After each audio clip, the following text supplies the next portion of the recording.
A huge dragon of over 100 feet in length with azure scales rose out of the water and suspended itself in midair, looking down on Enlin and his group. Holy fuck! Where had this dragon come from? Everyone was frozen in shock, staring blankly up at the huge dragon in the air. Did we summon this dragon?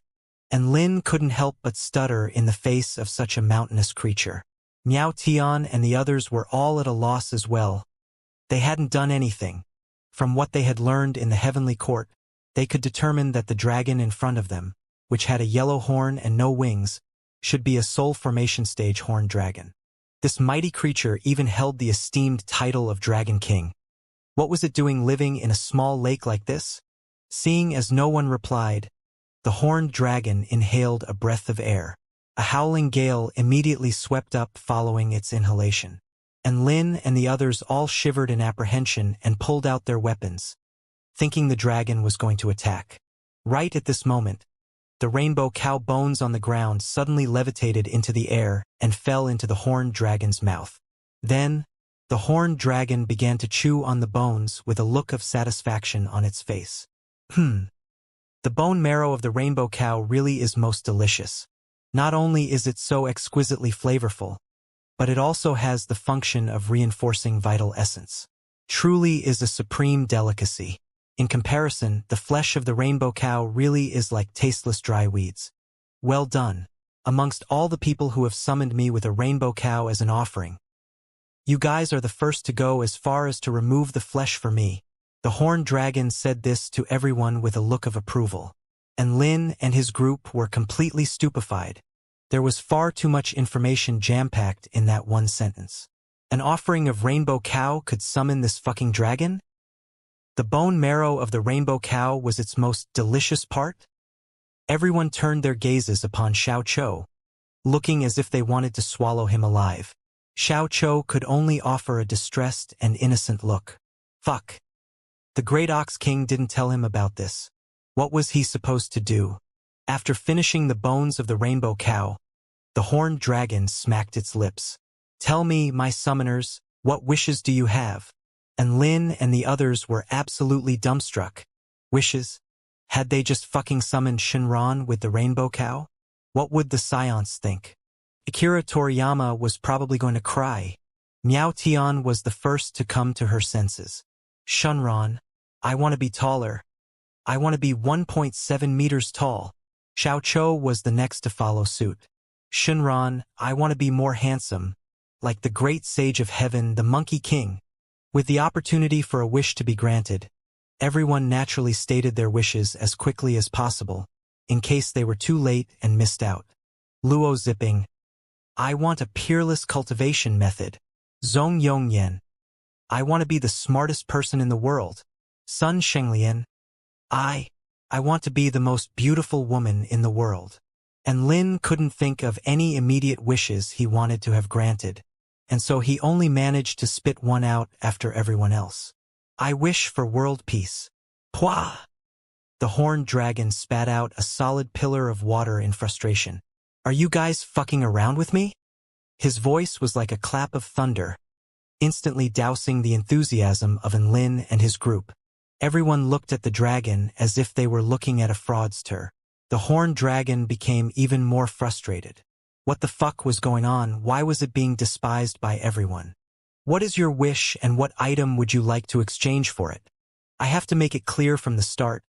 I don't have a lot of stuff left in my treasure vault, so I hope you can offer something that satisfies me. The horned dragon calmed his rage before elaborating. Exchange? And Lin and his group were initially taken aback upon hearing this, before coming to a realization. So the wish it was referring to was an item exchange? Everyone looked at one another, seeing an identical expression of disdain mirrored on all their faces. What kind of bullshit wish was this? And the dragon was so gallant and righteous when making the offer. What a waste of the rainbow cow bones. The horned dragon's airways constricted as he took in everyone's disdainful expressions. It felt as if its asthma was close to being triggered. If it wasn't for its easygoing personality and the fact that it had to protect the reputation of the Cloud Mountain Lake treasure vault, it probably would have killed all of them with a jet of water. If they didn't want to exchange, why did they summon him? Were they trolling him? Just as the horned dragon was about to fly into a frenzy of rage, his eyes suddenly lit up as he thought of another possibility. Could it be that you guys aren't here to exchange for treasures, but instead to explore the ruins of the White Cloud Lake? Ruins? Everyone's eyes lit up upon hearing this, and their adventurer's spirit began to ignite. They were desperately looking for an excuse to refuse the horned dragon's bullshit wish, but didn't know what to say. After all, if their excuse wasn't good enough, they might incur the wrath of a powerful being of the soul formation stage cultivation base. Now that a suitable excuse had been presented to them, they all nodded their heads eagerly. All right then, come with me. The ruins shouldn't be explored lightly. Even if you are looking for the inheritance, it is still important to value your lives. Do you understand? The horned dragon warned. And Lin and his group had their interest further piqued upon hearing that there was a potential inheritance in the ruins, and they bobbed their heads up and down in agreement. Open! The horned dragon spoke in the dragon language as a rift began to appear on the rippling surface of the lake, revealing a passageway that stretched downwards as far as the eye could see. The horned dragon transformed into a middle-aged man with yellow pupils and a dragon horn. Come with me, the middle-aged man instructed in a calm voice. Upon seeing the dragon's human form, Lin and his group were immediately able to confirm that he was indeed a member of the Dragon Court of the Eastern Seas Dragon Clan. At the end of the passageway, there was a metal gate which still retained its luster and shine despite the erosion of the lake water, giving it a look that was simultaneously sleek and modern, but also vintage and antiquated. The man handed Lin a horn, before explaining that they only needed to blow into the horn at the gate and he would appear to accompany everyone out of the White Cloud Lake ruins. Are you guys ready? The man asked. And Lin and the others all nodded their heads with solemn expressions. The exploration of ruins would inevitably incur life-threatening danger, but this was something they were already mentally prepared for. Rumble, the gate opened, but a light blue film of light still encompassed the opening. There is a restrictive array formation on the gate. I cannot enter as I am already soul formation stage, so the rest is up to you guys. The man instructed, and Lin and the others all stepped through the gate uneasily. And Lin did not know why, but he felt as if his whole body had just been scanned after striding through the blue film of light. It was quite a peculiar feeling. The gate began to close and the man from the Dragon Clan closed the passageway into the lake before standing in silence by the lake, seemingly deep in thought. How long has it been? Who would have thought that there are still cultivators who want to throw their lives away? So be it. I should report this to Master Tianyu. At the summit of the Cloud Mountain, Lin Junjun carefully positioned another blank canvas in front of her. This time, she had to redraw the painting that was ruined. She didn't rip up that hilarious white crane painting, instead stowing it away in her collection to act as a warning, as well as to remind herself not to forget a certain bastard. Lin Junjun's soft features were filled with determination, and her heart was as still as calm water. She gradually fell into a trance-like state and proceeded to draw her first stroke. At this moment, the voice transmission talisman suddenly vibrated. Lin Junjun's wispy brows furrowed slightly, as she waved a delicate hand to retrieve the voice transmission talisman. What is it? Master Tianyu, there is another group of cultivators who have voluntarily come to explore the ruins of the 88th Purple Star Research Institute. A respectful male voice sounded from the voice transmission talisman. Oh? What does their party consist of? As calm as she usually was, even she couldn't help but stir a little upon hearing this news. 1 spirit nurturing intermediate stage, 1 spirit nurturing initial stage, 3 10th stage Dao body, and 1 9th stage Dao body. Lin Junjun nodded her head. Hopefully they're able to gain something from their exploration. If they are able to obtain any additional information, they would be considered heroes of the Heavenly Court. Bring them to see me for their reward if that time comes. Yes, Master Tianyu. The voice transmission talisman cut off into silence. Lin Junjun shook her head and focused once again on the canvas in front of her. She didn't really have high expectations for a party like this. They weren't exactly a weak party, but they definitely couldn't be considered as a strong one either. The ruins could only be accessed by cultivators that were lower than the soul formation stage cultivation base, so the ideal party would be one formed solely by spirit-nurturing final stage cultivators. However, after a few of these so-called ideal parties had been vanquished in the ruins, very few cultivators wanted to step into the ruins again. After all, everyone valued their lives. Hence, this party was probably the strongest one in about 10 years. So be it, seeing as they are so courageous. Regardless of whether they obtain any additional information from the ruins, I'll give them a reward as long as they manage to come out alive. Lin Junjun muttered to herself as she picked up her paintbrush. After passing through the blue film of light, and Lin and his group all stood transfixed to the spot. They felt as if they had entered the wrong door and come to the wrong place. In front of them was an expansive hall, within which were tables, chairs, as well as some intricate artistic sculptures. The walls and ground were constructed from some sort of white synthetic material, making them smooth and spotlessly clean. A few strange machines were suspended in the air, emitting a cold metallic light. Everything here was neat and tidy. Also, everything was new, as if this was a newly built home. The most important thing was, the place was simply far too hyper-modern. Have you seen any other set of ruins housing Gundam figures? Well, this place fits the bill. And Lin walked over to the machines and began to examine them carefully. These machines were all made to assume a humanoid form. There were sharp blades all over its structure, as well as a series of gun barrels and a circular object in the center, resembling a power core. He could speculate with certainty that these were humanoid Gundams. And Lin fell into a daze. Unsure of how something like this could appear in the cultivating world, it was simply too out of place. He tried to stow away the humanoid Gundam into his storage ring, but an invisible force field hindered his efforts. Not only could he not move the Gundam, but the invisible force field also prevented him from even being able to touch it directly.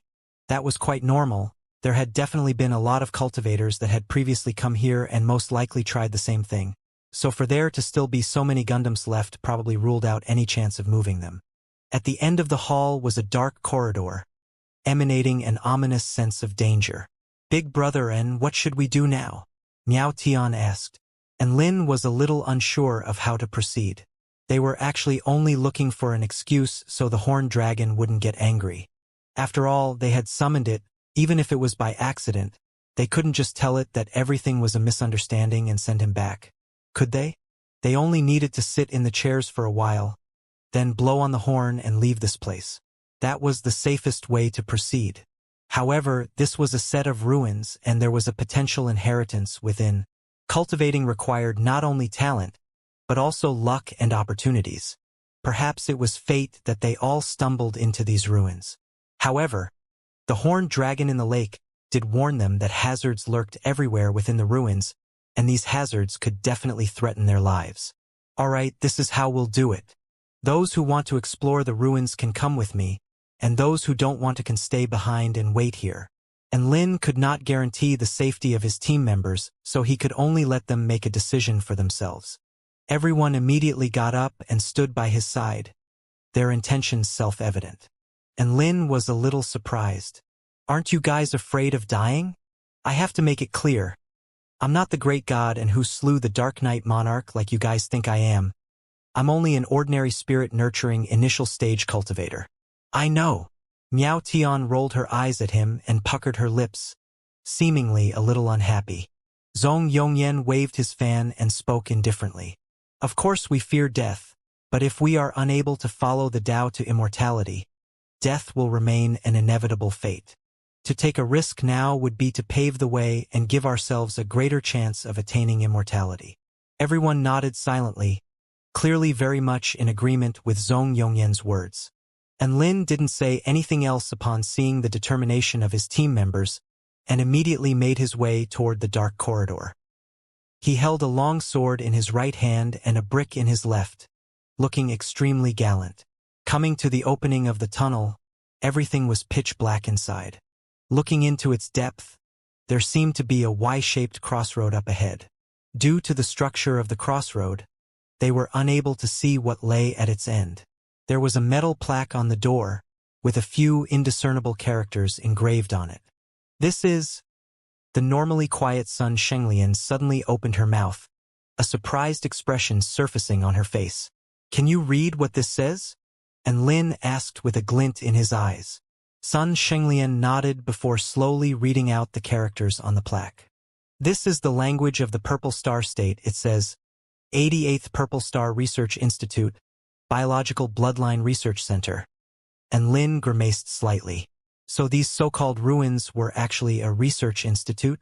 What the hell is going on? Why can't I just have a normal adventure?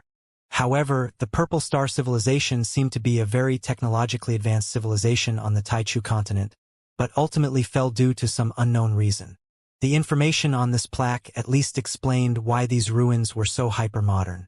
Miao Tian immediately let out a cry of surprise upon hearing this.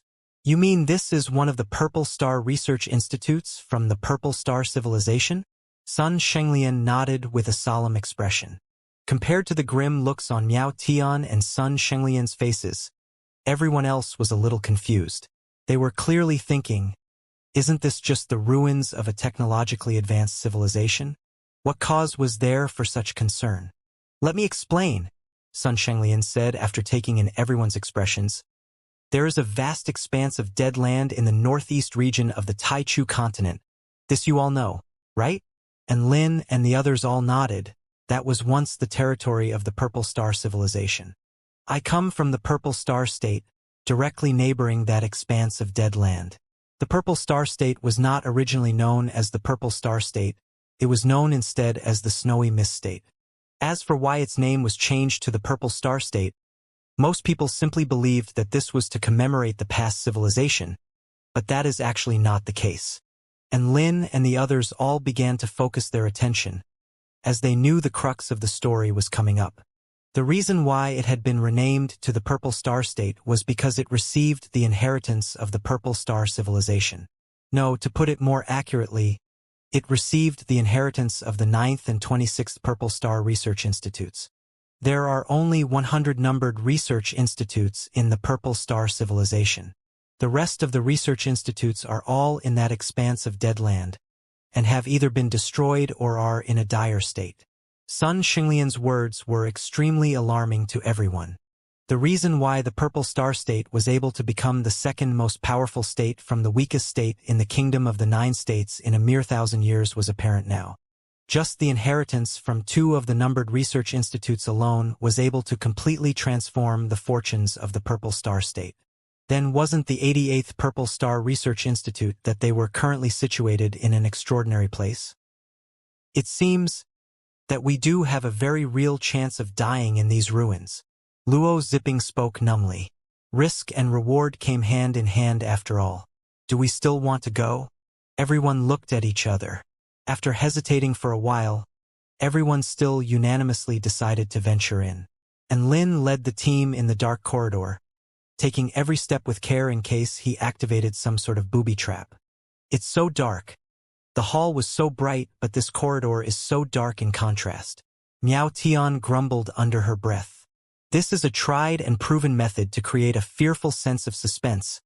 It's an old trick," Zhong Yongyan said lightly. Xiao Chou offered up a suggestion at this moment. "How about we switch on a light?" "Ha!" Everyone looked toward Xiao Chou as if to say, "Where's the light switch? Do you own this corridor?" Immediately after this, they understood what Xiao Chou meant. Following the sound of a light switch being flicked on, Xiao Chou's eyes transformed into super searchlights, emitting an extremely bright light. I've been blinded." Everyone was looking at Xiao Chou and were hence immediately blinded by the bright light emanating from his eyes. "You take the lead," and Lin roared with his eyes tightly shut. Never would he have suspected that Xiao Chou's bright eyes could really be used as fucking light bulbs, and as super bright searchlights too. Was this a compromised version of the golden eyes of the Monkey King? Thus, the dark corridor brightened considerably. Everyone continued down the brightly lit corridor, the prior permeating sense of fear and anxiety immediately decreasing by 10,000-fold. The walls and the ground of the entire corridor were constructed from some sort of black metal. This was a material that Lin had never seen before, but it should be quite solid seeing as it was so dark. Okay, we're at the crossroad now, Xiaoqiu. Shine your light into both paths. And Lin instructed at the fork. Xiaoqiu looked toward both paths, illuminating them one by one. Everyone discovered that a dark red gate was at the end of each path. Should we split up? Luo Zipping asked. Are you retarded? Don't you understand the concept of strength in numbers? How many cultivators have died in history simply because they've split up and been divided and conquered? Miao Tian rolled her eyes at Luo Zipping with disdain. Luo Zipping, let's go down this path. And Lin pointed to the path on the right. No one had any objections. It was a 50% chance either way, and both paths were blocked by gates, so there was no discernible difference. The door opened by itself upon Lin's approach. There was another film of blue light, and no one was able to see through to the interior. And Lin held his brick and long sword tightly, before leading the way and slowly crossing through the film of light. It had to be said, the fear of the unknown was really making everyone quite nervous. The scene before them completely changed, and a light scent of blood, as well as a strange poignant smell, immediately assaulted their nostrils. What's this smell? It's so disgusting. And Lin was finding the smell quite difficult to bear, and the team members walking in after him were also retching uncontrollably. This area was illuminated by a green light, and a strange smell permeated through the air. The ground was littered with red spots, creating a strange contrast that assaulted everyone's senses and had them furrowing their brows. This area was quite spacious, with hundreds of cylindrical glass pillars, within which was some sort of red liquid. Specimens of humanoid beasts were submerged in the red liquid. It was impossible to tell if they were in deep slumber or already dead. There were humanoids inside that were covered with azure scales, as well as some who had a pair of skeletal wings emerging from their backs. Some of them had lizard tails, and there were even some whose heads had become bestial heads, giving them a strange and ferocious look. Bloodline Fusion Research Room. Sun Shenglian read aloud from a string of characters on the wall. Bloodline fusion?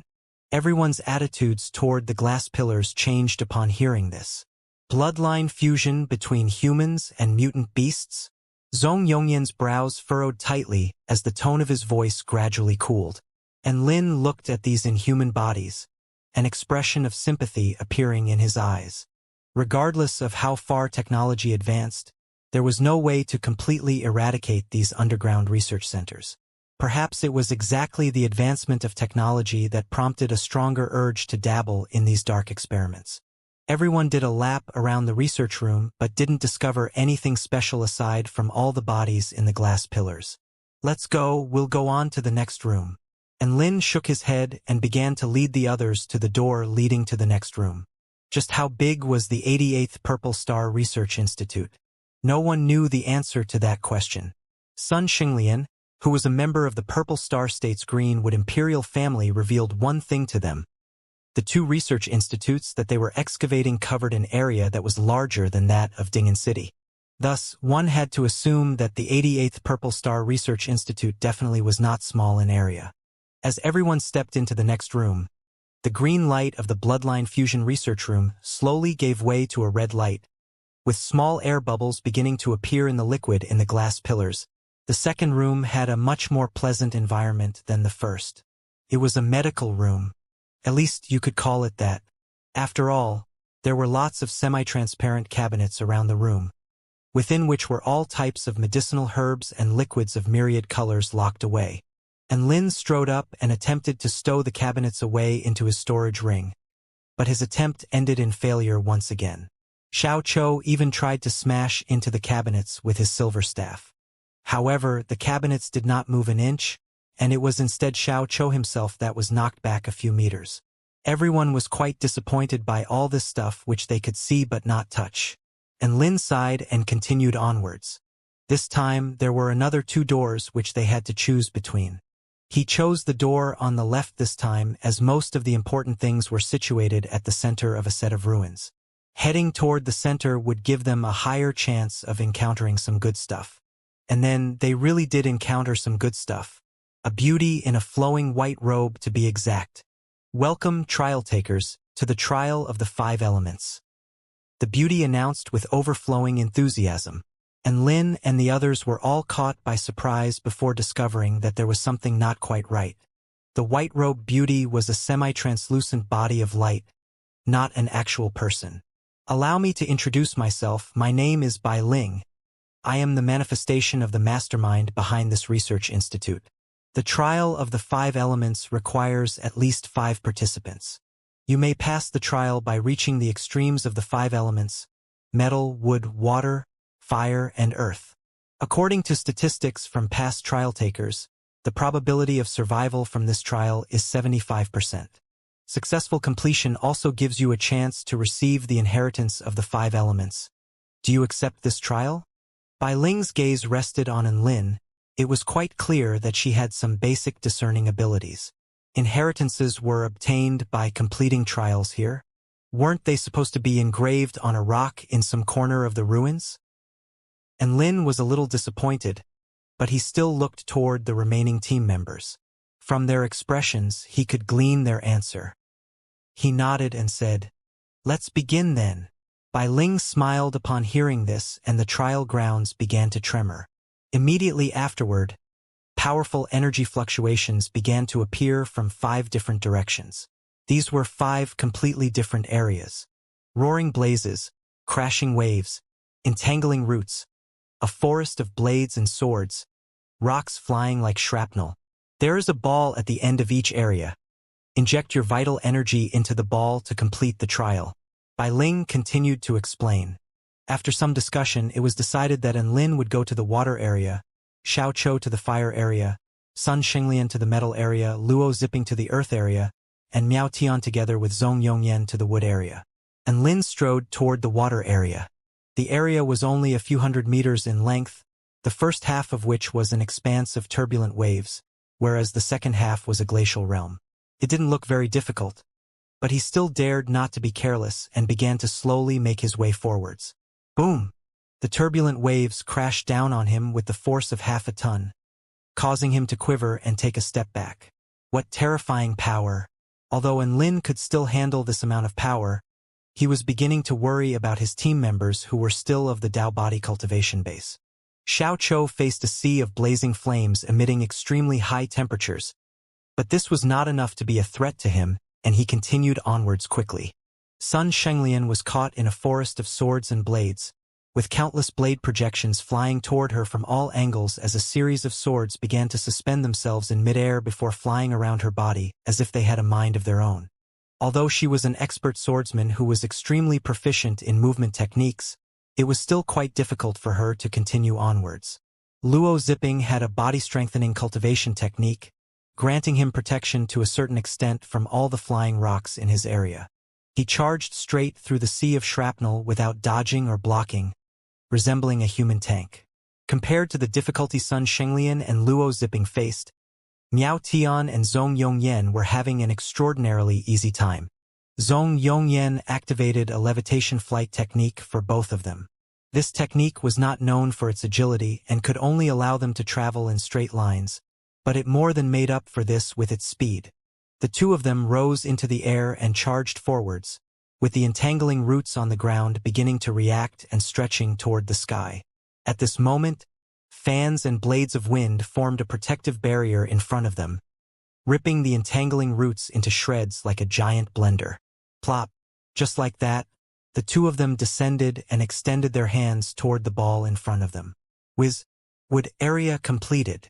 Xiao Chou charged through the sea of flames and also activated his ball.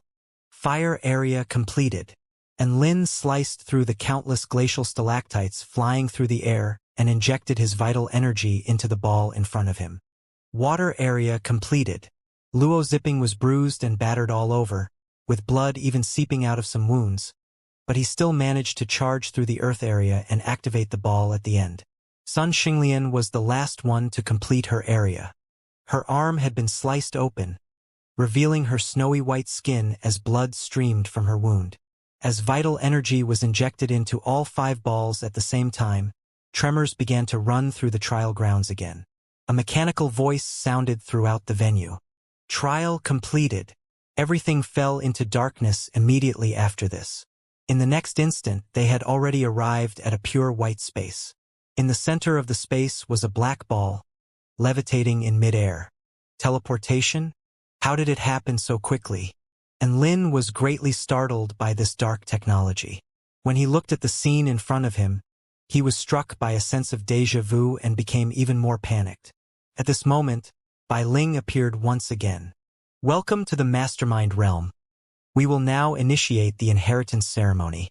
And Lin grimaced again when Bai Ling mentioned the Mastermind Realm. Luckily, there was no interdimensional travel function available, otherwise, he would seriously think that he had accidentally entered the realm of a chief god. Next, the light of the Mastermind Realm will shine upon you. There will be a certain probability that you will be able to receive part of its inheritance, but that will all be down to your luck. Bai Ling said with a slight smile on her face. Rays of light shot forth from the black ball, each ray of light enveloping one person. Sun Shenglian's brows furrowed as she shut her eyes tightly. Everyone else was a little perplexed. They all looked back and forth between one another, confusion written on all over their faces. Congratulations to her. She has successfully received the metal inheritance. Bai Ling announced with a smile whilst pointing toward Sun Shenglian. What about us? Luo Zipping, who was bruised and battered all over, was clearly a little disgruntled upon hearing this. You guys have failed. Bai Ling shrugged indifferently. Disappointment appeared on everyone's faces upon hearing this. This method of passing down inheritance. It simply wasn't a good feeling to fight for your life, but then still have to enter a lottery to get the inheritance.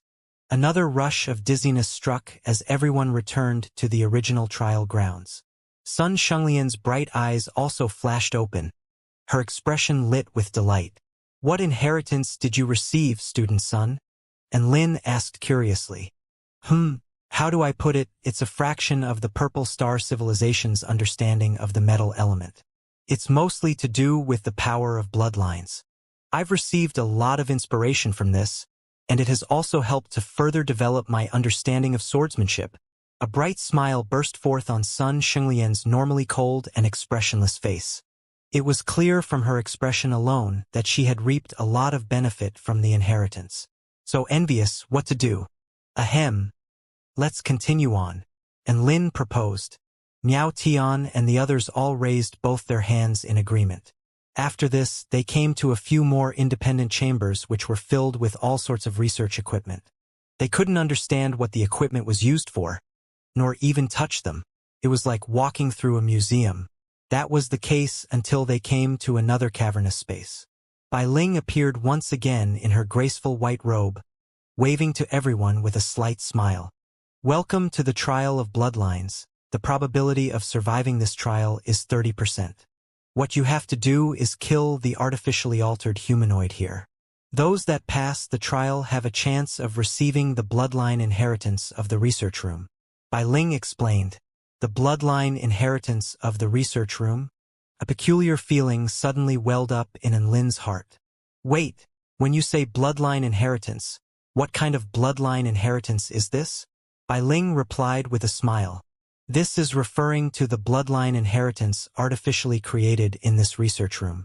It is a product of the Purple Star Civilization, so naturally, it's a product of supreme quality. And Lin. Why did she sound like a door-to-door saleswoman?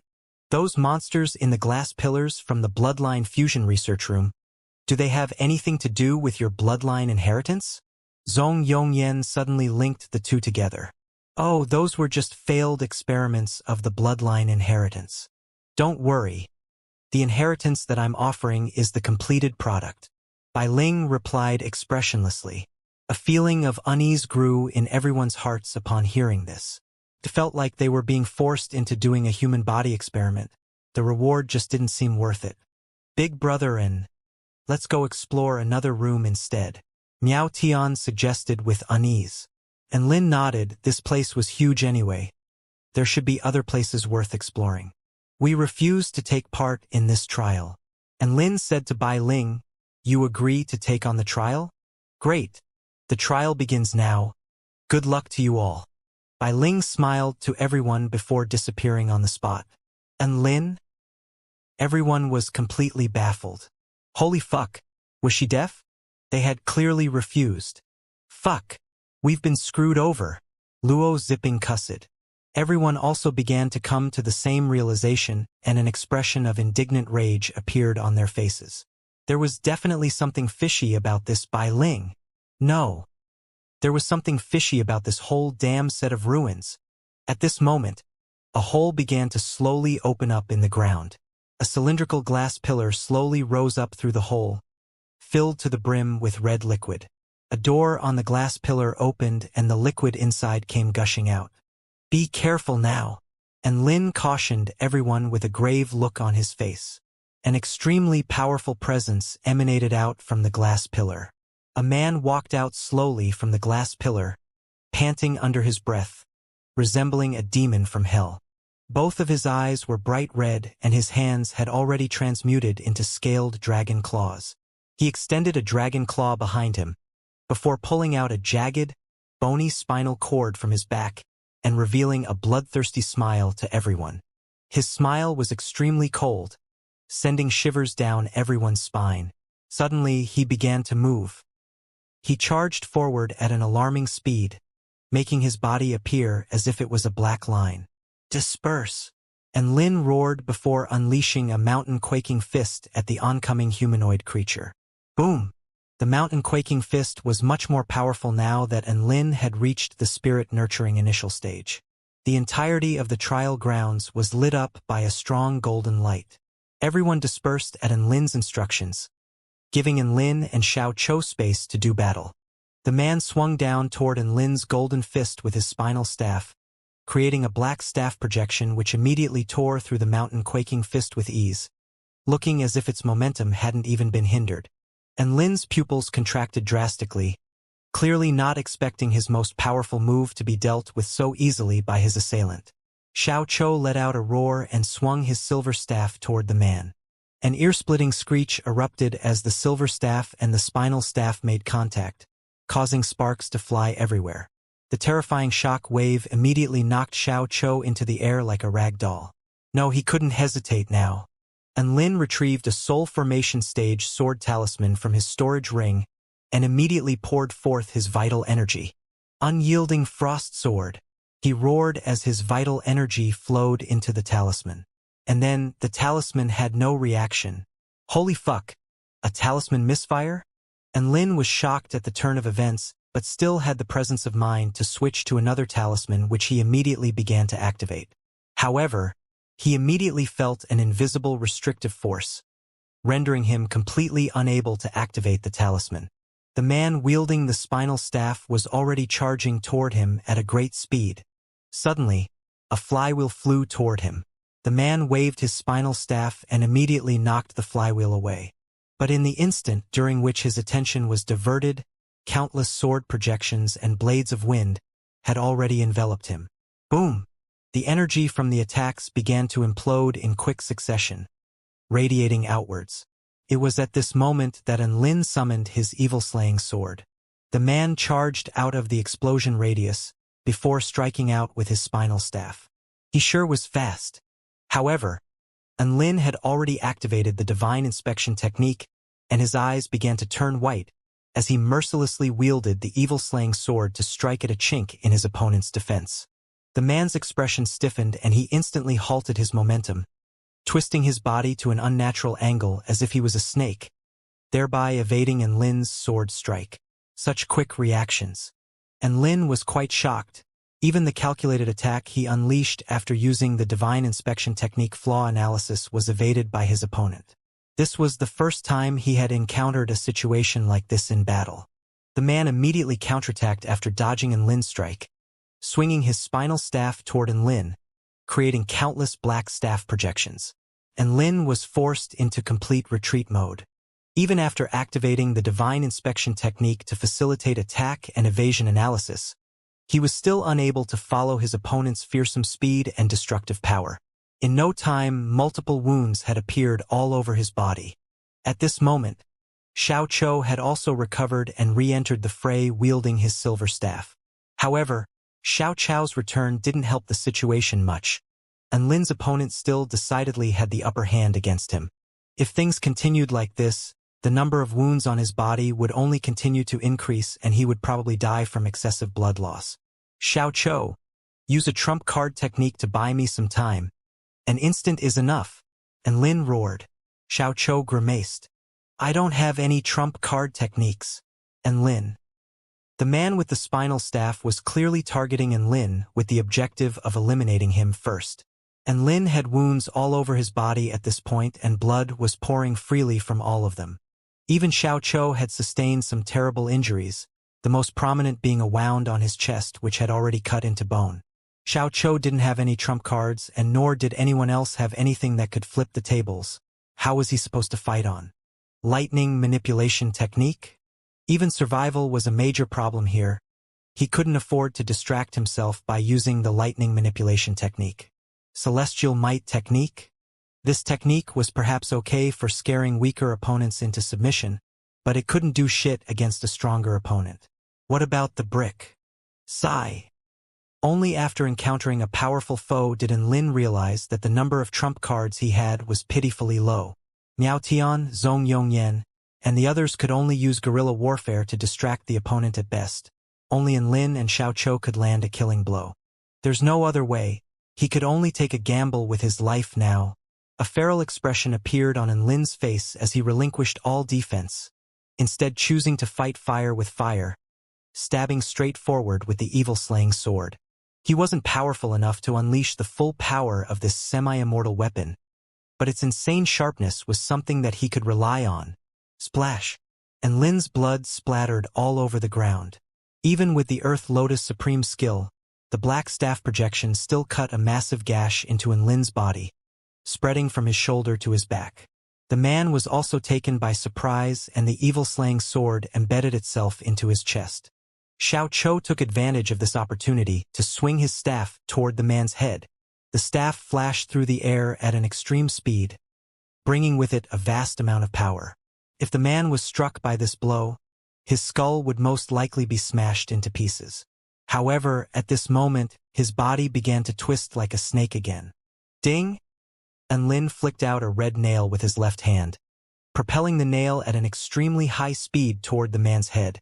Just as he completed his twisting motion, this nail was none other than the immortal tool, the realm-piercing nail. He wasn't powerful enough to pierce through the air itself or pulverize array formations with the nail, but the extreme penetrating power of the nail was still a property it retained. The nail flew through the air and instantly punctured the man's skull, leaving a trail of blood in its wake. Wind spirit. Rings of wind appeared underfoot as Lin accelerated sharply, instantly appearing in front of the man. The wound in the man's head was still wriggling, as if it was trying to self-regenerate. It was clear that this alone was not enough to kill him. That was why Lin charged toward him at such high speeds, trying to take advantage of this opportunity. Die! And Lin roared as he swung the evil-slaying sword in front of him, creating a pure black sword projection. The sword projection flashed through the air, slicing the man's body cleanly in half. Blood sprayed forth in a fountain, but Lin did not dare stop. He swung out countless sword projections with the evil-slaying sword, slicing his opponent's body into dozens of pieces. Huff, huff! He breathed heavily as his body shook slightly, evidently weak from overexertion. Who wants to continue? And whoever can use fire here, burn the remnants. And Lin instructed while staring down at the pile of body parts on the ground. Although Lin's suggestion was a little cruel, everyone was still very much in agreement. It was better to be safe than sorry. Luo Zipping unleashed his blaze implosion technique, thoroughly roasting the pile of flesh on the ground. And Lin grabbed a few blood restoration pills from his storage ring, handing a few to Xiao and also consuming some himself. His injuries were extremely severe. The blood restoration pills could only stabilize his condition. It was impossible for him to make a full recovery in a short time. At this moment, a mechanical voice sounded throughout the venue. Trial completed. Immediately after this, everyone's vision darkened before brightening once again. Everyone once again found themselves in a pure white space, in the center of which was a black ball. Mountain quaking fist. and Lin roared as he unleashed a mountain-quaking fist at the black ball. Everyone was startled by Lin's action at first, before nodding their approval at his quick thinking. Boom! An extremely powerful explosion resounded throughout the space, but the black ball remained completely undamaged, not even moving an inch. Ding! The realm-piercing nail subsequently struck the black ball, creating a sharp screeching sound, but was still unable to break through its defense. Hey! How could you damage public infrastructure like this? Bai Ling wore a displeased expression upon her return. What of it? Come fight me, bitch! And Lin was extremely pissed off at Bai Ling. Fuck. He hadn't even held her accountable yet for pretending to be deaf and screwing them over. He charged toward the black ball as he spoke, wielding the evil-slaying sword. Whoosh! A white figure flashed to his side. Slap! An open palm flashed through the air before forcefully colliding with his face. A terrifying force sent him spiraling into the air, coughing up blood as he went, before falling heavily to the ground. Bai Ling wore a cold expression, her hand still poised in a slapping pose. Everyone stood rooted to the spot in shock. Holy fuck! How could she hit someone? Wait, no, how did she have a physical body? And Lin was the most shocked out of everyone. He crawled up from the ground whilst massaging his red and swollen face, staring toward Bai Ling with incredulity, as if he had just seen a ghost. You provoked me. Bai Ling laughed coldly. I thought you didn't have a physical body? And Lin was in a slight daze as he looked at the white-robed woman in front of him. Who said the manifestation of the Research Institute mastermind couldn't have a physical body? Also, the extent of the Purple Star civilization's technological advancements is something you cannot comprehend. Even if this is an abandoned research institute, there is still a reason for its existence. So don't do anything rash, because you won't be able to handle the ensuing consequences. Bai Ling glared at Lin during her monologue, clearly very displeased with his prior actions. Now, it's time for the bloodline inheritance. Bai Ling suddenly announced. We refuse the inheritance. Please let us out. And Lin implored earnestly. Everyone else nodded emphatically. Bloodline inheritance? So they could become a spinal cord-wielding retard, programmed only for battle? Are you kidding? Good. We shall initiate the inheritance then. Bai Ling smiled coldly. Immediately after this, rays of light once again flashed out from the black ball before shining onto everyone. Fuck you. Can't you understand human speech? We want to get out of here. And Lin was furious. Bai Ling was up to her old tricks, essentially hard selling the inheritance to them. Alpaca? Bai Ling shrugged.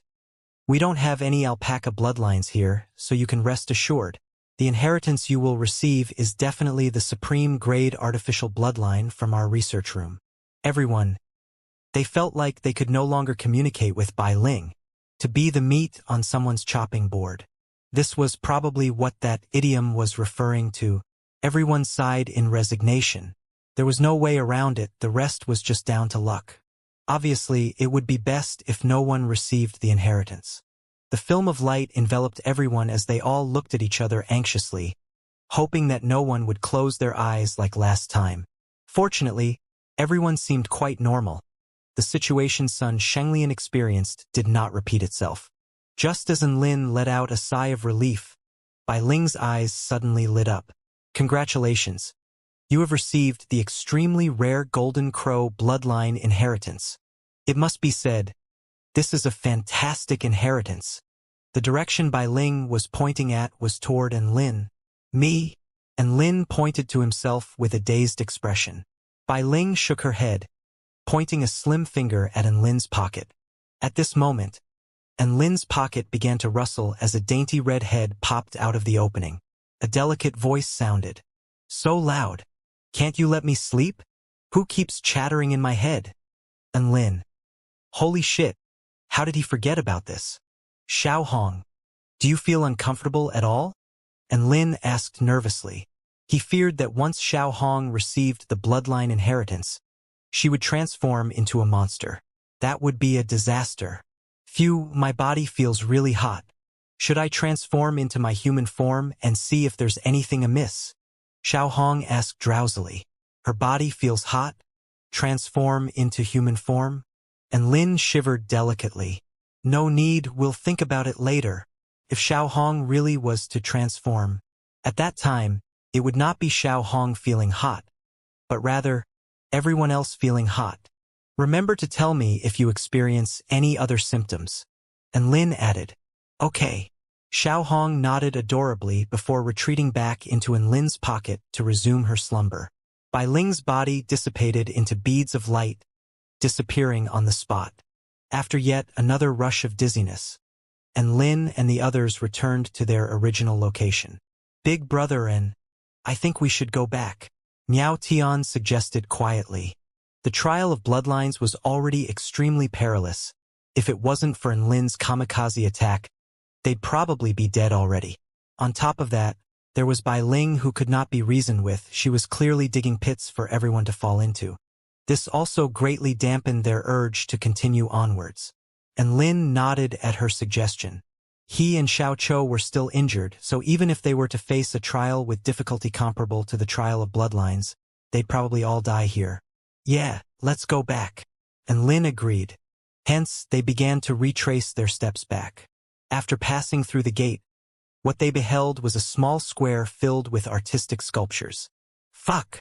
And Lin couldn't help but let loose an expletive upon seeing the scene in front of him. Without a doubt, this was definitely a place that they had never been to before. Fuck! Did we get played again? And Lin surveyed the surroundings anxiously, in fear that Bai Ling would jump out of the shadows and tell them that they'd entered another trial. Everyone stood rooted to the spot, holding their breath for a solid minute. After finding that there seemed to be nothing else happening, they all breathed a sigh of relief. My God! Could this place really be this diabolical? Miao Tian patted her chest, fear still lingering in her expression. Even retracing our steps causes us to enter a different chamber. How are we supposed to find the exit? Zhong Yongyan furrowed his brows, and Lin's face was also filled with resignation.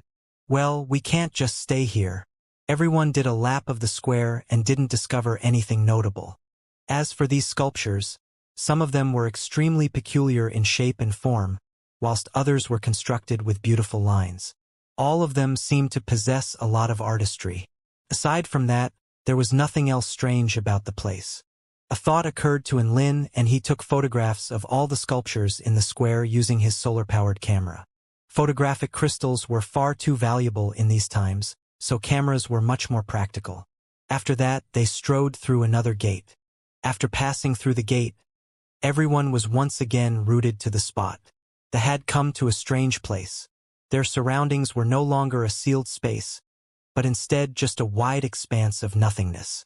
There was seemingly no direction or any spatial distance. This was something Lin had seen when teleporting to Earth through the southern heavenly gate. In the distance, a white ball levitated in mid-air. Connecting them to the ball was a bridge that was hundreds of meters in length. A sense of unease began to well up in Lin's heart. Sure enough, a woman in a white robe suddenly appeared with a smile on her face. Welcome to the trial of destruction. The probability of surviving this trial is 0. You will only need to cross over this wooden bridge and inject your vital energy into the white ball to complete the trial. Successful completion will grant everyone the true inheritance of the 88th Research Institute. Everyone, and Lin, I have something to say, but I'm not sure if I should say it. A gentle smile appeared on Bai Ling's face as she nodded her head. Sure, that's great, you've agreed to partake in the trial, right? Then, best of luck to you all. Bai Ling's body dissipated once again at the conclusion of her sentence. And Lin, everyone, big brother this bitch has a physical body. The next time we see her, don't waste your time with words. We'll just beat the shit out of her. Luo Zipping raged. That will all have to wait until we come out of this alive. Didn't you hear her? The probability of surviving this trial is 0. Zhong Yongyan lamented in despair. That meant that all the cultivators who had come here before them had died. That only tells us that all the past cultivators were too weak. It doesn't mean that there's no way to complete this trial. Let me take the lead this time, Xiao Chou hoisted his silver staff and began to stride toward the wooden bridge. Wait! And Lin called to Xiao Chou. Let's see just what this place has to offer. He pulled out a spirit stone and tossed it toward the expanse of nothingness outside the wooden bridge. Zap! The spirit stone was instantly reduced to smithereens. After this, he tossed another spirit stone toward the wooden bridge. Suddenly, the white ball released a beam of light. The beam was extremely quick, instantly striking and reducing the spirit stone to powder. Everyone furrowed their brows as they witnessed this scene. The beam of white light was extremely fast. There was no way they could evade it, and Lin pulled out the demonic blade of the blood dragon after a short while of contemplation. This was a high-tier magic tool, constructed of extremely strong material, making it difficult to destroy even by a soul formation stage cultivator. He looked at the blade with sadness in his eyes before tossing it toward the wooden bridge. Whoosh! Another beam of light, much faster than the naked eye could catch, struck the demonic blade of the blood dragon. The high-tier magic tool, the demonic blade of the blood dragon, was immediately reduced to dust, dissipating on the wooden bridge. Everyone, terrifying attack speed and devastating attack power. They finally knew why this was known as the Trial of Destruction. Nothing could escape the fate of being reduced to dust here. Surely not even Armageddon could be this devastating. No wonder the probability of survival was 0. It gave trial takers absolutely no hope. Xiao Chou sniffled a little awkwardly before retreating from the bridge in silence. There was no point in continuing. They could only stand by and wait. I think it would be easier to smash open the door behind us than to try and cross this bridge. Sun Shenglian muttered faintly. Everyone's eyes lit up at this suggestion, and they really did begin an assault on the door. 3 minutes later, everyone lay on the ground, panting heavily with tears in their eyes. Fuck. This door was too damn hard. Ice, fire, water, earth, wind, sword slashes, blade slashes, punches and kicks. They tried all the tricks up their sleeves, but the door seemed to be made out of some indestructible material. Basically, their attacks didn't do shit. Are we going to die here? The rims of Miao Tian's eyes turned red and her porcelain-like face was filled with indignation as she bit down on her lower lip, trying her best not to cry. Let's think of a plan. And Lin tried to encourage everyone into action. Making a plan was indeed the best way to go. But everyone could only sit in silence as no one could think of anything. At this moment, Zhong Yongyan suddenly spoke whilst waving his fan. The white ball has extremely fast attack speed and fearsome attack power. However, we might be able to target its cooldown intervals between attacks. Everyone's eyes lit up at his suggestion. That's right, to produce such a powerful attack, there had to be a charging process. And Lin sprung into action, tossing a spirit stone toward the wooden bridge, which was immediately destroyed by the white ball. He tossed another spirit stone onto the bridge, obtaining the same result. And Lin was unwilling to yield, tossing out hundreds of spirit stones at once. Whoosh! Hundreds of beams of light shot out at once. He tossed out another few hundred spirit stones. Whoosh! A few hundred beams of light shot out at once. Everyone fell into silence once again. Zhong Yongyan shook his head whilst waving his fan. No cooldown interval coupled with the ability to strike multiple moving targets with unerring accuracy. We're dead. Miao Tian finished Zhong Yongyan's sentence with tears flowing from her eyes. Everyone was completely disheartened, causing them to lay down like a bunch of salted fish. I haven't even had my chance in life to shine yet. Am I just going to starve to death here? Luo Zipping stared at the vast expanse of nothingness around him, lamenting to himself. I haven't even seen my idol yet. Xiao Chou said regretfully. Sigh, I haven't read enough books. Zhong Yongyan's expression was full of sorrow. I haven't even had a boyfriend. Tears welled up in Miao Tian's eyes. I just received an inheritance. Turns out it was all destined to just be empty joy. These ruins are such a fucked up place. Sun Xinglian's chest rose and fell drastically in rage. And Lin rubbed his brows. Are you guys giving up already? What can we do instead? Miao Tian looked toward Lin. Everyone else also turned their attention to Enlin. Enlin was completely unable to think of a solution either. He felt as if his head was filled with mush.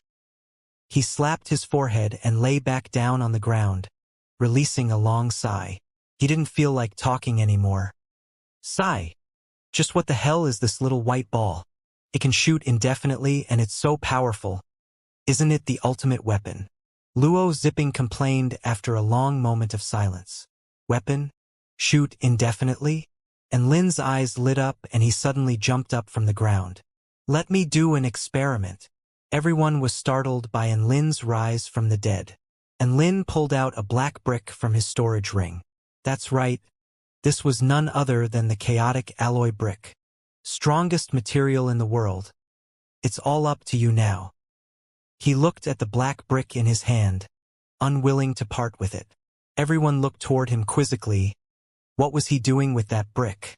Enlin was very anxious. If he lost this brick, he would lose his ability to soar through the clear blue sky.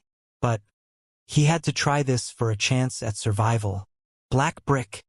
It's all up to you now. And Lin steeled his heart and tossed the black brick toward the wooden bridge. The white ball instantly reacted, shooting a beam of white light toward the black brick. Boom! A resounding boom erupted for the first time throughout the space as powerful energy fluctuations burst forth from the collision between the black brick and the white light.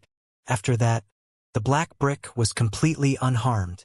Everyone looked on in shock, and Lin began to roar with laughter. Immediately after this, the white ball began to shoot forth multiple beams of white light. Boom! Boom! Boom! Boom! The black brick was being repeatedly struck, but it still valiantly hung on. Let the tempest strike harder. And Lin saw a glimmer of hope and shouted, Expand! Expand! Expand! Expand! The black brick expanded to become a supersized black brick of around 30 feet. The white ball began to emit white beams of light at an even faster frequency, seemingly as if it felt provoked by the brick. Booming sounds continued to resound throughout the space, yet the chaotic alloy brick, which was black and hard, remained completely unharmed despite the white ball's relentless assault. Aw, awesome, Big Brother in. To be able to completely ignore the white ball's assault. What's the story with your brick? Luo Zipping looked on in a daze. A thought flashed into Zhong Yongyan's head, and he tossed a spirit stone behind the black brick. A beam of white light flashed around the black brick, reducing the spirit stone to dust. He sighed lightly. It seems like they couldn't use the black brick as a shield. What do we do now? Xiao Chou asked whilst looking toward Enlin. Although the black brick was completely immune to the white ball's attacks, they still couldn't cross the bridge and inject their energy into the white ball. And Lin sat back down onto the ground with a tranquil expression. We wait. Wait. Xiao Chou scratched his head in confusion, and everyone else also gave Lin puzzled looks. And Lin smiled calmly. I don't know what this white ball is, but I'm sure it doesn't have an infinite source of power. Even the most powerful cultivator would need a chance to catch their breath after unleashing too many techniques, let alone this machine. Zhong Yongyan became stirred from the idea. You're saying to wait until the energy in the white ball is completely depleted? Exactly. And Lin nodded. Hope reignited in everyone's hearts as they grasped Lin's idea. It was true that there was nothing in this world that could continuously attack indefinitely with no cooldown required. This wasn't a perpetual motion contraption. Surely it still had to abide by the law of conservation of energy. But how long will it take for the energy to be depleted? Sun Shenglian asked after a moment of hesitation. Everyone fell into silence again. This was a critical point. What if the white ball was able to maintain this assault for 10,000 years? When that time came, all that would be left would be a pile of skeletons and the black brick, still under the white ball's assault. And Lin didn't have any solutions to that either. He smiled slightly. In any case, we only have this one course of action available to us, so let's just wait. Waiting was a very boring activity, so they had to do something to distract themselves.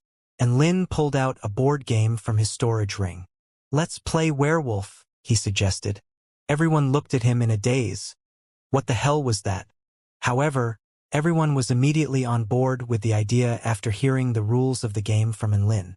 As there weren't enough people to play, Enlin roused Xiaohong and got her to join in her human form. Xiaohong transformed as requested. She was still wearing the red dress that Su Xiaolin had given her, and the dress on her was as vibrant as fire, making her resemble a seductive cherry blossom. Zhong Yongyan and Luo Ziping had their souls escape their bodies upon seeing Xiaohong's extremely alluring human form. They only recovered to their senses after a long while, before turning to Enlin with admiring looks. As there were only 7 people, the formation Enlin decided on was 2 werewolves, 3 villagers, 1 witch, and 1 judge. The game was split into 2 camps, the werewolf camp and the villager camp. The villagers used voting as their tool and would secure victory after voting to execute all the werewolves. The werewolf camp hid amongst the villagers, utilizing the night to slaughter and using voting to kill off villagers as tools to secure victory. The judge was the referee. The witch belonged to the same camp as the villagers and could either poison someone or revive someone. Aside from the judge, no one knew each other's identities. Even the werewolves only knew their own identity, so this game was completely based on theorizing and acting. Enlin was the judge for the first few games, and everyone gradually became familiar with how the game worked. After that, they began to immerse themselves into the game. Thump, thump, thump, thump. The background music was from the beams of white light striking the black brick, creating a steady percussive beat, much like hype music played in clubs. It was actually pretty good to listen to. Xiaohong was normally just a cute little flower, but the game of werewolf had transformed her into a top-notch actress. No matter what she acted out, she did it to perfection, making everyone completely unable to discern what was true and what was false. She was simply a nightmare to anyone in the enemy camp. Even Enlin himself was extremely shocked, as if he was getting to know Xiaohong for the second time. Her control of her own minute expressions, as well as her analysis of the minute body language of others, was a spectacle to behold. It had to be said, Xiaohong was indeed a genius in some areas. A long while later, a white-robed figure suddenly appeared beside him, startling him. 2 werewolves, 3 villagers, 1 witch. This is an unreasonable formation. From the calculations of the mastermind, in the same situation, the probability of the villagers winning each game is 46.7649%. Everyone looked toward Bai Ling with shock, unsure of what she was implying with her analysis. Bai Ling ignored everyone's gazes and excitedly continued with her analysis. If it was 2 werewolves, 4 villagers and 1 witch, that would make the game a lot more balanced. And Lin grimaced before forcing himself to calm down. So what you're saying is? Let me play, Bai Ling suggested. I refuse, and Lin replied without any hesitation. Bai Ling, Big Brother, and did you forget what we just discussed? Luo Ziping reminded. Everyone's eyes lit up as they reacted to Luo Ziping's comment, their fighting spirits instantly igniting. Mountain quaking fist, wind/trap formation, kappa blow from Xiao Chou, shimmering spirit sword, white wheel of destruction, pummeling fist of the red demon. Bai Ling sighed lightly, exasperation appearing on her face. Thump thump thump, bang bang bang, clatter clatter clatter, puff puff puff. Aside from Xiaohong, who wasn't aware of what was going on, everyone else was beaten, bruised and battered, lying limply on the ground. 3 minutes later, everyone closed their eyes. Bai Ling and Xiaohong opened their eyes, both pointing to Zhong Yongyan at the same time before exchanging a knowing smile. And Lin remained expressionless. The sun has risen, you may open your eyes. Everyone opened their eyes before Enlin announced to them. Zhong Yongyan has been killed. Please state your final words. Zhong Yongyan waved his fan whilst giving a serious and thorough analysis of the game. And just like that, the 8 of them continued harmoniously in their games of werewolf. Sigh. Xiaohong won again. Luo Ziping sighed in resignation. That's right, Xiaohong had indeed won, regardless of which camp it was. Whichever camp Xiaohong belonged to, that camp was pretty much guaranteed victory. Even if she was killed in the first round by a werewolf, she was still able to state a strong rebuttal based on evidence, and the cases she stated had frighteningly high accuracy. Bai Ling rubbed her brows in frustration. She now understood that the game formation was not important for balance. The biggest bug in the game was actually Xiao Hong. Big Sister Bai, you're actually a human yourself, right? Xiao Hong suddenly asked with a smug expression. Bai Ling was slightly taken aback as a hint of a smile appeared on her face. Why do you think that? I can detect emotion and sense the presence of a soul from you. Xiao Hong's alluring eyes implored Bai Ling, and Lin and the others were all dazed upon hearing this. Holy fuck, she can sense souls? Was Xiao Hong always this awesome? Bai Ling chucked lightly but did not reply, instead casting her gaze on the white ball at the other side of the bridge. The energy in the divine energy ball is about to run out. You'll have a 5-second window, don't miss it. Everyone became dazed once again. What was going on here? Did this count as an assist? Since when was Bai Ling so kind-hearted? This wasn't another trap, was it? Bai Ling did not continue after seeing everyone's shocked and suspicious expressions, instead slowly dissipating on the spot. Should they believe her? To be honest, they would all try to charge through to the other side anyway when the white ball ceased fire. There really was no point for Bai Ling's reminder. You guys wait here. I'll try and charge through first. And Lin said, let's all go together. There's only this one opportunity. In any case, if it works, good. If not, then that's okay too. Miao Tian waved her hand, clearly planning to cross the bridge together with Lin. Just as Miao Tian had said, they only had this one opportunity. They couldn't just let Lin take the risk alone. Hence all of them got up to stand behind him. Lin was quite touched by everyone's decision and didn't try to dissuade them. Suddenly, the white ball ceased its fire. Even its hue seemed to dull a little. Wind spirit. Rings of wind appeared underfoot as Lin's speed drastically increased, instantly propelling him toward the white ball. Although Bai Ling had told them that they had 5 seconds, Lin still exerted himself to the very max in order to conserve time, crossing over the distance of 100 meters in less than 2 seconds. He slapped both hands onto the white ball and vital energy began to flow forth in a frenzy. Everyone else had also crossed the wooden bridge at this time, and they all came to stand beside Lin, staring at the white ball cautiously, in fear that it would suddenly start emitting beams of destructive white light again. A mechanical voice sounded throughout the venue. Trial of destruction completed. Everyone let out a collective sigh of relief upon hearing this. They had finally passed this dreadful trial. A rush of dizziness befell them and they appeared in the pure white space once again. Bai Ling's figure appeared again, a slight smile on her face. Congratulations on passing the trial of destruction. You will now receive the bloodline inheritance of the Research Institute. As for exactly what inheritance you will receive, I will decide that for you based on what would be most suitable. She laid her slim white hand onto the black ball as rays of light once again enveloped everyone. Wind weasel, silver rabbit, sword dragon, demonic ape. Bai Ling ran through the list whilst looking at everyone. Immediately after this, she cast her gaze on Xiao Chou, her face lit with excitement. Dark God. Then, she looked toward Lin's pocket. Mirror combination.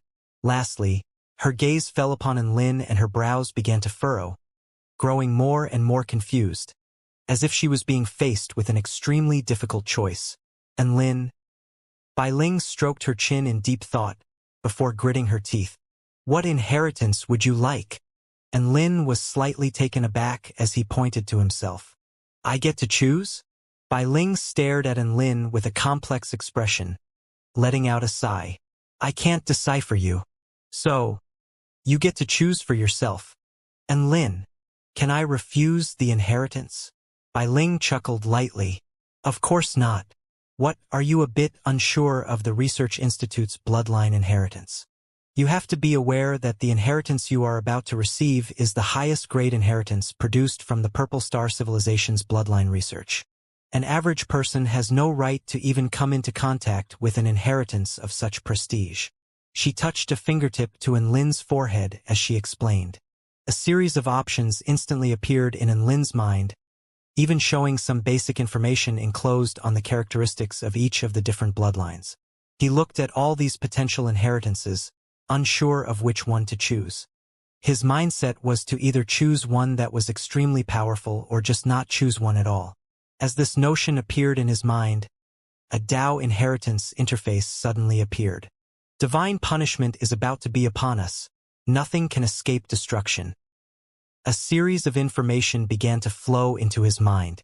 This wasn't a bloodline inheritance, but instead, an unlimited flow of information, carving itself into Lin's mind. Crack. The black ball began to crack with an audible sound.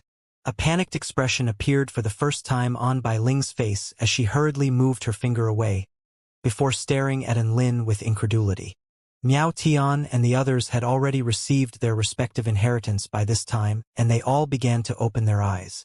Upon seeing Bai Ling's expression as well as the state of the black ball, everyone was quite shocked. Only Lin was scratching his head with an innocent expression. I still haven't finished receiving the inheritance yet. Why did you stop? Bai Ling winced with indignation. She felt as if there was a large stone sitting on her chest, making her extremely upset. You? Who the hell are you? She stared at Lin. Even her voice was shaking slightly. I am Lin, originally from Earth, currently a student of the Heavenly Court. Say, are you going to give me the full inheritance or not? What's this business with only giving half of an inheritance? Don't you know that it makes people upset if you only do things in halves? Lin complained in dissatisfaction. Bai Ling's face began to turn red and her body shook with rage. Upset? I'm the upset one. Okay? Half of the information in the mastermind was just inexplicably stolen by you, and now you're just wearing an innocent expression like you didn't do anything. There's none left. Get lost. She waved her hand, and yet another fit of dizziness befell everyone as they reappeared on the wooden bridge. Lin. Such a terrible waste. What did the centipede say in the end? Everyone. They didn't know what had happened, but they still derived pleasure from how enraged Bai Ling had become at Lin's hands. A brand new gate appeared in front of everyone. Lin and the others walked through it. Passing through the gate, they came to a cavernous hall, within which were tables, chairs, and all sorts of strange mechanical creations floating in the air. This was a very familiar scene, because this was the hall they'd first appeared in after coming into the ruins. So, we've come back just like that? Miao Tian could barely believe her eyes. It was instead Sun Shenglian who seemed to recall something as she chuckled lightly whilst covering her face with her hand. That should be all thanks to our team leader. Everyone was a little taken aback after hearing this, but they then all smiled knowingly upon recollection of Bai Ling's enraged expression. Was this the legendary door slam? They could only say, Big Brother and, well done. Lin did not respond to everyone's approval and gratitude, instead looking toward the 5 mechanical objects in the air with a peculiar expression. These are mechanical creations of the Biological Bloodline Research Center. Their cores are constructed of the fused cores of 100 beasts, thereby allowing for perfect synergy between technology and the power of bloodlines. However, it is currently inaccessible due to the spatial barrier. In order to open the barrier, one would only need to. He condensed some vital energy on his fingertips before drawing a complex veined pattern formation on the barrier encapsulating the Gundams. Following this, the patterned formation began to glow with a bright light, acting as a key and ripping the barrier apart. Lin stowed the Gundam away without hesitation. After that, he came to another Gundam, repeating the same motions. Bai Ling was busy repairing the black ball and almost coughed up blood in rage upon detecting what Lin was doing. Lin, you've gone too far. She yelled in rage before swiping a slim hand through the air. The gate linking the hall and the outside world suddenly opened, sweeping everyone out with an invisible force. Lin had just finished stowing away the second Gundam, and now found himself back outside of the ruins along with his team members, saving them the trouble of having to blow into the horn to summon the horned dragon. After sweeping Lin and the others away, the gate to the research institute swung shut once again and the deathly silence resumed within. A wistful expression appeared on Bai Ling's face as she worked to repair the black ball. To think that the Biological Bloodline Research Center can only provide value to the world in a way such as this, what a pitiful set of ruins. I wonder when the next group of trial takers will arrive. However, even if there are to be new entrants, there probably still won't be another trial taker as interesting as that one. Would there? A thought seemed to occur to her at that moment, and the corners of her lips began to curve upwards. Her cold expression gave way to a radiant and enchanting smile, much like a world of snow and ice melting away. But in the dim and deathly quiet research institute, there was no one to appreciate her vibrant smile. And Lin and the others were ejected by the invisible force, flying straight out of the lake before tumbling onto the grass on the lakeside. Luo Zipping spat out a mouthful of grass before turning to Lin. Big brother N, you've completely won me over this time. Not only did you force Bai Ling to slam the door on us, you even got her to eject us out of the ruins. You're awesome. And Lin winced slightly. Is that supposed to be a compliment? The air outside is wonderful. I suddenly feel so relaxed. Zhong Yongyan was laying back on the grass, staring up into the sky while breathing happily. And we've all reaped some great rewards this time, right? Miao Tian's eyes narrowed in a sweet smile. Everyone smiled and nodded in agreement, their faces glowing with contentment. That bloodline inheritance, in the end, was really useful. Only Lin had an expression of wistfulness on his face. The stream of information was forcefully cut off, leaving him extremely upset. Sigh, just what did the centipede say in the end? Suddenly, a loud rumbling erupted from the bottom of the lake as a huge dragon rose out of the water, looking at Lin and the others in shock. It transformed into a middle-aged man before walking toward Lin and the others. Taoist and Lin, how did you guys come out here? The man rubbed his eyes in disbelief as he assessed the group in front of him. And Lin smiled bitterly. We were chased out. The owner of the ruins seemed to not like us very much and kicked us out. The man's mouth fell open as he took in everyone's serious expressions. They didn't seem to be lying. How is that even possible? Just what kind of deranged things did you do in there? Ever since he assumed the role of guardian of the White Cloud Lake, he had never encountered any trial takers who had received the treatment Lin and his group received. And Lin could only offer up a wry smile. He was too embarrassed to reveal what he did in the ruins. The man didn't force the issue upon seeing that Lin was reluctant to answer his question, instead changing the subject. Which of you guys received the inheritance? Everyone looked at each other before nodding in unison. The man blinked with incomprehension. What's that supposed to mean? That means everyone received the inheritance. And Lin replied, all of you received an inheritance. Even the dragon on the man's head reared up in shock. Not only that, Sun Shenglian and Xiao Hong each received 2 inheritances. And Lin continued, if it wasn't for the fact that this was the man that had led them into the ruins, he wouldn't be revealing so much. My God, am I dreaming? To think that I, Zhang Anlin, would be able to encounter a whole group that all received the inheritance.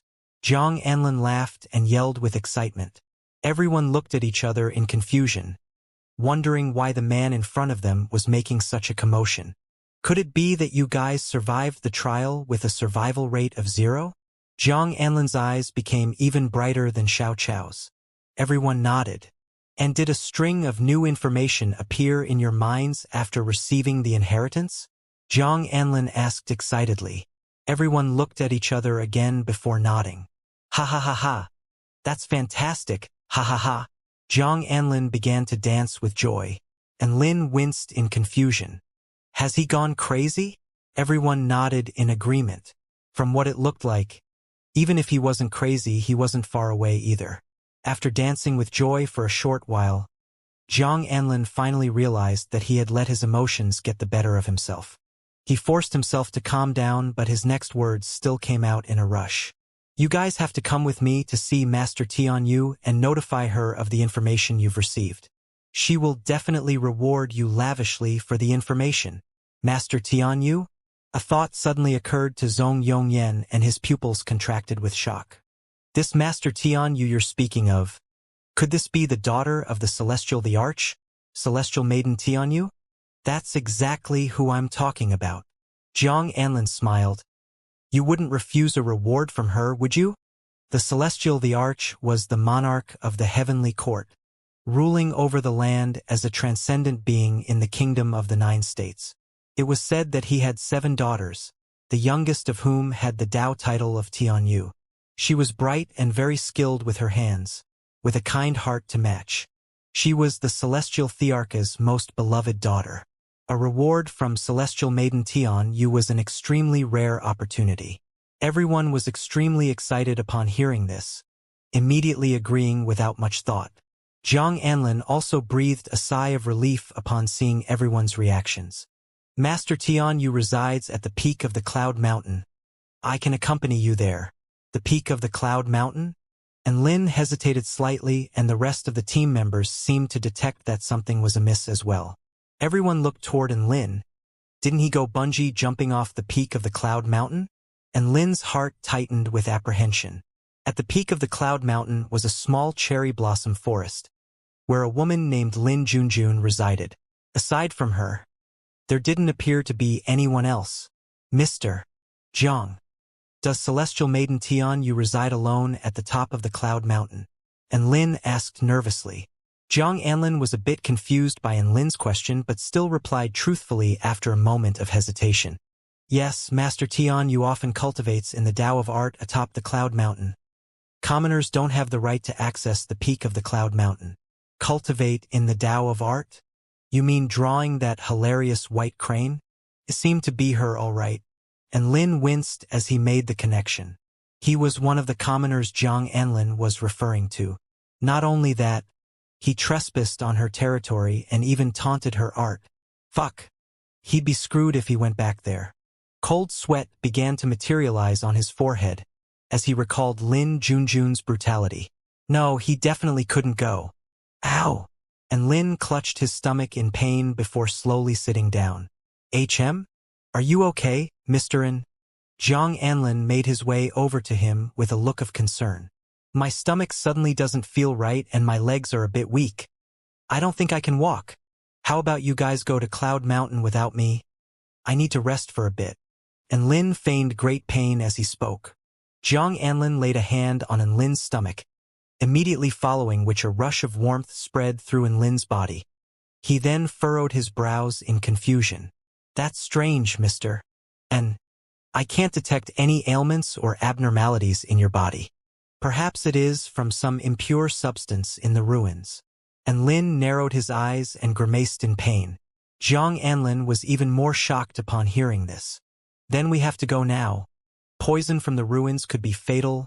Master Tianyu is proficient in the way of medicine.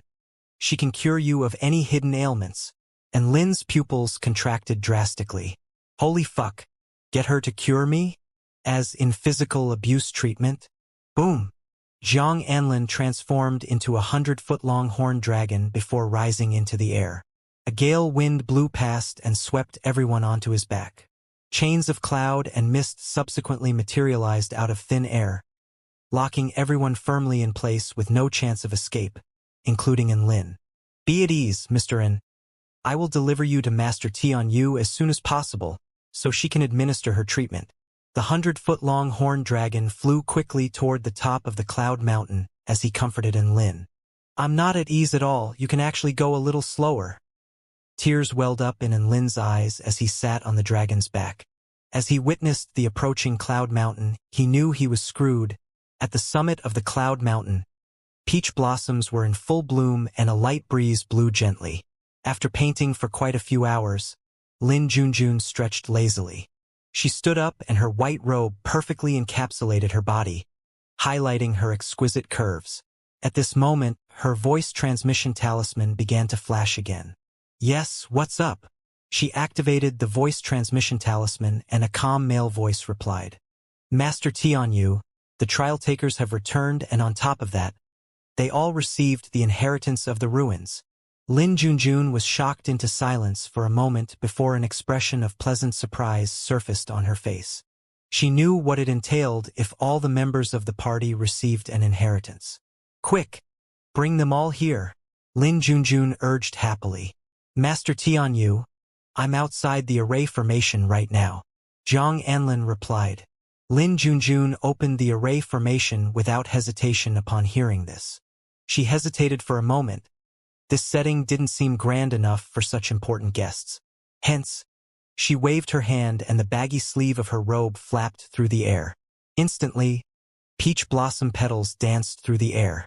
It was like an extremely beautiful cloud of red, drifting over the mountain summit. This was a scene she enjoyed seeing very much, and she felt that it was extremely fitting for welcoming the incoming guests. Yes, she wanted to leave a good first impression on this group of heroes. Lin Junjun then stood up with a smile on her face in preparation for the arrival of her guests. The huge dragon roared through the clouds and flew onto the mountain summit. She saw the guests she had prepared such a grand scene for. She also saw that extremely familiar face, the face that could trigger her nightmares. Lin Junjun was stupefied. She stood there blankly, completely forgetting her duty as a host. Her heart felt as if it had been stomped on by a stampede of 10,000 divine beasts. The huge dragon reverted to its human form, and Lin and the others began to disembark. Zhang Anlin was a little taken aback upon seeing Lin Junjun's dazed state, but did not think much of it, instead accompanying Lin to make their way over to her. Master Tian Yu, mister. And suddenly began to feel ill after returning from the ruins. I hope I can ask your highness to examine him for any ailments. Lin Junjun came to her senses and her bright rippling eyes focused on Lin, who was trying to smile amiably at her. She seemed to grasp something from his expression and gave him a meaningful glance. Oh? Mr. N is not feeling well? Of course, I would be happy to examine you. She extended a slim white hand toward Lin as she said this. And Lin immediately shit himself and exclaimed with fear. No need, no need. I suddenly feel much better now. My back no longer throbs and my legs don't hurt anymore. He performed a set of military katas to provide proof of his claims. Zhang Anlin's eyes widened in surprise. Mr. N, are you sure you're okay now? Absolutely. I'm as fit as a horse. Never been better. And Lin put even more effort into his military katas, appearing even more majestic and imposing. I feel like there's something going on between her and team leader, Zhong Yongyan remarked lightly whilst waving his fan. Miao Tian and the others all nodded solemnly in agreement. They weren't idiots. From Lin's anxious expression and Celestial Maiden Tian Yu's barely concealed malicious intent, they could glean that their team leader had most likely stirred up some trouble during his bungee jumping escapade. A thought suddenly occurred to Miao Tian and she held on tightly to Xiao Chao's arm. Big Brother Cho, when we get ejected out of here, make sure to take me with you during your flight. Otherwise I'll die from falling. That's right, within Lin's tendency to stir up trouble, there was a great likelihood that they could be ejected soon. It was okay when Bai Ling ejected them from the ruins. All they did was faceplant into some grass. But if they were ejected by Celestial Maiden Tian Yu, they'd face a fall of 100,000 feet. Xiao Cho. Lin Junjun seemed to enjoy Lin's terror and once again took the initiative. Mr. N, tell me, do you think this is fate? Lin Junjun folded her hands behind her back and a cheeky expression appeared on her gentle face. And Lin forced a smile onto his face. Yeah, what a coincidence to see you again. Seeing as we appear to be bound by fate, it would be great for us all to sit together and have some tea. Lin Junjun looked at Lin with a hint of a smile on her face, but did not say anything. A shiver ran down Lin's spine. He didn't dare to even move. Fuck. It would be fine if this was the Lin Junjun from before. If he couldn't beat her in a fight, he could at least win in a war of words. But her identity now was Celestial Maiden Tian Yu, the most beloved daughter of the Celestial the Arch. To have a war of words with her? He'd have to prepare for a terrible death. He could only be an obliging little bunny now. Yes, a bunny. Master Tian Yu, you and Mr. N have met before? Haha. That makes things much easier then. Zhang Anlin laughed heartily with a happy expression. Yes, we've met before. He and I have even discussed art together. Lin Junjun nodded. And Lin grimaced and could not even force out a single word. Discussed art? One person was insulting the other's artwork like mad. whilst the latter abused the former like mad. That's great. Seeing as we all know each other here, let's sit down and discuss some things. Jiang Anlin waved his hand and an intricate table appeared along with almost 10 chairs. Lin Junjun smiled slightly and nodded in agreement. That's true. Let's all take a seat. And Lin was rooted to the spot. What was going on? When did she become pleasant? Wasn't she going to attack him? I am an elegant and graceful maiden. How can I attack you in front of everyone? That would ruin my reputation. Lin Junjun thought to herself upon seeing Lin's dumbfounded expression. Besides, to cultivate in the Tao of art required one to remain calm and not be quick to anger. Even if someone she had a vendetta against was to appear before her, she still had to remain calm and ensure she acted like a proper gentlewoman. Even if she was to attack him, she had to wait until there was no one around. Everyone took a seat around the table, and a smile appeared on Lin Junjun's face. I trust you all know who I am. Please tell me the information you have received from the ruins, and I will assign rewards based on the value of the information provided. All right, I'll go first. Miao Tian volunteered. She carved out a complex and mysterious formation onto the table with her slender finger. This is what was engraved into my mind when I received the inheritance, she said whilst pointing at the formation. A satisfied expression appeared on Lin Junjun's face as she looked at the formation.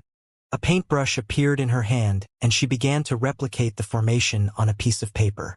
A slight smile appeared on her face. This is an array formation to do with bloodline fusion. Jiang Anlin will accompany you to receive your reward of 1 elementary rank spirit tool from the treasure vault. Miao Tian's eyes lit up at the news. Who would have thought that the inexplicable array formation in her head would be worth an elementary rank spirit tool? This was the equivalent of a few tens of thousands of spirit stones materializing out of thin air. I'm next.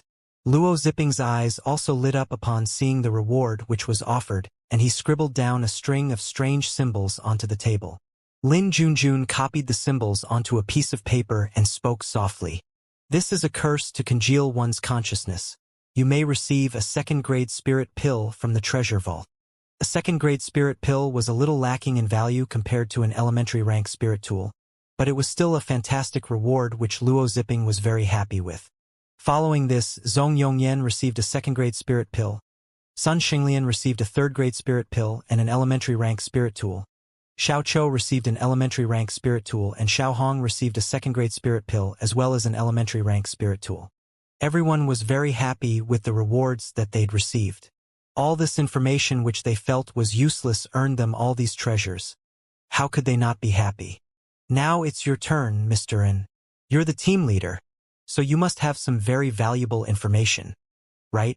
Lin Junjun raised her wispy brows slightly, and the corners of her lips curled up in a smile. And Lin scratched his head and smiled apologetically. I do. But I'm afraid that I'll leave you guys bankrupt if I reveal all the information I have.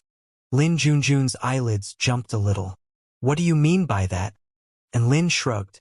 I mean exactly what I just said. I'm afraid you guys won't have enough treasures to reward me with. Lin Junjun's chest tightened in anger. And Lin, you're trying to piss me off on purpose, aren't you? Hee hee. Just give me all the information you have. I'll concede to you if I even so much as furrow my brows. Lin Junjun's eyes shone brightly as she stared at Lin, her expression alight with battle intent. And Lin didn't waste time with words, instead carving out a formation.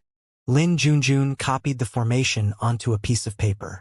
After finishing her drawing, she nodded approvingly, a triumphant smile appearing on her face. Not bad. This is a bloodline fortification array formation. You may receive an intermediate rank spirit tool from Jiang Anlin's treasure vault. Lin Junjun rested her chin in her hand as she smiled slightly. Mr. N, do you have anything else to offer? And Lin nodded before carving out 2 more formations. Lin Junjun was slightly taken aback by this, but still maintained a calm expression after copying the formations. Very good. You've indeed reaped some great rewards. You may receive an intermediate rank and an elementary rank spirit tool from Jiang Anlin's treasure vault. And Lin was shocked by her words, but still maintained a calm facade. He just casually tossed out 2 trash formations, Who would have thought they would be so valuable? He was growing a lot more confident now. After this, he carved out 10 different formations onto the table. Lin Junjun stared at these complex formations, drawing in a sharp intake of breath.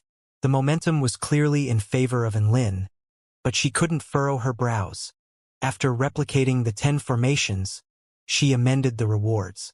You may receive 3 intermediate rank spirit tools and 7 elementary rank spirit tools from Zhang Anlin's treasure vault. Zhang Anlin trembled all over after hearing this.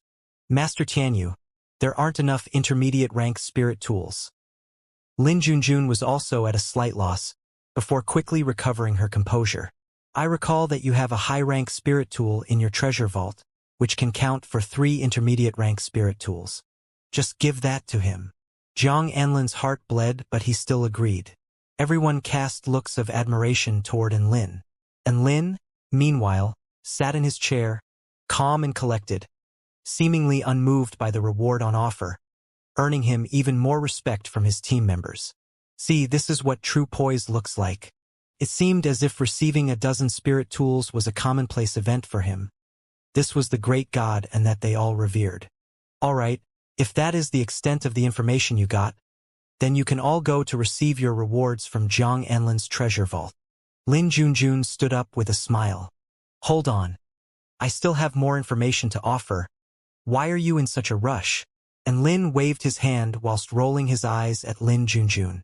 Lin Junjun's body swayed slightly as her eyes widened. You have more left? And Lin nodded solemnly before writing down about a dozen different strings of symbols onto the table. Lin Junjun. Zhang Anlin was about to cry. Master Tianyu, there are no more spirit tools in the treasure vault. Lin Junjun. Bring out the spirit pills. And Lin smiled before writing down about a dozen bloodline research experiment papers onto the table. Zhang Anlin's breathing quickened. Master Tianyu, there are no more spirit pills in the treasure vault. Lin Junjun gripped her chest in pain. Bring out all the rare treasures and the tool refinement materials. And Lin nodded in contentment before drawing out a few mechanical blueprints onto the table. Zhang Anlin's lips trembled. Master Tianyu, there appear to only be spirit stones left in the treasure vault. Lin Junjun's eyes widened as she chewed tightly on her bottom lip. Only after a long while did she manage to eke out a response. Then bring it all out. And Lin was very satisfied. He continued to draw another dozen formations with a happy smile. Darkness fluttered past Lin Junjun's eyes as her paintbrush slipped from her grip and fell onto the ground. How do you have more formations? And Lin blinked innocently. Because I saved a few in case I drew out too many and bankrupted you guys. Wow, how thoughtful. Zhang Anlin stared blankly at the formations on the table, struck with a sudden urge to commit suicide by bashing his head into the table. Master Tianyu, the treasure vault has been emptied. Please advise on how you would us like to proceed. Zhang Anlin was looking forward to death at this point. Everyone in the Dragon Clan loved treasure. The treasures in the treasure vault were like his children. They were so beautiful, making it so easy to form emotional attachments. Now that the treasure vault had been completely emptied, he felt as if he had lost all purpose for continuing living, and Lin looked toward Lin Junjun with a suspicious expression. You're not going to eat your words, are you? Lin Junjun was stunned after hearing his accusations. She had only come here this time to practice her art. Hence, she didn't bring any valuable items with her. But Lin had already drawn the formations. She couldn't just put the rewards on credit. Who was she? She was the daughter of the Celestial the Arch. How could she eat her words? She promised rewards, so she had to give the rewards immediately.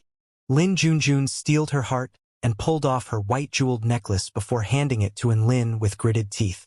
This is the Heavenly Spirit Ice Heart. It's a high-tier protective spirit tool. It is a sufficient reward for the formations you've drawn. And Lin reluctantly accepted the Heavenly Spirit Ice Heart, his expression filled with dissatisfaction.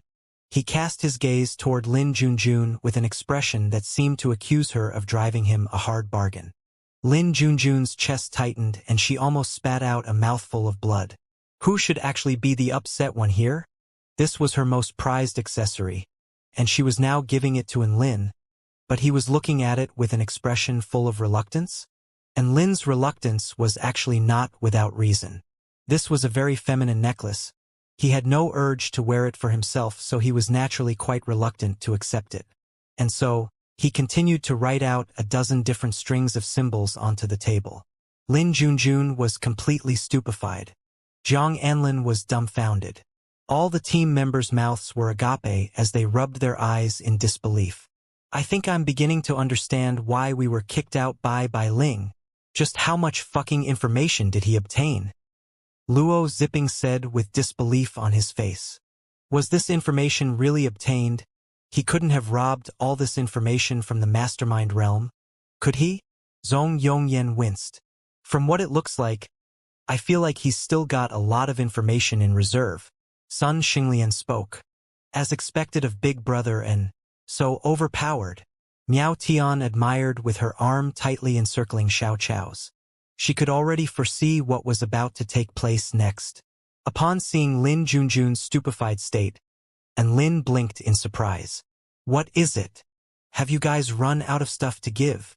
The rims of Lin Junjun's eyes reddened as she stubbornly chewed on her soft bottom lip, no longer able to maintain her calm facade. She had never been in such despair before, and Lin's relentless exertion of pressure had her on the brink of collapse. The most valuable item she had with her was the heavenly spirit ice heart. What else could she sell? Herself? And Lin, are you here just to bully me? Tears began to well up in Lin Junjun's eyes. She could no longer maintain her calm grace as her facade crumbled, revealing an upset little girl. She really wanted to beat the shit out of Enlin, but there were so many people around. She couldn't attack him now, so she could only suppress the urge. Who knew she would be bullied to the point of tears at his hands?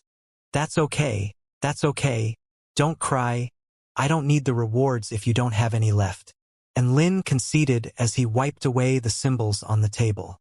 To drive the daughter of the Celestial the Arch to the point of tears, it would be far too scary if this story got out. He didn't want to attract any more trouble, so he could only concede to his bad luck and relinquish the reward. However, and Lin's sympathy dealt another crushing blow to Lin Junjun's pride. She rubbed her eyes before producing a piece of paper and writing out a large U character, handing it to Enlin. I promised you a reward, so I'll definitely deliver. You can present this U character to the Heavenly Court for a free immortal pill of under the 6th grade. And Lin fell into silence after receiving the piece of paper. A blank check. Lin Junjun thought that Enlin was unaware of how to reach the Heavenly Court, hence tacked on some instructions at the end. There are teleportation spell formations present in the prefectural cities of every state that could send you to the Heavenly Court. Just present this piece of paper to the Heavenly Court attendant, and they will allow you to pass through without any trouble. And Lin nodded before stowing the piece of paper away. He was a student of the Heavenly Court anyway, so it wouldn't be an issue even if he had to go directly to the Doshui Palace.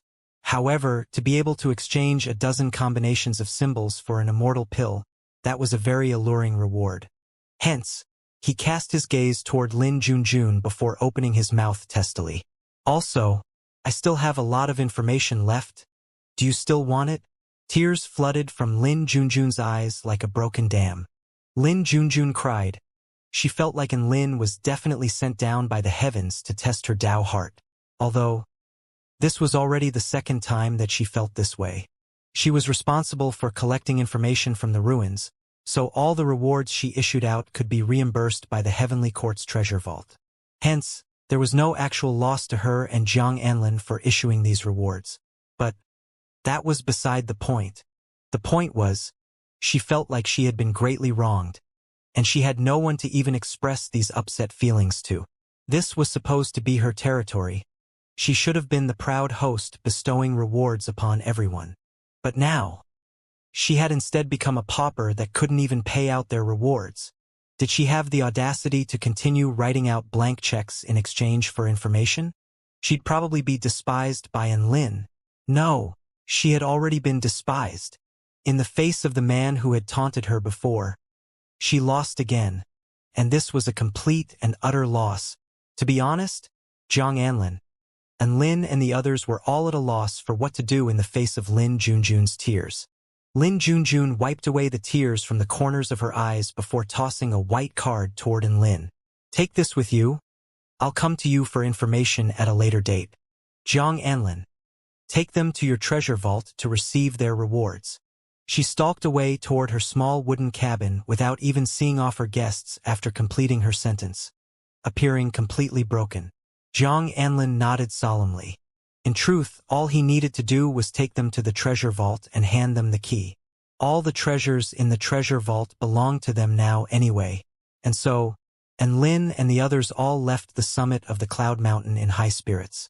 They sat on the 100-foot-long dragon and descended from the sky, before diving into the lake and appearing before an underwater cavern.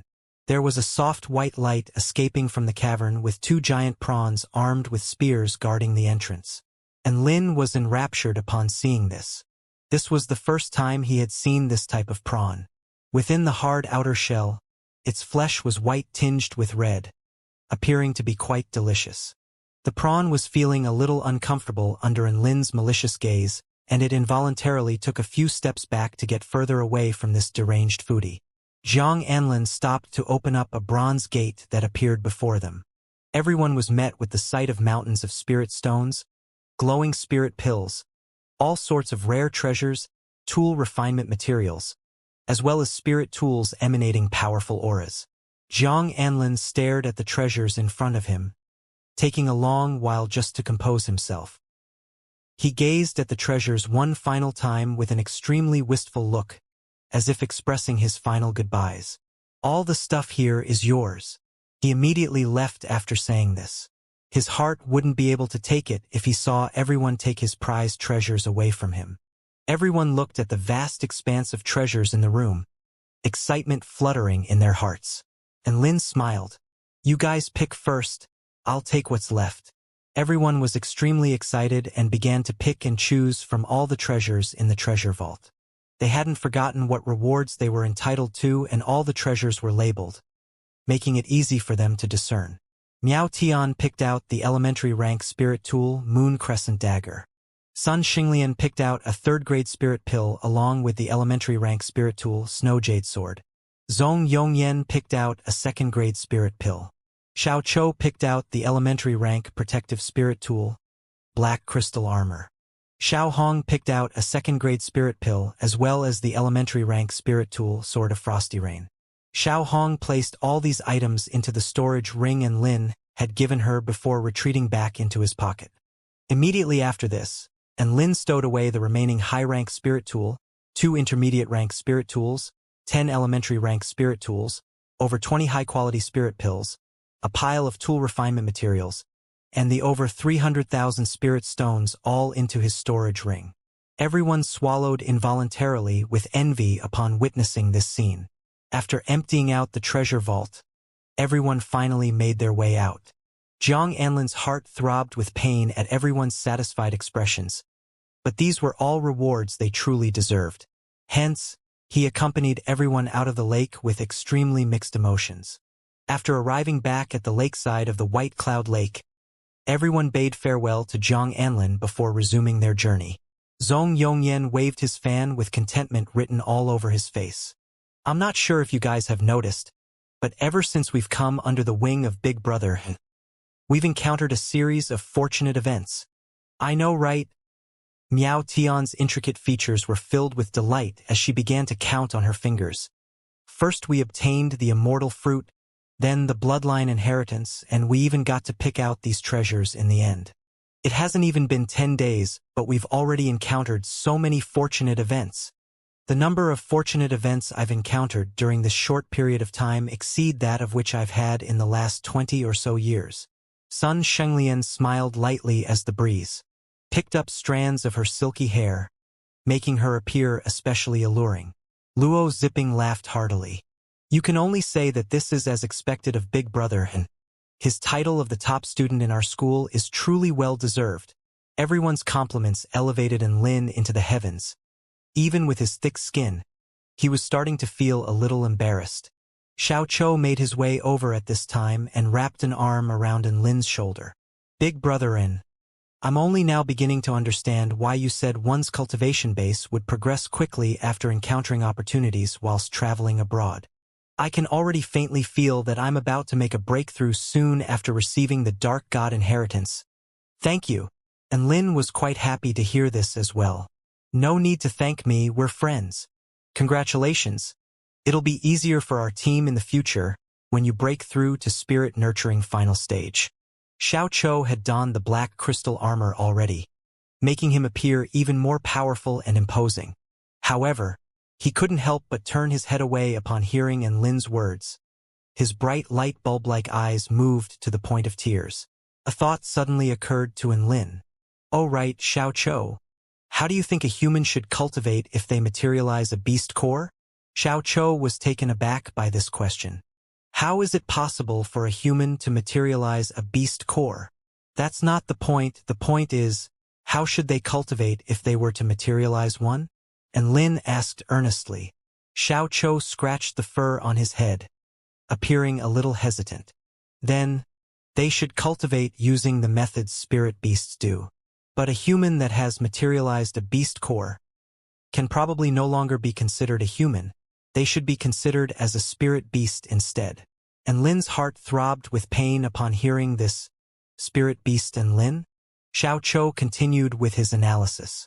The way in which we spirit beasts cultivate is different from how humans cultivate. To progress in our cultivation base, we need to mainly focus on the 3 areas of tempering the core, refining the body, and enlightening the soul. Tempering the core refers to absorbing the spiritual energy of heaven and earth daily and circulating vital energy throughout the body in order to purify and temper the beast core in the Jade Temple. Refining the body refers to exercising or engaging in battle every day, or consuming rare treasures and medicines in order to strengthen the body. Enlightening the soul refers to becoming one with nature and experiencing the souls of all living creatures, in order to unearth one's own consciousness and develop one's own domain. But this is usually only something to be worried about after the spirit-nurturing final stage. And Lin nodded emphatically upon hearing Xiao Chou's words. Cultivation for spirit beasts was a lot simpler than for humans. But that was quite normal. Spirit beasts usually thrived in the mountains and didn't really have any systematic cultivation methods, so they could only rely on their own senses to cultivate. Thus, it was quite normal for their method of progression to be vastly different from human cultivators. For tempering the core, and Lin could start that now. As for refining the body, would filthy rich and be lacking in rare treasures to consume? Enlightening the soul. That was far in the future, so there was no need to think about it now. And Lin gained a much greater understanding of how he should cultivate from here onwards from Xiao Chou's introduction. Some of the confusion in his heart dissipated. So what if he was going to be spirit beast and Lin? It didn't matter as long as he could kick ass. And Lin and the others walked back toward Ding'an City. They had spent a total of 5 days on this journey. Everyone's power increased significantly after receiving the inheritances. On their journey back to Ding'an City, they were all adapting to and exploring their new bloodline powers. In truth, the bloodlines and inheritances by Ling chose for them all suited them very well. After receiving the metal inheritance, Sun Xinglian's swordsmanship improved by leaps and bounds. Adding the bloodline inheritance of the sword dragon to that, her strength increased twofold, and her sword strikes now contained a dragon's might within them. Miao Tian's silver rabbit inheritance allowed her to become even more agile and nimble. Regardless of whether she used daggers or flying discs, her attacks all became more shrewd and deadly. As for Zhong Yongyan, he had specialized in wind immortal spells right from the beginning, so the effects of receiving the inheritances were most evident on him. The wind weasel inheritance simply and crudely increased the power of his immortal spells. The demon ape inheritance made Luo zipping even bigger, taller, and stronger. That's about it. And Lin's observations led him to believe that the strength of his team members was already equivalent to that of cultivators in the top quartile of the Immortal Rankings board. One had to realize that during the free-for-all battle event, only a dozen or so members of his class could enter the Immortal Rankings board. Apart from Shen Yuanchang and Su Qianyun, the only other individuals who could rank amongst the top quartile were Lin, Su Xiaolen, Lu Zhan, and Lu Yiqing. It was all as a result of their inheritances that their strength was now able to reach such levels. He believed that not long after, they would also be able to successfully break through to the spirit nurturing stage. As for Xiao Chao's dark god inheritance, even he himself couldn't describe what transformations it brought about. However, he felt that because of this inheritance, he was able to sense the barrier leading through to the spirit nurturing final stage. As for Xiao Hong's inheritance, she also revealed a bit of its power. She said that it was some photosynthesis power and had to do with the sun's light waves and whatnot. Emitting a light beam, she managed to start a wildfire. In the end, adhering to the fact that humans should peacefully coexist with nature, Lin and the others had to act as firefighters, using immortal spells to create torrential rains and put out the wildfire. The spell technique that Xiao Hong used was probably related to the bloodline inheritance she received from the Golden Crow. As for her other mirror combining inheritance, she was still clueless about it. Just like that, they hurried back to Ding'an City. In the courtyard, Lin and the others reported back to Sword Immortal Ling Xiao about their exploits of these past few days. In the end-of-year exam, their class target was to slay 3,000 mutant beasts. Dividing this evenly amongst the teams, each team only needed to slay 150 mutant beasts.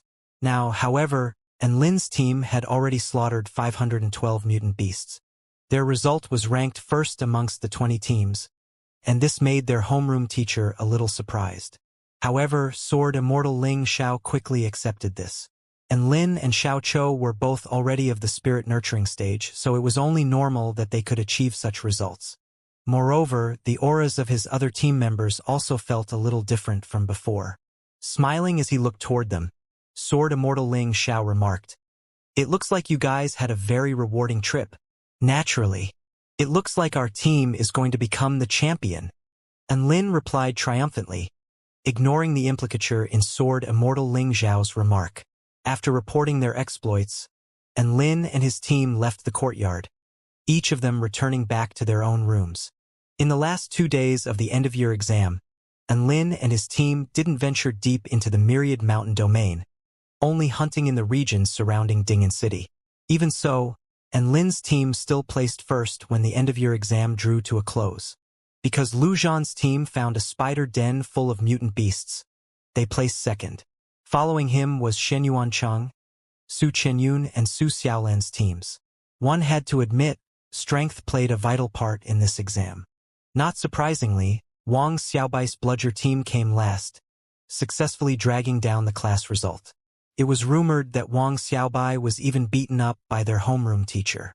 In total, their class slaughtered more than 5,100 mutant beasts, far exceeding the target set by the university. Many of these kills could be attributed to the beast tide. Of course, it also had to do with the students' efforts. Apart from a minute number of bludger teams, most teams performed exceptionally well. Sword Immortal Ling Xiao was very satisfied with this result. As a reward, he didn't force the students to run thousands of miles in a single day when they were returning to the Stone Dragon state. Lin was actually quite disappointed when he heard this news. He still wanted to show off his brick kinesis flight and brag about his flying skills. Who knew? There was no opportunity for him to display his prowess, and he could only trundle along slowly with the other students. In no time, they arrived back at the United University of Cultivation. The results achieved by their class was outstanding, and Vice Principal Yu Hua praised them in front of the entire school. He also presented a lot of rewards, though these were nothing more than just some pills, elixirs, spirit stones, and refinement materials. Lin's team received a lot of rewards. Tycoon didn't care much for these rewards, so he gave them all away to his teammates. His teammates were especially moved, and they all expressed their desire to follow Big Brother and in the future. Worthy of mention was the fact that Class 1 of the 4th year also received public praise in front of the whole school. It was said that in a battle against the Blood Tribe in the Dark Marshlands, a dozen or so students of their class got caught up in a deadly situation. In that battle, Wang Xuanzhan broke through to the soul formation stage on the battlefield. He slaughtered 2 blood gods in one fell swoop and forced the Blood Tribe's army into retreat, turning the battle situation back into their favor. Due to this achievement, his name was once again spread throughout the heavenly court. his deeds becoming a story shared amongst the students. Once the new semester ended, the students of the 5th year would leave the university. Some students would choose to stay and work for the heavenly court. Of course, some others would choose to return to their own clans or sections. To these choices, the school would never interfere. Right now, Enlin didn't need to think about these faraway matters. All he cared about now was the fact that he was going to become a senior student and some adorable little sisters were going to join the university. He was getting excited just thinking about this. Xiaoqiu also sneaked into the school with Enlin. He transformed into a palm-sized monkey, though he was still ugly nonetheless. Massive light bulb-like eyes, an upturned nose, a crooked mouth, and a freckled face had already become his indelible features. No matter how he transformed, he would never be able to change these features. The only good point was, his face also shrunk along with his body. Thus, he wasn't the frighteningly ugly Xiaoqiu anymore. Now he was the adorably ugly Xiaoqiu. When he was bored, Xiaoqiu would lie on Enlin's shoulder and take a rest. Of course, most of the time, he would be cultivating on the Full Moon Mountain. The vital energy at the United University of Cultivation was even richer than that at the Mountain of Fruits and Flowers, so he liked this place very much. In no time, Enlin's life as a first-year student came to an end. The 5th-year seniors also started to leave the university. Enlin especially inquired about where Chun had gone, and learned that he had left the heavenly court. No one knew of his sect or clan, and no one cared either. Thus, where exactly he had gone after leaving the heavenly court was a complete mystery. Enlin had initially thought that Chun would actively seek him out due the matter regarding the finger of the heavenly Tao. After all, Enlin had stolen his technique after seeing him use it just once. Even if one was incredibly insensitive, they wouldn't let such matters slide. However, that's exactly what Chun did. Up till his graduation, he never once sought out Enlin. In fact, this was fine too. Otherwise, Enlin wouldn't know how to explain the matter regarding the finger of the heavenly Tao anyway. University holidays started, and there was still 1 month until school started again. This 1 month was a holiday period for students, and Enlin also needed to make good use of this time. What should I do first? He suddenly thought of something, and his eyes lit up. I'll go to Do Shui Palace. To the west of the floating continent, there was a grand and majestic structure, Do Shui Palace. This structure stood behind 5 layers of walls, and its roof was held up by 9 large marble columns. It was as if this structure symbolized the imperial throne one. Do Shui Palace was a temporary imperial residence of the heavenly lord of Tao and virtue. It was not managed by the heavenly court, but it was responsible for the heavenly court's pill refinement business. When immortals of the heavenly court wanted pills or elixirs, most of them would go to Do Shui Palace and commission an order.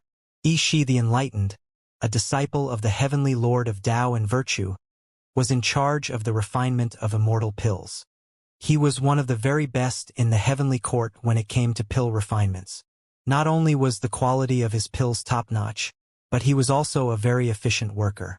With a map in his hands, Enlin flew through the sky on his brick. Xiaoqiu was quietly sitting on his shoulder. Soon after, he saw the majestic palace. Damn! What a humongous palace! He was astonished by the sheer scale of what lay before his eyes. The palace soared at least a few hundred meters into the air. At first glance, it looked like it was a gigantic mountain which towered into the skies. In front of Do Shui Palace, there were falling flowers and flowing water. White lotuses bloomed all around. The refreshing breeze brought along with it a faint fragrance, making one feel relaxed and reinvigorated. Enlin landed at the entrance of Do Shui Palace. Standing guard, there were 2 heavenly soldiers. Halt! Please produce your identification. One of the heavenly soldiers yelled. Enlin stopped in his tracks, slightly dumbfounded. Produce my identification? What identification? My student identification? Mulling over this for a moment, he decided to produce his student identification. This was a wooden tablet he received from the United University of Cultivation. After seeing this wooden tablet, the heavenly soldiers moved aside to let him through. Enlin put away the wooden tablet. He had never needed to use his student identification when entering or exiting the university gates. Who would have thought that he would need it here? Upon entering Do Shui Palace, what greeted him was the sight of numerous cultivators. They were dressed in Taoist robes, and all of them were busy picking out medicinal ingredients. Glancing around, he found that this entire level was filled with medicine chests. They were densely packed together and innumerable in number. One could only guess how many rare treasures lay in these chests. At this moment, a young cultivator with delicate features walked up to Enlin. "Hi there, fellow cultivator. May I ask if you're here to commission pills?" Enlin nodded. "That's right. I want to find someone to help me refine immortal pills." "Immortal pills?" The young cultivator was startled. "Then we need to ask Elder Ishi. Please follow me." And Lin followed the young cultivator onto a wooden board. The wooden board suddenly started moving upwards. Glancing around when they passed the second floor, he found that this floor was also packed densely with medicine chests. The wooden board continued moving upwards. Third floor, fourth floor. All these floors were packed with medicine chests. Eventually, they all became a blur in his eyes, and Lin felt that Do Shui Palace was just a gigantic treasure storage. Every level contained countless rare treasures. The overall amount of medicinal ingredients here was terrifying. The wooden board stopped when it arrived on the 19th floor, and Lin followed the young cultivator to a pill refinement room which faced toward the east. "Elder Ishi, there's a customer who wants to refine an immortal pill," the young cultivator said respectfully. Tell him to wait for a while," a lazy voice replied. "Let me finish refining this pill first." Looking into the pill refinement room, and Lin saw a thick-browed fatty. He was eating an apple out of one hand, and his other hand waved about in the air. In front of him, a purple flame raged. Countless medicines mingled and mixed in the air as they were tempered. Heavens! Pill refinement can be carried out with a single hand? Seeing this, and Lin was a bit startled. He had learned about pill refinement in class and knew that the most important thing during pill refinement was to maintain absolute concentration. However, the person in front of him was eating an apple as he refined, and he wasn't using a pill refinement cauldron either. Truly, he was acting far too casual. "Huh? You're the one who wants to refine a pill?" Ishi took a bite out of his apple as he looked toward Lin. In the meantime, his other hand still waved about in the air, and Lin was shocked by his casual demeanor. "Brother, don't you need to look at what you're refining? Bloody hell. So be it if he can divide his attention between two things. Now, he isn't even glancing at what the medicines in the air are forming into. Will pills refined in such a way really not kill their taker? Oh, it's fine. I'm very talented." Ishi consoled Lin as if he was aware of what Lin was worried about. "Condense." Ishi grabbed toward the void, and the medicines suspended in the purple flames started suddenly swirling. A dazzling light burst forth, and the crisp cries of birds reverberated around the room. Whoosh! A sparkling white pill flew into Ishi's hand. There was a look of satisfaction on Ishi's face. "Peach Blossom, deliver this 8th-rank Bluebird Rhyme Immortal Pill to the Heavenly Court's true Lord Erlang." A pretty Taoist nun walked in and placed the pill into a vial. Then, she cheerfully left, and Lin was astounded. He didn't expect that Ishi could remain so casual when refining an 8th-rank immortal pill. This was a clear display of his skill. Thinking of this, the doubt in his mind lessened slightly. Seeing that Ishi had already finished refining the previous pill, and Lin asked respectfully, "Elder Ishi, I'm Lin.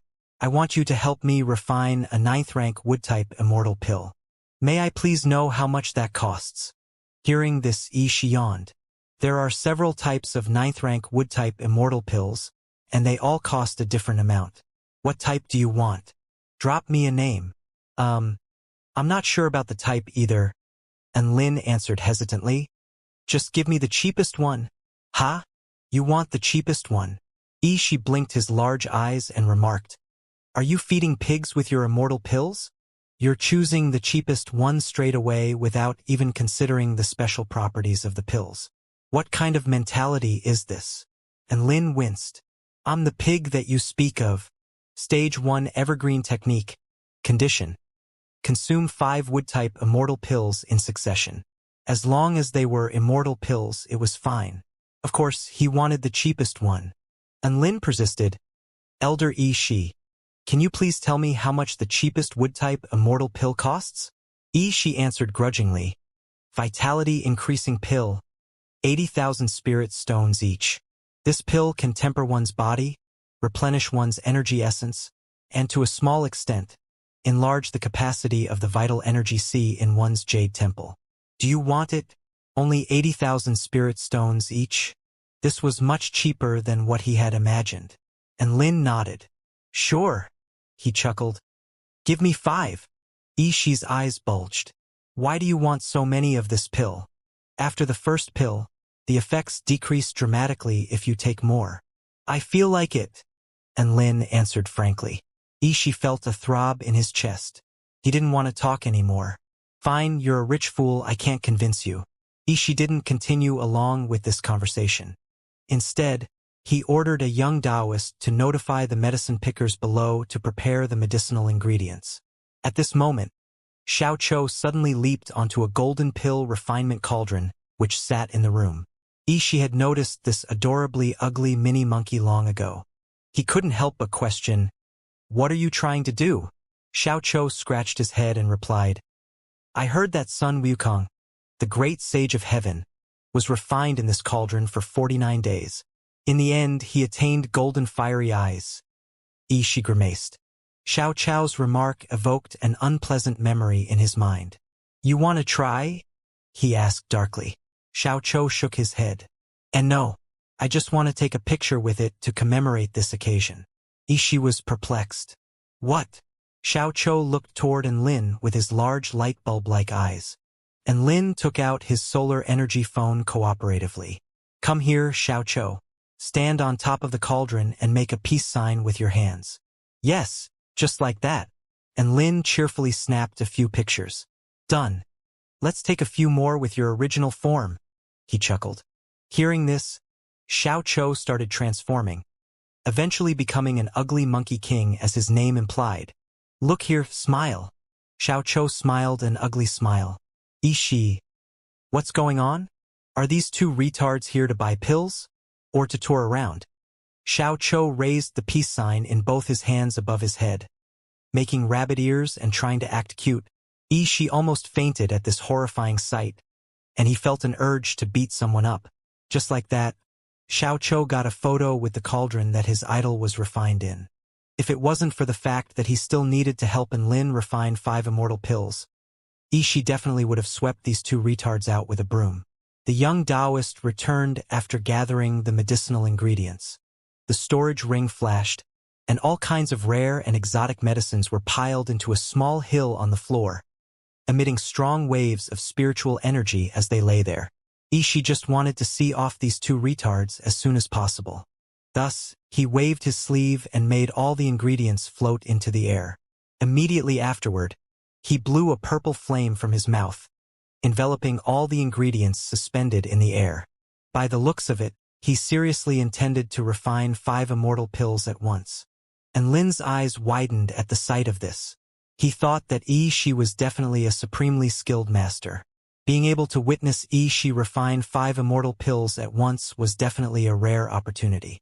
He certainly wouldn't let go of this great opportunity to learn. Ishi started the refinement process. He swayed about as if he were dancing, and the medicinal ingredients in the air also started dancing about. Furthermore, it was as if the purple flame had a mind of its own, with sparks of flames seeping into the medicines and slowly drawing out their essences.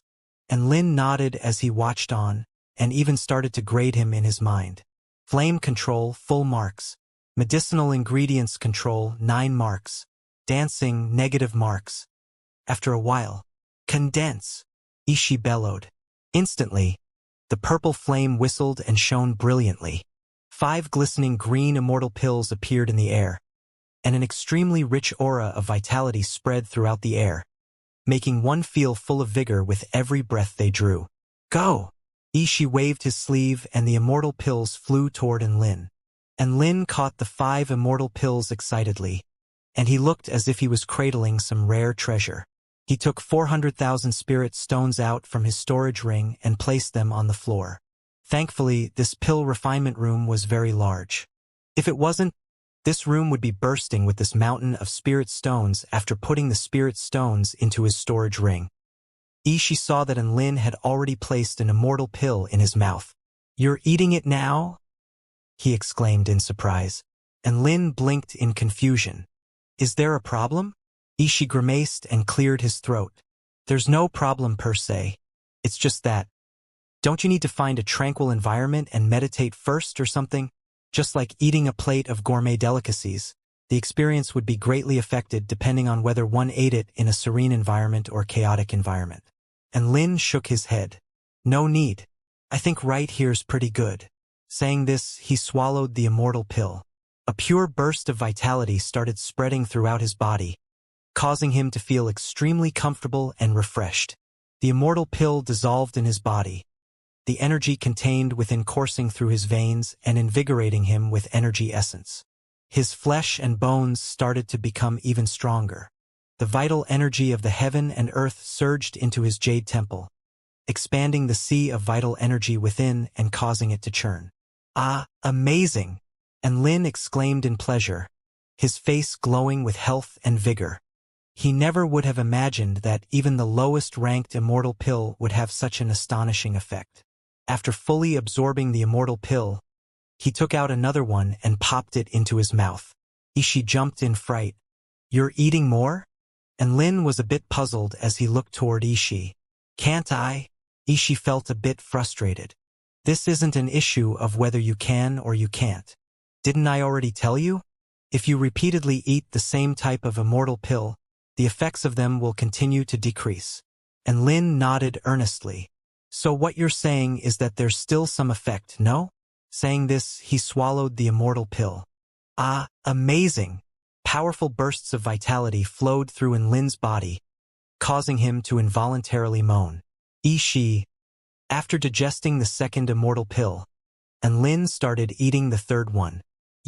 Ishi's eyes bulged. Never in his wildest imaginations did he think Lin was going to eat more. Lin glanced at Ishi. Upon realizing that he was speechless, Lin ignored him and swallowed the immortal pill. "Ah, amazing!" Lin found that regardless of how many times he ingested this type of immortal pill, that rush of energy and feeling of reinvigoration wouldn't change. Although the strengthening of his body and expansion of his sea of vital energy was worse each time, it still felt truly amazing. Seeing Lin's look of pleasure, Ishi was at a complete loss for words. He had seen people eat immortal pills before. However, he had never seen people eat immortal pills like they were candy. Even if one was rich, this was no way to spend their money. Shaking his head in satisfaction, Lin tossed the fourth immortal pill into his mouth. Ishi's round face twitched. "Holy fuck, has this guy become addicted?" After digesting the fourth immortal pill, Lin tossed the fifth immortal pill into his mouth. He had already entered a mysterious state. It was as if he possessed boundless power and limitless vitality. He felt completely carefree and happy, and with every breath, he felt light and refreshed. Seeing Lin's state, Ishi's mind wavered. Could it be that ingesting numerous immortal pills in succession really can make one experience extreme pleasure? He pondered over whether he should save up some money to attempt this impressive feat. Ding dong. Mission completed. The system's voice sounded in Lin's mind. Instantly, information pertaining to the evergreen technique rushed into Lin's mind. A dazzling green light started radiating out from his body, and a green halo appeared above his head which shone even more brilliantly. In fact, it possessed an air of divinity about it, and it exuded a crushing aura. Ishi and Xiaoqiu stared dazedly at the halo above Lin's head, unsure of what to say. Were they supposed to yell, "Hail, green? Hat? One? God?" The green halo slowly faded, and Lin had successfully mastered stage 1 of the evergreen technique, his life force increasing to an insanely powerful degree as a result. The replenishing speed of his vital energy, the regenerative ability of his body, All of his recovery attributes were elevated to a great height. It could be said that, as long as Enlin's heart and head weren't critically injured, there was a chance that he could survive regardless of the severity of his injuries. Ishi also felt the change in Enlin's aura. He was absolutely dumbstruck. In fact, even his outlook on life was flipped on its head. YUV changed. As if discovering something completely incomprehensible, he pointed toward Enlin. Only Xiaoqiu remained calm and composed. Enlin broke through to the spirit nurturing stage simply by ingesting some beast cores. Thus, it was only normal that he would undergo transformations after ingesting numerous immortal pills. Enlin didn't shirk from this remark, instead answering calmly, "Yes, I've changed." Was this transformation instigated due to eating numerous immortal pills in succession? Ishi widened his large round eyes and quizzed Enlin in excitement. "Indeed," Enlin replied honestly. "This transformation was brought about by ingesting 5 immortal pills in succession." There was nothing wrong with this answer. After all, this was what the system said, wasn't it? However, he didn't foresee how terrifying a pill-taking demon his answer created. Ishi felt like a new world had been opened up to him. The prospects it presented were broad and limitless. So that's how it is. This is a seldom ventured domain. I understand now, quantitative change leads to qualitative change. No matter what it is, as long as there is enough in quantity, it will elevate to a higher level in quality. Ishi laughed heartily, his eyes full of gratitude as he looked toward Enlin. The inspiration given to him by Enlin was truly too great. This favor was as if he had been recreated anew. After successfully learning the evergreen technique, Enlin's system refreshed and new missions appeared. There was an update under the metal category cultivation methods. Stage 1 Divine Weapon Origin Energy, Condition. Successfully nurture a weapon spirit. Trying to make a weapon develop a spirit was an extremely abstruse task. Could be really hard or it could be really easy. The evil-slaying sword in Enlin's possession was a half-step immortal weapon, and its quality was definitely sufficient. However, nurturing a weapon spirit was more about luck and chance than anything else. For example, a weapon might suddenly develop a spirit after being with its owner for a long time. Or perhaps the weapon and owner might suddenly develop a connection when facing a powerful enemy, thereby giving rise to a weapon spirit. Or perhaps one could let their weapon be tainted by the blood of countless beings, birthing within it a bloodthirsty spirit. There were all kinds of strange ways to nurture weapon spirits. However, there wasn't a single way which was reliable. It all had to do with luck and fortune and was not something that could be rushed. Thus, Enlin turned his attention to another section of the system. Moves. That's right, the moves section finally updated, with 2 new missions appearing no less. Intermediate rank God of War Immortal Spell, Origin Energy of the Netherworld, Condition. Defeat a sinister devil and absorb its devil essence. Seeing the term sinister devil, Enlin's heart sunk. This sinister devil wasn't referring to a particular human, nor was it referring to a particular race. This was a peculiar category of beings which often appeared beyond the borders of the Taichu continent. These were twisted devils who had boundless negative emotions bottled up within them. Ordinary humans stood no chance against these devils. Once they neared these beings, their minds would be snatched and they would be reduced to nothing more than walking corpses. With the power that Enlin possessed, he would simply be seeking death if he ventured out of the Taichu continent. However, there was a place called the Abyss of Evil within the Taichu continent.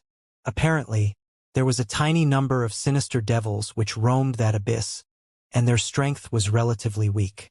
This was perhaps a suitable location for Enlin to complete his mission. He turned his attention to the second mission.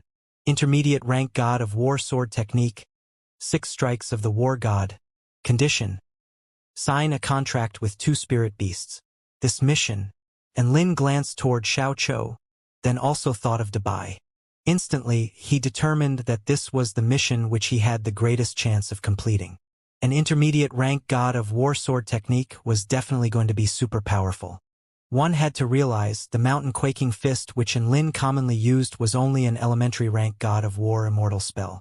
Even so, it was already top-notch amongst the various types of immortal spells. As for a god of war immortal spell of the intermediate rank, it was definitely going to be even more powerful. Thinking of this, he became eager with anticipation. These were all the new missions given by the system. After reading through them, Lin turned his attention away from the system and cast his glance back toward Yi. There was still one matter which he needed to inquire about. Elder Yi, there's still something I want to ask you about, Lin said to the thick-browed fatty. What is it? Yi was in a fairly good mood right now, and he wore a grin on his face as he spoke. Lin was a bit nervous. How many spirit stones does the second-rank immortal pill, ultimate creation pill, cost? Yi was startled by this question. The ultimate creation pill? What do you want to do with such a pill? I owe someone for this immortal pill, so I want to inquire about its price. Lin answered sheepishly. That, is 1,000,000 spirit stones enough? Lin added. He looked through his storage ring and found that he only had 100 vital stones left. This was equivalent to 1,000,000 spirit stones. Yi cracked up as if hearing a joke, and his belly quivered as he laughed. 1,000,000? Ha ha ha. Even if you add a 0 to the end, it's probably still not enough. Lin's jaw dropped and he was paralyzed with shock. Even 10,000,000 spirit stones is probably not enough. It's actually that outrageously expensive. To Tycoon, and this was a massive blow. Seeing in Lin's expression, Yi explained, with 1,000,000 spirit stones, the most you can get is the cheapest third-rank immortal pill. The ultimate creation pill, however, is a second-rank immortal pill. Moreover, it's the hardest second-rank pill to refine. First of all, the pill refinement rank of the refiner must have reached the supreme level. In all of the kingdom of the 9 states, only a handful of people have reached this rank. What more, the refinement of this pill requires extremely rare treasures that you can only dream of. In fact, some of these treasures can't even be found in Do Shui Palace. Furthermore, this pill has to be refined in a special type of environment. As he spoke, Yi's expression became curious. Presumably, you were dead as a doornail at that time. Otherwise, you wouldn't have needed such a pill. However, what I'm more curious about is, who gave you such a pill? One had to remember, Lin was only a cultivator of the spirit nurturing stage. The ultimate creation pill, on the other hand, was a second-rank immortal pill which perhaps even 10,000,000 spirit stones would not be able to buy. Which supreme being was so generous? Yi was extremely curious. It was Xianxia, and Lin didn't cover up the truth. At the university, this was already common knowledge. This time, it was Yi's turn to be shocked. His eyes widened until they were even larger than Xiao Chao's eyes. Xianxia actually helped you. What's with this world? Then, a thought suddenly occurred to him and he exclaimed, Who's Xianxia's husband? And Lin was baffled. Ha! Yi pressed. Are you her son? And Lin. One had to admit, Yi's train of thought was quite spectacular. Toward his speculation, and Lin denied it outright. However, even Lin himself was unable to explain why Xianxia was so nice toward him. Did she really go to such great lengths because of Su Qianyun's pleading? No matter what, he had to repay this debt. And Lin was considering whether he should thank Xianxia in person sometime and conveniently gift her his realm-piercing nail or something.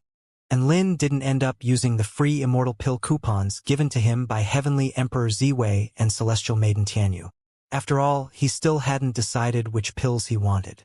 He was thinking that it would be a good idea to leave these coupons for future needs. With no more pills to refine, and Lin and Xiao Chou left Do Shui Palace. Xiao Chou suddenly jumped off his shoulder while next to a lotus pond, transforming back into his original form. What's wrong? I'm about to rank up. A look of delight spread across Lin's face, and he started to stand guard next to Xiao Chou. Xiao Chou took out the mysterious blood immortal fruit given to him by Lin and started chowing down on it. After finishing it, he sat down cross-legged and started to meditate. Boom!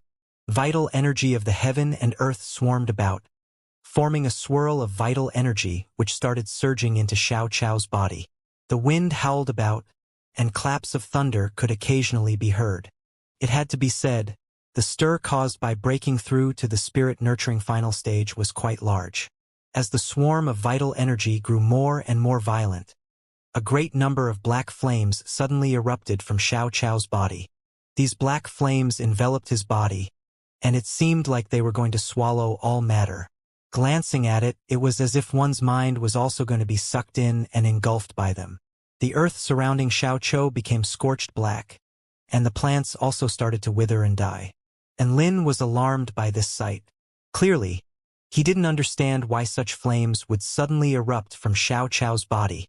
All of a sudden, Xiao Chao's eyes opened and two golden rays burst out from them.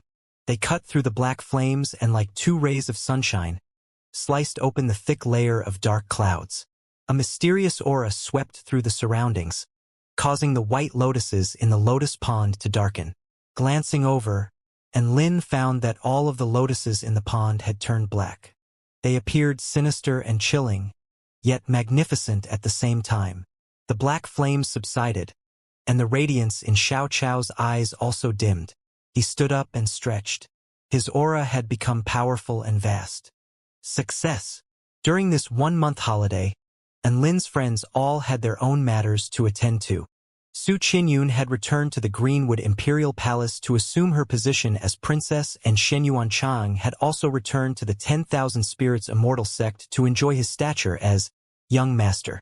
Even Su Xiaolan had returned to the Vermilion Bird sect to report on some matters.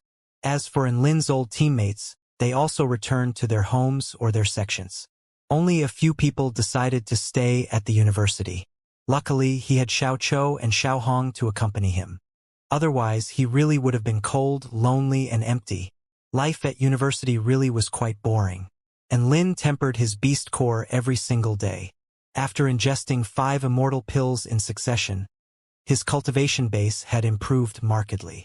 However, he had no idea when he would be able to break through to the spirit-nurturing intermediate stage. Before he knew it, a few days had passed by.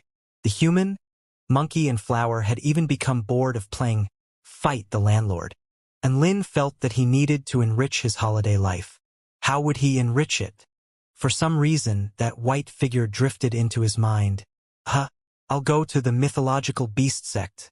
Without any hesitation, and Lin arrived at the university's teleportation spell formation, teleporting directly to a county within the Stone Dragon State. The mythological beast sect was located in the White Lake County of the Stone Dragon State, and Lin had wanted to visit Dubai since long ago. However, he had been unable to do so due to the end-of-year exam. Now that he had time, he wanted to see how Dubai was doing. Taking this opportunity, he could also tour around the fabled mythological beast sect. If he could sign a beast pet contract with Dubai, that would be even better. 1 heaven for great sects and 9 imperials. The 4 sects mentioned here were the 10,000 Spirits Immortal sect, Vermilion Bird sect, Heavenly Sword sect, and Mythological Beast sect. These 4 sects were transcendent above all other sects in the Kingdom of the 9 States. They were extremely powerful, and their influence reached over almost all of the kingdom. The mythological beast sect that Lin wanted to visit was a colossus of the cultivation world. What more, the nucleus of this sect was formed by the beast tribe. Here, the standing of humans was much lower than that of the beasts. They could probably only assume responsibilities for internal affairs or act as shit-shoveling slaves. The mythological beast sect was located atop a beautiful immortal mountain of picturesque sceneries. It was indeed a wonderful holiday destination. Following the coordinates on the map, Lin arrived at the entrance of the mythological beast sect. To the sides of the main gate, there were 2 gigantic stone turtles. These stone turtles were vivid and lifelike, and there was an air of arrogance about them.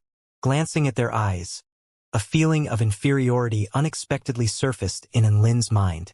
There were 2 humans standing guard at the main gate, and they were expressionless as they watched Lin fly over on his brick. "What are you here for?" one of the guards asked. And Lin was just about to say that he wanted to find Dubai. However, he suddenly remembered that Dubai might still be undergoing an acceptance of heritage right now. Thus, he replied, "I'm looking for Zhao Huayin." The guard nodded. Walking to the side, he took out a voice transmission talisman and spoke into it. Soon after, a male youth hurriedly ran over. "Hey Enlin! Long time no see." Zhao Huayin was all smiles as he greeted Enlin. Seeing that Zhao Huayin was in fairly good spirits, Enlin also greeted him enthusiastically. "Huh? Who's this monkey on your shoulder?" Zhao Huayin had a look of curiosity after seeing the adorably ugly monkey. "He's called Xiao Chou. He's my brother," Enlin answered. "Oh, hi Xiao Chou." Zhao Huayin enthusiastically shook hands with Xiao Chou. He acted very naturally and didn't appear the least bit surprised that Enlin called an ugly monkey his brother. This caused Xiao Chou to develop quite a good first impression of this sect. Afterward, Zhao Huayin acted as Enlin and Xiao Chou's tourist guide, showing them around the mythological beast sect. The mythological beast sect is the largest sect established by the beast tribe in the Kingdom of the Nine States. The beast tribe here is different from those wretched bastards of the Myriad Mountain realm. We have organized systems and regulations, and also strive to peacefully coexist with nature. These past few years we've been continuously expanding and growing in power. Moreover, a large number of talented individuals have appeared in recent years. There's the 4 young dragons of the beast tribe, the 3 immortal beast overlords, and so on. I trust that you've heard of all of these, right? Zhao Huayin was brimming with pride as he introduced the mythological beast sect. It looked as if he had a great sense of belonging in this place. Although Enlin was clueless about the 4 young dragons of the beast tribe and whatnot, he still cooperatively gasped in admiration, so as to avoid awkwardness for their guide. "The training plaza is just ahead." Zhao Huayin pointed in front of them. Enlin looked over. It was a vast stretch of level ground, and there were numerous cultivators walking their pets. There were all kinds of weird and wonderful animals. Smaller ones included mice, dogs, and cats, whilst larger ones included mini alligators, mini elephants, mini lions, and mini tigers. There were also some animals which he could barely comprehend. For example, winged wolves, some furry ball, and an ice cube which was walking on 2 feet. The cultivators trailing behind these beasts would follow them wherever they ran. It made one feel as if it was actually these animals which were walking the cultivators instead. Enlin glanced at Zhao Huayin in sympathy. However, he discovered that he was brimming with happiness. "Let's go. I'll take you to the inner district," Zhao Huayin said. "This place is divided into an inner and outer district?" "Of course," Zhao Huayin replied. "The outer district is the area where beasts who have yet to form their beast cores roam about. Here, there are a lot of human cultivators responsible for logistics. The inner district, on the other hand, is the area where beasts who have already formed their beast cores cultivate. This is also where Dubai is situated." Upon hearing this, Enlin was instantly eager with anticipation. He was also a little nervous, though, feeling as if he were going to meet the parents of a child-in-law.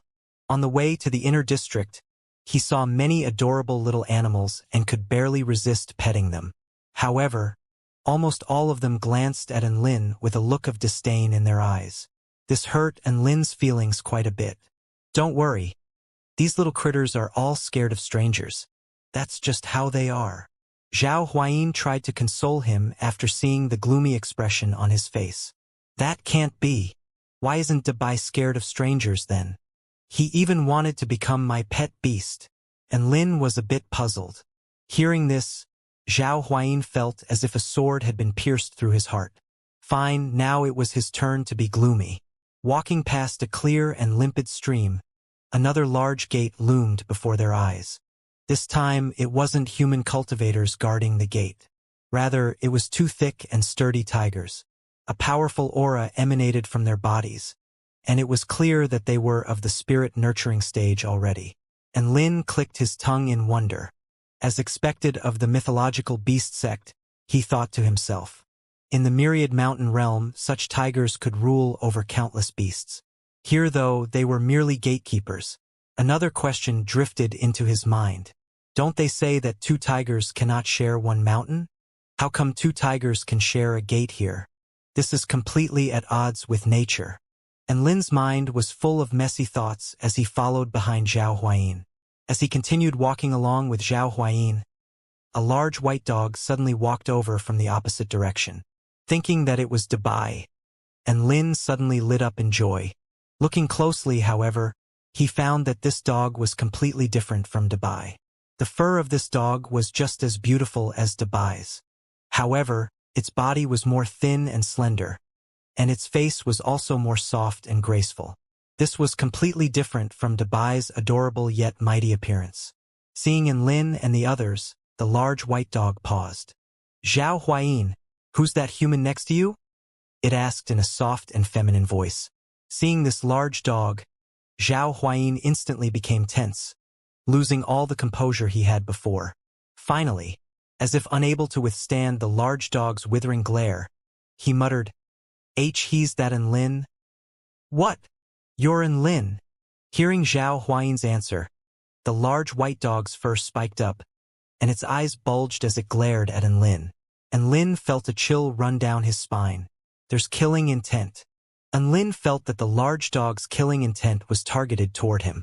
He was baffled, clearly unable to understand why this large dog showed such hostility toward him. This was his first time here, and he didn't steal this dog's bones either. Fortunately, the large dog quickly reeled in its killing intent. However, it still had a hostile look in its eyes. "Why are you here?" This question was clearly directed at Enlin. "I'm here to visit Dabai," Enlin answered honestly. The large dog cracked a beautiful smile and its tail raised slightly. "Get out of here, Enlin. Did this dog swallow gunpowder? Why is it so rude?" Zhao Huayin shuffled next to Enlin and whispered apologetically into his ears. "This dog is called Qinghua. She's Dabai's childhood friend." Enlin was baffled. "So," Zhao Huayin continued, "the critical point is that she likes Dabai." Enlin. He finally understood why Qinghua was so hostile toward him. Enlin looked toward Qinghua and said sincerely, "Qinghua, rest assured, I won't steal your man. After all, our species and sexual preferences are all different. Me getting together with Dabai is an impossibility." Zhao Huayin facepalmed. What on earth is within Lin's train of thought? How did he relate it to stealing her man? Clearly, Qinghua was hostile because she didn't want her beloved Dabai to descend into a pet beast of a human. Boom! A terrifying aura emanated from Qinghua's body. Why is it that Dabai wants to become a pet beast to such an idiotic human? She seethed. "No, I must put an end to this today." Woof, woof. A flittering gold light suddenly enveloped Qinghua's body. She sprung up and leaped toward Enlin at a terrifying speed. "Stop!" Woof! A familiar voice traveled into his ears. Enlin looked up and saw Dabai. He looked like a peerless hero as he trod over on a rainbow cloud. Like a cannonball, a powerful gust of wind slammed into Qinghua. Qinghua crashed into the floor, smashing out a gigantic pit. As the smoke and dust billowed, Dabai descended, blocking Enlin behind him. "Why are you attacking my master?" "Woof!" Dabai yelled furiously. Hearing Dabai call him master, Enlin was extremely moved. He really wanted to give Dabai a big hug, yet was afraid that Qinghua would become jealous. Thus, he could only force himself to contain his urges. Qinghua climbed out of the deep pit. She appeared a bit disheveled but didn't have any injuries. Tears glistened in her eyes as she looked toward Dabai. With a shaky voice, she said, "You hit me?" Dabai frowned. "You clearly attacked first. I was only stopping you." There was a pained look on Qinghua's face. Tears trickled down her cheeks, dampening her soft white fur. "You actually hit me because of him?" Seeing Qinghua's expression, Dabai scowled and softened his stance. "Stop causing trouble. This is my choice." Woof, woof, wah. Qinghua's ears and tail drooped down. With a pitiful expression, she lamented, "Ever since we were kids, you've never hit me before?" And Lin shivered. What's with this Xianxia-esque tragic feeling? Dog's sadomasochism? Should Dabai have restrained himself? Qinghua looked so pitiful. For some reason, he also felt a bit sad seeing this. "Qinghua." Dabai's voice finally softened. "Woof, woof. I don't care anymore. Wah." Qinghua ran off without looking back. Dabai raised his paw. In the end, though, he didn't end up taking a step forward. He gazed at the disappearing figure silently. If this happened under the pouring rain, many people would have shed tears. Tui! The silence was suddenly shattered.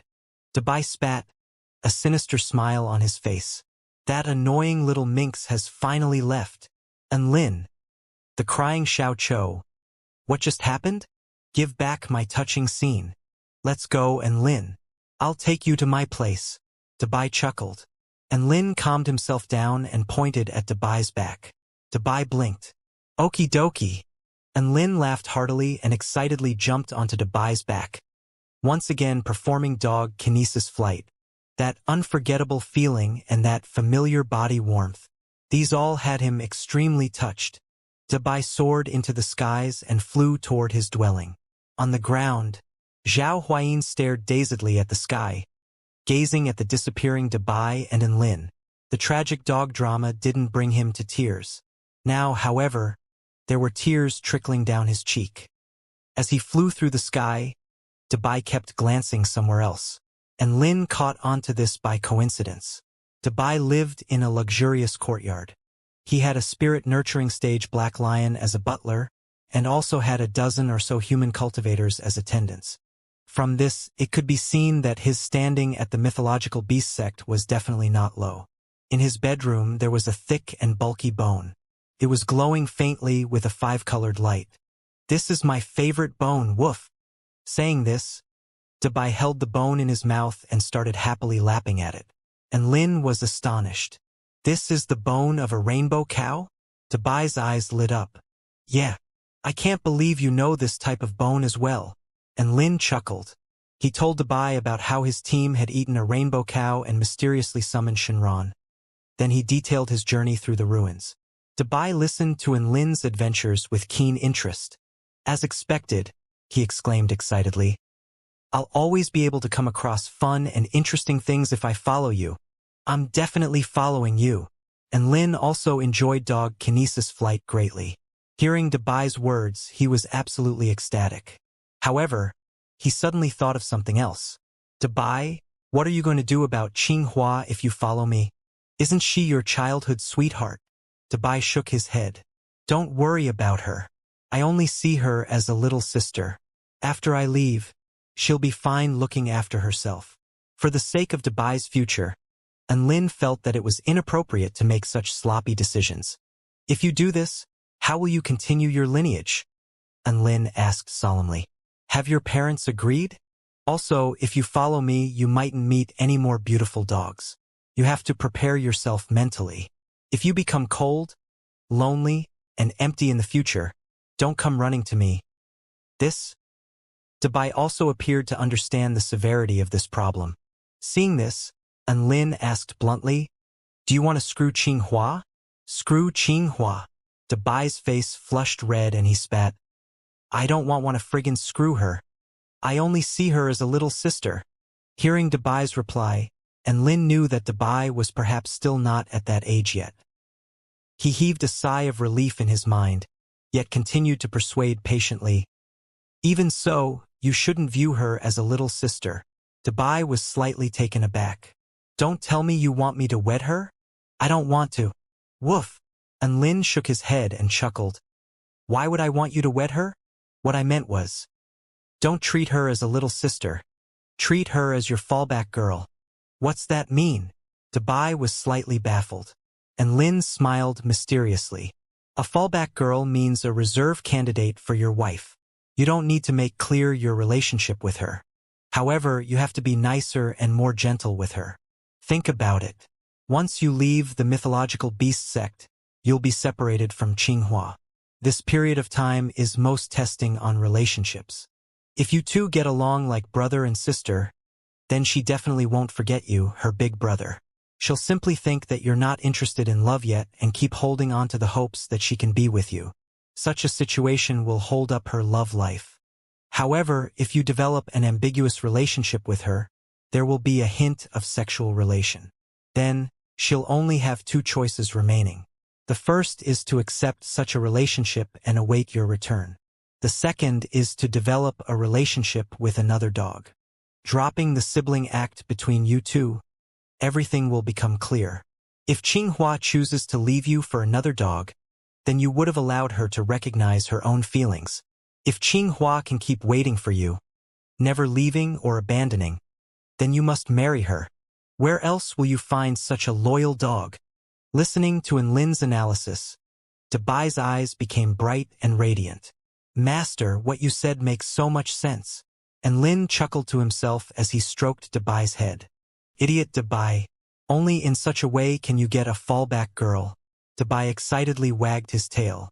He was very satisfied with the plan which could ensure that Qinghua's love life wasn't hindered. He immediately asked, "Then what should I do now?"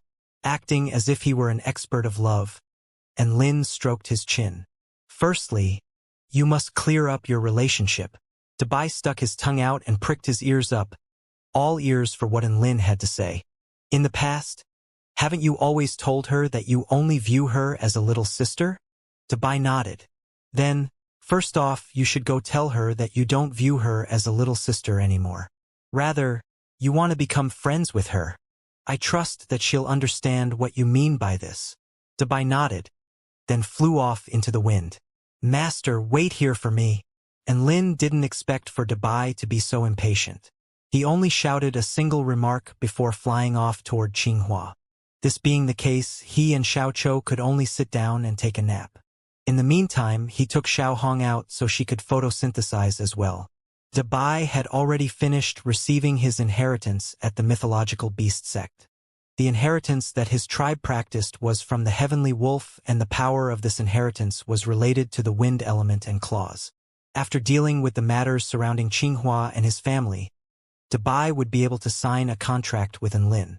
After around 1 hour, Debai flew back on the wind. "Done?" Enlin asked curiously. Debai had a complicated look on his face as he nodded. "Who would have thought?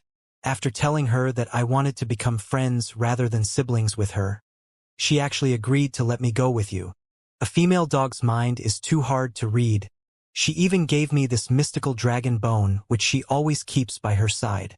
She said that I could take it out and lick it whenever I thought of her." Saying this, Debai held a white bone in his mouth. It was as if he was telling Enlin, "It's this bone." Enlin was a bit surprised. He wasn't surprised by the fact that Qinghua agreed for Debai to leave. Rather, he was surprised that she actually gifted a bone as a token of love. Indirect kiss. Enlin nodded to himself. One had to admit, even the doggies were becoming more and more cunning with their schemes now. Debai continued happily. "After this, all we need to do is get my parents to agree." Enlin was a bit nervous. "Do I need to go as well?" Debai tilted his head in thought. "It's probably best if you do," he answered. "My parents also mentioned before that they want to meet you." Hearing this, Enlin became even more fidgety. What would it be like meeting Debai's parents? Would they suddenly pounce at him? "Xiaoqiu, transform back into your original form and provide me with some support," Enlin said reluctantly. Bam! Xiaoqiu transformed into a mighty and fearsome monkey who was suited in black crystal armor and wielding a silver-colored metal staff. Seeing Xiaoqiu's appearance, Debai's eyes bulged. Such an ugly Tui, such a fearsome monkey, and Lin chuckled at Debai's reaction. "He's called Xiaoqiu. He's my brother who's gone through fire and water with me." Hearing this, Debai was filled with a deep sense of veneration. He nodded excitedly and greeted, "Hi Xiaoqiu, I'm Debai. I'm also Enlin's brother and I've faced many perils with him as well." Those were the good old days. During the free-for-all battle, the title of gallant human and dog duo had the students of the heavenly court quaking in fear. Our title was known to every single person, every single one of them. As they trundled along, Debai started boasting about his glorious feats. Xiaoqiu was full of curiosity and Enlin was only too glad for Debai to boast like this. It was a great way for him to alleviate some of his nervousness. Along the way, Debai also told Enlin about his parents. For example, his mother was a white-furred dog of the soul formation stage and his father was an immortal beast of the return to void stage. That's right, his father was one of the renowned 3 immortal beast overlords. The more Enlin heard, the more uneasy he became. Holy shit. Why is Debai's background so imposing? Am I really going to have Debai become my pet beast? One of his parents is an immortal beast and the other is a soul beast. Such high and almighty figures. Will they really allow their son to become a pet beast to a cultivator of the spirit nurturing stage? Even Enlin himself didn't think that they would agree. What he was mulling over now was this. If he couldn't satisfy them, what would happen if Debai's parents suddenly swallowed him in one bite? At that time, Xiaochao's support would also be rendered meaningless. Apart from giving Debai's parents a fright with his appearance, he probably couldn't even withstand a single one of his mother's slaps. So sad. And Lin felt like he was walking toward a death trap. When they arrived at Debai's parents' place, a butler came out to greet them. This butler was a pig who walked upright on its two hind legs. Muscles bulged from its body and it looked as though they contained an explosive power. The pig had a chilly expression on its face and was clearly not one to be provoked. And Lin was astonished by this sight, and he labeled this pig as bodybuilding pig in his mind. The bodybuilding pig was also astonished upon seeing Xiaochou. However, he didn't chatter much after learning that Debai wanted to visit his parents, instead silently leading the way ahead of them. In a large quaint courtyard, two white dogs were stretched lazily over some soft cushions. Mom, Dad, I'm here to visit you guys, woof. Debai walked in first, and he opened his mouth in greeting, his heart pounding, and Lin followed behind. Then, he saw a mighty yet adorable white-furred dog, as well as a beautiful and slightly more slender white-furred dog. Holy fuck! Why do they look like duplicates of Debai and Qinghua? He had initially thought that a dog with the title of Immortal Beast Overlord would be a gigantic and intimidating dog who looked at everything with disdain. However, shifting his gaze between Debai and his father, and Lin was a bit stupefied. If Debai's father ran over and called him master, and Lin would definitely, like a fool, think that he was Debai.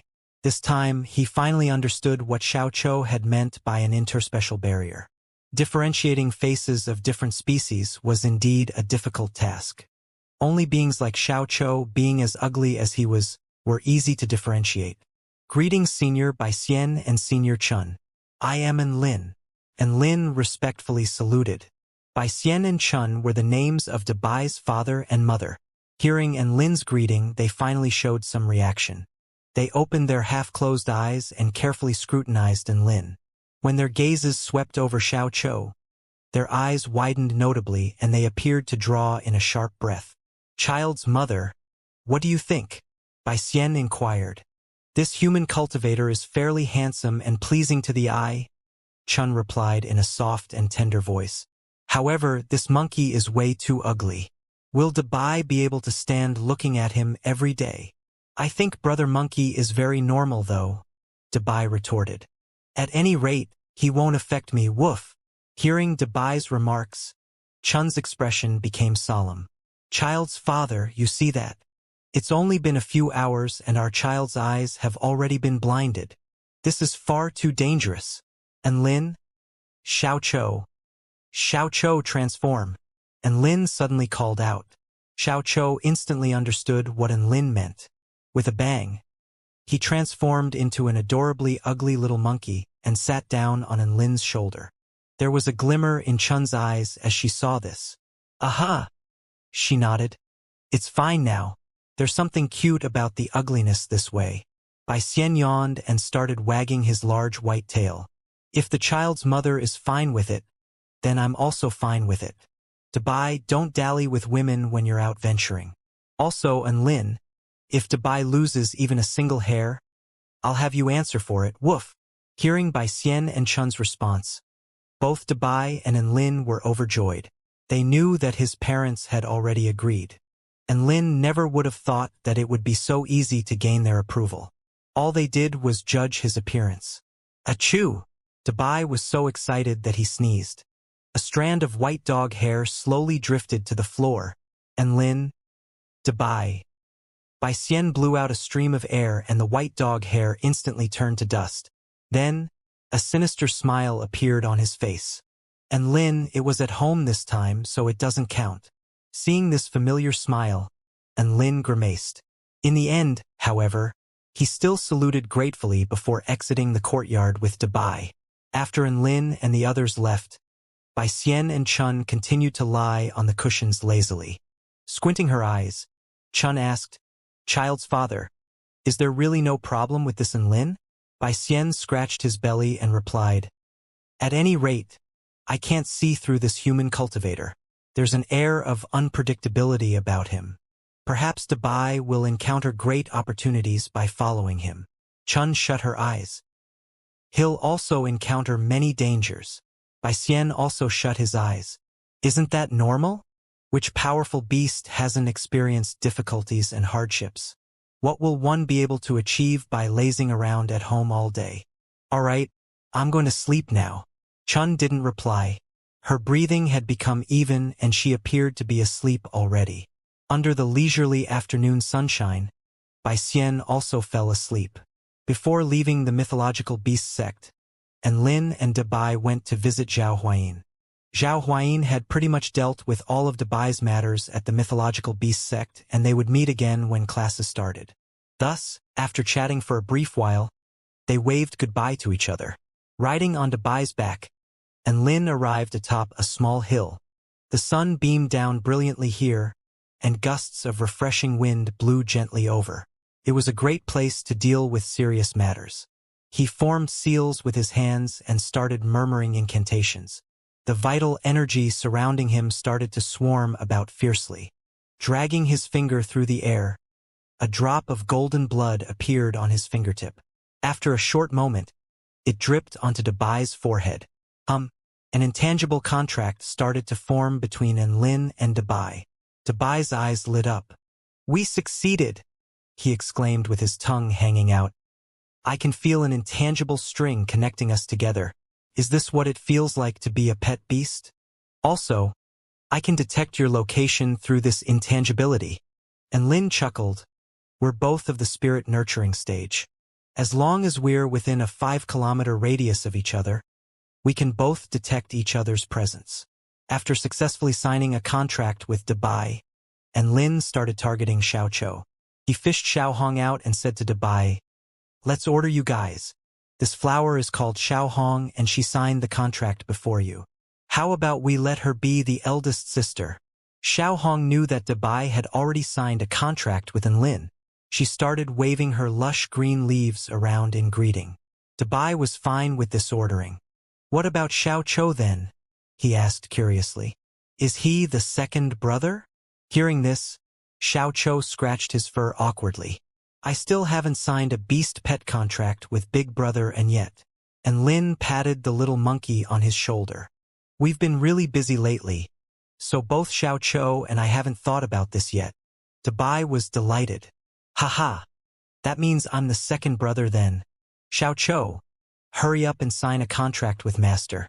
That way, your fates will be intertwined and your future will definitely be filled with unlimited possibilities. You'll regret it if you don't follow Master." And Lin smiled indifferently. However, he was bursting with joy on the inside. "Dabai, beautifully said. This assist. I don't even know how I should praise you." Dabai's thought process was very simple. If he could get a third brother, then that would make him an elder brother. There was a look of uncertainty on Xiao Chou's face. Staring at Lin with his light bulb-like eyes, he asked timidly, "Am I really suited?" With the passing of time, Xiao Chou gradually became aware of Lin's legends. Thus, he understood that Lin was bound to become a mighty figure who soared above the highest heavens. Would such a mighty individual really accept him as a pet beast? Seeing Xiao Chou feel doubtful and slightly inferior about himself, Lin was a bit startled. Then, he started to realize what Xiao Chou was worried about. "Heavens! I'm super eager for you to become my pet beast, yet you're feeling inferior?" A warm smile spread across Lin's face. "Xiao Chou," he said softly, "you're my brother. The beast pet contract is only to strengthen our bonds and relationship." Such warm and caring words. Xiao Chou was extremely moved and he nodded his head vigorously. "Okay. Thank you, big brother, and come on, let's sign the contract." Just like that, and Lin's golden blood essence dripped onto Xiao Chao's forehead, and the two of them successfully completed the contract. Ding dong. Mission completed. Hearing the system speak in his mind, and Lin was overjoyed. All the information regarding the 6 strikes of the war god, an intermediate rank god of war sword technique, started funneling into his mind. Techniques, incantations, conceptions, understandings of Tao, true meanings. Only now did he realize how profound and deep the 6 strikes of the war god was. It was the most exquisite sword technique he had ever seen, with its sword intent directly derived from the origin of the sword. Xiao Chou, come practice combat techniques with me. And Lin's sword was thirsting for battle. Hearing this, Xiao Chou transformed back into his original form. Gripping his silver staff, a powerful aura erupted from his body. Although he didn't know why Lin suddenly wanted to practice, he wouldn't refuse any request to practice. After all, practicing combat techniques could aid in increasing combat capability. Very well, I'm going to attack. Golden glazed sword in hand, and Lin charged toward Xiao Chou, bursts of golden light erupting from his sword as he slashed outwards. Facing Lin's attacks, Xiao Chou felt endangered, and he couldn't help but feel astonished. One had to realize Lin was only of the spirit-nurturing initial stage. He, on the other hand, had already ranked up to the spirit-nurturing final stage. With a massive gap of 2 ranks between them, Lin was still able to launch an attack which threatened him.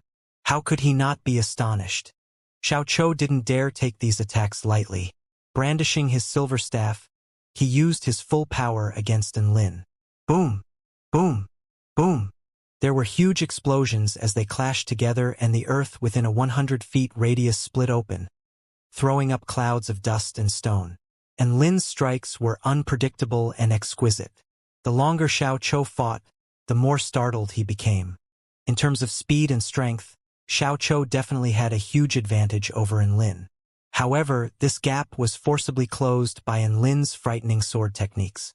However, being a spirit beast of the spirit-nurturing final stage, Xiao Chou's vital energy capacity was more than double that of Lin's. Thus, Xiao Chou still held a slight advantage at the moment. The more Lin fought, the more uninhibited he became. He felt extremely hardy and content. This was his true self. This was the true sword Immortal Lin. Be careful, Xiao Chou! Lin roared, and a white wisp of wind suddenly swirled around his golden glazed sword. Due to the buffs of the wind spirit technique, the wisp of wind became even more pure and graceful. First technique, wind sword, Lin's aura suddenly changed. His sword sliced through the air and left a trail of afterimages behind it. So fast. Xiao Chou was extremely alarmed. He immediately clutched his staff with both hands and twirled it around to block.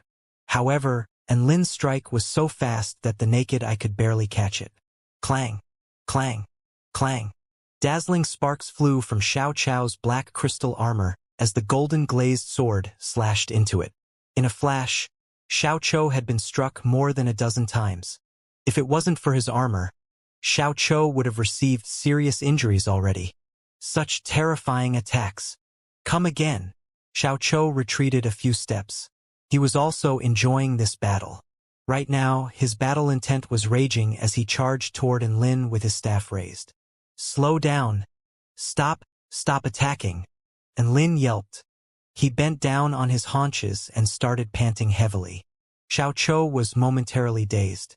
Seeing Lin's exhausted expression, he asked uncertainly, "Tired?" Lin nodded and sheathed his sword. Lying down on the floor, he continued to gasp for breath. As expected, the 6 strikes of the war god was insanely powerful. Using only ordinary sword strikes, he was able to be Xiao Chou's match. If he used the 6 techniques, he could turn a battle on its head. The only problem was that it consumed exorbitant amounts of vital energy.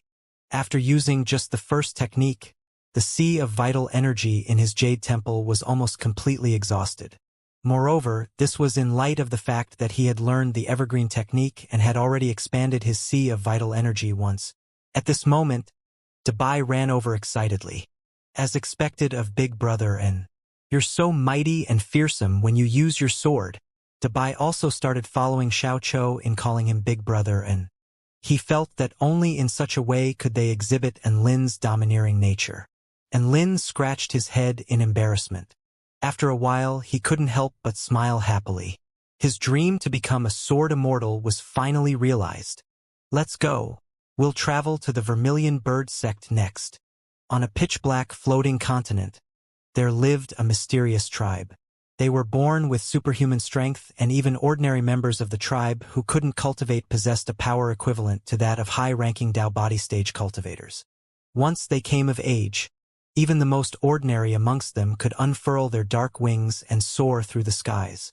This tribe often roamed about in the darkness of the night. Every time they ventured out, they would bring carnage to the Taichu continent. All the living beings on the Taichu continent viewed them as fiends of the dark night. Because they had a pair of black wings, they were called the Dark Wing Tribe. However, this tribe professed themselves to be the messengers of heaven, their actions thus being the desires of heaven. In the center of the floating continent they inhabited, there stood a gigantic castle. 11 engraved seals were suspended around the castle, each of them emitting a divine aura. These symbolized the 11 supreme monarchs of the Dark Wing Tribe. There were originally 12 of these engraved seals. However, the Dark Knight monarch suddenly died due to some incident, causing one of the seals to crumble. As a result, the 12 engraved seals became 11. The crumbling of a seal shocked the entire Dark Wing Tribe, and the Dark Wing Emperor announced 3 months of mourning. Right now, this period of mourning still hadn't passed, and the entire Dark Wing Tribe was still immersed in grief. Within the castle, the Dark Wing Emperor stood with his hands clasped behind his back.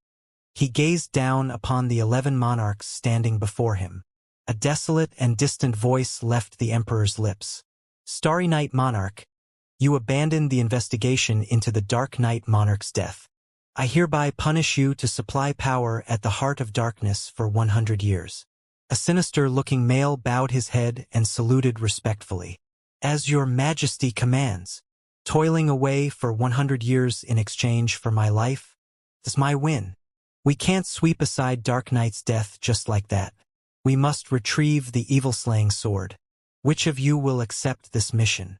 The Dark Wing Emperor's cold and desolate voice cut straight into their minds. The monarchs descended into silence, each of them evidently weighing up the gains and losses to be made. After all, the enemy was someone who could slaughter the Dark Knight Monarch before she could even use her starless sky of slaughter formation disk. It was only natural that they treated this with extreme caution. Moments later, a beautiful female with long raven hair stepped forward gracefully. Her eyes were soft and clear as the bright moon, yet her expression was cool and indifferent as water. She bowed slightly and declared, "Moonlit Knight is willing to accept this mission." The Dark Wing Emperor nodded in approval. Very well. Shall you succeed, you'll receive not only a divine fruit, but also gain the right to enter the heavenly crevice. There, you'll be able to observe the Tao-bearing light which occurs only once every 1,000 years. Hearing this, the other monarchs all shivered. They couldn't help but cast envious glances toward the Moonlit Knight monarch. Divine fruits were hard to come by. Tao-bearing light was even harder to come by. Being able to observe the Tao-bearing light, one would have the chance to come into contact with the barrier leading through to the Tao integration stage. How could they not be envious? However, such a chance was only bestowed upon one person every 1,000 years. The heavenly crevice was almost about to open. Who knew that the opportunity to enter was already seized by the Moonlit Knight monarch? Thank you for your rewards, Emperor. Even in the face of such valuable rewards, the Moonlit Knight monarch was still indifferent as she saluted and expressed her gratitude, not showing any more emotion than necessary. Seeing this, the Dark Wing Emperor nodded imperceptibly. Ranked third amongst the 12 supreme monarchs, the Moonlit Knight monarch was much more powerful than the Dark Knight monarch. Moreover, she was calm and composed when dealing with matters, only acting after devising strategies and coming up with plans. She had never once failed a mission that she had accepted. In other words, the Dark Wing Emperor saw the Moonlit Knight monarch as the most ideal candidate for this mission. Sure enough, she volunteered to take this mission. With an intense gaze which felt like it was going to cut through the void, the dark wing emperor looked toward a certain direction. Evil-slaying sword, he murmured softly. By Hua State. And Lin, who was feasting with Dabai and Xiao Chou in a specialty restaurant, suddenly sneezed. Why are you sneezing while we're eating? You're going to affect our appetites, woof. Dabai protested, and Lin chuckled apologetically. Maybe some beautiful girl is thinking about me. After all, I can't help that I'm so strong and handsome. Dabai rolled his eyes. He ignored Lin and continued eating. They were on their way to the Vermilion Bird sect. Because it was the holidays, and Lin decided to have a look around as they journeyed over. It was also a great opportunity to experience the cultures and customs of the 9 states. On their journey, Lin didn't come across many pretty girls. Perhaps it was because he saw too many beautiful girls on a regular basis. However, he especially enjoyed the food along the way. They ordered all types of specialty dishes when they went to restaurants, and they enjoyed themselves immensely. After stuffing himself full, Lin went to the flowery court to gaze at beautiful women. This flowery court isn't what you would imagine it to be. This was a place where female entertainers sang and danced. Apart from this, there were no other transactions. It was quite similar to the theatrical performances on Earth. And Lin had absolutely no interest in the dancing. However, the singing of the female entertainers had him hooked. The melodies and rhythms of the songs popular in the Kingdom of the 9 States were all amazing. The artistic concepts of these songs were absolutely mesmerizing. The singers were all very invested in their performances, with crisp and beautiful melodies lingering around them as they stood amidst the blooming flowers and flowing streams. They painted a beautiful picture of visuals and sound, and Lin enjoyed himself immensely. The bright moon hung high in the sky. In the sky somewhere above by Hua State, the void was torn apart by a pair of pale and slender hands. A female walked out of the spatial tunnel, her figure appearing delicate and pure as the moonlight shone upon her. She was none other than the moonlit night monarch, the monarch who had ventured from the mobile castle to undertake her mission. I can sense it. The evil-slaying sword is nearby. The moonlit night monarch shut her eyes. She tilted her head slightly upwards and slowed down her breathing. I can't send people directly over. That way, the threads of fate will be too obvious.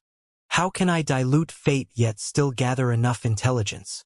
A gentle breeze blew over, and Moonlit Night's body swayed with the wind, floating higher up into the sky.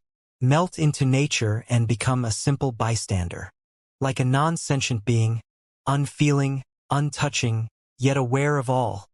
She smiled faintly. Shrouded in the faint glow of moonlight, she drifted higher and higher, transforming into a star in the night sky. This star didn't twinkle like the others. Its glow instead soft and hazy like the moon. This was actually just a mini-moon. It was nice and round and had an especially clear contour. A moon like the stars, a star like the moon.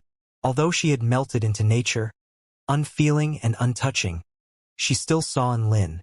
In fact, she didn't see Lin. More accurately, Lin stood out clearly due to his connection with the evil-slaying sword. In the flowery court, a female just finished off her song, drawing a warm round of applause from the audience. Even Dabai squatted on the floor, a look of excitement on his face as he applauded.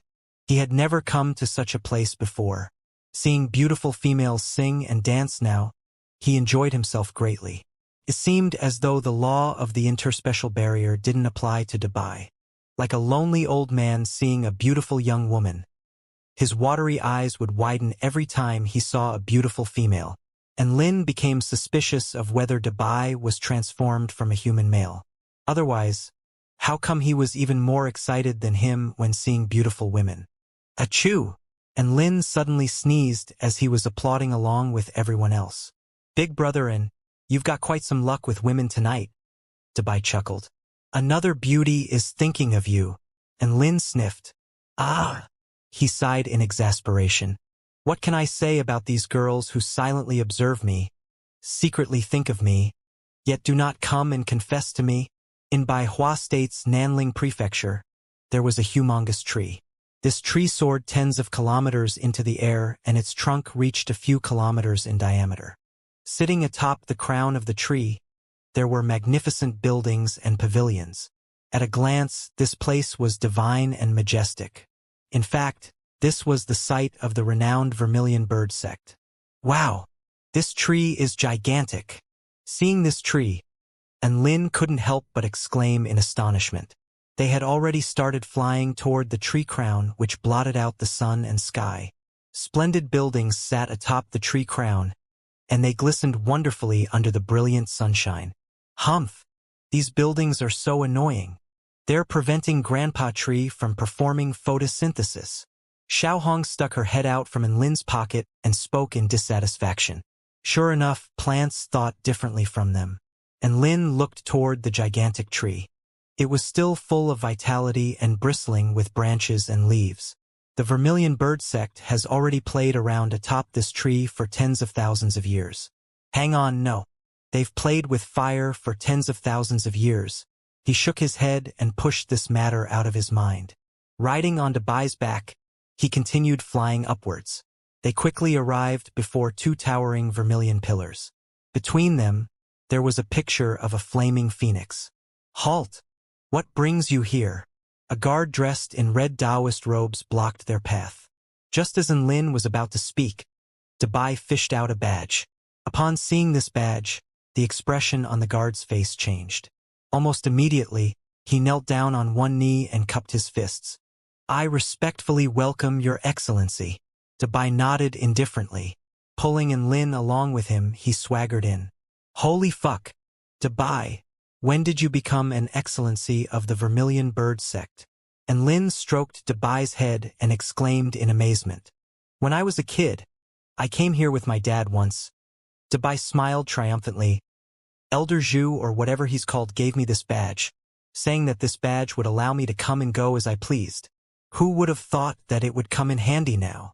And Lin came to a sudden realization. The mythological beast sect and the Vermilion Bird sect were both renowned as members of the four great sects. It was only normal that there was some sort of contact between them. Afterward, they started strolling around the Vermilion Bird sect. Big brother have you realized something? Debai said smugly. A lot of people are staring at us as we walk along. Do you think it's because I'm too handsome or because you're too mighty? And Lin stroked his chin in thought. I think it's both. Debai tilted his head up proudly and put a sinister yet attractive smile on his face as he looked toward the disciples of the Vermilion Bird sect. At this moment, another two male disciples walked past. Seeing Debai's smile, they grimaced and walked away briskly. Where's that male from? One of the disciples asked softly. He's sitting on a weird dog as well. That's hilarious. The other male shook his head, trying hard to contain his laughter. You think that's hilarious? Have you not noticed the small monkey on his shoulder? That monkey is what's hilarious. At the Sun God platform, a restricted area of the sect, there was a female dressed in light green garb. Her eyes were shut and she sat meditating atop the platform. She extended a slender finger and tapped gently on the fiery spirit bead which was suspended in midair.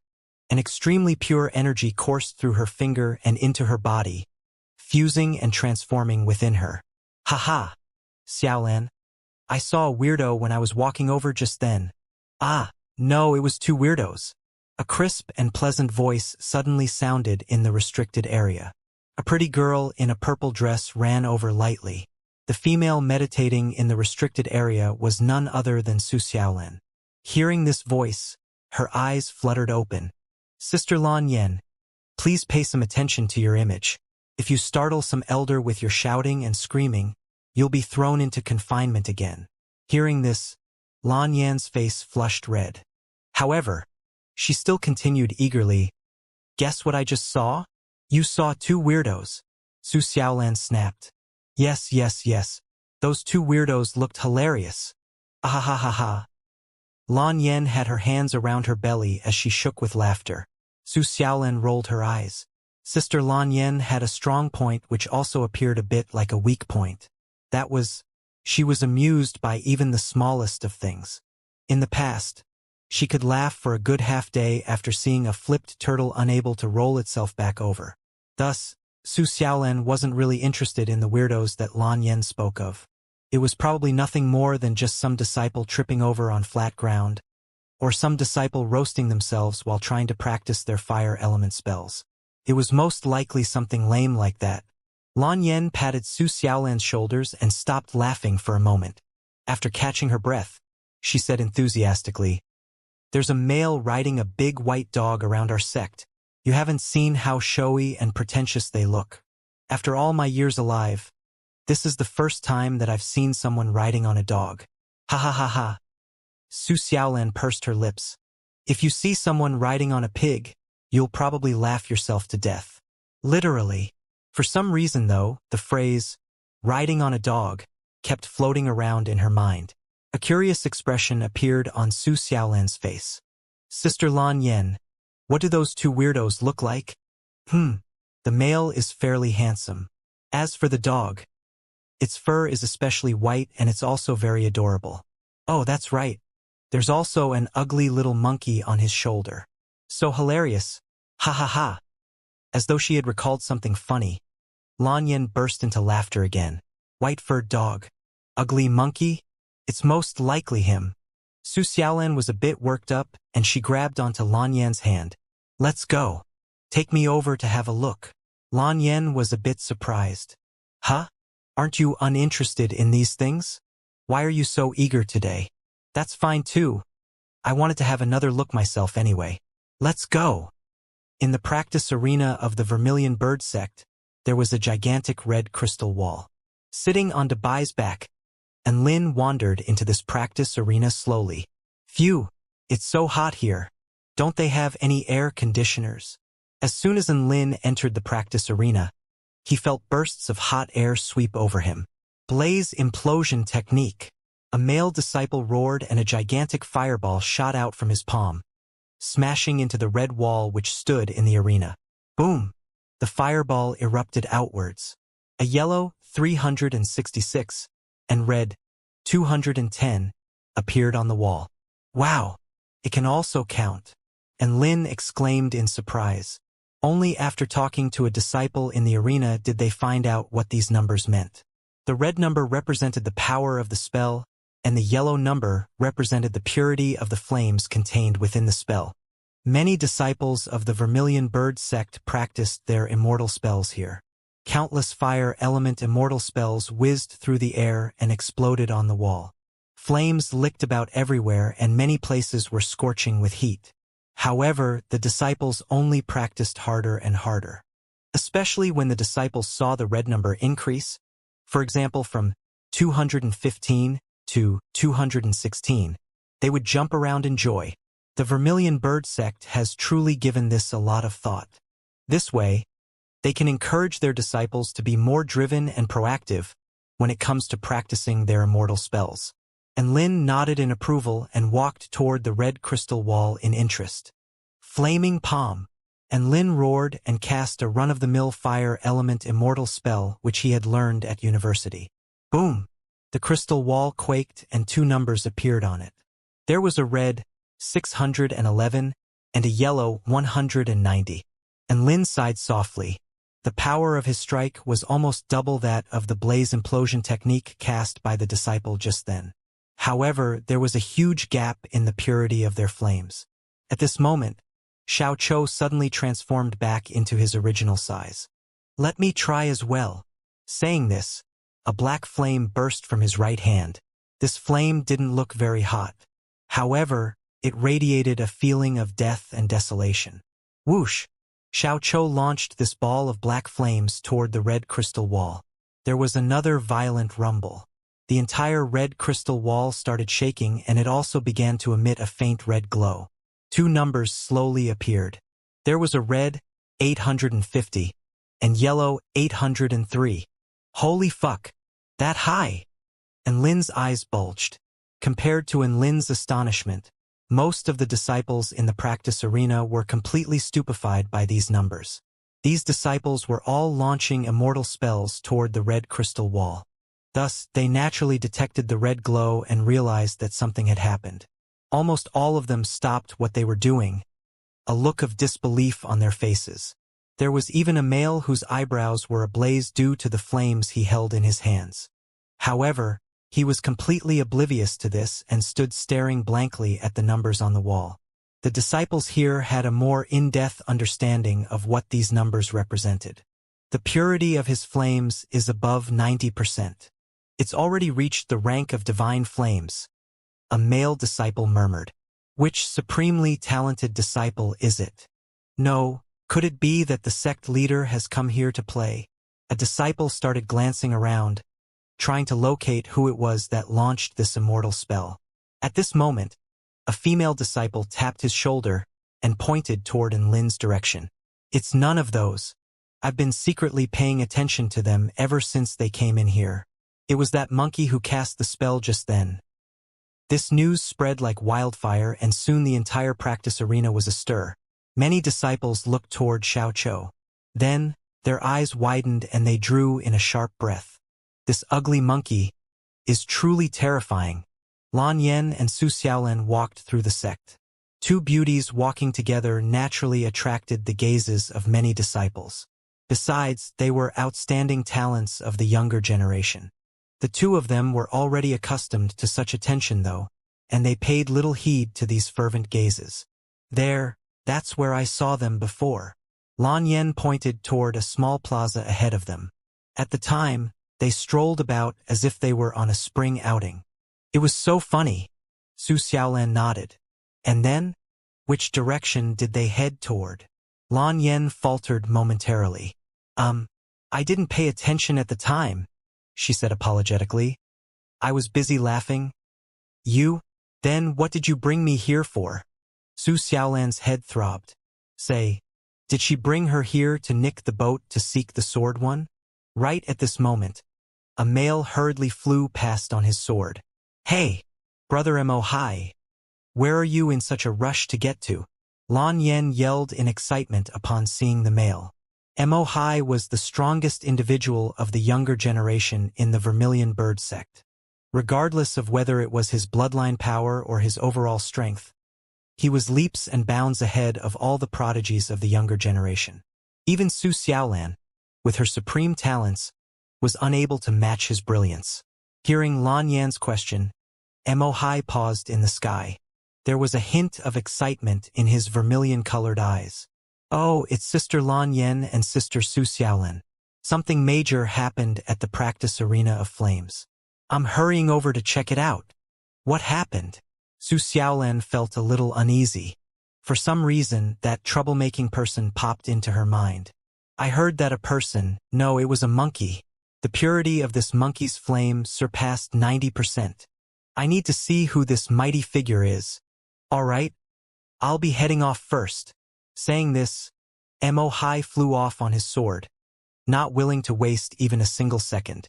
Hearing his explanation, Su Xiaolan and Lan Yen were a bit dumbfounded. Heavens! A flame purity of over 90%. Lan Yen stammered.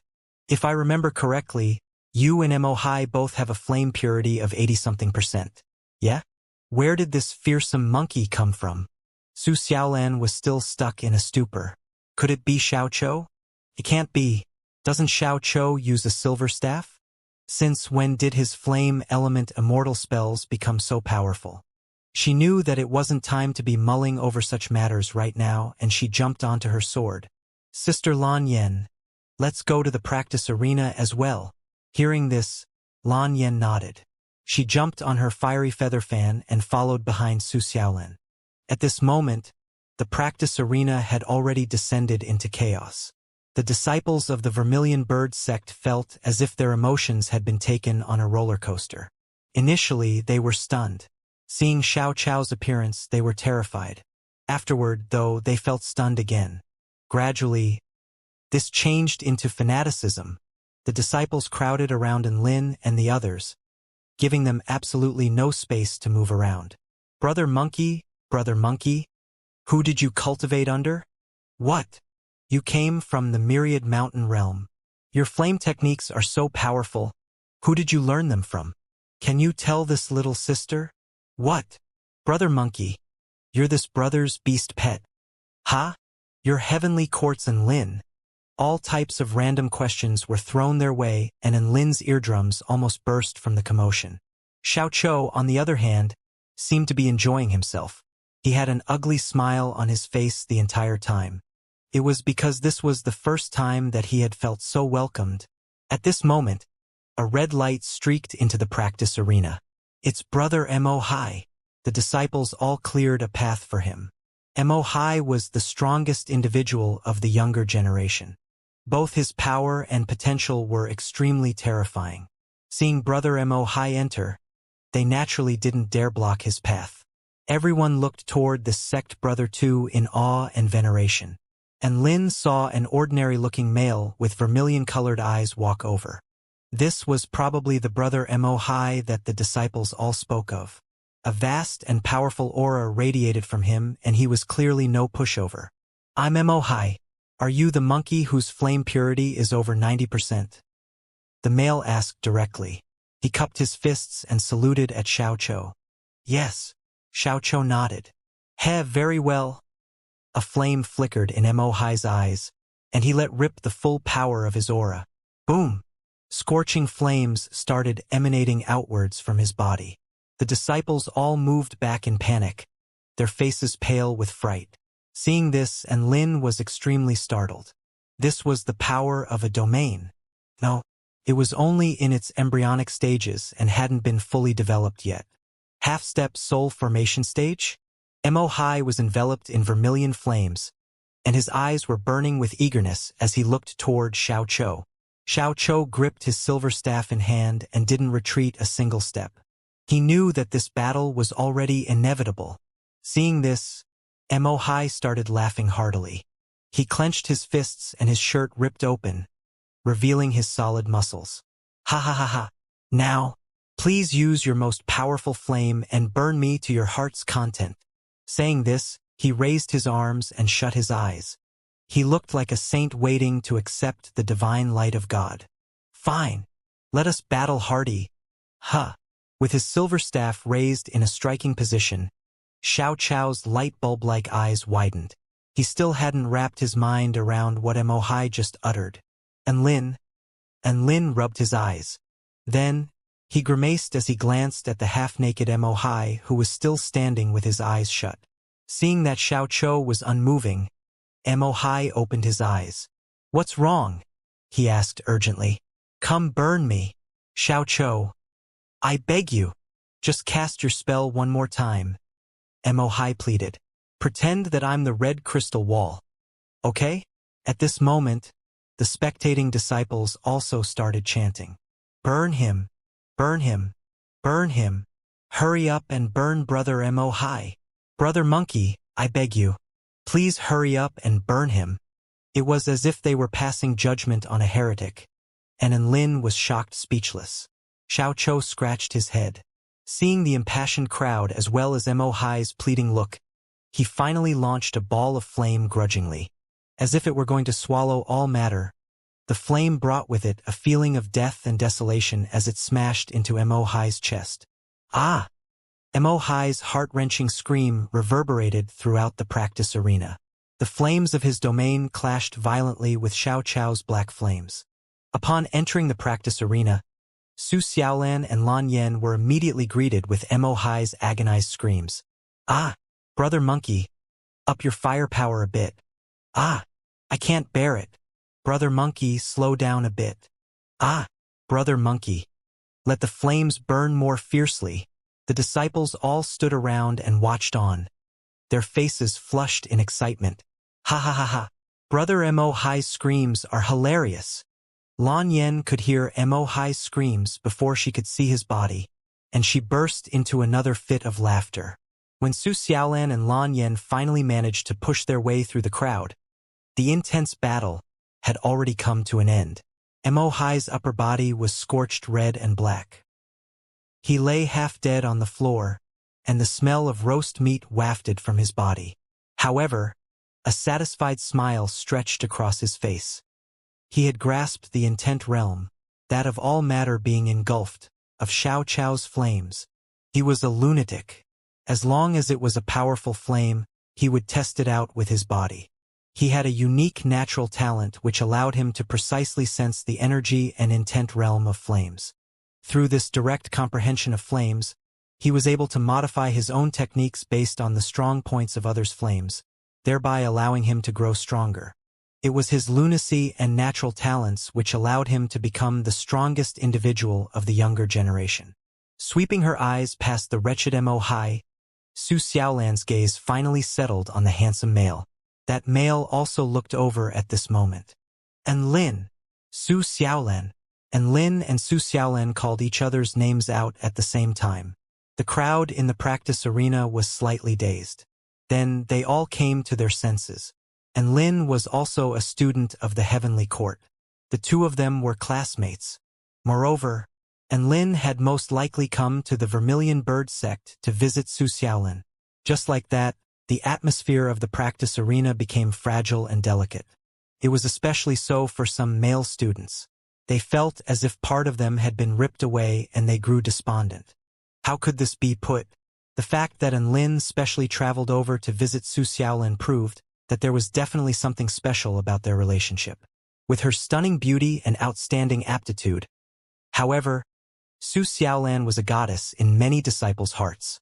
This male had come over to hit on their goddess, and even his pet beast was absolutely kick-ass. From this, it could be deduced that he was also extremely powerful. As it was now, they couldn't even taunt or ridicule him. How could they not feel conflicted? Being stared at by so many disciples, Su Xiaolan's pretty face flushed red. Normally, she could remain calm and composed even under the gaze of tens of thousands of people. However, these people weren't gazing at just her right now. They were gazing at her and An Lin. Why did you come here? Su Xiaolan was a bit flustered, and she spoke in a soft and pleasant voice. I came here to see you. An Lin blinked his eyes as if to say, Isn't that obvious? Oh! The female disciples in the crowd started to hoot. The male disciples felt as if a sword had stabbed through their hearts. So painful. The hoots caused Su Xiaolan's face to flush red up to the ears. She was completely ruffled and didn't know how to reply. Eventually, she clenched her teeth and grabbed onto An Lin's hand, pulling him onto her sword. Flying up, she said, Let's talk somewhere else. Saying this, she sped away from the practice arena. Woof! Wait for me! Dabai yelled. He started to run after them. Xiao Chou and Lan Yan also became streaks of light as they chased after Su Xiaolan and An Lin. The disciples in the practice arena stared dazedly at the two disappearing figures. Their hearts were running amok with emotions. In less than half a day, news of this spread through the entire Vermilion Bird sect. Shocking news! A mysterious male fearlessly charged into the Vermilion Bird sect, roasted Mo-Hai, then flew off with Goddess Xiaolan like a pair of lovers. Su Xiaolan flew with An Lin to a courtyard. She slightly composed herself before grumbling. Why didn't you give me a heads up before coming here to visit me? It was a spur-of-the-moment decision, An Lin explained apologetically. After all, the holidays are bloody boring and I wanted to travel around a bit. Did I cause you any trouble? Hearing An Lin's explanation, Su Xiaolan humphed softly. She didn't reply, but a warm feeling spread around within her body. At this moment, Dabai descended from the skies. Soon after, Xiao Chou and Lan Yan also descended into the courtyard. Ha, Sister Xiaolan. So this is the An Lin that you always mention. Lan Yan felt that this was all super interesting. The weirdo that she saw was the An Lin that Su Xiaolan always spoke of. Who always mentions him? Su Xiaolan retorted in panic. I only mention him occasionally, okay? No wonder Big Brother and has been sneezing so much lately. So it was because Xiaolan was thinking of you. Dabai teased. An Lin stroked his chin, a look of realization on his face. So that's how it is. Su Xiaolan had just composed herself, and now her face flushed red again. That's how it is, your ass. Don't overthink it. Lan Yan was unfazed by all this. She studied An Lin carefully and eventually nodded in approval. This An Lin is fairly attractive. Furthermore, it's buy one get two free. Sister Xiaolan, this is a decent deal. Your sister approves of this. Saying this, Lan Yan looked toward An Lin in encouragement. Su Xiaolan's chest tightened in frustration. Who asked for your approval? And Lin and I are just friends. Understand? She felt that she couldn't let them continue on like this. Let's go, she urged Lin. It's such a rare opportunity for you to visit here. I'll take you around the Vermilion Bird sect.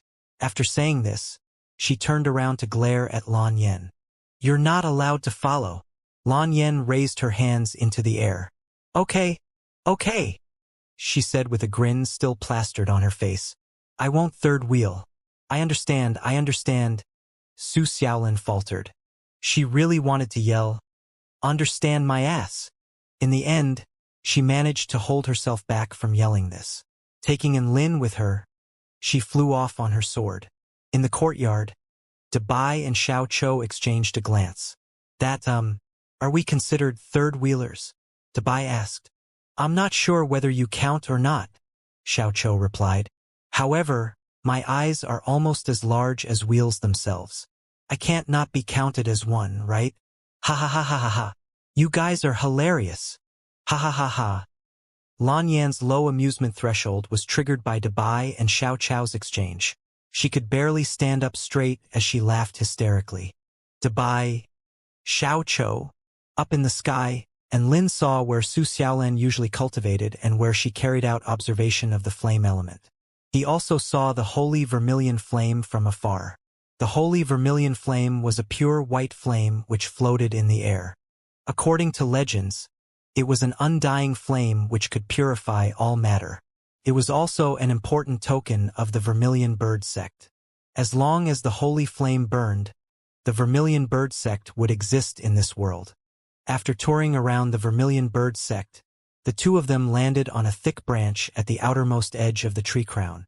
This branch was large and wide, and the two of them could walk side by side. There's a wooden bench here, and Lin exclaimed in surprise and ran over to it. Su Xiaolin smiled and followed after him. This is one of my favorite places, she said in a pleasant voice. Also, this chair is mine. Come, sit down. And Lin sat down next to Su Xiaolin. This bench was similar to the long benches found in parks. However, this was the first time that he had sat on a bench which rested on a tree. Above them, the tangle of branches and leaves blocked out most of the scorching sunlight. Only a scattering of rays shone down, and they flitted about like a swarm of golden fireflies. The gentle breeze rustled the lush green leaves, carrying their delicate fragrance along as it blew past. And Lin stretched lazily and sighed. So relaxing. This place is really peaceful. Su Xiaolin held her cheeks in her hands and smiled faintly. Looking at the clear blue skies and the vast stretch of land below as the gentle breeze blows by, one involuntarily feels carefree and at ease. Oh, that's right. Aren't you acrophobic? Are you not scared while sitting here? Su Xiaolin turned toward Lin, her clear and limpid eyes full of amusement. And Lin winced. You're underestimating me, he protested. At any rate, I'm a man who can perform brick kinesis flight. What great turmoils have I not seen? Thinking back to Lin's deathly pale expression that time she sped around on her sword, Su Xiaolin couldn't help but chuckle. She swayed her slender legs around and continued, Where do you plan to go after this? And Lin fell into thought. This was a serious problem. There were still 20 days left in the holidays. He'd initially planned to travel to the 10,000 Spirits Immortal sect to visit Xinyuancheng, then go to the Greenwood Imperial Palace to visit Su Qinyun. However, now that his strength had increased greatly after learning the 6 strikes of the war god, he couldn't help but have other thoughts. I might go to the abyss of evil, he answered honestly. Hearing this, Su Xiaolin's expression changed. Why do you want to go there? There are sinister devils there. And Lin nodded.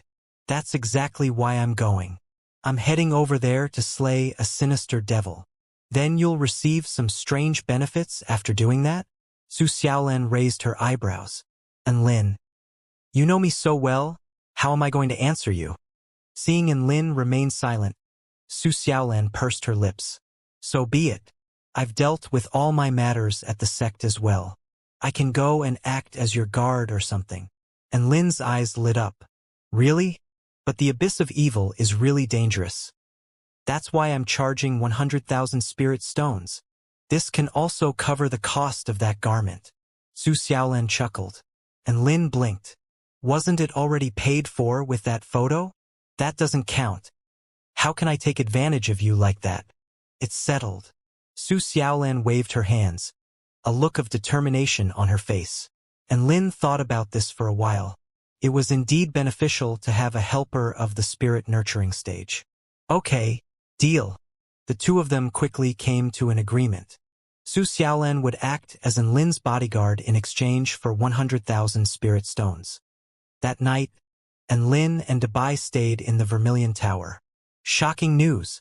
A mysterious male has fearlessly charged into the Vermilion Bird sect, first roasting Mo Hai, then flying off with Goddess Xiaolan like a pair of lovers. Sure enough, this news swept through the entire Vermilion Bird sect in less than half a day.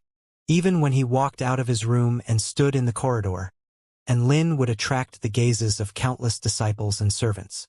They all wanted to see for themselves what kind of superhuman this male was, what with his astounding actions and all. And Lin sighed softly. It appeared as if living in these powerful cultivation sects was also extremely boring. Otherwise, why would they all gossip about such trifles? Raising his head and looking toward the distant holy vermilion flame, he gradually became absent-minded.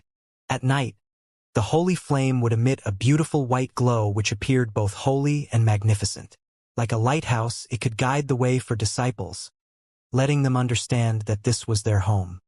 Within the Vermilion Bird sect, there was a lofty golden tower. A middle-aged man with crimson hair and a crimson beard sat in this tower and was currently enjoying a dragon fruit. This dragon fruit was a third-rank spirit fruit, and there were miniature flame dragons swimming on top of its flesh. Every bite of it was insanely spicy, and the pure power of the flames was also swallowed into the male's belly along with the flesh of the fruit. Ah, amazing! It had been a long time since the male last enjoyed a dragon fruit. This was an extremely valuable and rare fruit. At this moment, a red-robed youth walked in and knelt down on one knee. Elder Zhu, the matter has been thoroughly investigated. Aha, go on. The male who was referred to as Elder Zhu kept eating his dragon fruit as he replied. Brother Mo Hai was injured by a monkey of the spirit nurturing final stage. However, this was at his own request. The black flame released by this monkey did indeed have a purity of over 90%. His master is Lin, and he's a classmate of Sister Su. Also, Lin was riding on a gigantic white dog. This dog is also his pet beast and has an elder's badge of our sect. The red-robed youth reported the investigation results to Elder Zhu. Elder Zhu nodded as he listened to the youth's report. At the end, however, he raised his eyebrows slightly. Oh? This dog actually has an elder's badge? Whose badge is it? The badge has the word Zhu on it, the youth replied honestly. Cough, cough.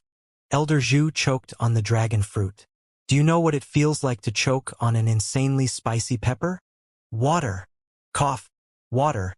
Hurry up and bring me water, Elder Zhu wailed. After drinking a bucket of water and ingesting 10 cooling and refreshing pills, Elder Zhu collapsed into a chair. He waved at the youth, signaling for him to leave. The giant white dog has my badge? It can't be by Xian's son, right? Elder Zhu's face was filled with a look of disbelief. Heavens! Bai Xian is actually willing to let his son become a pet beast. No, even that monkey who wields a divine flame has become that male's pet beast. Could it be that there really is something special about that Lin? Elder Zhu felt that he had far too little information on Lin. He still needed to investigate more thoroughly. For the sake of his niece, Su Xiaolan, he needed to take this matter seriously. The second day, however, another shocking piece of news reached him. This news made Elder Zhu jump up in alarm. Shocking news! The mysterious male has escaped from the Vermilion Bird sect with Goddess Su. This news was divulged by a source who didn't want to be named. All the person revealed was their surname, Lan. This news was quickly verified. One day later, in the Heavenly River State located in the southeast of the Kingdom of the Nine States, bringing with it a golden glow, a gigantic black brick flew through the skies. Pong! Pong! Kong! Ha ha! Pure straight. Mahjong. And Lin laughed heartily and raked in another pile of spirit stones. Next to the mahjong table, Su Xiaolan sighed in despair. Xiao Chou scratched his head in frustration, and Dabai had a dejected look. And Lin was indeed worthy of being called the overlord of mahjong. They were skeptical at first, but now they were suffering. On this day, he had 1,000 of spirit stones. As for the others, Su Xiaolan suffered a small loss, whilst Dabai and Xiao Chou suffered huge losses. Xiao Hong stood to the side, swaying her bright red head and happily performing photosynthesis. The large pinwheel creaks as it revolves. The scenery here is so nice and beautiful. The sky is beautiful, the earth is beautiful. I even have friends with whom I can play and be joyful. And Lin taught her this song, and she could sing it all day long. The abyss of evil was near the southeast border of the Kingdom of the Nine States. It also acted as a natural barrier between the Nine States and the Ant tribe. The Ant tribe was also a relatively well-known tribe of the Taichu continent. They had few powerful members, but could reproduce extremely fast. This tribe was so great in number that it was impossible to kill them all. If it wasn't for the birth control that they had in place, they would probably chew up their entire country's land by themselves. The Ant tribe had terrible relations with the humans of the Kingdom of the Nine States. If it wasn't for the Abyss of Evil and the Beast tribes of the West, they would probably fight with the Nine States all year long just like the Snow Maidens did. Look, the Abyss of Evil is just ahead. Xiao Hong swayed her body and shouted tenderly. Hearing this, and Lin and the others looked ahead. What appeared before them was an abyss which spanned thousands of feet in width and stretched as far as their eyes could see. The sun was beating down brightly, yet this scar on the continent remained pitch black and terrifying. It looked as if it was going to swallow all the light and radiance of the world. Soon after, they arrived above the abyss. Are we going to descend directly into the abyss? Looking down at the deep and dark fissure, Su Xiaolan raised a question. And Lin nodded. Xiao Chou. Switch on your searchlights. Xiao Chou. Clang! Two brilliant beams of light suddenly burst from Xiao Chou's golden eyes. Like powerful searchlights, they shone down into the abyss. Wow!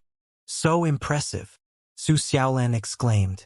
Just like that, the black brick slowly descended. Everyone became focused, entering a state of combat readiness.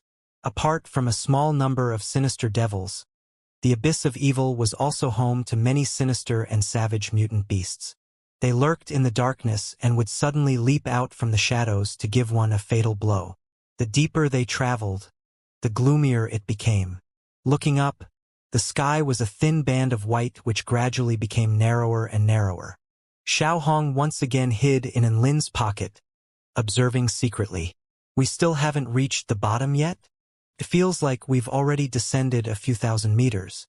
Su Xiaolan was quite afraid of the dark, and she spoke uneasily at this moment. Xiao Chou shook his head. Not yet. My searchlights still haven't hit the bottom. There's still at least another few thousand meters. Third brother, you've finally admitted that your eyes are searchlights. Woof! Xiao Chou. Just like that, they descended another 1,000 meters. Here, the air was chilly and damp. There was also so little light that it may as well have been completely pitch black. Xiao Chou's searchlights still hadn't reached the bottom.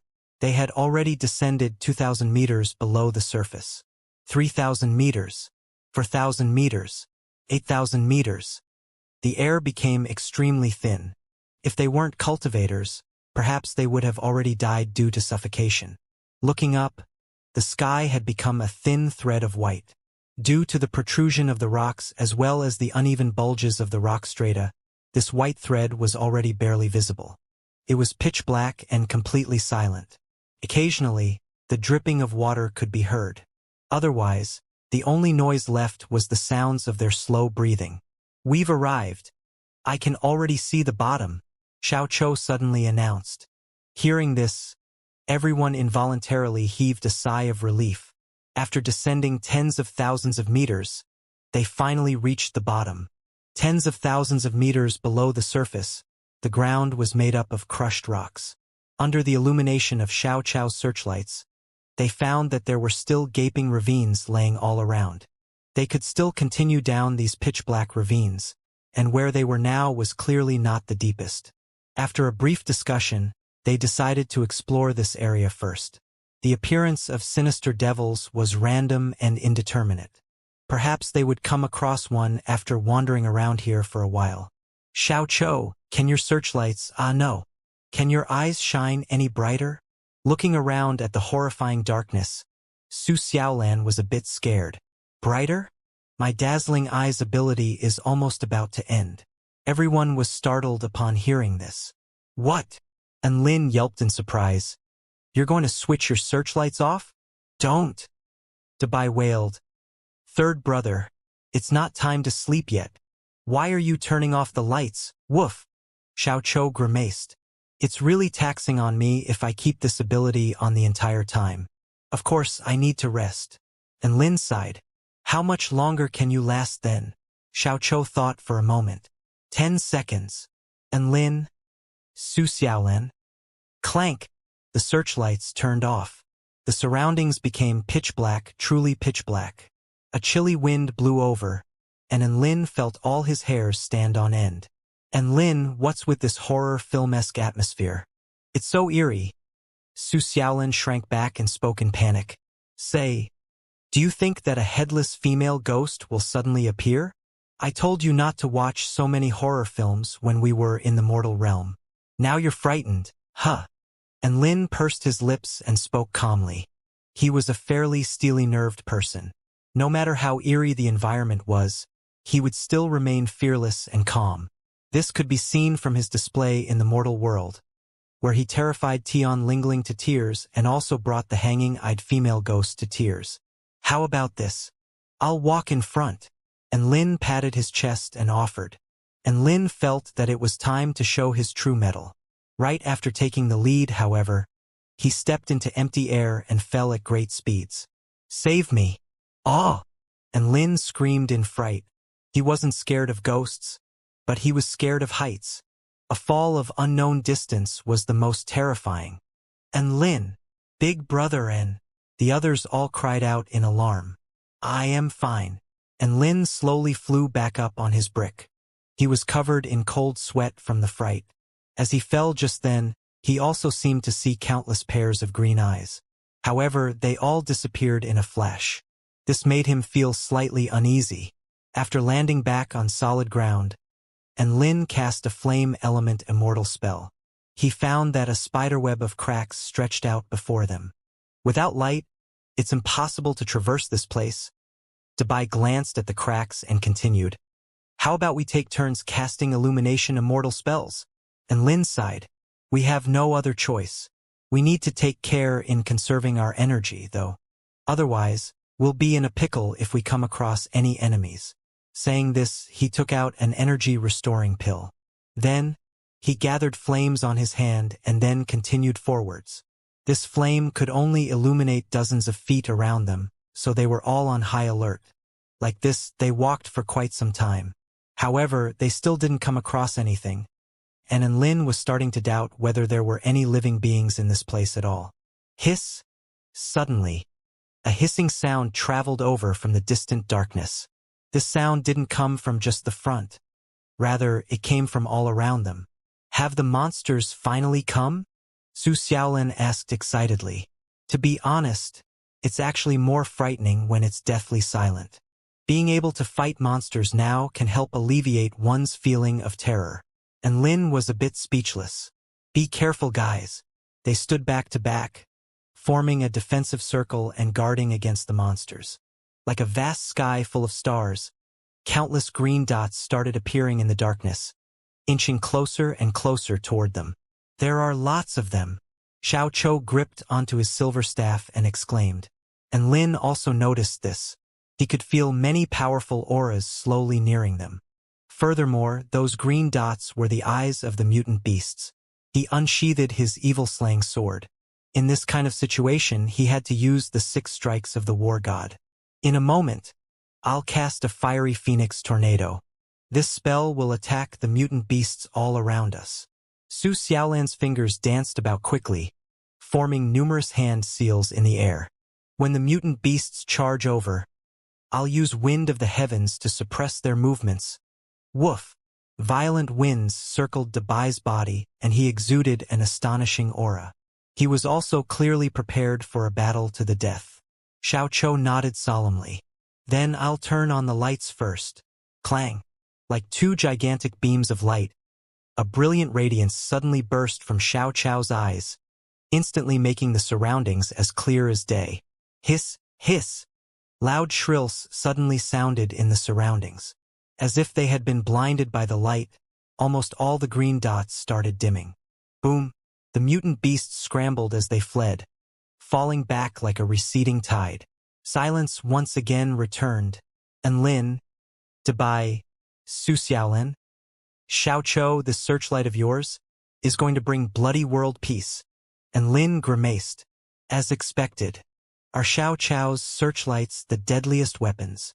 After recovering from her daze, a look of delight spread across Su Xiaolan's face.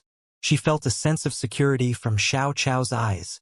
Third brother, when we come across mutant beasts in the future, we'll rely on you to dazzle them to death. Woof! Dabai also had a look of excitement. Xiao. Thereupon, under the keen demands of Enlin and the others, Xiao once again turned off his searchlights in order to save electricity. He once again stopped his ability in order to preserve his strength. If they came across mutant beasts again, Xiao would turn on his deadly weapons and blind their monstrous eyes. They continued to walk forward. Not long later, a red glow appeared and a powerful aura started to close in. Xiao, switch on your searchlights. Clang! Two golden rays illuminated the surroundings. Several giant black lizards fled in fear. After a long while, a yellow glow appeared and a powerful aura started to close in. Xiao, switch on your searchlights. Clang! Two golden rays illuminated the surroundings. A dozen or so rock pythons slithered away in terror. Searchlights! Clang! Searchlights! Clang! Just like that, and Lin and the others marched forward courageously, barely coming across any worthy opponents. Say, do you guys think that the sinister devils will also be scared off by third brother's deadly weapons? Dabai looked at Xiao in awe and veneration.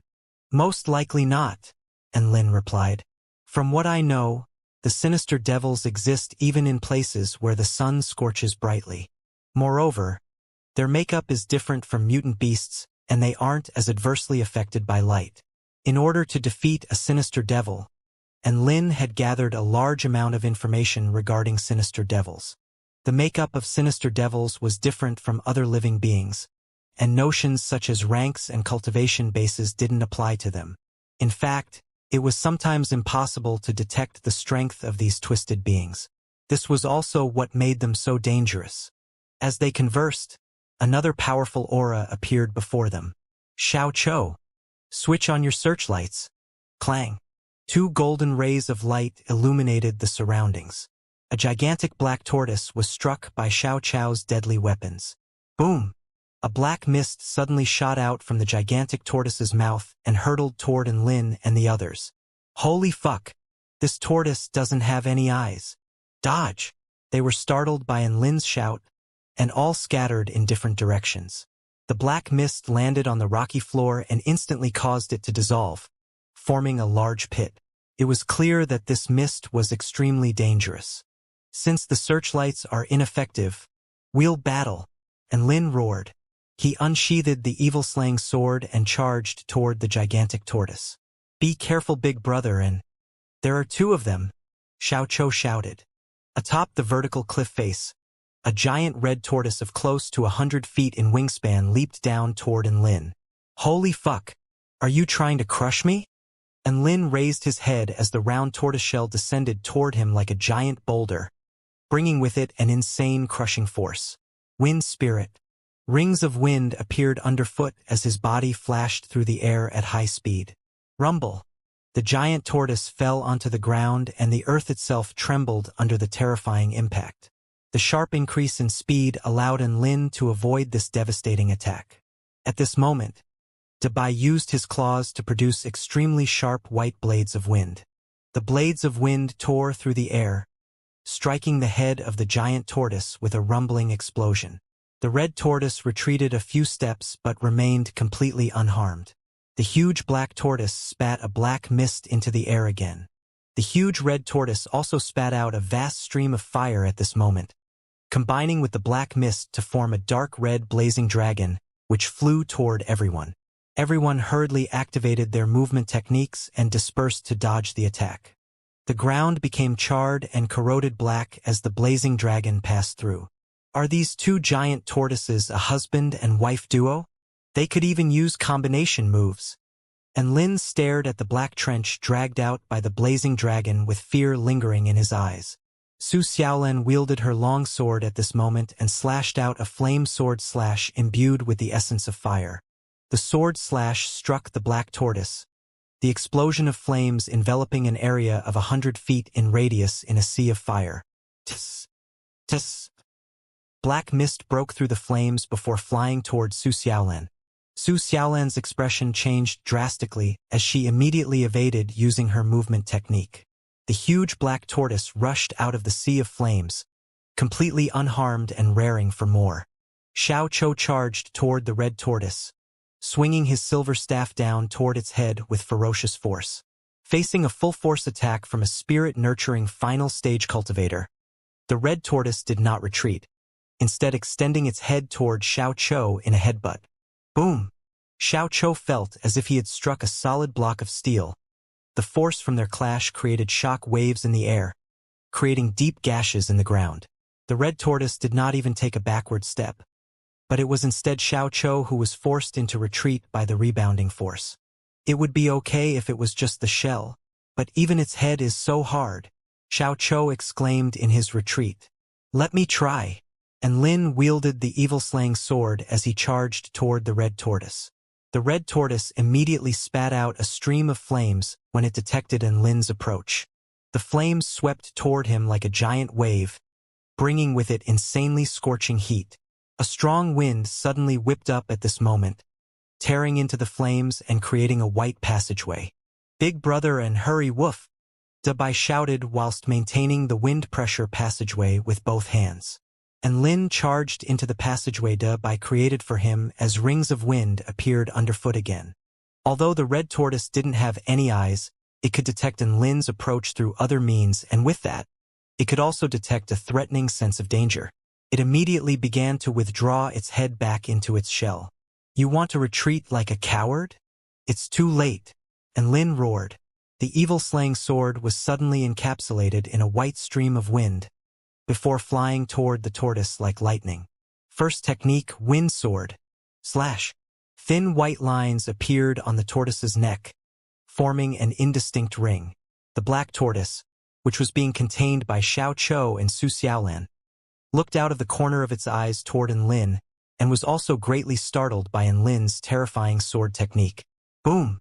The red tortoise fell heavily to the ground, its head disconnecting with the rest of its body before sliding to the ground along the straight incision as huge amounts of blood began to pour forth. The wind sword technique was certainly an extremely fast technique, but its flaws were also quite apparent, mainly embodied through the fact that it was lacking in destructive power. However, the extreme sharpness of the evil-slaying sword perfectly compensated for this flaw, transforming the wind sword technique into an extremely fearsome move. After using the wind sword technique, Lin felt as if his body had been drained of all strength. But he couldn't rest yet. There was another giant tortoise that had to be taken care of. Thus, he wielded the evil-slaying sword and charged toward the other tortoise. Lin, when did your swordsmanship become so powerful? Su Xiaolan exclaimed in surprise after witnessing Lin slay the giant red tortoise. I'm a genius. Please refer to me as Sword Immortal Lin from now on. Lin laughed triumphantly as he charged toward the black tortoise. The black tortoise had already sensed the red tortoise's death, so it immediately withdrew its head into its shell in fear. Lin slashed his sword toward the opening where the tortoise head had retracted into, only to find that a layer of cuticle substance had sealed up the opening and even the evil-slaying sword was only able to make a light scratch onto the material. A huge cloud of black mist subsequently began to erupt from the black tortoise's body, forcing Lin into retreat. Su Xiaolan and Debai's attacks fell on the giant tortoise at this moment. The attacks pierced through the black mist before striking the tortoiseshell with a resounding boom, but the black tortoise was like an immovable mountain. Meanwhile, the clouds of black mist began to pounce toward everyone, as if with a mind of its own. The black tortoise himself, however, was beginning to retreat whilst maintaining its withdrawn head. Big brother and it's trying to escape, woof! Dabai shouted urgently as it dodged a cloud of black mist. And Lin looked on at the retreating fortress, at a loss for what to do as well. Are we just gonna let it go? Su Xiaolan asked unwillingly. A crisp voice sounded at this time. Lightning manipulation technique of the divine sword. A bolt of white lightning with a diameter comparable to that of a water tank subsequently fell from the sky, as if it was a sharp sword piercing through the darkness and bombarding the center of the black tortoiseshell. Boom! Lightning flashed and white streams of electricity began to flow through the tortoiseshell like a myriad of small white snakes. The black tortoise howled in anguish, involuntarily extending its head under the force of the lightning strike. Luo Yen slash. A white-robed woman descended from the sky, her long sword flashing down in a powerful slashing motion. Splash! The head of the tortoise fell onto the ground as blood sprayed everywhere. After completing the slash, the woman leaped toward Lin. Her motions were smooth and unhurried, exuding an air of grace and elegance. Under the glow of Xiao Chao's searchlight eyes, Lin could see that her features were quite beautiful. There was a tiny mole at the corner of her eye which gave her a gentle yet seductive air. Thank you for your assistance, fellow cultivator. Su Xiaolan called out thankfully. Don't mention it. The weakness of the demonic abyss tortoise is lightning. Its defenses can be easily broken by a powerful flow of electricity. The white-robed woman smiled brightly as she explained. Xiao Chou immediately came to a realization upon hearing the woman's explanation. No wonder he couldn't do anything to the giant tortoise with his club, but the woman was able to slice off the tortoise's head with just one slash of her sword. They were both at the spirit-nurturing final stage, and she didn't have all the hacks Lin did, so there shouldn't have been much of a difference in strength. Xiao Chou now understood why. May I ask if your name is Lu Sueki? Lin asked with a surprised expression. The white-robed woman was little taken aback. Lu who? I'm Ji Yanling. Oh. Lin was a little disappointed. The abyss of evil is an extremely dangerous place. Why have you guys come here? Ji Yanling asked. Lin replied, We're here to defeat a sinister devil. You can basically say that this is a mission. Defeat a sinister devil? Ji Yanling widened her eyes in surprise. There are people nowadays who go out of their way to find sinister devils to fight? Sinister devils were extremely terrifying. Most cultivators tried to avoid them at all cost. How are there people who are voluntarily seeking one out? Lin did not reply, instead only offering up an apologetic smile. Su Xiaolan also humphed coldly, clearly not wanting to speak on the matter either. Ji Yanling knew that they weren't kidding around from their expressions, and her brows furrowed slightly. Truth be told, I've been in the abyss of evil for more than a year, but I've still yet to find a sinister devil. If you guys are looking for one, you better be prepared to grind out for a long haul. She hadn't discovered a sinister devil in more than a year? Everyone was dumbfounded. They knew that sinister devils were quite rare in the abyss of evil, but they didn't know that they were this rare. There were only less than 20 days left of their holidays. What disheartening news! Lin exclaimed in grief and indignation. Within the abyss of evil, there was a spot of bright light within the endless expanse of darkness. A fire burned brightly as everyone sat in a circle around it. Are you sure this is edible? Su Xiaolan stared at the flesh of the giant tortoise, her expression conflicted. Don't worry, I've eaten more than 10 demonic abyss tortoises during my time here, but I'm still fine, aren't I? Ji Yanling dismissed her worries lightly. Oh, delicious! The flesh of the red tortoise has a richer aroma. Lin took the lead and began to eat with no inhibitions. Having eaten all sorts of mutant beasts in the myriad mountain realm, he naturally had no qualms about eating the demonic abyss tortoise. Cultivator Yanling. The abyss of evil is fraught with peril.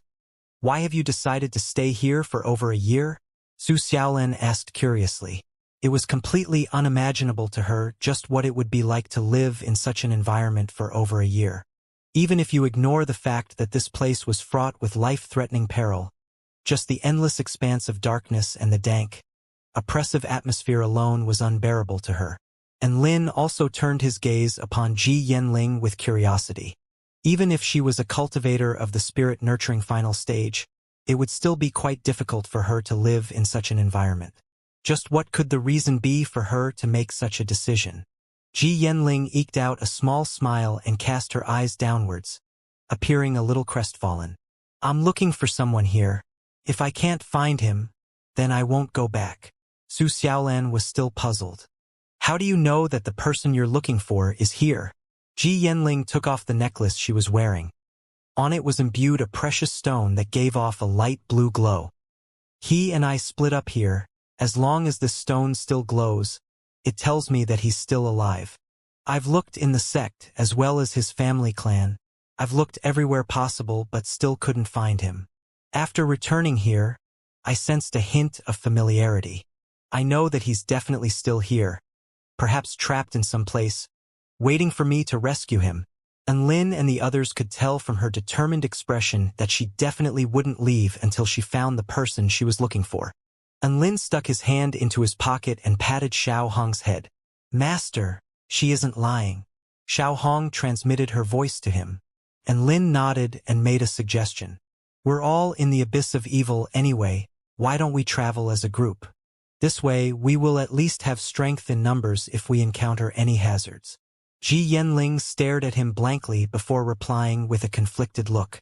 Is that really okay? It won't be any trouble to you guys. Will it?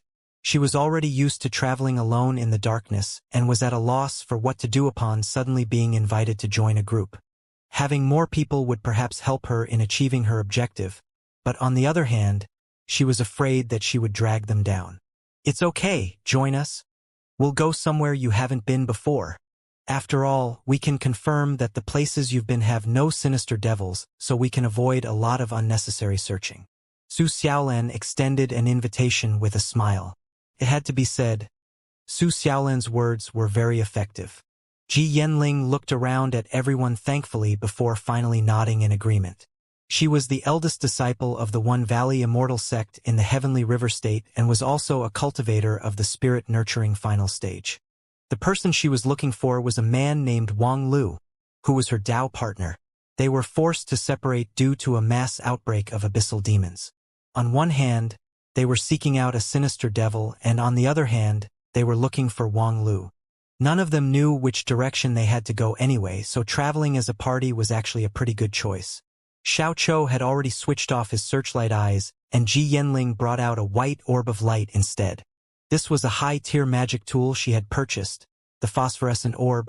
It had no function other than to emit light. High brightness, high capacity, long battery life. These were all its characteristic attributes. Wang Lu, are you there?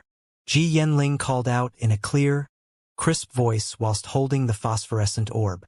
Her voice was like the light emitted by the phosphorescent orb, swallowed up by the infinite expanse of darkness with no reply. And Lin and the others trailed behind her in silence as she continuously repeated the same name, as if she did not know fatigue. Perhaps it was a reward for her persistence, but her cries finally received a response. Roar! A deep rumbling roar erupted from distance. Two huge golden eyes subsequently lit up the darkness like two huge lanterns as an extremely powerful aura swept toward everyone. Ji Yanling's expression shifted, and she habitually raised her sword in preparation for escape. She then saw that no one else had moved and also halted her escape. Aren't you going to run? I've heard that sinister devils are also bodies of energy and require a lot of biological energy to sustain themselves. The creature in front of us looks a lot stronger than even the demonic abyss tortoise. We should see if we can attract a sinister devil with its corpse. And Lin replied, Xiao Chou, switch on your searchlights. Clang. Two bright beams of light immediately shot forwards, setting their surroundings alight. A huge mutant beast of around 100 feet in size appeared in everyone's field of vision. It lay on the ground, narrowing its eyes at the strong light, but showing no fear.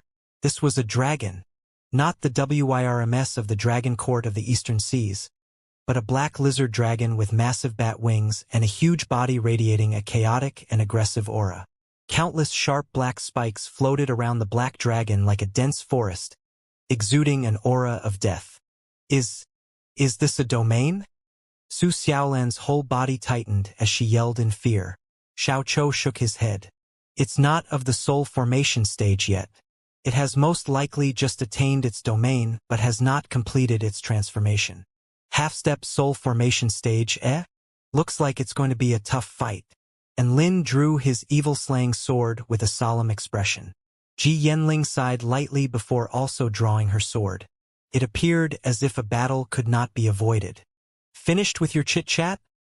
The black dragon opened his mouth slowly as a deep, rumbling voice sounded from within its cavernous mouth. Everyone was completely taken aback by this. It was clear that the mutant beast in front of them had considerable intelligence. The mother of my child, come eat, the black dragon continued. Everyone? Quit yelling. You're a big, strong male dragon. Do you really need me to take care of preparing your meals? A loud voice resonated in the distance. Immediately afterward, another huge black dragon flew in from afar. Each time it flapped its wings, it triggered a freezing storm of ice. Looking from afar, it gave everyone a deep sense of fear. Fuck! Another half-step soul formation stage dragon. And Lin stared at the huge dragon, clearly at a loss for what to do. No, this is a soul formation stage female dragon. Xiaoqiu corrected. And Lin, Su Xiaolan, Ji Yanling, are we still gonna fight? And Lin winced. Fight? Fuck that. Run. He roared before mounting Dabai and making a hurried escape. And Lin's roar immediately made Su Xiaolan, Xiaoqiu and Ji Yanling spring into action as they began to run into the distance as fast as they could. What are you still lying there for? Can't you see our dinner is about to escape? The female dragon roared angrily as it materialized a pitch-black spear of ice before stabbing it toward the male dragon's arse. Howl! The spear of ice stabbed into his butt cheek, sending out a spray of black blood. The male dragon roared in anguish as its fat body began to rise extremely reluctantly into the air in pursuit of Enlin and the others. How could you engage in domestic abuse like this in front of other people? There's food on the line, so what if I abuse you? If the food manages to escape, I'll eat you instead. The two dragons flew very quickly, gradually closing the gap even as Enlin and the others flew with all their might. Right at this moment, the male dragon drew in an intake of breath before spitting out a stream of flames toward its prey. Purple flames with terrifyingly high temperatures rushed toward Enlin and the others. Purple flames came from all directions, enveloping Enlin and the others within. Another spear of ice stabbed into the male dragon's butt cheek at this time. Howl! The male dragon roared again in anguish. Are you retarded? If you burn the food into a cinder crisp, how am I going to eat it?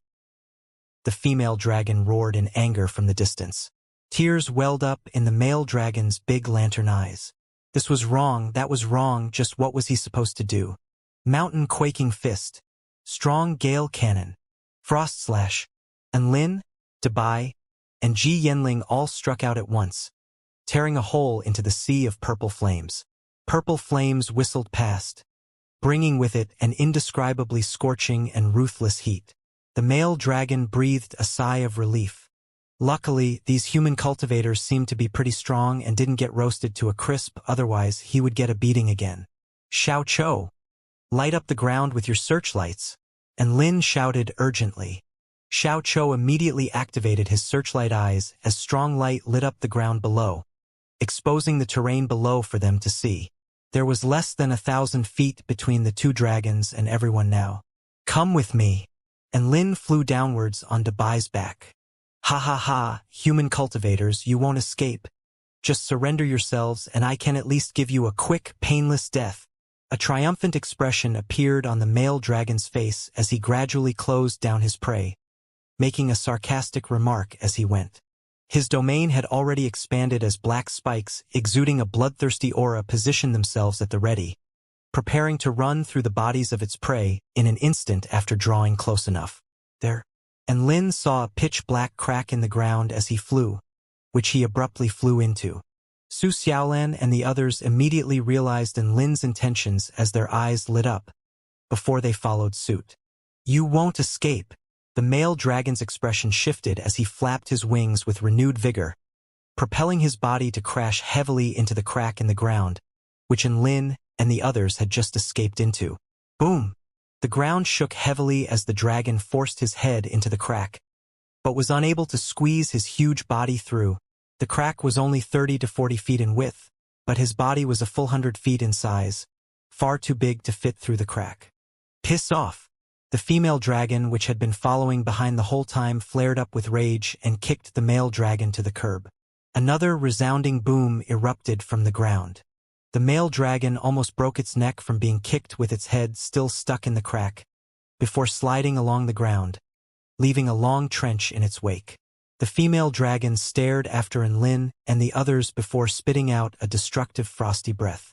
If she couldn't have them for dinner, then she'd just have to kill them instead. And Lin and the others suddenly sensed an extremely terrifying power following them as they continued downwards. It felt like the power was able to freeze anything. Even the air around them began to congeal. This wasn't some half-arsed attack from the male dragon. This was the full-force attack from a soul formation stage dragon. "Everyone gather around me," and Lin shouted. Everyone immediately obliged.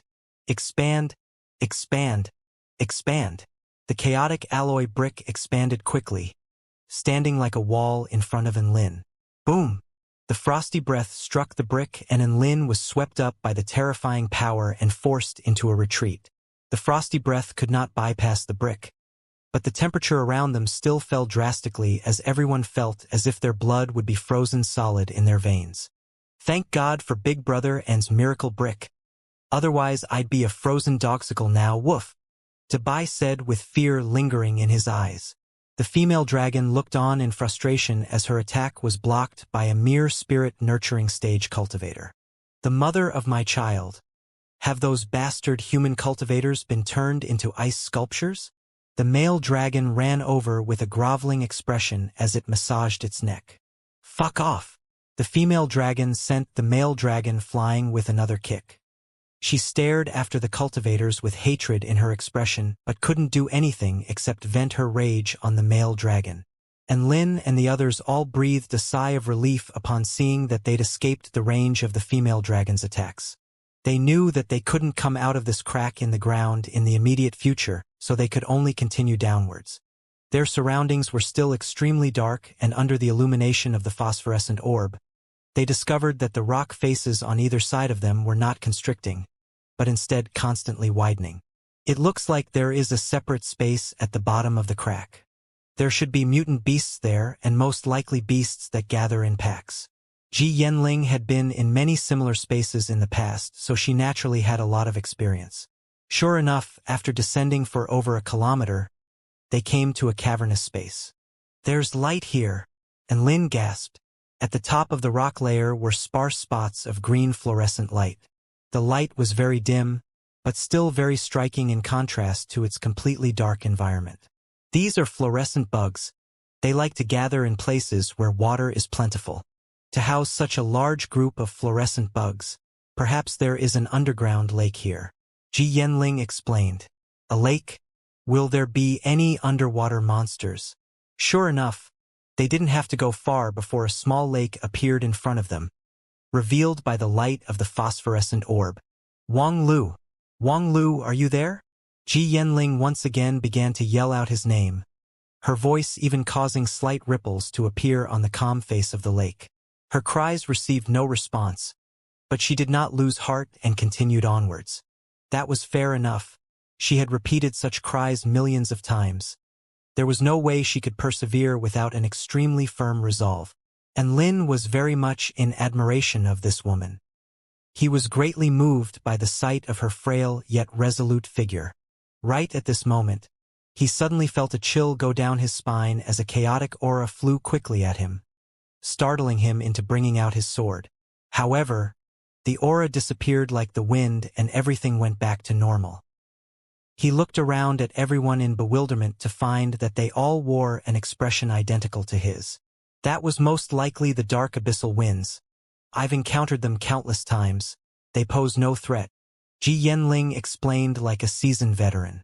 And Lin and the others all breathed a sigh of relief at her words. However, right at that moment, another dark frosty aura flew toward everyone, causing goosebumps to appear on everyone's bodies. And after that, a chaotic and twisted aura began to fly at them from all directions, imbued with a violent sense of despair. Are the dark abyssal winds responsible for these effects too? And Lin asked anxiously as a shiver traveled through his body. Cold sweat began to appear on Ji Yanling's forehead as she swallowed involuntarily. I don't know. Xiao Chou, switch on your searchlights. Clang. Xiao Chou's searchlight eyes activated, lighting up their dark surroundings. Inky creatures with twisted bodies began to appear in everyone's field of vision. They approached slowly from all directions and had already surrounded Lin and the others.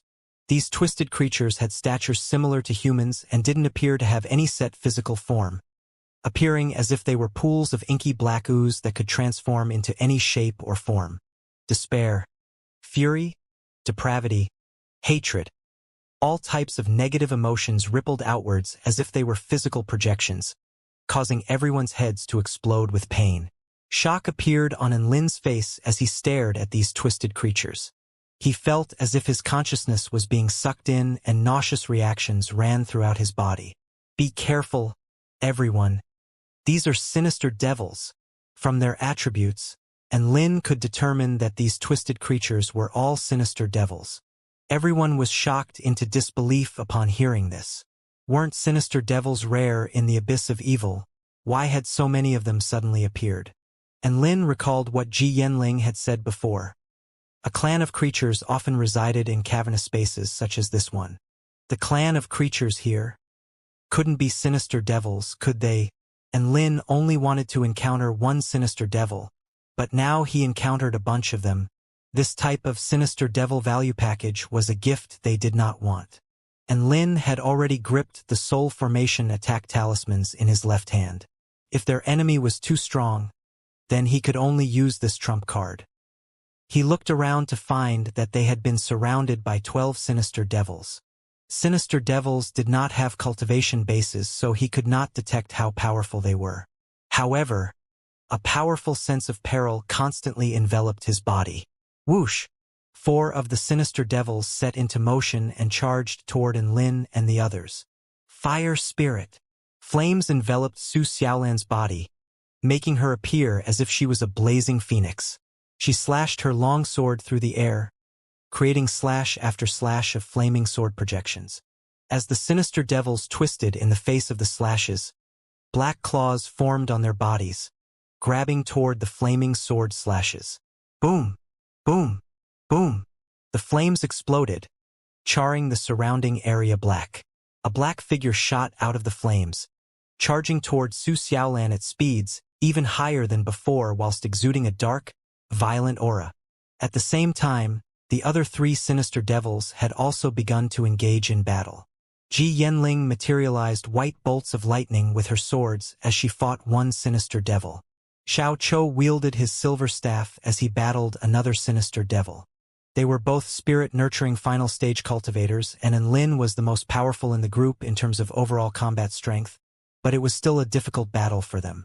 The attacks of the sinister devils were not only extremely ruthless, but also followed no patterns for them to take advantage of. On top of that, they could also mess with their opponent's emotions. Another sinister devil charged toward Lin whilst Lin shouted out to Dabai. Quickly, go help Su Xiaolan. The sinister devil engaged in battle with Su Xiaolan suddenly materialized countless sharp spikes on its body like a porcupine before the spikes began to elongate, stabbing toward Su Xiaolan with terrifying penetrative power. Su Xiaolan's expression shifted as she flung waves of flames forwards, whilst she retreated at high speed. But the spikes were like countless flying swords, their speed even greater than the speed of her retreat. At this moment of peril, a powerful blast of air suddenly flashed past, sending the sinister devil into retreat. "Dabai! What are you doing here? Go help Lin!" Su Xiaolan yelled in surprise. "Big brother and just told me to come to help you, woof," Dabai replied honestly. Su Xiaolan. At this moment, Lin, who was now alone, was only beginning to realize just how terrifying a sinister devil was. Their constant shape-shifting, bizarre movement techniques and powerful mental attacks combined in a lethal package. Just a split second of distraction could spell death. Just as everyone fell into a desperate situation, another 4 sinister devils suddenly charged toward them. If those 4 sinister devils joined in on the fight, they would definitely be overwhelmed. Unyielding frost sword, and Lin had no choice but to activate a soul formation talisman. A blue sword slash immediately appeared in the air, slicing through the air with frightening power. The sinister devil in battle with Lin was immediately sliced in half and let out a yell of anguish before dissipating in the air. Success. But there was no notification from the system informing him of the fact that he had defeated a sinister devil. Could it be that it didn't count unless he defeated a sinister devil with his own strength? He had no time to think and immediately brought out another talisman. Unyielding frost sword. This time, he targeted 2 of the sinister devils that were close to him, that way he could kill 2 of them with 1 talisman. Yet another sword slash imbued with a powerful frosty aura was released from the talisman, freezing the sinister devils in place as it slashed toward them. The 2 sinister devils were sliced in half once again, both of them receiving fatal blows before disappearing like the first one had. These talismans were very useful, but Lin was extremely distressed. The talismans gifted to him by the leader of the Kunlun Mountain Immortal sect, Spirit Child Sure, had all been used up. He reluctantly brought out the warding seals gifted to him by Heavenly Teacher Zhang of the Longhu Immortal sect. "You trashy sinister devils, taste the power of soul-vanquishing lightning," and Lin knew that he had no choice but to use these trump cards. Hence, he began to flex with zero hesitation. A warding seal was activated and blue lightning spat forth. The bolt of lightning was imbued with the terrifying power of pure yang, striking a sinister devil like a flash of light tearing through the darkness. A huge boom erupted as the sinister devil disappeared in a wisp of smoke before it could even let out a cry. So powerful. These warding seals seemed to be a lot more powerful than the sword talismans he previously used. And Lin's mind spun quickly as he brought out another warding seal, vanquishing the last sinister devil that was still in the battle. Now, there were only 3 sinister devils left. And Lin held a warding seal in his hand before re-entering the battle while wielding the evil-slaying sword. Boom! A pillar of flames rose up into the sky, encasing the sinister devil in scorching flames. The sinister devil charged out of the flames at Su Xiaolan, even as thick smoke rose from its body. At this moment, a huge burst of wind pressure descended from the sky, taking direct effect on the sinister devil, creating a crater in the ground in a 30-feet radius. The sinister devil's movements were immediately restricted. Rings of wind appeared underfoot as Lin charged toward the sinister devil, with streaks of white wind swirling around his sword, completely unaffected by the wind pressure. The sword flashed through the air at the speed of light, slashing toward the sinister devil. Slash! The sinister devil's body was slashed in half and it fell to the ground, quickly shrunk and disappeared. Ding dong! System notification. Successfully defeated a sinister devil. Delight appeared on Lin's face. All that was left now was to absorb the aura of the sinister devil. He looked toward the spot where the sinister devil disappeared, but there was nothing there. Forget the aura of the sinister devil. There was nothing there aside from empty air. He then realized a very serious problem. What even was the aura of the sinister devil? How could he absorb it? With that question in mind, he and the others slew another sinister devil with assistance from Ji Yanling. And Lin gripped the sinister devil's body just before it dissipated. The body had a jelly-like consistency. At the same time, a huge amount of negative emotions, despair, hatred, depravity, violence. All of them streamed without reservation into his head, causing him to retreat quickly, his face ashen with fear. There seemed to be no absorption of aura taking place upon physical contact. Instead, all he received was a powerful mental blow. If physical contact wasn't the answer, just how should he absorb its aura? And Lin cast his gaze on the last sinister devil. Could it be he had to eat one? From the sinister devil's quivering body and the frightening aura it exuded, it most probably wasn't good to eat. It was like asking you to eat half a kilogram of shit in exchange for $100 million. Would you do it? You'd refuse, of course. Thus, and Lin and the others mercilessly beat the last sinister devil on the battlefield to death. And Lin's last warding seal was yet to be used. He had specially reserved it for the last few sinister devils that hadn't yet entered the battle, but to his surprise, he had not had a chance to use it. The others also all cast their gazes on the last sinister devils, confusion written on all their faces. For sinister devils stood there quietly. There were a total of 12 sinister devils that had surrounded them, but only 8 of them actually attacked. The remaining 4 sinister devils did not attack, nor did they retreat. They were like devilish sleeping beauties, creating a bizarre spectacle. At this moment, a shadowy figure began to move slowly.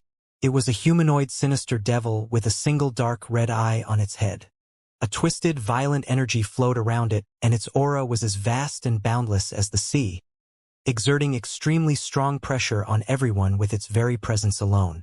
There was another humanoid sinister devil gripped in its hand, but that sinister devil's aura was extremely feeble, and its energy was rippling inconsistently. The sinister devil threw the sinister devil in its hand onto the ground, its single red eye filled with ridicule. And Lin was extremely shocked upon seeing this. This sinister devil was clearly different from the other sinister devils. It already had a set body that was not chaotic and twisted. And Lin had seen some relevant information on this. This type of sinister devil was at least of the soul formation stage cultivation base. The sinister devil on the ground was clearly about to die at the hands of the other sinister devil. Could it be that a traitor had appeared amongst them? The current situation was an even more desperate one than being surrounded by 12 sinister devils. This was because there was a sinister devil with power comparable to a soul formation stage cultivator.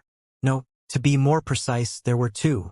The sinister devil on the ground was also one that had assumed a humanoid form. What now, run? Su Xiaolan whispered lightly, and Lin smiled bitterly. Haven't you seen that the boss monster has already locked onto us? It will probably attack instantly once we move. We can't outrun a soul formation stage creature. You guys take care of the other 4 sinister devils.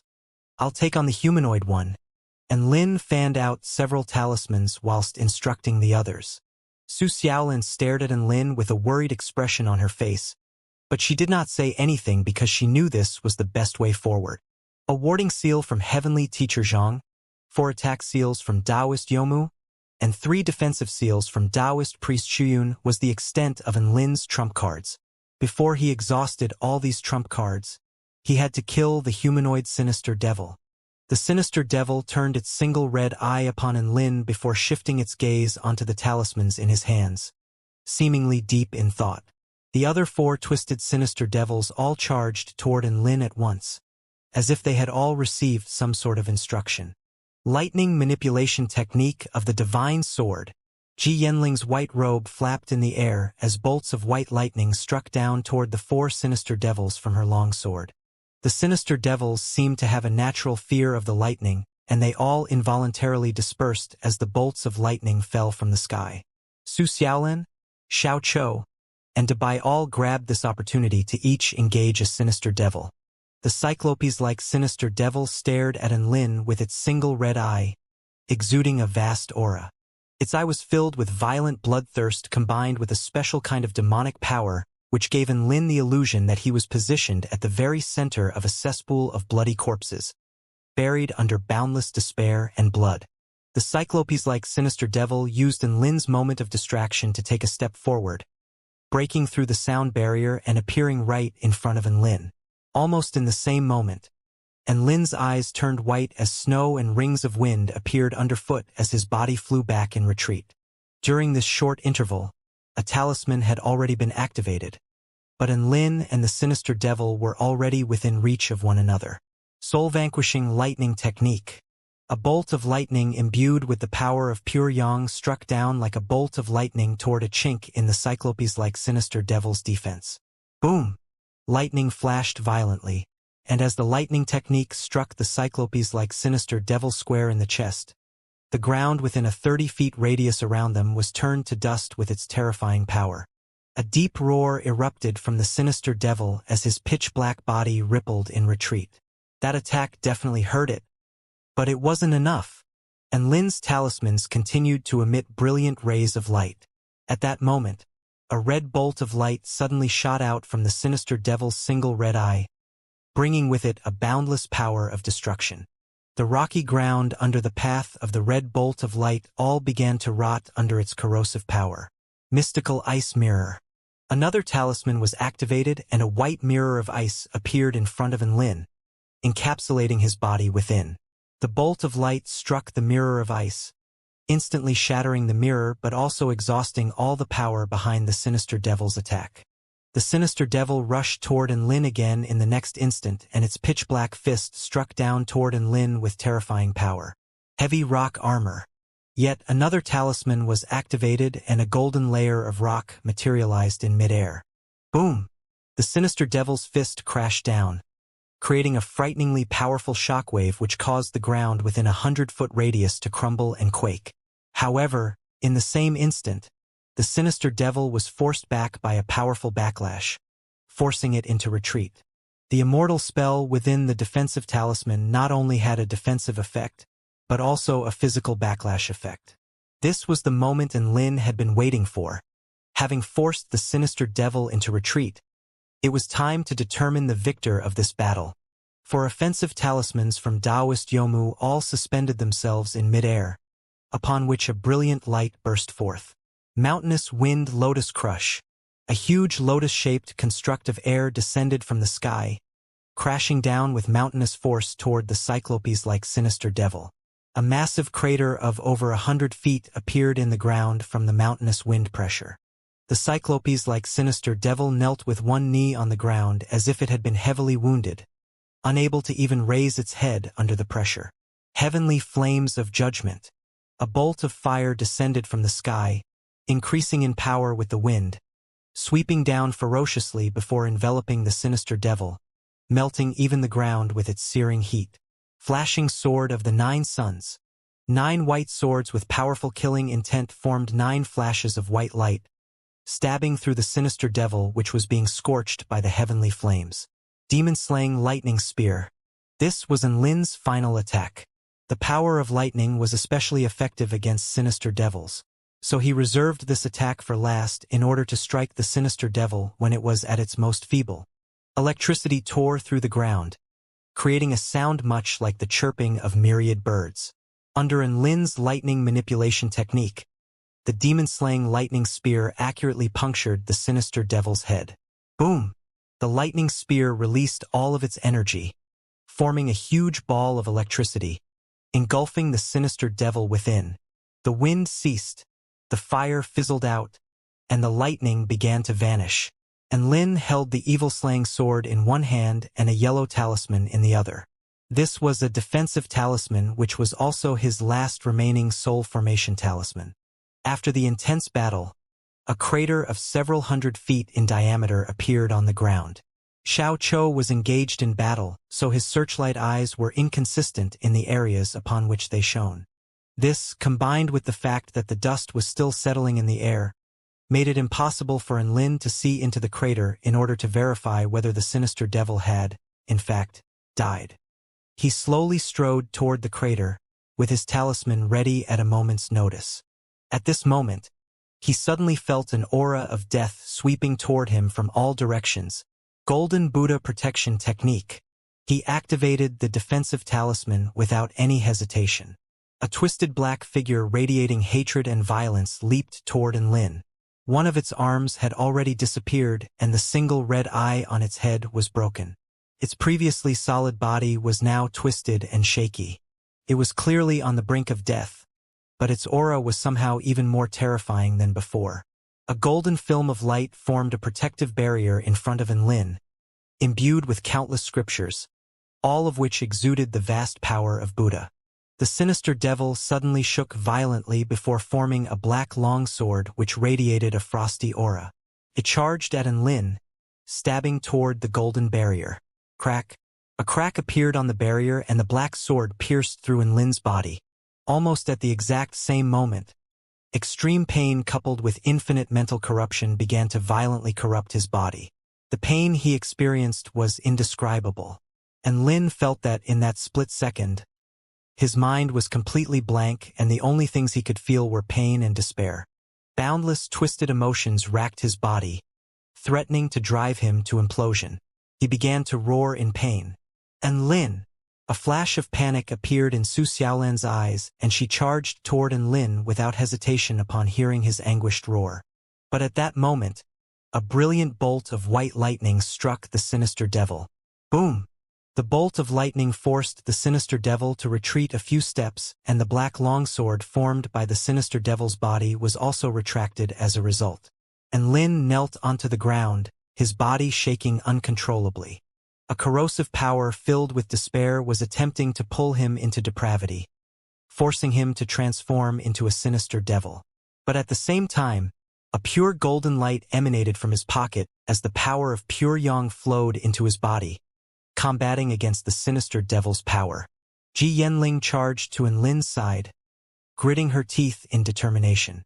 The sinister devil who she was in battle with also attempted to follow her, but Xiao Chou managed to keep him at bay.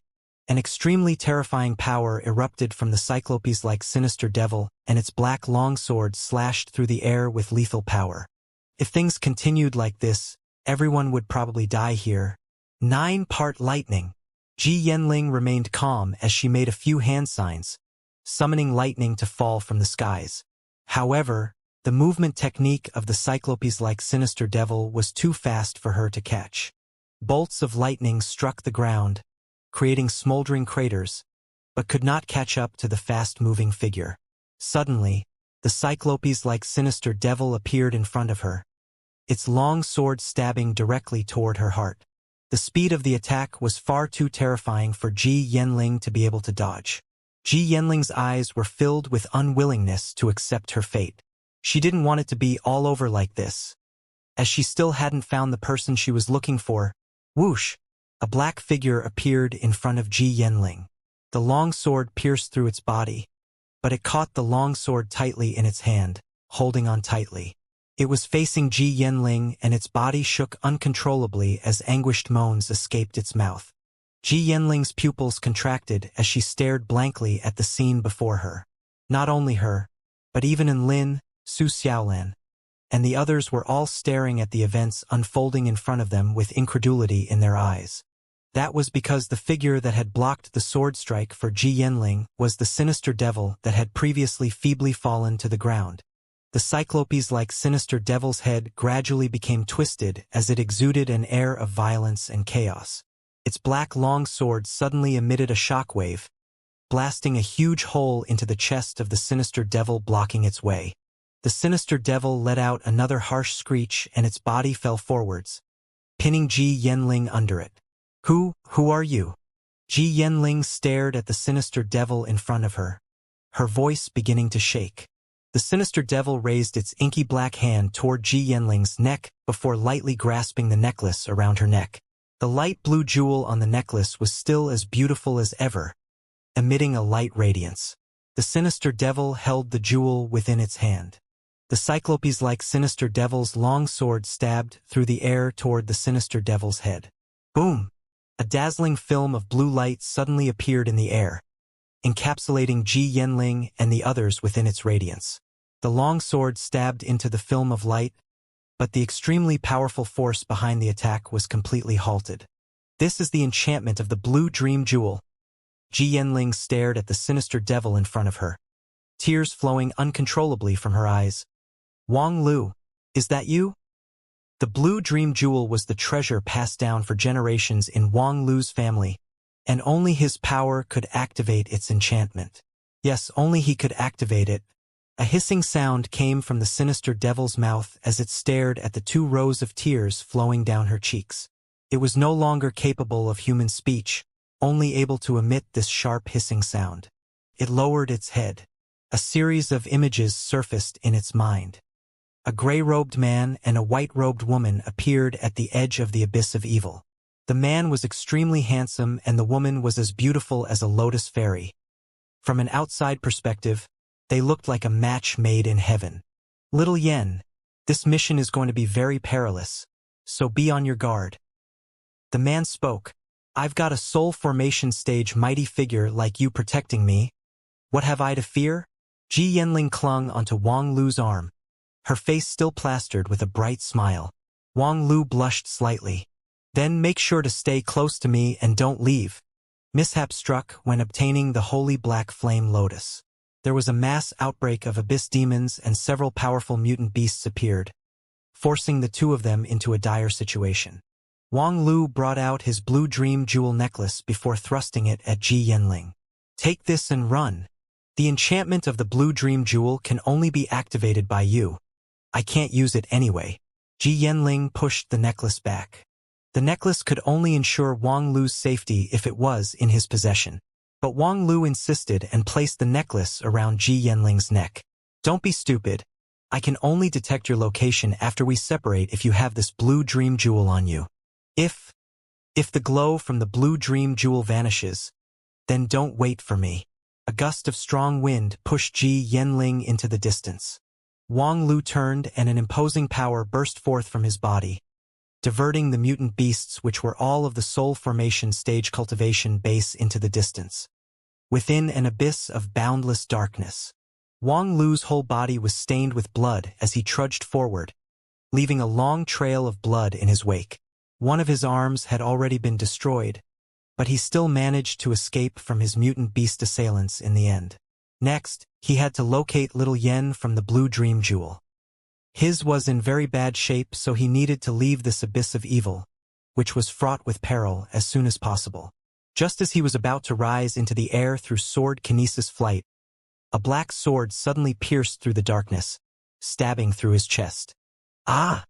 Wang Lu knelt onto ground. Extreme pain accompanied with boundless mental corruption invaded his body. A strange power was forcing his body to slowly dissipate as a vast expanse of negative emotions roared in his head, forcing him into madness, depravity, and finally transforming his body into that of a sinister devil. No, I can't go down like this. Little Yen is still waiting for me. I can't just die like this. A powerful conviction resisted the endless mental corruption. But in the end, he still completely descended into darkness. Wang Lu regained his senses after an indeterminate period of time. What's happened to my body? He stared blankly at his black, twisted body, screeching in shock and disgust. But only a sharp hissing sound came out of his mouth. On that day, he completely fell apart. He discovered that he had become a sinister devil.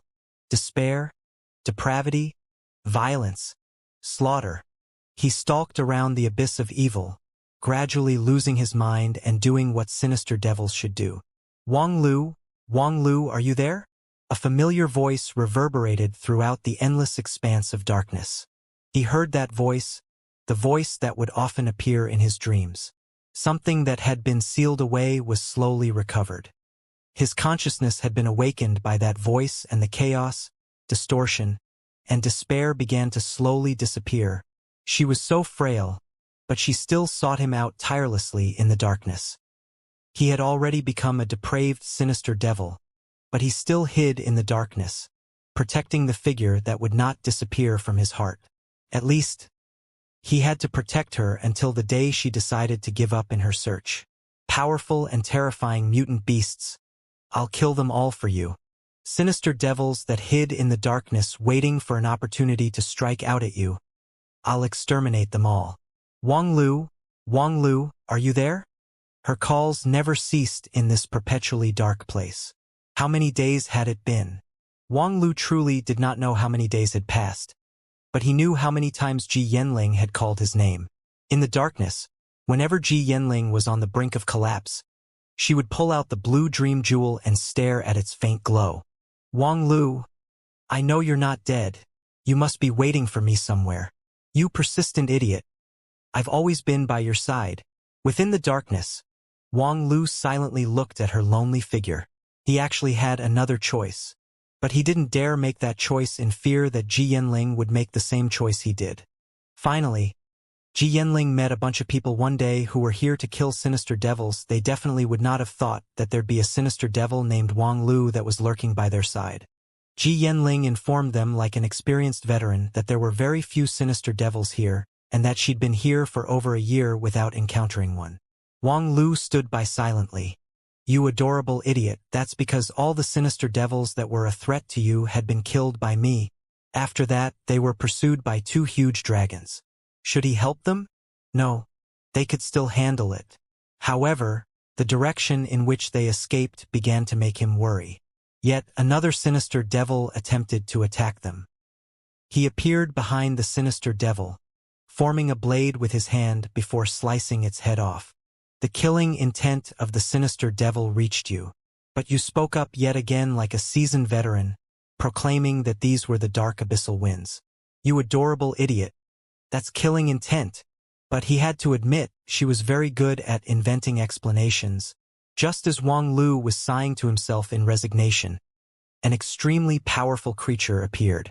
I've waited for you for a long time, traitor. The voice swept toward him like the sinister winds of hell. You can speak to me? Wang Lu exclaimed in surprise. Hee, why not? We're of the same species. You killed so many of us sinister devils. All for that woman. How should I punish you for this? A single red eye appeared in the dark as a cyclopes-like sinister devil slowly emerged from the darkness, exuding an extremely powerful aura. Wang Lu was no match for it, and he was soon beaten to the brink of death. The cyclopes-like sinister devil made its way to the battlefield with Wang Lu in tow, intending for him to see what was to befall the woman who he so desperately protected. He lay on the ground, looking on at Ji Yanling's resilient figure and also her fall into dire straits as the battle raged on. At least let me protect you one last time. Wang Lu roared in anger, his body flashing toward Ji Yanling like a black shadow, before appearing in front of her body like a shield. A gaping wound was punctured into his chest, but fortunately, he managed to activate the blue dream jewel enchantment at the last second. Wang Lu, is that you? Although this was still a question, tears were already flowing uncontrollably out of her rippling eyes. It's me, little Yen. A coarse hissing came out of the sinister devil's mouth. It was impossible to decipher what it was saying. Ji Yanling cradled his formless face in her hands. Wang Lu, I knew it was you. Let's go home together. Go home? If I were to go home looking like this, your family definitely wouldn't accept a son-in-law like me. But at least you recognized me. To be recognized is such a great feeling. The inky black figure began to dissipate and its presence grew ever more feeble. Wang Lu, wake up. I'm begging you.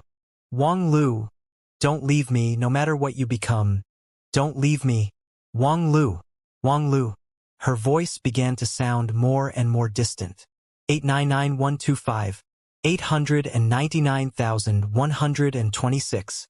During his time acting as her guardian, Wang Lu had a small habit, which was to quietly keep a tally of the number of times Ji Yanling called his name in the abyss of evil to see how long she would persevere for. She was still persisting. Even if he was to tell her this number, she probably wouldn't even believe it. It's a pity I'm about to leave, so I won't be able to tell you about this. The inky black figure completely dissipated amidst Ji Yanling's calls, forming spots of black light, disappearing with the wind amidst the cries of Wang Lu. Wang Lu is gone. Ji Yanling wept heart-wrenching tears. She was always so resilient and would not shed a tear no matter how much danger she was in or how lonely she felt. But she cried with all her might now. After Wang Lu's body dissipated, a remnant wisp of black aura flowed into Lin's body, and Lin had a feeling that he should not reject the black aura. After accepting the wisp of black aura, his mind was not corrupted by any negative emotions. Instead, all the cells in his body began to become more active and the world around him seemed to slow down and become clearer. Ding dong! Successfully absorbed the essence of the sinister devil. Commence the inheritance of the origin energy of the netherworld. Boom! An alarming amount of information began to gush into Enlin's mind. Techniques, cultivation methods, the enlightenment of both cultivation base and the Tao of the netherworld. Once again, he experienced that head-splitting feeling. However, unlike before, his thought processes were extremely clear and active this time. So that's what happened. Enlin stood up, and as he made his way over to Ji Yanling, a light black aura exuded from his body. Intermediate rank god of war immortal spell, origin energy of the netherworld. You can unlock your body's full potential for a short time using this technique. However, there was an after effect to this technique, and the longer the technique was used for, the more severe the after effects would be. After using the origin energy of the netherworld, one would at least be bedridden for the next few days. A more severe after effect would include incurring damage to the cultivation base or even death. The blue dream jewel enchantment began to shatter with Wang Lu's death. However, in the split second, before it completely shattered, a remaining shred of power transformed the shattered blue shards into sharp blades which all shot out towards the Cyclopes-like sinister devil. This was the last remnant of Wang Lu's power in the world, and each blue shard was imbued with extremely frightening power. The Cyclopes-like sinister devil was caught off guard and roared in pain as the blade shards punctured its body. At that moment, the origin energy of the netherworld began to swirl around Enlin's body as the aura around him began to elevate dramatically. Spirit nurturing intermediate stage, spirit nurturing final stage. A vast and powerful aura shot up towards the sky as the translucent figure of a black tiger appeared from the evil-slaying sword. A powerful regal pressure radiated outwards and a dark shadow materialized in the air at the same time. Second technique, Shadow Tiger. Enlin began to move, and his body elongated like a shadow. Within the shadow, his physical body appeared without warning in front of the Cyclopes-like sinister devil, the long sword slashing down with terrifying pressure. The Cyclopes-like sinister devil had just been heavily wounded, and in the face of such a powerful attack, it had no way of dodging and could only raise its arms up in defense. The sword fell silently, but the sword projection extended for thousands of feet. He ripped apart the Cyclopes-like sinister devil's arms, shattered its single red eye, and split its body cleanly in half before finally slashing a deep dark rift into the ground. The Cyclopes-like sinister devil fell, and its shattered body began to dissipate slowly as the black aura around Enlin's body began to also vanish. Having used the origin energy of the netherworld for several seconds as well as the second technique of the six god of war techniques, his body was racked with unbearable pain, causing him to collapse to the ground, panting heavily. However, the battle had still not ended. There were still 4 sinister devils left, 2 of which were engaged in battle with Xiao Chou, while the other 2 were engaged in one-on-one battles with Su Xiaolan and Dabai. All 4 of them were struggling against the sinister devils, and they barely managed to avoid defeat. Master, let Xiao Hong fight too. Enlin's pocket rustled. Enlin could barely stand at the moment and was slightly taken aback upon hearing Xiao Hong's request. Didn't you say that your power couldn't be activated in such a dark place? And you spent so much effort helping me withstand the corruption of the sinister devil. Are you sure you'll really be okay?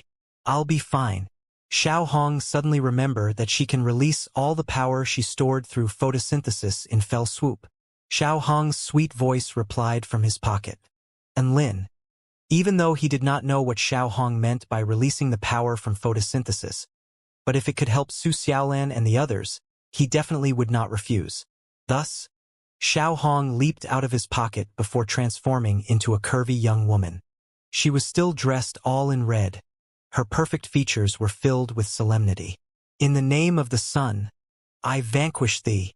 Xiao Hong leaped into the air, yelling loudly in her cute voice. Suddenly, countless rays of light erupted from her body. The golden light transformed into waves, crashing into the 4 sinister devils with the power of pure yang. Boom, boom, boom. This type of attack had no blind spots and was completely unavoidable. The 4 sinister devils all began to screech in anguish as the light struck them. Xiao Chou grabbed this opportunity, and a string of all-engulfing black flames revolved around his silver staff as he swung down toward the two sinister devils in front of him. Su Xiaolan spread her flame wings wide, slashing down towards her sinister devil assailant with her long sword.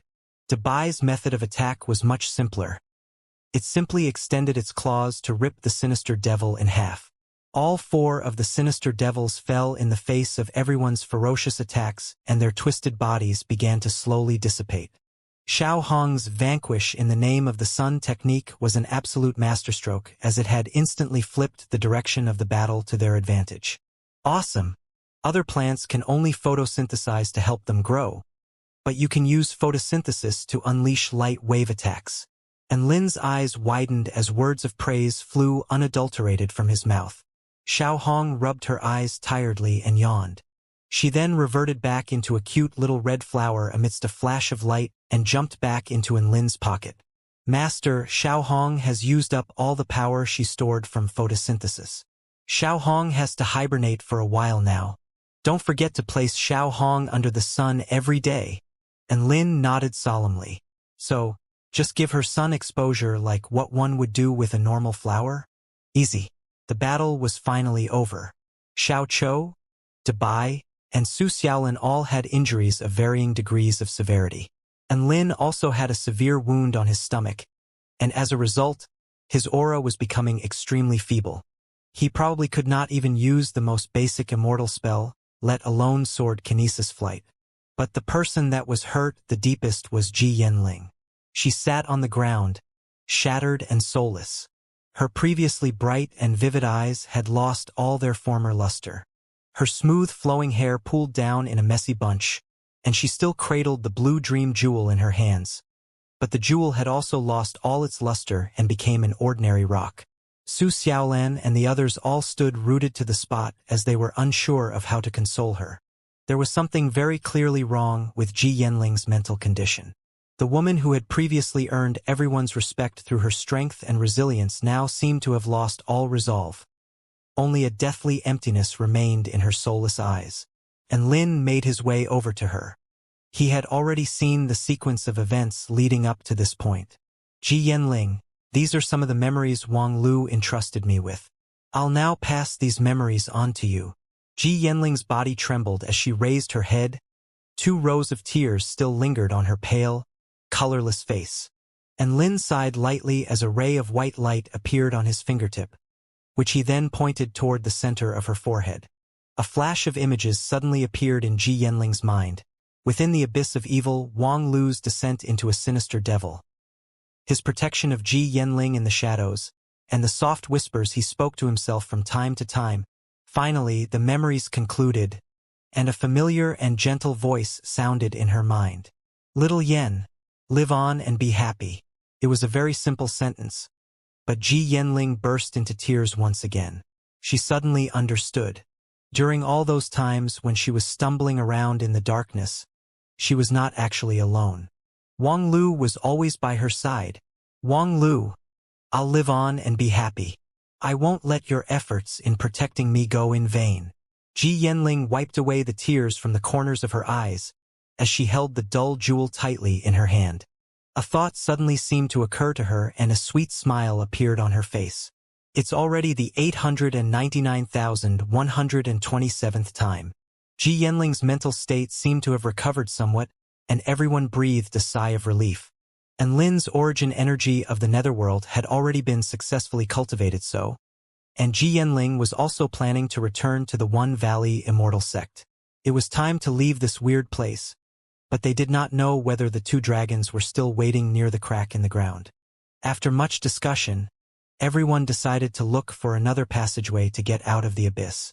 Meanwhile, in another corner of the abyss of evil, a roaring fire raged, upon which a huge green spider was suspended from. Green juices seeped out of its body and dripped down into the flames, emitting an unsavory scent. 2 huge black dragons surrounded the green spider in silence. Suddenly, the female dragon let loose yet another kick at the male dragon. Boom! The male dragon was kicked into the air before crashing into a rock face, leaving a huge indentation in his wake. The mother of my child! What the hell are you doing now? The male dragon roared with anguish. I get pissed just looking at you. We could be eating some tasty human cultivators right now. It's all your fault. You can't even catch a few human cultivators. What kind of male dragon are you?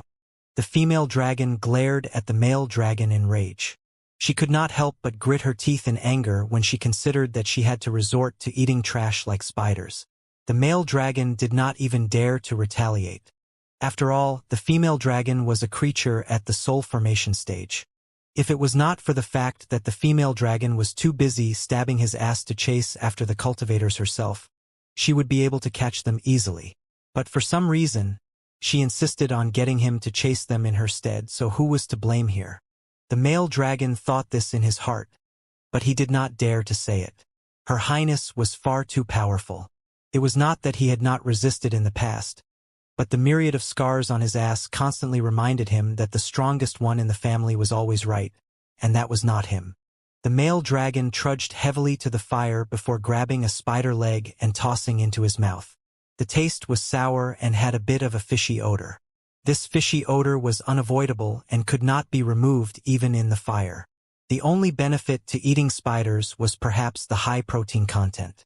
At this moment, the female dragon stiffened and a frightening power erupted from her body. In fear that she was going to hit him again, the male dragon jumped to the side quickly. But the female dragon turned her sights on somewhere in the distance instead. I can detect through my dragon sense that there are a group of 5 human cultivators taking flight around 2.5 kilometers away. The female dragon looked upon the male dragon with a cold gaze. If you can't catch them, then don't bother coming back for dinner. A shiver ran down the male dragon's spine. Yes, Your Highness. The male dragon flew reluctantly in the direction that the female dragon pointed. She was clearly more powerful than him but refused to go after the prey herself. What a weird temper. The female dragon gently stroked the slight bump in her stomach. The father of my child, it's not that I don't want to hunt with my own hands, but at the moment, my condition really is not suitable for vigorous exercise. So when the time comes, I'll be sure to give you a surprise. Elsewhere in the abyss of evil, Lin and the others were taking flight. Lin laid feebly on Debai's body like a dead fish, unable to muster up even a trace of strength. Right at this moment, Xiaoqiu suddenly looked behind them. There's a powerful presence approaching us. Then let's hurry up and run, woof. Debai flew even faster. Boom! A purple flame rose into the air, rearing towards Lin. Everyone was slightly alarmed at the sight of these familiar flames. They had just been through a tough battle and everyone was still injured. If a half-step soul formation stage male dragon and a soul formation stage female dragon were to attack them now, they had very little chance of survival. I can't detect the female dragon's presence. It appears to be the male dragon alone. Ji Yanling suddenly spoke. Everyone let out a collective sigh of relief. Although the situation was still perilous, it was not as dire as they had first thought. Lightning manipulation technique of the divine sword. Ji Yanling summoned bolts of white lightning to strike into the purple flames. White blaze slash. Su Xiaolan slashed a powerful sword projection through the air. Heavy mist cannon. Debai turned and spat out a powerful blast of air from its mouth. Let's go! And Lin hooped with both hands in the air. Xiaoqiu specialized more so in close combat and could only stare daggers at the huge dragon in the distance, figuratively attacking it with his rage. The purple flames were once again vanquished through everyone's combined efforts. Ha ha ha! Do you think you've managed to thwart me just by extinguishing my flame attack? My goal is to provoke you into attacking, then catch up to all of you. The huge black dragon cackled as it burst through the purple flames, quickly closing in on everyone. His domain of black spikes enveloped an area of a few hundred feet in radius around the dragon, exuding an aura of death. You guys go first. Xiaoqiu roared as he launched himself toward the black dragon with black flames erupting from his body. Debai flew upward along the rock face with Lin on its back, quickly approaching the upper limit of the abyss. All the spikes exuding their deathly aura could not impede Xiaoqiu's advance. He was like a ball of black heavenly flames descending from the sky, piercing through all the sharp spikes. The sharp spikes scratched countless wounds into his body as he gripped the silver staff in his hands. The aura he exuded seemed to only grow stronger with rage despite his injuries as he swung his club towards the black dragon's head.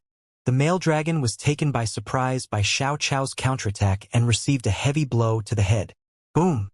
A devastating shockwave radiated outwards, the heavy impact sending sharp pain shooting through the black dragon's head, and it almost fell into unconsciousness. The black flame, which could engulf everything, was also burning wildly on its head. Roar! The black dragon roared in pain and was stopped cold in its tracks. Xiaochou did not engage in further battle and immediately rose into the air instead. He was still no match for the black dragon in a prolonged fight. He was only able to gain a slight upper hand by catching the black dragon off guard through the use of a kamikaze attack. The black dragon endured the pain and continued in its pursuit as Xiaochou began to make his escape. However, just as it was about to move, countless bolts of divine thunder suddenly struck its body in a series of resounding booms. Ji Yanling was a spirit-nurturing final stage, and a full-force attack from her could not be ignored even by a creature that was at the half-step soul formation stage like the male dragon. The black dragon did not have time to dodge and was immediately treated to a full-course meal of lightning, leaving it charred and trembling uncontrollably in the aftermath. At this moment, Su Xiaolan also summoned a rain of fire using her immortal spell.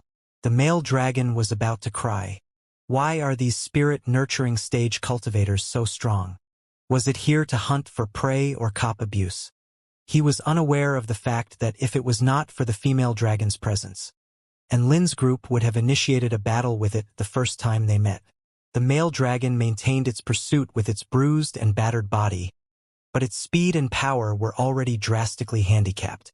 Soon, Xiaochou and the others had reached the peak of the abyssal rock face. The black dragon ceased its pursuit upon witnessing everyone exiting the abyss. It seemed to be very fearful of the outside world and could only stare at Enlin and the others, no longer in pursuit of them, but not willing to leave either. Enlin had also realized that and turned to look toward the black dragon. He then saw that tears had begun to well up in the black dragon's eyes. Enlin. Was it beaten to the extent of shedding tears? No. That was clearly impossible. Then what could the reason be? Under what circumstances would it be reduced to such miserable tears? Enlin halted his dog Kinesis flight and looked at the black dragon in silence. The black dragon immediately begged pitifully upon seeing a cultivator on a white dog turned around to look back at it. Do you have any food? Enlin. To buy. Should we throw it a bone? Enlin shook his head. He saw a black dragon that worked tirelessly for its family and did not back down in the face of countless adversities. He saw the courage it took for the dragon to shoulder such a heavy load and lower its proud head to beg for food from an enemy, all for the sake of its family. He did not know why, but he had been thoroughly moved. The black dragon's emotions were very complicated. Why was it asking for food from these cultivators? Perhaps it was because the cultivator riding on the dog turned to look back around at it one last time during his escape. This gave him a feeling that this cultivator was someone special. Someone that could perhaps help it. If it went back empty-handed, not only would it not be able to have any dinner, it would most likely be tied up and beaten by the female dragon. Such a terrifying experience could not be described unless one experienced it firsthand. And Lin sighed before bringing out a huge unicorn from his storage ring. This is a unicorn I got from the Myriad Mountain domain. It's quite large in size and its flesh is quite delicious. You can have it. As he spoke, he tossed the unicorn towards the black dragon. The black dragon was frozen with shock. Never would it have thought that the human cultivator would really give it food. It clutched the unicorn in its mouth as tears began to overflow from its eyes. I was trying to kill you just before, but you've been so kind as to save me from the clutches of peril. I'm such a piece of shit. A gratified smile appeared on Enlin's face at the black dragon's words of remorse. May I please ask the Tao title of my savior? The black dragon inquired gratefully. Enlin? My name is Enlin. The black dragon continued gratefully. Enlin is the name of my savior. I don't have anything with me, so I'm unable to repay you for your kindness. but I'll definitely name my next child Lin, in order to commemorate the kindness you have bestowed upon me. The naming of a newborn was an extremely important event in the Dragon Clan, so it was clear to see that the Black Dragon was indeed very grateful to Lin. Puffed. Dabai burst into laughter at the Black Dragon's words. Ha ha ha ha. Big Brother and the baby dragon. Ha ha ha. Su Xiaolan and the others all laughed quietly at the Black Dragon's proposal. Lin grimaced and immediately flew away from the abyss of evil on Dabai's back, despite the Black Dragon's efforts to converse with him. Ji Yanling bade farewell to Lin and the others to return to the One Valley Immortal sect. Lin laid feebly on Dabai's back while Su Xiaolan flew to Lin's side with a look of curiosity on her face as she inquired about what memories Lin had shown Ji Yanling to spark such a speedy recovery. She was too embarrassed to ask when Ji Yanling was still around, but now that she had left, nothing could stop her from satisfying her curiosity. Lin sighed lightly before summarizing the events during which Wang Lu transformed into a sinister devil, but still stayed by Ji Yanling's side to protect her. Su Xiaolan's porcelain-like face was filled with sorrow upon hearing Lin's summary as she sighed lightly. So this is love, Lin? At that moment, the image of Qinghua's face appeared in Dabai's mind, and an image of a certain white fox surfaced in Xiao Chao's mind, while the image of Wang Lu's face appeared in Lin's mind. Lin, where do you want to go next? Su Xiaolan asked after a while.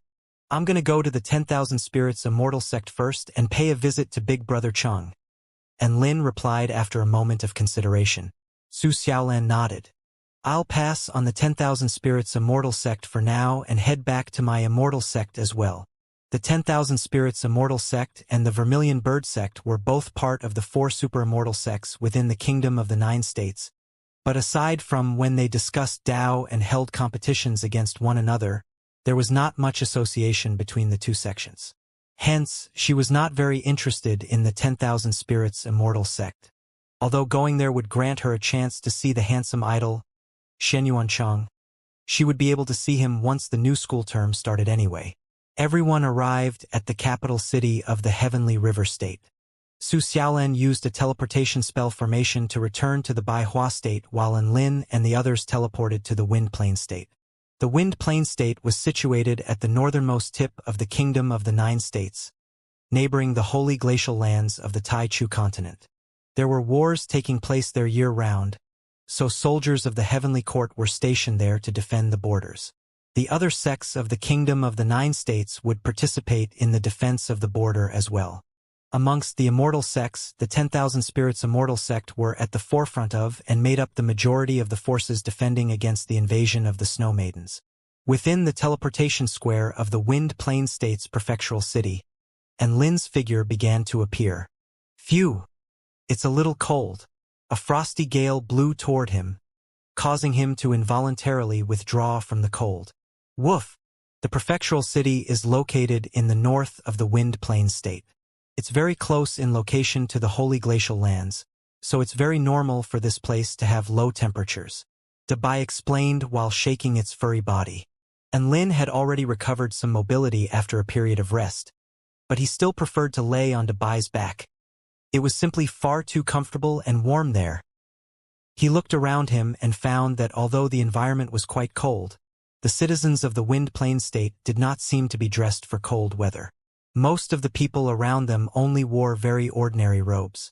Some of the girls even wore sleeveless dresses, exposing their slim white arms. Perhaps that was the fashion in this region. Lin looked around from Dabai's back with interest.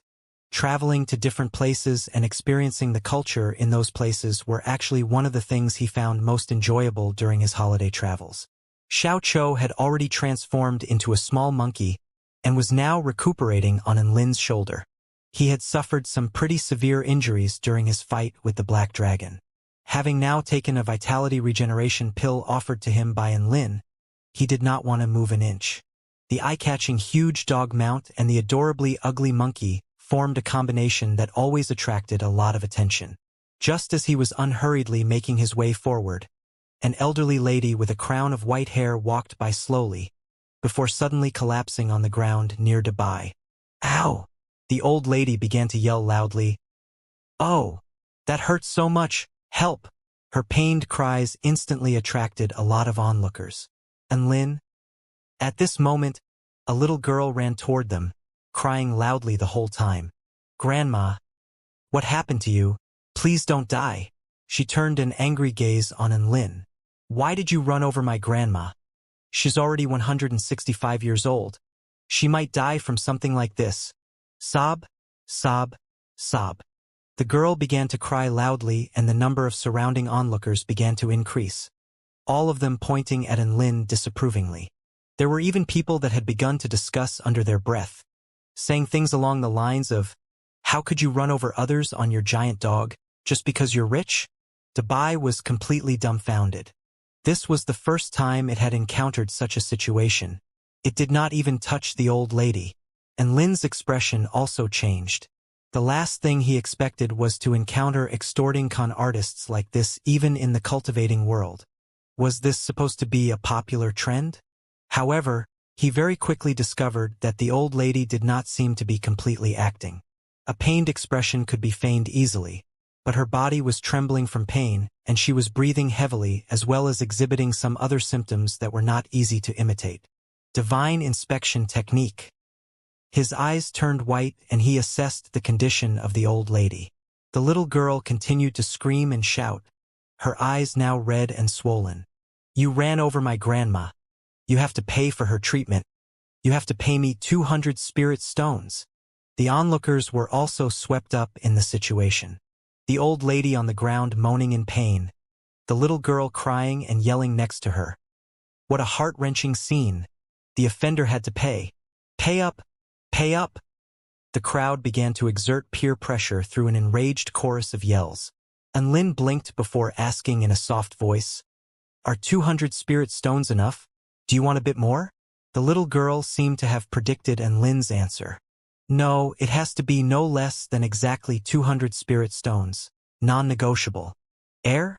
Her words came to a sudden halt once she realized what Lin had said.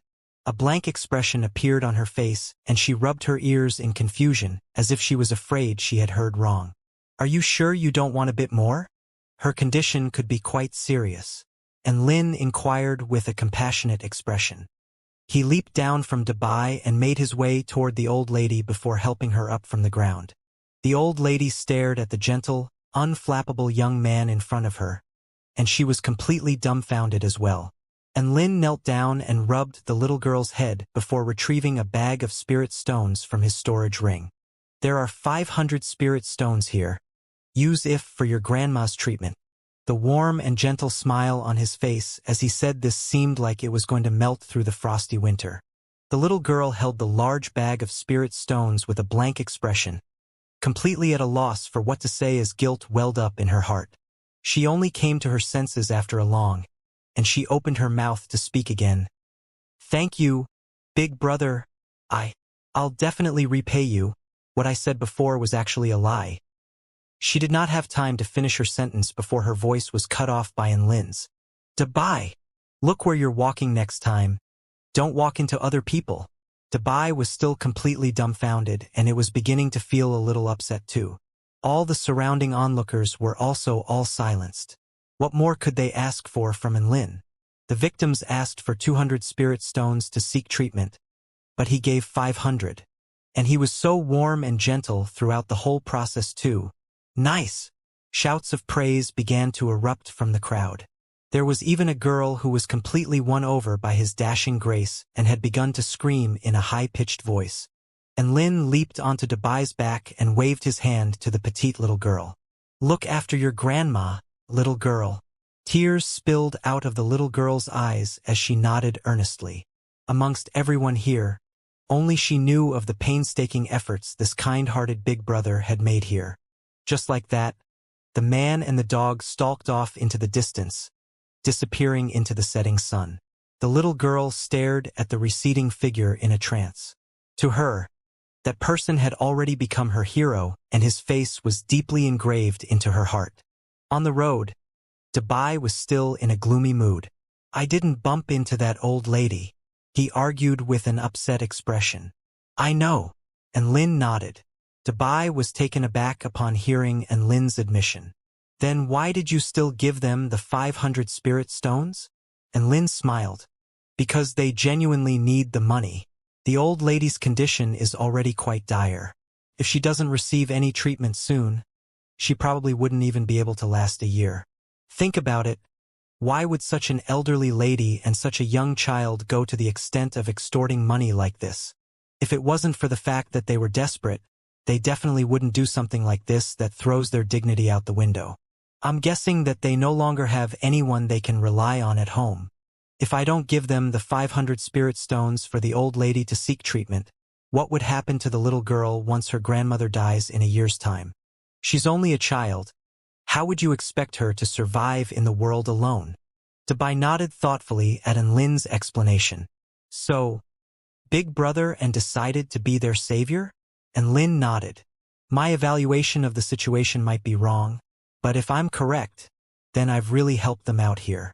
Don't forget that I'm filthy stinking rich now, so a few hundred spirit stones aren't really a lot for me. Dabai was completely won over by this argument, and Xiao Chou also patted Lin's shoulder in respect. Big Brother and well done. Thus, everyone continued on the journey to the 10,000 Spirits Immortal sect. The 10,000 Spirits Immortal sect was located in the south of the Wind Plain state, so everyone made their way south, encountering a lot of cute snow beasts on the way and also eating a lot of delicious snow beasts too. The cuisine in the Wind Plain state was quite spicy, and this suited Lin just fine. So he had been quite happy in the past few days tasting the cuisines from various restaurants. If he could, he would stay here for a dozen years. No, he would eat here for a dozen years. Without them realizing it, they had already arrived at the gate of the 10,000 Spirits Immortal sect after a long period of traveling and eating. This was the third super immortal sect that Lin had visited. It had to be said, this immortal sect gave him the best impression. Peering in from the gate, Lin could see a series of tall mountains reaching into the sky as white clouds revolved around their tips. The houses built along the sides of the mountains shone brightly under the light of the sun, and there were even immortal cave abodes where immortals flew out using sword kinesis flight from time to time. Greetings. May I ask what is your business here, fellow cultivator? A guard at the gate cupped his fists in inquiry upon seeing Lin and the others. The customer service experience at the 10,000 Spirits Immortal sect was also the best he had seen so far. Hi there. My name is Lin. I'm a friend of Xianxia and have come to visit him. Please inform him of my arrival. Lin replied politely. The guard's expression changed upon hearing this, and he became even more respectful. So you are a friend of young Master Xianxia? I'll inform him immediately. Soon, Xianxia, who was flying atop his sword, made his way over to where Lin was. He was still dressed in white flowing robes, his brows sharp as swords, and his face like warm jade, absolutely handsome to a fault. Student Lin, I didn't think you'd really come here to visit me. Xianxia smiled warmly with delight. Haha, holidays are pretty boring anyway, so I thought I'd travel around. Lin replied with a smile. Xianxia nodded. That's great. Let me take you on a tour of the 10,000 Spirits Immortal sect. Just like that, Lin rode on Dabai and flew into the sect together with Xianxia. The 10,000 Spirits Immortal sect covered a vast expanse of land, and the sect itself was built along the side of the mountain. There were 5 main peaks and 96 subsidiary peaks. The inner sect disciples cultivated in the main peaks, whilst the outer sect disciples cultivated in the subsidiary peaks. Lin was at one of the main peaks, Heavenly Dawn Peak, and from there, he could see a waterfall of over 10,000 feet in length. It fell like rumbling thunder, roaring as if it were a galaxy flowing into the world, causing countless waves and ripples to appear in the water, as well as a layer of mist to rise into the air. Under the light of the sun, the mist transformed into a rainbow spectrum of water beads. There was even a vibrant rainbow peering out from the mountain. It was like a colorful sash tied around the Heavenly Dawn Peak, both vibrant and imposing at the same time. Lin naturally would not forget to take a photo of such exquisite scenery in order to commemorate his trip here. After that, they descended on the Earth Spirit Peak. We're going to hold an intersect games between the younger generation cultivators of all the sects here today. The competition is held once every 4 years. Are you interested in spectating? Shen Yuancheng asked as he led the way forward. And Lin's eyes lit up upon hearing this. Intersect games? What a familiar term. Of course, he replied in next to no time. Watching other people fight was quite a thrilling experience. It was like watching a brilliant action film. No, it was like watching an immortal action film with special effects. The venue for the Intersect Games was a very grandiose location. It was like a huge sports arena, able to hold a capacity of several tens of thousands of spectating cultivators. There were a few large, elevated stages below the spectator stands on which competitors would fight against one another. What a bustling scene! And Lin exclaimed after arriving at the venue and witnessing the several tens of thousands of spectating disciples yelling and cheering. Shen Yuancheng chuckled lightly. We've already progressed to the finals. All the disciples of the 5 main peaks and the 96 subsidiary peaks have come to cheer on their idols. And Lin looked toward Shen Yuancheng. Big Brother Chang, why didn't a genius like you enter this competition? Big Brother Chang was already at the spirit-nurturing intermediate stage after a year of cultivating. If he was to compete, he would definitely be able to flex his way to the championship title. Shen Yuancheng shook his head. I'm a part of the Heavenly Court now, so I won't participate in these games. The Heavenly Court itself was considered to be a superpower, and all students of the United University of Cultivation belonged to the forces of the Heavenly Court. Students could choose to stay in the Heavenly Court after graduation, in which case they would become true Heavenly Court citizens. Of course, students could also choose to return to their respective sects.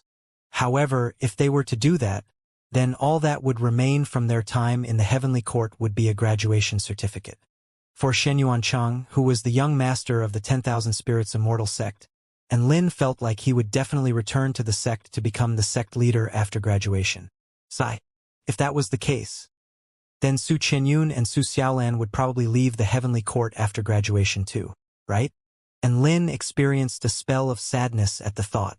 At this moment, the ding-dong sound from the system suddenly sounded, startling him into a fright. What was going on? He opened the system with confusion written on his face to find that the Special Missions tab was flashing. Detected that host is present at the Intersect Games. Now assigning the mission below. Guess which cultivator would become the champion of these games. 1. Tang Xiwan. 2. Zhang Yan. 3. Lu Ren. 4. Kuang Ri. Mission success. Reward of 30 vital stones. Mission failure. Deduct 10 vital stones from the host storage ring. This mission is a timed mission. Once the time passes, the mission will automatically cancel. Now commencing countdown of 60 seconds. Just as Lin was in a bit of a stupor, the timer began to tick down. 59, 58. The reward for completion was 30 vital stones. That was 30 vital stone. How could he pass up such an opportunity? However, he had no data at all on the 4 cultivators mentioned by the system, so there was only one way to complete this mission. And Lin latched onto Shen Yuancheng's arm and asked quickly, Big Brother Chang, who do you think has the best chance of becoming champion amongst Tang Xiwan, Zhang Yan, Lu Ren, and Kuang Ri? HM? How do you know the name of the disciples of our sect? Shen Yuancheng asked curiously. Forget that for now, Big Brother Chang. Just tell me which cultivators is strongest amongst them. We don't have much time. And Lin prompted anxiously. There were only about a dozen seconds left. They're all young prodigies of the 10,000 Spirits Immortal sect, and all of them are at spirit-nurturing initial stage. I think Tang Xiwan has the best chance at winning. Her white cloud sword techniques. Shen Yuancheng analyzed with a serious expression. Tang Xiwan? And Lin locked in Tang Xiwan in the system with only 3 seconds to spare. Ding dong, the mission is successfully accepted. The host has guessed that Tang Xiwan will become the champion of the Intersect Games. And Lin breathed a sigh of relief. Shen Yuancheng was still analyzing in the meantime.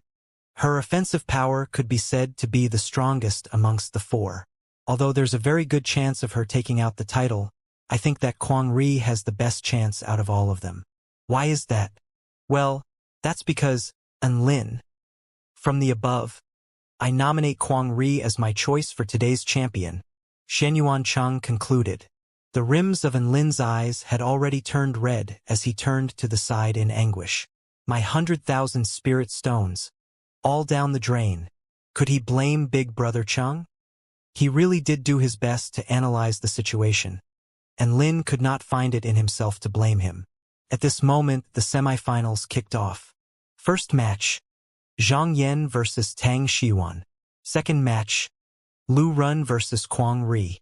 Tang Xiuan's white robe complemented her beautiful features perfectly, making her appear as if she was an angel descending from the heavens. In her slim hand was a cloud sword seemingly constructed from wispy cloud and mist, giving it an insubstantial, dreamlike quality. She was most likely the idol for many of the male disciples of the 10,000 Spirits Immortal sect, as her appearance evoked thunderous cheers from countless male disciples in the spectator stands. In comparison, the burly Zhang Yan was far too mundane. They were both young prodigies of the 10,000 Spirits Immortal sect, so why was there such a huge disparity between them? And Lin stroked his chin thoughtfully before quickly reaching an answer. Even the cultivating world was actually a world where looks mattered greatly. If you were to swap Zhang Yan's face for Shenyuan Cheng's, then the cheers he would receive would definitely rival those of Tang Xiuan. Let's go, Tang Xiuan. And Lin joined on the raucous cheers. Shenyuan Cheng was slightly startled by Enlin's loud cry and turned to look at him with a peculiar gaze. Enlin himself was in complete despair. It seemed like all he could do for Tang Xiuan now was to cheer her on. 100,000 spirit stones. This was not a small amount. As a matter of fact, it was enough to purchase a low-grade immortal pill. As rich as he was, even he would be quite upset if he was to lose such a large sum for nothing. The battle between Tang Xiuan and Zhang Yan finally commenced. The battle immediately reached a climax after commencing. Tang Xiuan's mastery of the white cloud sword technique was extremely intricate. Her constantly shape-shifting longsword made it extremely difficult for her opponent to defend against. Zhang Yan's body was enveloped in bright red flames, giving him the appearance of an ancient demonic deity, and also imbuing each of his attacks with overwhelming power. The clash between the two of them caused extremely powerful shockwaves to ripple throughout the venue. Tang Xiuan's cloud sword could only make minute scratches on Zhang Yan's fists, but each of Zhang Yan's blows contained immense power with which he knocked Tang Xiuan back again and again. And Lin was very anxious and continued to yell words of encouragement. Shenyuan Cheng had obviously noticed Lin's fascination with Tang Xiuan. "Do you want me to introduce her to you after the match?" And Lin was slightly taken aback after hearing him. He then realized that Big Brother Chung seemed to have misunderstood something. "No need. Dabai is enough for me." Dabai's body trembled at his words, and it silently moved a few paces away from Enlin. Shenyuan Cheng was also staring at Enlin with shock in his eyes, as if he was getting to know him for the first time. "Enlin? That was a joke, for God's sake." As they were speaking, the battle between Tang Xiuan and Zhang Yan was also coming to a conclusion. Red Lotus Flame Dog. Zhang Yan roared as a dozen huge red blazing dogs erupted from his fists, charging towards Tang Xiuan. Exquisite Cloud Dance. Tang Xiuan opened her cherry lips, and a cloud of mist began to rise from her shape-shifting cloud sword, enveloping herself in a patch of mist too. Whoosh! She began to move at extremely high speed. Boom, boom, boom. The huge flame dogs leaped toward her, but she managed to dodge all of them with her flexible movement techniques, leaving them to explode violently in her wake. The battle is decided. Shenyuan Cheng smiled lightly. A misty figure dodged through all of Zhang Yan's attacks, before instantly arriving by his side, her white cloud sword slashing a huge wound into his body. Splash! A fountain of blood burst forth and Zhang Yan retreated a few steps. But the white mist flashed again, and Tang Xiuan rested her long sword on Zhang Yan's neck. Nice technique! Even Enlin could not help but exclaim in admiration. The 10,000 Spirits Immortal sect was certainly deserving of its title as one of the 4 super immortal sects. The prodigies of its younger generation had just put up a fantastic performance. Winner, Tang Xiuan. The elder responsible for refereeing the match announced. His words instantly brought about an eruption of cheers. And Lin also joined in on the cheers from the crowd. Tang Xiuan's victory gave him a little bit of hope, The second match was Lu Run versus Kuang Ri. Lu Run was a graceful young man, with the gentle, refined air of a scholar and handsome looks on par with Lin's. Kuang Ri, on the other hand, wore a lazy expression, but his eyes glared wide upon seeing Lu Run as a strong battle intent erupted from his body. Hence, Lu Ren undoubtedly received the cheers of all the female disciples present. As for Kuang Ri, there were still a lot of disciples from the same main peak that cheered him on. Lu Ren wielded a sword as his weapon. The sword itself seemed to be imbued with the power of Tai Chi. It was able to materialize the same kind of white Qi barriers Shen Yuanchang was able to. It was only a pity that his cultivation base was insufficient, and as such, he had not yet attained enlightenment in the Tao of Tai Chi. Thus, the barriers that he constructed only had limited uses. In contrast, Kuang Ri wielded a saber as his weapon and his attacks were peerlessly powerful. Each of his saber projections was extremely terrifying and he seemed to build as he attacked, with each attack growing stronger than the next. Thus, the battle quickly transformed into a one-sided beating where Lu Ren was at a decided disadvantage. In the end, Lu Ren was slashed a few times before laying on the ground and raising his hands in surrender. Kuang Ri stowed away his saber with a disdainful expression, as if he did not even get a chance to warm up from that one-sided battle. As a result, the venue was once again filled with a raucous commotion and the female disciples, in particular, were especially riled up. "Ah! Kuang Ri, how could you be so cruel?" Sob. "Poor big brother Lu Ren. Kuang Ri, you're a bastard." "Humph. So what if Kuang Ri won? Lu Ren is still my second male idol." "Qing, you're so kind today. Looks like my efforts in pursuing you for all these years weren't in vain." "Am I your first male idol?" "No, my first male idol is Shen Yuancheng." A certain male disciple's heart shattered into a million pieces. Kuang Ri picked at his ears lazily in the face of all the commotion before exiting the stage. And Lin began to ponder after witnessing the match. Kuang Ri won this match very easily, so he most likely had trump cards that he did not even use. In comparison, the exquisite cloud dance was clearly her finishing technique. But could a trump card like this really beat Kuang Ri? He had to admit the chances of victory were quite slim. This, combined with Shen Yuancheng's prior analysis, made Lin anxious again. He could not just wait for fate to take its course. He had to do something. There was still a bit of time before the match commenced. What could he do during this time? "I got it." And Lin's eyes lit up. He turned to Shen Yuancheng. "Big brother Cheng, what's the prize for winning the Intersect Games?" Shen Yuancheng did not think he had any ulterior motives and answered honestly, "The top 16 all receive Spirit Stone prizes, while the top 4 will receive an elementary rank Spirit Tool awarded by the sect." And Lin smiled. "So that means the winner of the Intersect Games will receive an elementary rank Spirit Tool and some Spirit Stones as their prize? How many Spirit Stones will they receive?" Shen Yuancheng, amongst the top 4, first will receive 30,000 Spirit Stones, second will receive 20,000, and third and fourth will receive 10,000 each. "Haha. If that's the case, then I'm gonna go cheer Kuang Ri on a bit." And Lin waved his hand at Shen Yuancheng before departing. Shen Yuancheng stared at Lin's receding figure in a bit of a daze. "Student Lin, you certainly have unique taste." In the rest area, Kuang Ri swallowed an energy-restoring pill while sitting with one leg crossed over the other, slowly recuperating. He was surrounded by a bunch of disciples, all of which were offering words of praise. "Brother Kuang Ri, your saber technique is so powerful." A male disciple spoke first. "Yeah. You beat Lu Ren from the Earth Spirit Peak until he ran like a turtle cowering back into its shell." Another disciple continued. "TCH. A female disciple immediately left after hearing the slander against her male idol. "Brother Kuang Ri, from your performance it seems like you're well on track for the title.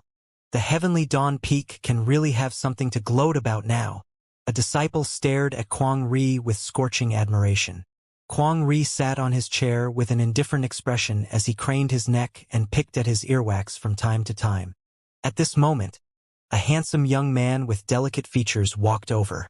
"Hello, Mr. Kuang Ri. My name is Lin."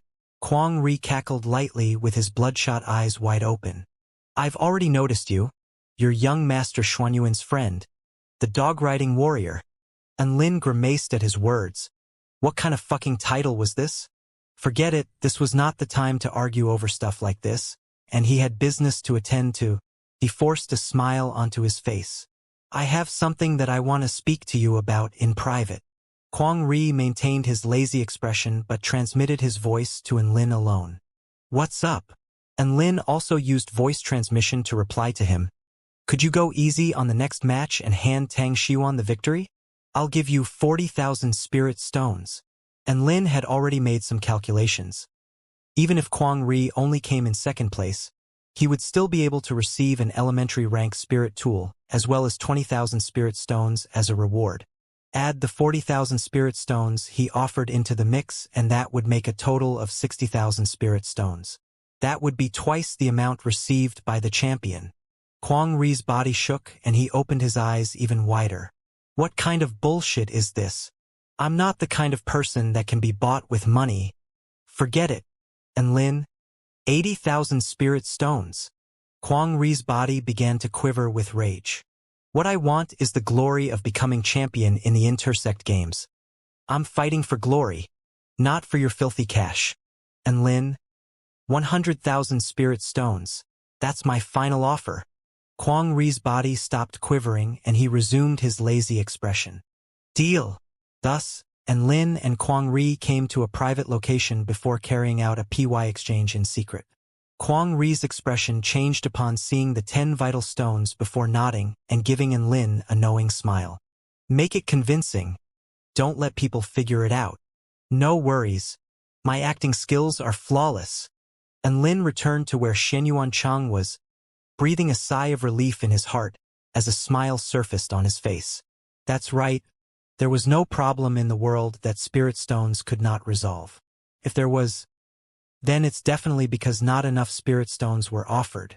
After a while, the much-anticipated final finally began. Tang Xiuan stood on stage calmly in her flowing white robe. Kwang Ri drew out his saber. A devastating aura erupted from his body. Boom! The clash of the cloud sword and the saber caused a resounding boom to erupt throughout the venue, signaling the beginning of the match. Towering cloud sword. Tang Xiuan yelled lightly as her body became wispy and untraceable like a cloud. Before charging towards Kwang Ri's saber cut out slash after slash of powerful red saber aura. This was his signature saber technique, the berserk saber of 18 waves, and each wave rose higher than the previous one. The power of each of his blows began to accumulate as the saber projections he created became even more powerful. Even Tang Xiuan did not dare to face his attacks head-on, and could only continue to dodge with her movement techniques. Use your exquisite cloud dance. Otherwise you won't be able to beat me. Kwang Ri's eyes widened in a frightening glare, appearing both freakish and imposing at the same time. He had already planned everything out in his head. As soon as Tang Xiuan used her exquisite cloud dance, he would pretend to be defeated. Tang Xiuan's exquisite cloud dance was very powerful that even he could not completely counter it. Thus, not only would it make his loss appear more realistic, but it would also ensure that he would not lose face. It was truly killing two birds with one stone. Kwang Ri's berserk saber of 18 waves reached its final wave and an extremely brilliant red sword projection appeared, tearing the ground apart and sweeping up gale force winds with its awesome might. In the face of this extremely powerful slash, Tang Xiuan did not dodge, but instead raised her sword and slashed a white sword projection towards it in response. Boom! The saber projection and the sword projection collided, creating an interwoven energy wave of red and white, completely tearing the battlefield apart. A white figure flew into the air with blood spilling from her mouth. Her delicate features suddenly became very pale. Her cloud sword also slipped from her grasp before falling to the ground with a clang. Tang Xiuan laid on the ground with a hand on her chest and a painful expression. I concede. Her clear, crisp voice reverberated throughout the venue into everyone's ears.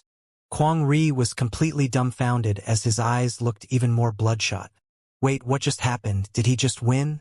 Tang Xiuan was not that weak. Surely? How was she unable to even handle the berserk saber of 18 waves? This could not be real. The Intersect Game's final winner, Kwang Ri, the elder acting as the referee, announced the final victor. Loud cheers erupted within the venue, in particular from the Heavenly Dawn Peak disciples, all of whom were shouting Kwang Ri's name with excitement. Some of the male disciples who were fans of Tang Xiuan were dissatisfied with Kwang Ri's handling of her, but the power gap between the two was apparent, so they could not really say anything either. Within the whole venue, and Lin was the only that wore an expression similar to Kwang Ri.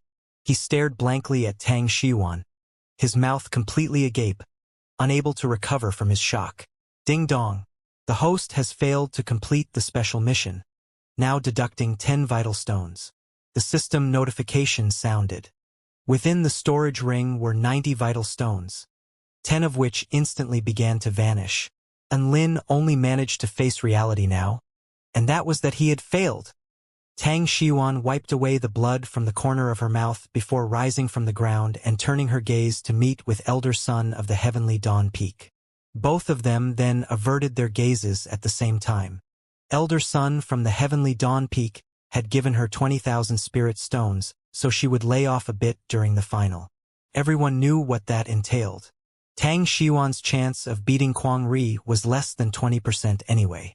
Now that Elder Son had given her 20,000 spirit stones, in addition to the 20,000 spirit stones in prizes, it made a total of 40,000 spirit stones. That was 10,000 spirit stones more than even what the champion would receive. Only an idiot would refuse such a lucrative offer. To fight for the glory of becoming the champion? Fuck that. They were all personal disciples of the sect leader anyway. What use would they have for glory? Tang Xiuan smiled brightly. The 40,000 spirit stones in addition to the 30,000 spirit stones she had were enough to buy an elementary rank protective spirit tool, and this was also coupled with the elementary rank offensive type spirit tool that she would receive as a reward. This combination, it was simply far too perfect. Elder Son of the Heavenly Dawn Peak was also smiling widely. There was no problem in this world that could not be resolved by spirit stones.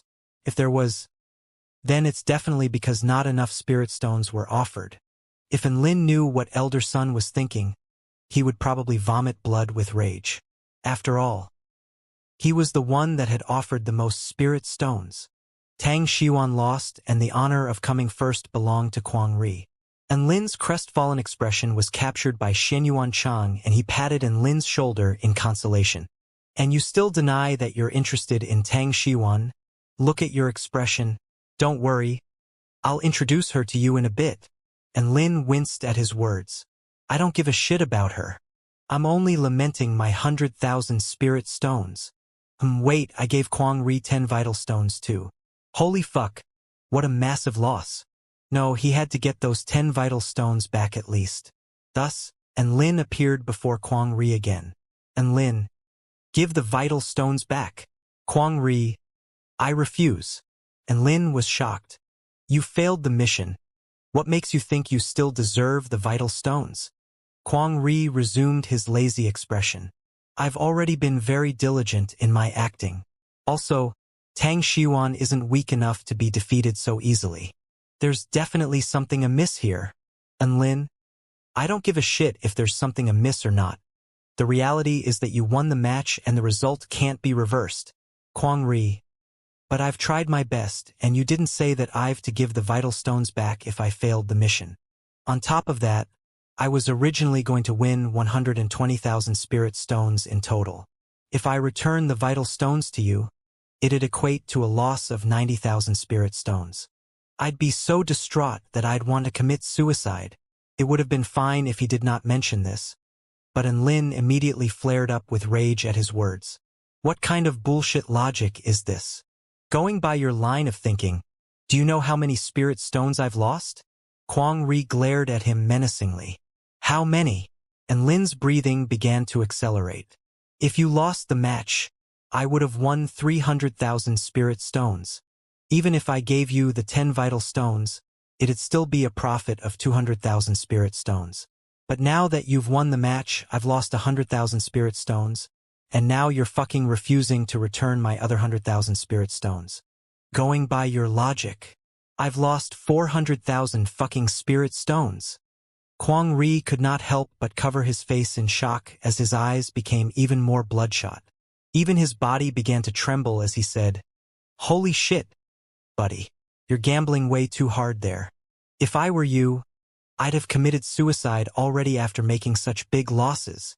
And Lin gripped his chest with rage. Fuck, now that Kwang Ri mentioned it, he really was starting to have suicidal thoughts. Kwang Ri, seeing as you've been through such misfortune, I'll return 5 vital stones to you. And Lin, return all of it. Kwang Ri, no problem, but I'll have to inform young Master Shenyuan of your bribery. And Lin almost blacked out. Fuck. And Lin returned to where Shenyuan Chang was with tears streaming down his face as he stroked his storage ring with a crestfallen expression. That was 150,000 spirit stones. No, wait. It was 350,000. In contrast to Enlin's misery, Shenyuan Chang had a warm smile on his face. Student Enlin, guess what surprise I've prepared for you? And Lin inhaled deeply before asking in confusion. What surprise? At this moment, a lithe and graceful woman walked out from behind Shenyuan Chang. Her face was still a little pale, but that only contributed to her frail and delicate beauty, provoking an urge from onlookers to protect and cherish her. Mr. And I heard that you wanted to meet me? The white-robed woman had a hint of a smile on her face as she waved a hand at Enlin. She was the silver medalist of the Intersect Games. Tang Xiuan. Meet you? Meet you, the woman who lost under baffling circumstances and made me lose 350,000 spirit stones. And Lin felt as if he had received a heavy blow which caused his chest to tighten and his breathing to accelerate. He had not completely recovered from the effects of using the origin energy of the netherworld yet, so the residual effects coupled with the heavy blows he received here finally pushed him over the edge, and he fell over backward and fainted on the spot. Shenyuan Chang, Tang Xiuan, Dabai and a certain monkey. Mr. An's Dao heart is still not strong enough, it seems. Isn't this just a meeting with a woman he idolizes? Does it really warrant such a strong reaction? Shenyuan Chang shook his head and sighed in resignation. Tang Xiuan's cherry lips were slightly agape and a light blush had crept onto her delicate features. She did not expect Enlin to be so infatuated with her. Through this episode, she could feel Enlin's love and admiration. Amidst the darkness, an unknown amount of time passed. Enlin slowly awakened. The first thing that entered his vision was Dabai's cute yet imposing face. How long was I out for? He rubbed his eyes drearily. Only 2 hours, woof. Dabai scratched his huge head. Big brother, and this isn't like you. Isn't it just a meeting with a pretty female cultivator? How were you thrilled to the point of fainting? Could this be true love? True love? True love my ass. And Lin's heart began to throb with pain again at the mention of Tang Xiuan. Dabai, don't ever bring this up again and we can still be good friends. However, Dabai continued despite Enlin's words. I can't do that, I'm afraid.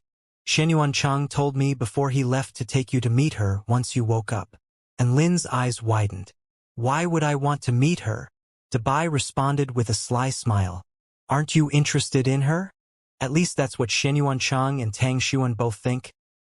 Enlin clutched his chest. He could not handle it. His heart was beginning to throb with pain again.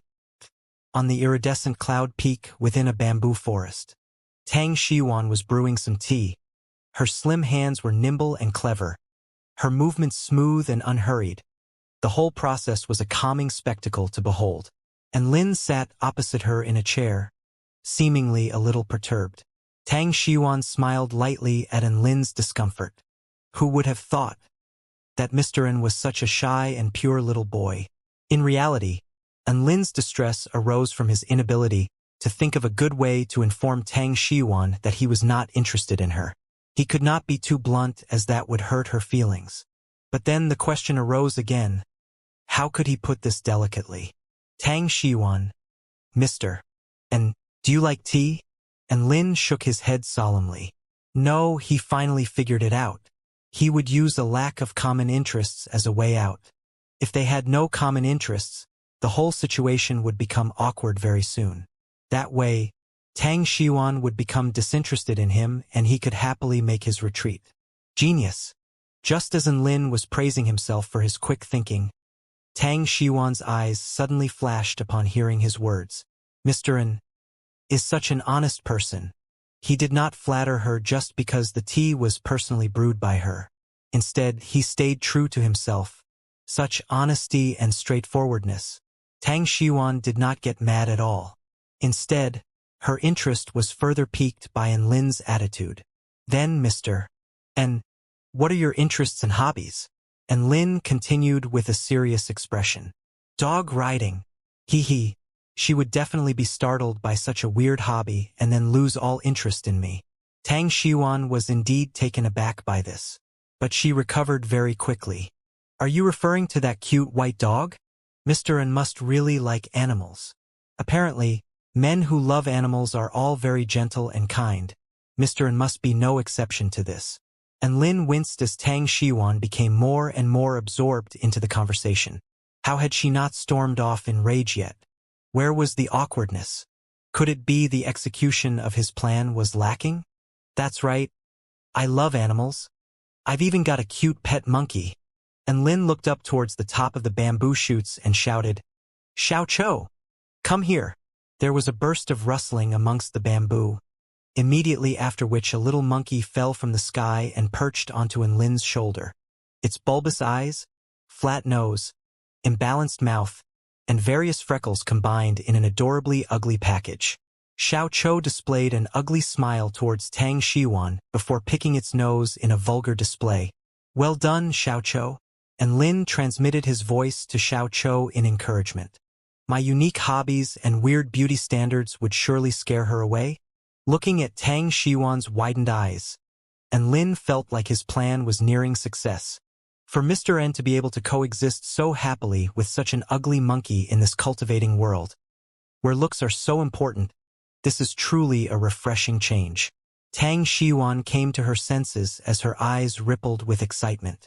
She stared at Enlin with a light blush and whispered softly, I had originally thought that you were only attracted to my looks, but it seems that you aren't a shallow person that would judge a book by its cover. So, just what about me has attracted you? And Lin was completely dumbfounded. What the fuck was going on with this romantic atmosphere? How could his weird fetishes be interpreted like this? What about you am I attracted to? Can I say nothing? No. She'd probably beat him to death. And Lin shook his head and smiled. I'm not sure of it myself. Perhaps it was only a split second of emotion. Maybe these emotions will dull very quickly. That's right. What a masterstroke. I've made it abundantly clear that my interest was only piqued for some unknown reason during that split second. It's not really any genuine interest. Tang Xiuan lowered her head at his words and her eyelashes trembled lightly. She took a sip from her cup of tea but did not respond, seemingly deep in thought. Just as Enlin thought he was about to succeed, Tang Xiuan spoke again. A split second of emotion? What an apt description. Love is exactly like this sometimes. You're not sure when these feelings began and you don't know when they will end. Who would have thought Mr. N's thoughts on this would be so congruent with mine? And Lin was dumbfounded once again. What is even going on here? Were they really on the same wavelength? What the hell was that expression of approval on her face? Mr. And my master and his wife were Tao partners for 600 long years. But they still split up in the end. Do you know why? Tang Xiuan continued. Why? Did one of them have an affair? And Lin's interest was piqued. Tang Xiuan shook her head.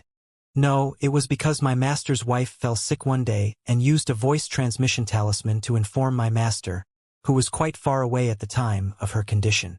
To this, my master replied and suggested that she drink some hot water. And then they split up. PFFF? And Lin spat out a mouthful of tea. My master's wife said that my master's heart had already changed. If it was in the past, he'd definitely come to her side at all costs and stay with her until she recovered. But now, he was simply dismissing her by telling her to drink water. There was no love left in the relationship. That's the power of time. Mortals often dream of a happy relationship spanning 100 years, but for cultivators like us, Tao partners can remain together for far longer than 100 years. Their love may have been genuine in the beginning, but that love would slowly change with the passage of time. Tang Xiuan raised her head wistfully into the sky. Just like the clouds in the sky, they once existed, but they would inevitably dissipate with time. Just like what you said, no one can guarantee how long these emotions will last. Perhaps they'll slowly fade away at some point. And Lin could not help but wince at her words. How did the conversation revert back to him? Could it be the bullshit he spewed forth was actually unintentionally philosophical? Tang Xiuan's thoughts seemed to be quite scattered, and she was able to completely entertain herself with her thoughts alone. On top of that, she also did not seem to know how to shut up. Mister, and I feel like you're different from all the men I've met before. You're straightforward, honest, and you have love in your heart. You also have some very similar opinions to myself on relationships. Tang Xiuan grew brighter and brighter as she spoke. Even Lin with his thick skin could not help but blush slightly at her compliments. So it turned out that he had so many merits worthy of praise? So, Mr. N, I'll allow it. Tang Xiuan tucked a few strands of wind-swept hair behind her ears before averting her gaze, seemingly a little anxious. Even her voice had lowered to a soft whisper. Ha! And Lin blinked in confusion. Tang Xiuan glared at him delicately. What I'm saying is, I'll allow you to pursue me. And Lin's was dumbstruck yet again. Holy fuck! The situation was spiraling out of control. What could he do? Ahem. Tang Xiuan, the path of cultivation is a long one. How about we start off as friends, and if we really do like one another, I'll pursue you then. And Lin could only back down as he laid out the truth for her. To his surprise, not only did Tang Xiuan not get angry, a bright smile as moving and vibrant as a rainbow appeared on her face instead. Your shyness and introversion are actually traits that drew me in the first place, so we'll do as what you said. And Lin finally breathed a sigh of relief. It appeared that he dodged this bullet. Thus, both of them made some conversation as friends, and the atmosphere was still quite pleasant. I have to receive my reward for the intersect games from the myriad soldier forest. A thought suddenly occurred to Tang Xiuan, and she spoke excitedly. I'm going to get an elementary rank spirit tool, as well as an elementary rank protective spirit tool. Ha! Are you not only getting an elementary rank spirit tool and some spirit stones as prizes? And Lin asked curiously. Tang Xiuan nodded. That's correct, but I currently have over 30,000 spirit stones. Combined with the 40,000 I received from the intersect games, I can trade for an elementary rank protective spirit tool. And Lin blinked blankly. 40,000 spirit stone? Wasn't it supposed to be 20,000? Oh, crap! Tang Xiuan covered her mouth with her hand, and a light blush appeared on her cheeks. She knew she had slipped up, and Lin stared at Tang Xiuan in bewilderment. Tang Xiuan hesitated for a moment before finally confessing. You look like a reliable person, so I'll tell you a little secret. I'm not actually as weak as I appeared to be in the battle with Kuang Ri. It's only that someone offered me 20,000 spirit stones and I had very little chance of winning anyway, so, 20,000 spirit stones. Didn't Lin know these tricks?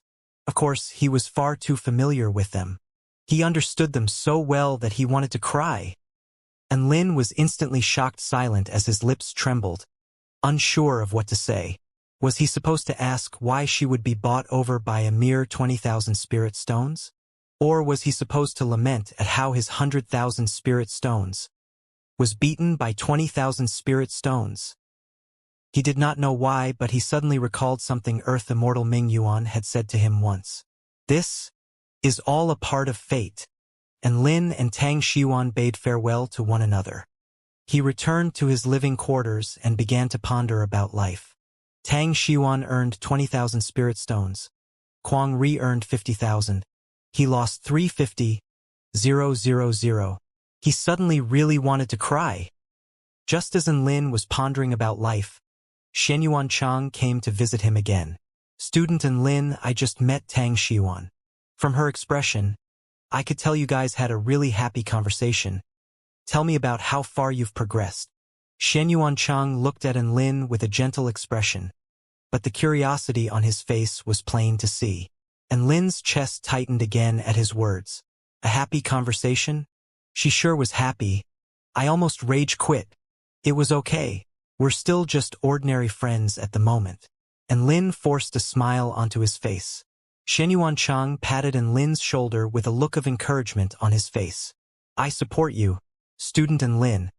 I'm sure you'll find the happiness that belongs to you. Enlin nodded his head. He always felt as if Shen Yuanchang paid a little too much attention to his relationship status. But he did not think too much of this.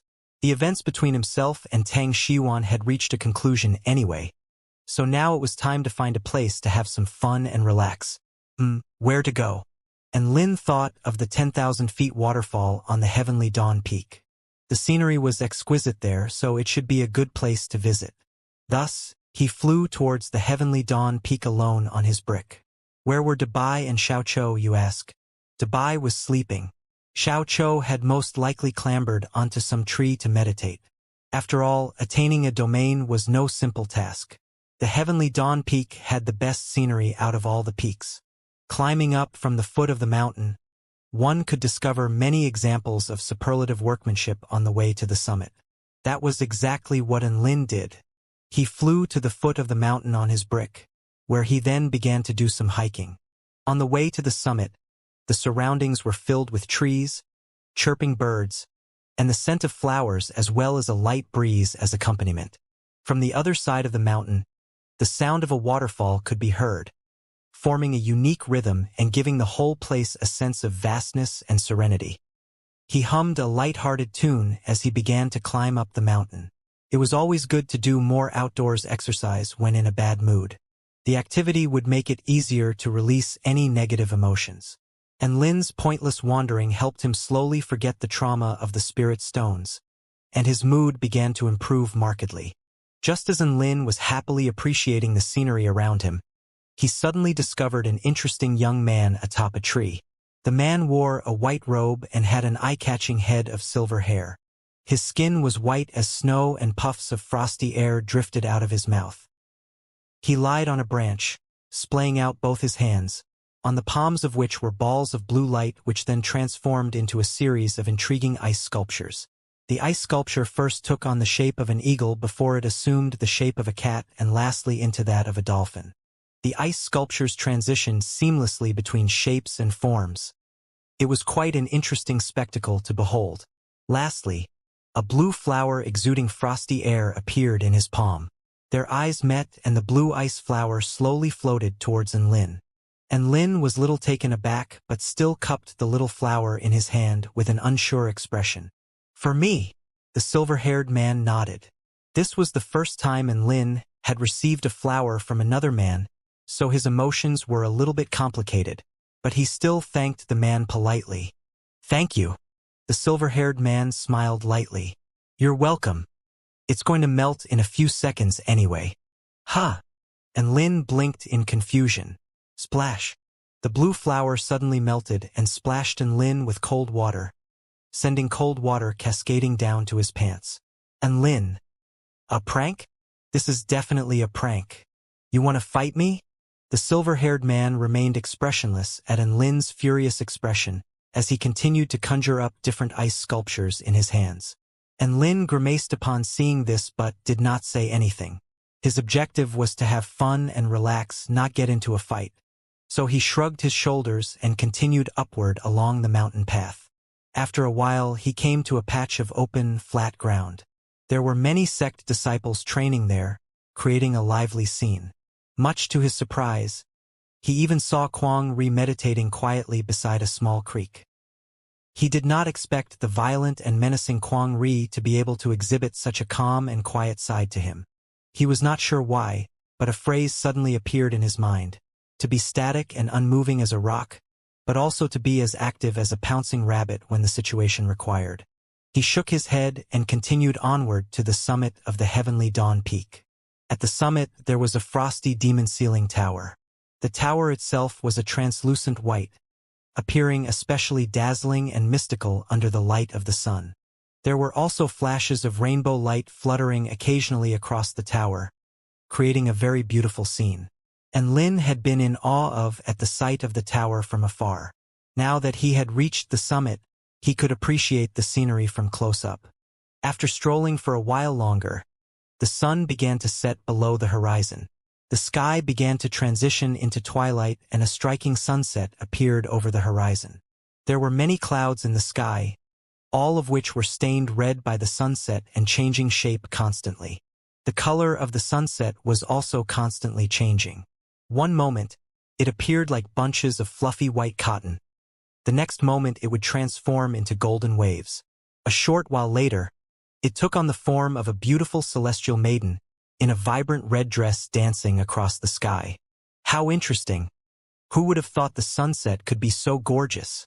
And Lin halted in his steps and looked up in marvel at the sunset in the sky. However, the clouds in the sky soon began to condense, changing from gold to red before taking on a dark red hue in the end. Is it going to rain? And Lin furrowed his brows and turned his attention away from the sunset before continuing up towards the summit. On the side of the mountain, the silver-haired young man stared up silently at the condensing clouds in the sky. The ice sculpture in his hand once again transformed into a little blue flower exuding waves of frosty cold.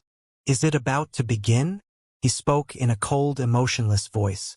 The blue flower in his hand rose with the wind, flying over the forest. In the distance, a 10,000-foot waterfall descended into the water below, creating a rumbling roar. The twilight glow imbued it with a layer of beautiful colors. Just as a cloud of mist exploded forth from the waterfall, the blue flower floated into the waterfall like a speck of dust falling into the ocean. And then, there was silence. The rumbling waterfall slowly began to freeze over along with the countless water droplets in the sky. Crack! A faint blue light began to expand outwards, freezing everything in its wake. The blue light worked very quickly, freezing the massive waterfall into a frosty wall of silver in a mere instant. Under the light of the setting sun, the waterfall gave off a faint silver light. The waterfall had been completely frozen to form a wall of silver, emanating extremely low temperatures. The heavenly dawn peak fell into silence as the waterfall froze over. It had never been this quiet before. The silence itself was lifeless and deafening. And Lin was still on his way to the summit when he suddenly saw translucent white feathers fell from the sky. He extended a hand, catching one of the feathers in his palm, only to have it melt away immediately, leaving a frosty trail in its wake. It's snowing? It was snowing in the 10,000 Spirits Immortal sect. White snowflakes fell gently from the clouds in the sky. The glow of the twilight sunset imbued the snowflakes with a golden hue. Many of the young disciples were staring up at the snowflakes in amazement. It was not the season for snow yet, so why did the weather change so quickly? And Lin was also quite perplexed. It had been sunny just a while ago, why was it suddenly snowing now? On top of that, he had the nagging feeling that something was missing, as if everything was far too quiet. At this moment, the dark red clouds in the sky suddenly began to swirl, and a terrifying sense of pressure descended from above the clouds. And Lin's breathing halted for an instant as a strong sense of suffocation engulfed him. This feeling, it was like when he faced the Dark Knight Monarch. Such terrifying power. What's going on? And Lin raised his head to look up into the sky, just in time to see an ice bird of 1,000 feet in length descended toward the heavenly dawn peak like a sharp sword. How dare you demonic women invade our 10,000 Spirits Immortal sect? You're walking to your death. An explosive voice like thunder sounded. On the summit of the heavenly dawn peak, around a dozen powerful auras burst forth as powerful immortal spells rained down on the ice bird. Boom! The combined attacks quickly tore the ice bird to shreds. However, before everyone had a chance to catch their breaths, 9 ice dragons of 1,000 feet in length each began to break through the clouds, descending with vast dragon might. The ice dragons obscured the sight of the sky with their sheer size, and a frosty throne was tethered behind them with multiple golden ropes. An extremely beautiful woman sat upon the throne holding a white divine staff with her eyes tightly closed. Behind her were over 100 silver-haired female soldiers. They were holding weapons while they stood in a tight formation, exuding a foreboding aura. And Lin's legs began to tremble slightly at the sight of the army in front of him. Such an imposing formation. Were they planning to attack the 10,000 Spirits Immortal sect as a group? In any case, this was clearly something that he could not meddle in, so he immediately began to think of an avenue for escape. Right at this moment, powerful cultivators from the other main peaks also began to arrive on their swords. It looked like a huge battle was unavoidable. Amongst these people, there were a few who emitted extremely terrifying auras. They were the peak leaders of the 5 main peaks. All of them were returned to Void Stage mighty figures. On the summit of the Tianhe Peak, an old man with white hair and a white beard suddenly opened his bleary eyes and stepped into the open air, leaving a patch of cloud and mist in his wake. On the Earth Spirit Peak, a middle-aged man with dark skin tore open a rift in space and stepped through it to immediately appeared on the Heavenly Dawn Peak. The iridescent Cloud Peak had exclusively female disciples, all of which were beautiful female disciples in red robes. They stepped onto countless golden flame-flying snakes in the air, crossing over a distance of thousands of feet each time they moved, appearing as if they were teleporting in flashes. Atop the sky-piercing peak, which was the tallest peak in the sect, a white-robed gentleman suddenly vanished as he transformed into a giant white sword, whistling through the air like a dragon roaring to the heavens. On the Heavenly Dawn Peak, an old lady with a vast and profound aura raised her head to look up at the frosty throne in the air. High Priestess Snow God, who'd have thought you'd still have your eyes set on the frosty demon ceiling tower after all this time? Do you truly think there is no one in the 10,000 Spirits Immortal sect that can stop you? The silver-haired woman on the throne opened her eyes. Both her eyes were pure gold in color, and a mighty power engulfed the landscape, forcing all living beings into submission. A cold voice sounded from between her lips. Your sect leader, Shenuanluan, has been restricted by our great empress, and your grand elder is in the final stages of his seclusion. Even if we were to capture the frosty demon ceiling tower now, there's no chance of him coming out to defend it. Thus, there really is no one that can stop us in the 10,000 Spirits Immortal sect. Such arrogance! A male voice erupted between heaven and earth. A huge white sword projection sliced through the heavens with a supreme sword as his words reverberated through the air, slashing towards the 9 ice dragons. Boom! The sword intent from his slash lit up the twilight sky, painting it a pure shade of white. The peak leader of the sky-piercing peak had made his move. The roar of dragons erupted from the sky as countless blades of ice swirled in the air like a lethal storm. Even the countless snowflakes in the air became lethal blades, flying towards the disciples of the Heavenly Dawn Peak. The heavens and the earth was engulfed in a vast expanse of killing intent. Women with long silver hair descended from the sky one after the other. All of them had intricately beautiful features and slim, well-proportioned figures. Each and every one of them also possessed either spirit nurturing or soul formation stage cultivation bases. And Lin immediately leaped onto his black brick to make his escape at the sight of the ensuing battle. In a battle like this, any of the silver-haired women could probably kill him. Just as he leaped onto the black brick, he discovered the silver-haired man that he had met before slowly making his way up the mountain path. Seeing as the man had given him a flower, he immediately cautioned him from advancing further. Bro, the battle up there is far too scary. What are you doing still heading up there? If he really chose to participate in the battle, he would definitely use sword kinesis flight to propel himself into the air. If he could not even use sword kinesis flight, what the hell was the point of him even trying to enter the battlefield? Even one of the snowflakes in the air could spell his death. The silver-haired man smiled lightly at Lin. No worries. I'm just here to self-detonate and blast the gate of the frosty demon ceiling tower open. And Lin's mouth gaped open in shock. An extremely terrifying theory formed in his mind. No. This was not even a theory anymore. The silver-haired man did not look like he was joking. Ahem. Then you do you. I'll take my leave now. And Lin grimaced with restlessness. Just as he was about to leap onto his brick again, the voice of the silver-haired man sounded from behind him. Wait! and Lin obediently did as he was told. He did not dare to move. This was a terrorist who was going to self-detonate that he was dealing with here. It was best for him to act obediently, and Lin's body trembled as he turned around. What's up, bro? Thanks for your concern. The silver-haired man nodded at Lin earnestly. Lin? You're welcome, you know. Isn't it pretty awesome to be alive? Why would you want to self-detonate? Lin felt as if the enemy in front of him seemed to be quite amicable, so he wanted to see if he could dissuade him. The silver-haired man shook his head. Living is pretty awesome, but I'm not really alive right now. He nodded politely to Lin before continuing up the mountain path. Lin did not hesitate any longer and immediately departed on his brick. The terrifying power in the air was making him feel as if he was slowly suffocating.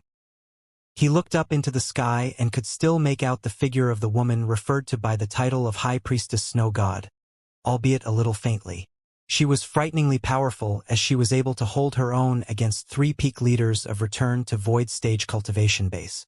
There were 2 female guardians on either side of her, both of whom were Return to Void Stage mighty figures. Both of them were also able to take on a peak leader each by themselves. The Sect Protection spell formation had already been activated, enveloping the entirety of the 10,000 Spirits Immortal sect in a golden light, placing all the disciples within its protection. The golden light also had the effect of stimulating the speed of vital energy circulation within the disciples' bodies, as well as making them more resistant to damage. The combination of the 2 effects helped to increase their battle strength. The formation spirit was a golden Qilin, and it was currently in a heated battle with the 9 ice dragons in the sky. Lin knew that the state of this seemingly even-keeled battle could very likely change completely with the self-detonation of the silver-haired man. But the only thing was, why would he inform Lin of this piece of information that could flip the state of the battle on its head? Lin shook his head to dispel these thoughts. Regardless of whether the silver-haired man had ulterior motives, he still had to inform Xianxia of the situation before it was too late. With this in mind, he immediately brought out his voice transmission talisman and contacted Xianxia. The commotion of battle sounded from the voice transmission talisman, and Lin did not get a chance to say anything before Xianxia's voice sounded. Hey, Lin, we're being invaded by the Snow Maidens. Leave here as soon as possible for your own safety. Big Brother Chang. Listen to what I have to say first. There's a man with short silver hair on his way to the summit of the Heavenly Dawn Peak. Boom! The sound of the powerful explosion erupted from another side of the voice transmission talisman, and then there was silence, and Lin grimaced with rage. Are you fucking serious? He turned to look up toward the Heavenly Dawn Peak. There was a myriad of brilliant lights flashing there, creating an extremely beautiful light show. However, this was a lethal kind of beauty. Should he go? After recalling the words Xianxia spoke to him over the voice transmission talisman, Lin gritted his teeth as a determined expression appeared on his face. In the end, he decided to fly toward the Heavenly Dawn Peak on his brick. The silver-haired man continued up the mountain step by step, his clear eyes gradually becoming clouded. Even if you say that, you can't. In the end, his eyes completely lost focus and a dazed expression appeared on his face. Huh? Why do I have to walk to the summit? He suddenly realized this very serious problem. He knocked on his own head a few times before splaying out a palm in front of him. A blue light flashed and materialized into a huge ice bird which appeared underfoot. He rose into the air with the ice bird as his steed. And so, the silver-haired man and Lin once again had a chance encounter. Lin. It was over. How was he supposed to explain to him why he had returned? The silver-haired man did not have any reaction to seeing Lin as his face remained blank and expressionless. Lin felt as if the silver-haired man had changed somehow. He seemed to be a lot more cold and foreboding. The man did not attack him. He did not even acknowledge him. This made Lin breathe a light sigh of relief.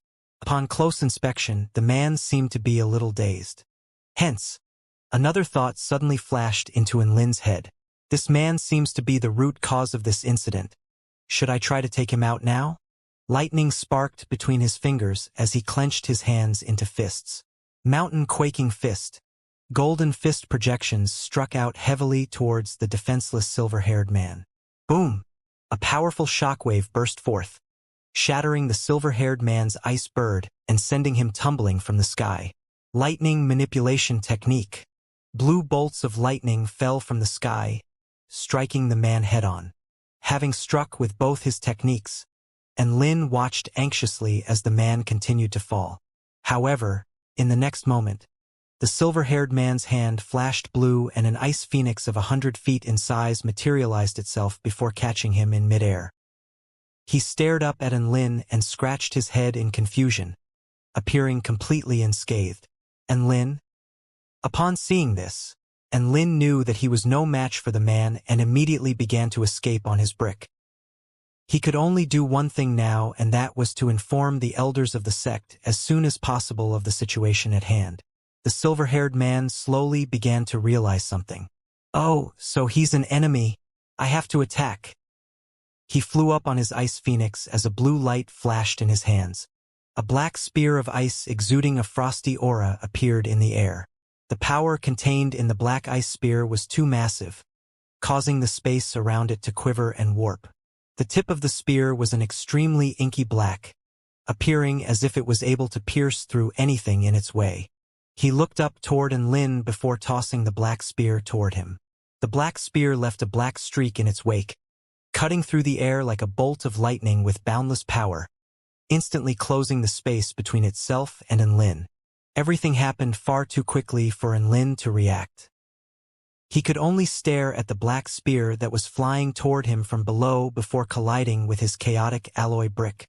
That's right, from where the silver-haired man was. His black spear could only strike the brick under Lin. Boom! Devastating power rose from the underside of the brick. The explosion of energy created a shockwave which radiated outwards, causing the surrounding mountains to crumble and gale-force winds to erupt without warning. Lin could only feel an extremely fearsome power striking the underside of the brick, propelling him and the brick forward at insane speed like a rocket. Even with the durability of Lin's body, the insane velocity felt as if it was on the verge of tearing his body apart. A second later, Lin successfully reached the peak of the Heavenly Dawn peak on his rocket. The silver-haired man stared blankly at Lin. How come it didn't penetrate? Lin also looked below him to the silver-haired man who looked like a mere speck in the horizon, wondering if he should thank him or not. The battle of the return to Void Stage cultivators was still in progress. Thus, the summit of the Heavenly Dawn Peak had become the exclusive battlefield for spirit nurturing and soul formation stage cultivators. The shockwaves from the battle shaved layer after layer off the huge mountain, reducing the forestry and rocks around them to rubble and ice. Only the frosty demon ceiling tower remained unscathed under the protection of its spell formation, radiating rainbow-colored light. Lin did not waste any more time and immediately informed an elder of the silver-haired man's self-detonation ploy. The elder looked deeply at Lin and immediately used spiritual communication to inform all the elders of the Heavenly Dawn peak of the situation. All the peak leaders battling in midair also received this information. But their battles were all extremely intense, so they could not afford to divert their attention to take care of the silver-haired man. Hence, this duty fell upon all the elders of the 10,000 Spirits Immortal sect, and a few soul formation stage elders began to release their divine sense, allowing them to lock onto the man who was on the ice phoenix. This was the extent of what Lin could do. This terrifying battlefield really was not a place he should loiter at. He had to leave as soon as possible. The snowflakes in the air transformed into icicle blades, cutting into his skin. Luckily, he had cultivated the Earth Lotus Supreme skill, thereby granting him immunity to this barrage of icy shrapnel. However, at this moment, an ice dragon suddenly tore through the ground and charged toward him. Holy fuck! Were they onto him? Lin was shocked at the sight. Rings of wind appeared underfoot as his speed drastically increased, allowing him to barely escape from the ice dragon. He looked ahead and found that the ice dragon was only the remnant of another battle. However, he could no longer move after he caught sight of something. A woman in a blood-stained robe half knelt on the ground, her body quivering lightly. The shape-shifting cloud longsword in her hand began to lose its luster as it lost the vital energy input from its wielder. This was characteristic of battles. When you did not focus on anything, you would not find it to be such a tragic event. However, once you focused your attention on something, you would then quickly notice the lifeless bodies on the ground, the flow of blood crystallizing in the extreme cold, and the figures of disciples falling at the hands of their enemies. There had been many casualties in this battle already, and death really was very close to him. If he left now, the woman would probably die here too. The woman named Tang Xiwan. A silver-haired woman charged towards Tang Xiwan wielding a frosty longsword, slashing out hundreds of sword projections. Tang Xiwan raised her head as sharp sword projections rained down on her like a meteor shower. She knew she could not defend herself against this, but she still raised her pretty face stubbornly as she charged toward the Snow Maiden with Cloud Sword in hand. First technique, Wind Sword, and Lin's body flashed towards the silver-haired woman as he slashed out a white sword projection with the evil-slaying sword. The pupils of the silver-haired woman constricted sharply as she withdrew her sword in defense. Crack! Her frosty longsword was snapped cleanly in half by an Lin's slash before it continued on to tear into the woman's body. Blue blood spilled into the air as a massive gash appeared on her chest. The silver-haired woman's expression changed drastically after receiving this grievous blow, and she retreated with all her might. But Tang Xiwan's attack had already reached her by this point. Exquisite cloud dance. Her whole body became insubstantial like cloud and mist as a white sword projection descended upon the Snow Maiden's body as quick as lightning. The Snow Maiden continued to retreat, but Tang Xiwan was faster. Slashes rained down mercilessly on the woman, causing her to cry out in pain. Finally, a sword projection sliced open her throat, putting an end to this battle. Tang Xiwan's body swayed slightly with exhaustion. Her gaze lingered on Enlin with eyes filled with gratitude. Enlin could not help but swoop in to save the damsel in distress. But before he had a chance to show off, his expression suddenly shifted drastically as he leaped towards Tang Xiwan. "Be careful!"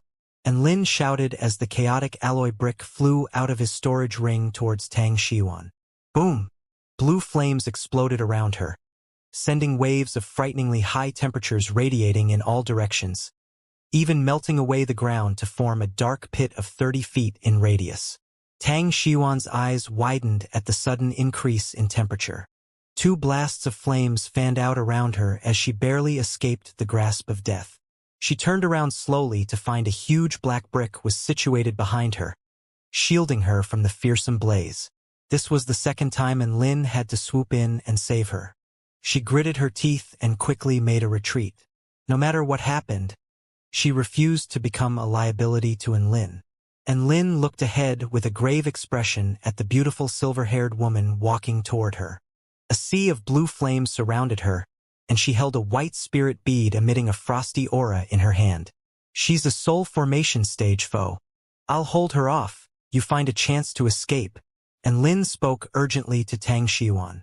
In the face of a soul formation stage cultivator, he had no choice but to use the origin energy of the netherworld again to create a slim chance of survival. Tears welled up in her eyes as she misinterpreted Enlin's words, thinking that he was going to sacrifice himself for her. She bit down stubbornly on her lower lip. "No, I'm not going anywhere. If we die, then we die together."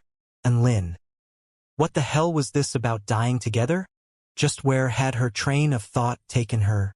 He yelled again in frustration. "Who the fuck wants to die together with you? I'm telling you to run, and then I'll find an opportunity to run away myself." "Ha!" Tang Xiwan's bright eyes widened. Just as they were talking, blue flames suddenly whistled past, trapping them both in a sea of flames. Shit, now they were truly in a pinch. And Lin smiled bitterly and prepared himself to use the origin energy of the netherworld. At this moment, a familiar voice sounded from the sky above. 100 swords piercing through the heavens. A man in a white robe wielded a heavy hiltless sword, from which a vast and powerful sword intent burst forth. The projection of a yin-yang image appeared behind him, emitting the power of Tai Chi which blended into heaven and earth. Hundreds of agile white swords appeared in a dense bunch behind him, and they flew toward the Snow Maiden with peerless power. The blue flames within the Snow Maiden's domain detected a strong threat, and it immediately switched targets as it rose into the air to clash with the hundreds of swords raining down. There was no fearsome clash as anticipated. The flying swords were slightly warped under the scorching temperatures of the flames, but they still retained frightening penetrative power, which enabled them to pierce through the flames and fly directly toward the Snow Maiden. Impossible? A fearful expression appeared on the Snow Maiden's face for the first time. That was her final word before she was completely engulfed by a boundless expanse of sword projections. The hundreds of flying swords mercilessly tore the Snow Maiden's body apart in an instant. Insta-kill? And Lin stared blankly at the man in the sky, his face filled with shock. It was not because of his terrifying strength. Instead, it was because, "Student and Lin, are you all right?" The man in the white robe descended from the sky and inquired warmly. Yes, the person that had just insta-killed the soul formation stage Snow Maiden was none other than Shenyuan Chung. And Lin shook his head. I'm okay. Big brother Chung, when did you get so strong? What hacks did you use? Shenyuan Chung was slightly taken aback by Lin's question before he realized what Lin was referring to. He then patted the heavy hilt-less sword in his hand as he explained, "It's all thanks to the ancient spiritual sword my father left at the sect. The sword itself has the power of a sword spirit. I'm only able to use it after activating the power of my bloodline." And Lin was full of envy and admiration at his explanation. "So strong, not even my immortal tool has that ability." The evil-slaying sword did not have a sword spirit, so that was understandable, but the realm-piercing nail had a spirit, so why did he feel nothing special from using the realm-piercing nail? "Oh right, thank you for taking the risk to provide us with information." And Lin, "You should get away from here with Tang Shiwan now," said Shenyuan Chung with a grateful expression. And Lin nodded in agreement since that was his original intention anyway. He immediately leaped onto his black brick and quickly left the battlefield that was the Heavenly Dawn Peak. Tang Shiwan was completely exhausted and did not really have much combat strength left, so she willingly obliged as well and followed after Lin through sword kinesis flight. At this moment, a sharp screech reverberated around the whole battleground. A huge ice phoenix rose into the air like a sharp blue sword, tearing the mountain below apart with blades of frosty wind. The 6 soul formation stage elders who attempted to halt the progress of the ice phoenix were immediately knocked back and sent spiraling into the air with blood flying from their mouth. The ice phoenix did not stop after bursting through the elders' defenses. Instead, it dived straight toward the frosty demon's ceiling tower, and Lin's expression shifted drastically upon seeing this. The man standing atop the ice phoenix was none other than the silver-haired man who was proclaiming self-detonation. A powerful sword projection descended from the air above, instantly slashing down upon the silver-haired man, even warping the air around it with its fearsome might. "It's too late," said the silver-haired man lightly as he charged toward the frosty demon's ceiling tower without hesitation. The sword projection sliced the silver-haired man and his ice phoenix mount cleanly in half, even slashing through the Heavenly Dawn Peak below, leaving an unfathomably deep trench of thousands of feet in length in its wake. However, even though his body had been slashed in half, its momentum was completely unaffected, and it still flew toward the frosty demon's ceiling tower while emitting an extremely bright white light. The whole space was painted gold in an instant. It was as if a miniature sun exuding boundless light and heat had appeared on the Heavenly Dawn Peak at that moment. Shenyuan Chung appeared beside Lin and Tang Shiwan before enveloping both of them in his Tai Chi sword formation. Boom! Boundless destructive power began to radiate outwards. Heaven and earth shook as mountains and lakes collapsed. Within the central area of the explosion, countless sect disciples and snow maidens were all instantly wiped out of existence by the terrifying explosion. Even those who were battling from afar were struck by the shock waves that radiated outwards for tens of thousands of meters, causing them to collapse to the ground with grievous injuries. Shenyuan Chung had activated his sword formation to protect Lin and Tang Shiwan, but the backlash from the damage to his sword formation caused him to cough up a mouthful of blood. "Big brother Chung, and Lin supported Shenyuan Cheng's body as panic began to run rampant in his heart. The dust slowly settled. The heavenly dawn peak was completely in ruins. Within the pitch-black crater in the center of the explosion, the translucent white frosty demon ceiling tower had lost all its luster, and cracks that looked like spider webs were lined all over the structure of the tower. A vast, ancient aura began to emanate from within the tower. A few of the elders of the 10,000 Spirits Immortal sect were all in shock at the sight of the collapsing frosty demon ceiling tower. The Snow Maidens were initially in despair and rage at the countless casualties of their sisters in the explosion, but their expressions soon became one of joy at the sight of the crumbling tower. And Lin surveyed the scene in front of him, and he knew that the big boss was about to appear. The situation he was in began to become direr. Boom! The frosty demon ceiling tower completely collapsed into countless ice crystals, emitting a rainbow luster under the twilight sun. And Lin took a deep breath. The boss was about to appear. The collapse of the frosty demon ceiling tower instantly attracted the attention of everyone on the battlefield. Almost everyone held their breaths in anticipation as they stared at the figure behind the cloud of white mist. And Lin was no exception to this either. He kept an arm around the heavily injured Shenyuan Cheng as he stared anxiously into the crater, wondering to himself what kind of fearsome monster would come out of it. Soon, the figure began to appear in everyone's field of vision. And Lin's mouth was agape with shock as he stood rooted to the spot. Holy fuck! How could it still be him? A handsome man who was a bit thin walked out from the crater, appearing almost identical to the man who had self-detonated. Aside from the fact that the silver hair had now become black, they were practically identical. Many of the young sect disciples also halted in their steps, unable to comprehend why the frosty demon ceiling tower that had stood for hundreds of years was constructed to restrict such a frail-looking human. Only the sect elders had grave expressions on their faces as they stared cautiously at the man. The man rubbed his bleary eyes as he looked around him, seemingly in shock what he beheld. On top of a pile of rubble, the bodies of the disciples of the 10,000 Spirits Immortal sect as well as the bodies of Snow Maidens laid in silence. All the remaining survivors had also ceased their battles to turn their gazes upon him. Only the huge golden section protection formation and the rumbling booms in the sky signified that an extremely fearsome battle had occurred here. So that's what happened. The man smiled bitterly as he came to his senses. He turned to survey the battlefield with pity in his eyes. To think that the heavenly dawn peak would be reduced to this. An elder from the 10,000 Spirits Immortal sect stepped out. Are you Chun Qinghang or Bingfu? And Lin blinked in incomprehension. Chun Qinghang? Bingfu? What kind of stupid question is this? The person in front of them is clearly male. Who the fuck is Bingfu? If this is a multiple choice question, I would choose Chun Qinghang.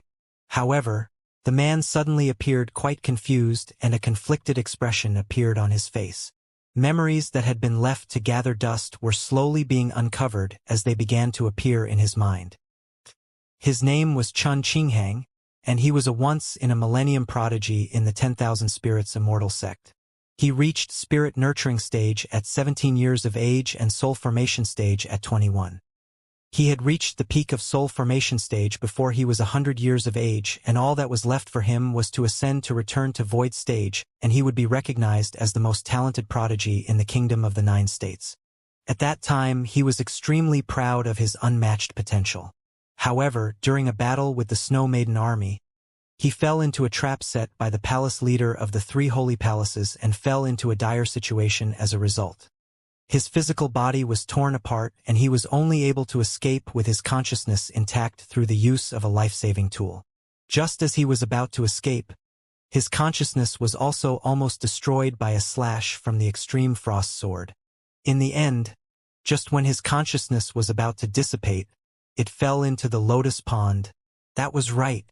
It was exactly as you thought. He was reborn as a lotus root. Hey, wake up! A clear and crisp voice sounded. The man opened his eyes with difficulty and surveyed his surroundings in confusion before settling his gaze on the girl in front of him with intricately adorable features. The man shook his head as an acute headache struck, making him moan in pain. Hey, be honest, are you a man? The girl stood with her hands on her hips as she bent down to stare at the man with curious golden eyes. Strands of silver hair brushed his cheek, emitting a light, fragrant scent. Yes, I'm a man. The man was in great pain and his head was very muddled. However, it was definitely true that he was male. The girl smiled cheekily. I thought so. You've got a mushroom and 2 eggs between your legs. So you're definitely a man.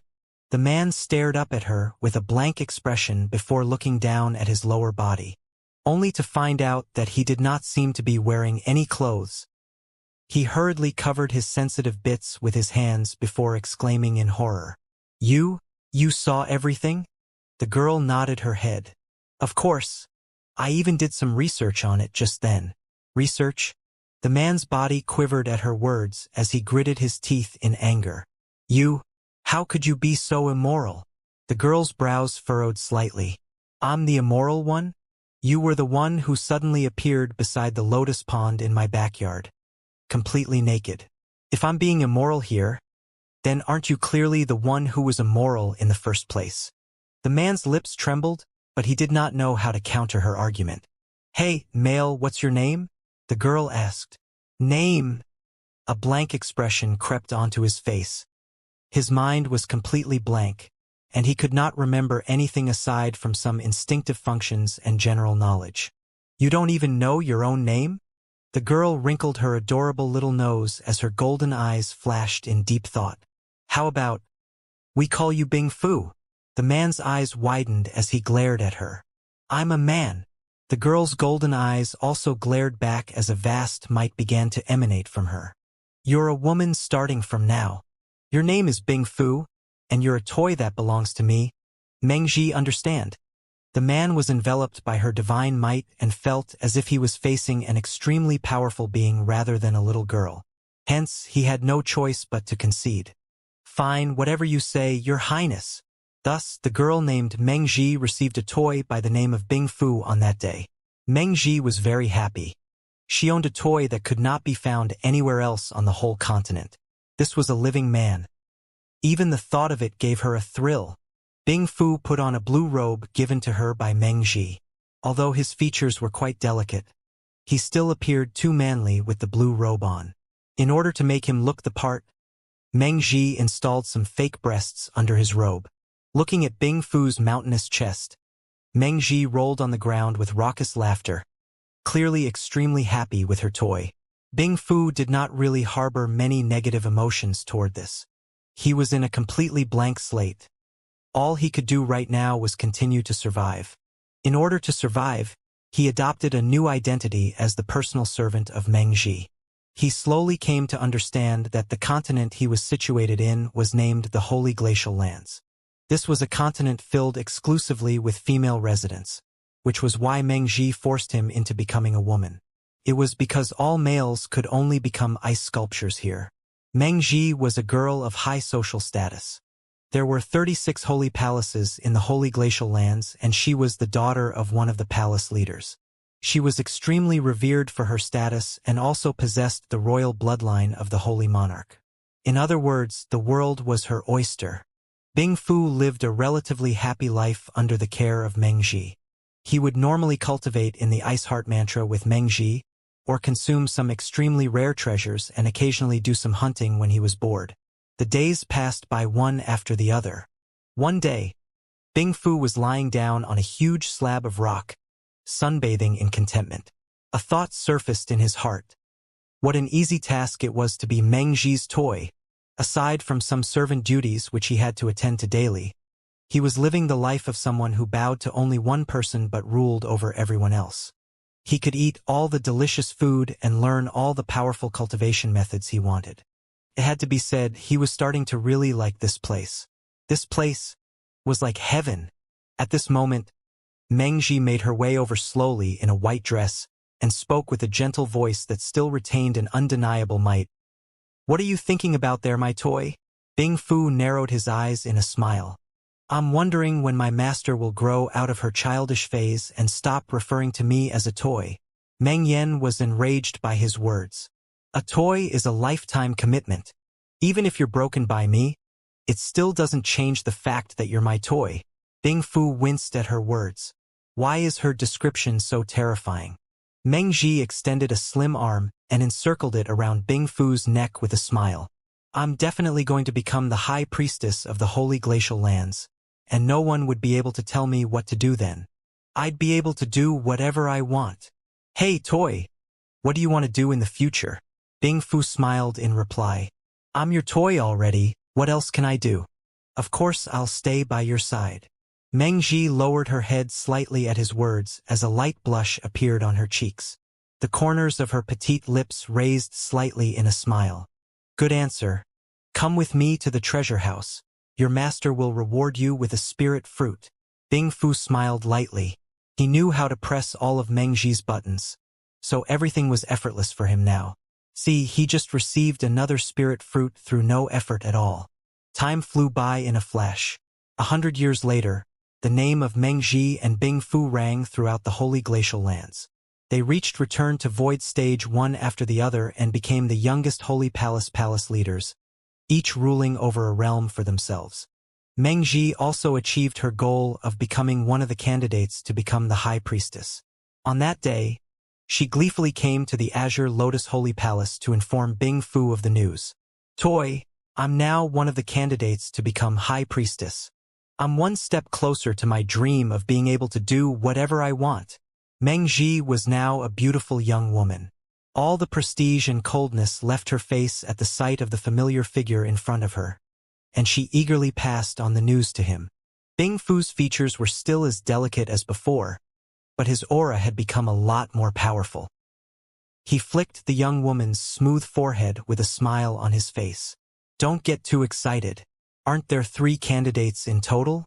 Don't come crying to me if you don't get chosen. Meng Ji wrinkled her nose. Hey, is that any way to speak to your master? Give me some compliments. Hurry up, Bing Fu. My master really is prodigiously talented, and only her exquisite looks can match her peerless brilliance in this world. Meng Ji smiled lightly at his words of praise. She stared at the man in front of her as a flash of emotion replaced the majesty and prestige shimmering in her golden eyes. One day, when I become the high priestess, I'll let you appear in front of everyone as your rightful gender with your head held high. Before she could achieve this dream, a war that engulfed the whole of the holy glacial lands completely erupted. The Snow Maiden army began to expand toward the kingdom of the 9 states. The 50,000 heavenly soldiers of the heavenly court and the army of 50,000 cultivators from the 10,000 spirits Immortal sect were sent to the Wind Plain state to combat the invasion of the Snow Maiden army. The war caused heaven and earth to tremble and quake with its magnitude. Bing Fu encountered an extremely powerful opponent, the peak leader of the 10,000 spirits Immortal sect's Heavenly Dawn Peak, Chun Wanghao. Chun Wanghao wielded a demon sealing tower as his weapon, allowing him access to boundless powers of sealing and divine might. Bing Fu battled him for a day and a night, but there was still no conclusive result. The longer Chun Wanghao battled, the more peculiar his expression became. After knocking Bing Fu back with the demon sealing tower, he could not help but ask, "My son, is that you?" Bing Fu was just about to continue in his attack with the celestial wolf sword in hand, but was halted in his steps by his opponent's words. "Fuck off. You wrinkly old Taoist. Don't try to take advantage of me." Boom, boom, boom. Their battle ensued once again. 2 hours passed before Chun Wanghao once again spoke. "I'm definitely not mistaken. Although your appearance has become more delicate and your chest has grown in size, the connection between our bloodlines is undeniable. My son, I really am your father. I'm your fucking father." Bing Fu roared as a purple light rose from his celestial wolf sword, materializing thousands of wolves which leaped toward Chun Wanghao with a vast aura. Boundless golden light flashed from the demon sealing tower, destroying all the conjured wolves. Chun Wanghao charged toward Bing Fu before slicing open his own hand to create countless mystical symbols within his palm. "Has your memory been sealed? Then let me use my blood essence to awaken your memories." "Fuck off." Bing Fu stabbed his celestial wolf sword toward Chun Wanghao. To his surprise, Chun Wanghao did not evade the sword, and allowed it to pierce through his body as his blood-stained hand reached down onto Bing Fu's forehead. Boom! A devastating shockwave radiated outwards. Bing Fu's eyes widened as a mysterious power from a bloodline connection shattered something in his mind. Countless memories began to surface, sending his head to the verge of exploding. Bing Fu knelt down on the ground and roared with pain. At this moment, countless ice dragons began to pounce toward Chun Wanghao. How dare you hurt Bing Fu? I'll kill you. Meng Ji wore a crown on her head. Her exquisite features were filled with rage. Her golden eyes contained boundless might and prestige, engulfing the heavens and forcing all living beings to bow to her will. At that moment, she was the most powerful monarch in the world. A barrier of 10,000 feet erupted from the demon's ceiling tower, keeping the countless ice dragons at bay. Each devastating clash caused the very earth to split open and the ground to tremble and quake. But Chun Wanghao still gritted his teeth in defiance, awaiting the moment his son would awaken. I'm Chen Qinghang. Moments later, Bing Fu muttered to himself as he cradled his own head. Chun Wanghao's body trembled with joy. Yes, you're Chen Qinghang. You remembered everything. Haha. My son has finally returned to me. Wait, no. That should be daughter instead. But that's okay. We'll just call you Chun Qingqing from now on. Chun Wanghao regained his composure and added, Chun Qinghang. Father, I'm a man. These are fake breasts. Chun Qinghang sighed. Chun Wanghao stared blankly at Chun Qinghang as joy welled up in his eyes. Haha. You've finally called me father again. How long has it been since I've heard you call me father? Bing Fu. What did you just say? Meng Ji stared blankly at the man kneeling on the ground, an expression of incredulity appearing on her face as if an emotional pillar had collapsed, causing her whole body to tremble. Even though the truth was in plain sight, she still refused to accept it. Right at this moment, a huge golden palm descended from the sky, covering 30,000 feet of the sky above them. Devastating power descended like the roaring ocean as the palm painted the whole sky gold. The space under the palm seemed to congeal, making it impossible to escape. Die! Demonic woman! A voice like rumbling thunder erupted. Boom! Huge ice dragons of several thousand feet in length collapsed under the force of the palm, burying Meng Ji underneath. The ground began to rumble and crack open as everything under the palm was reduced to dust. It's the Grand Elder, Lord Tianwu. The demonic woman is most definitely dead now. Chun Wanghao breathed a sigh of relief with a light smile on his face. Meng Ji. Chun Qinghang stared at the woman who had been trampled into the ground as his heart trembled with panic. Her long silver hair was stained with blood, and her whole body was covered in countless wounds. But she still gritted her teeth and crawled out of the massive palm indentation in the ground. She raised her head with difficulty at the shower of golden swords that awaited her. Each of those golden swords contained the power of a full-force strike from a return-to-void mighty figure. They fell like rain, bringing with them destructive power sufficient to wipe away everything below them. However, at this moment, a man in a blue robe suddenly appeared in front of her with his celestial wolf sword held aloft. Son, have you gone crazy? Chun Wanghao's anguished yell sounded in the distance. However, the sound of violent explosions masked the yells of Chun Wanghao. An inky black pit appeared under the countless golden swords. After the dust settled, Chun Qinghang's blood-stained body slowly fell back before landing in Meng Ji's lap. Meng Ji cradled Chun Qinghang with trembling hands as tears flowed from her eyes. Why would you do this for me? Blood flowed from Chun Qinghang's mouth, but a warm smile appeared on his face. He gently wiped away her tears as he replied, I don't know. Perhaps it's an instinctive reaction of a toy to protect its master. Lord Tianwu humphed coldly in the air before preparing to initiate an attack that would wipe away the two demonic women below him once and for all. Chun Wanghao suddenly appeared in front of Chun Qinghang at this moment. Please have mercy, Elder. This is my son, Chun Qinghang. He was manipulated by these demonic women to do all these things when he lost his memories. Is there any chance you could spare his life? That's Chun Qinghang? Lord Tianwu hesitated upon hearing this. He surveyed the blood-stained body of the Holy Palace leader below him in deep thought, before coming to a decision. Chen Qinghang was a prodigious talent. If he could return to the path of righteousness and come back to the sect, that was certainly not a bad thing. Lord Tianwu spoke again after momentary thought. I can spare him from death, but the irreversible fact of the matter is, he has slaughtered many of our sect disciples as a Holy Palace leader.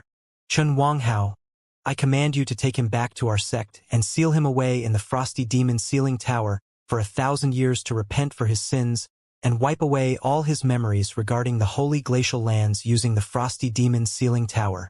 Meng Ji fell into a daze at Lord Tianwu's words before cracking a mirror in her hand. She stared at Chen Qinghang with passion burning in her eyes before she leaned down to touch her soft lips to his. Chen Qinghang's eyes widened with shock. And then, a soft and warm set of lips made contact with his. Brazen demonic woman. Release my son at once. Chen Wanghao yelled in rage at the scene before him. It would not be a problem if it were any other woman kissing his son. If worst came to worst, he could just refuse to acknowledge her as his daughter-in-law. But the woman in front of him was a snow maiden with whom the 10,000 Spirits Immortal sect had a vendetta against. So how could he bear the sight unfolding in front of his eyes? Lord Tianwu flicked a golden sword projection in the air at Meng Ji, which instantly tore through the space between them. Whoosh! The sword projection pierced Meng Ji's body but did not cause her any harm. HM? Could it be that the great Empress has intervened? Lord Tianwu stared into the distance with his brows slightly furrowed. Meng Ji's body began to become insubstantial as she stared at Chen Qinghang wistfully. Toy, wait for me. I'll definitely come back to find you. No one can snatch my toy away from me. No one. Chen Qinghang shook his head with great difficulty as tears streamed down his face. Don't. Just let it end like this. Don't come back. Chen Qinghang was held captive in the frosty demon sealing tower as all memories regarding the holy glacial lands and Meng Ji began to slowly fade away. There was nothing in the tower, only an endless expanse of darkness. He could not do anything aside from sleep. When he woke up, he would become the real Chen Qinghang. Not Bing Fu, not Meng Ji's toy, but he would continue to live on as the pride of the 10,000 Spirits Immortal sect. An eternity seemed to pass.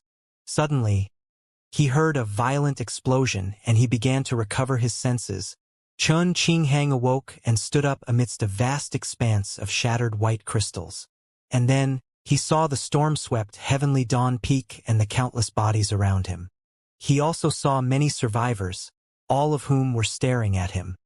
He raised his head to look up toward the battling figures in the sky and smiled bitterly as he finally came to his senses. So that's what happened. An elder from the 10,000 Spirits Immortal sect soon stepped out. Are you Chen Qinghang or Bing Fu? Chen Qinghang, Bing Fu? Memories began to resurface in his mind, all of them as clear as ever. He stood rooted to the spot, then widened his eyes as he looked toward the elders of the 10,000 Spirits Immortal sect. What the hell did you guys do?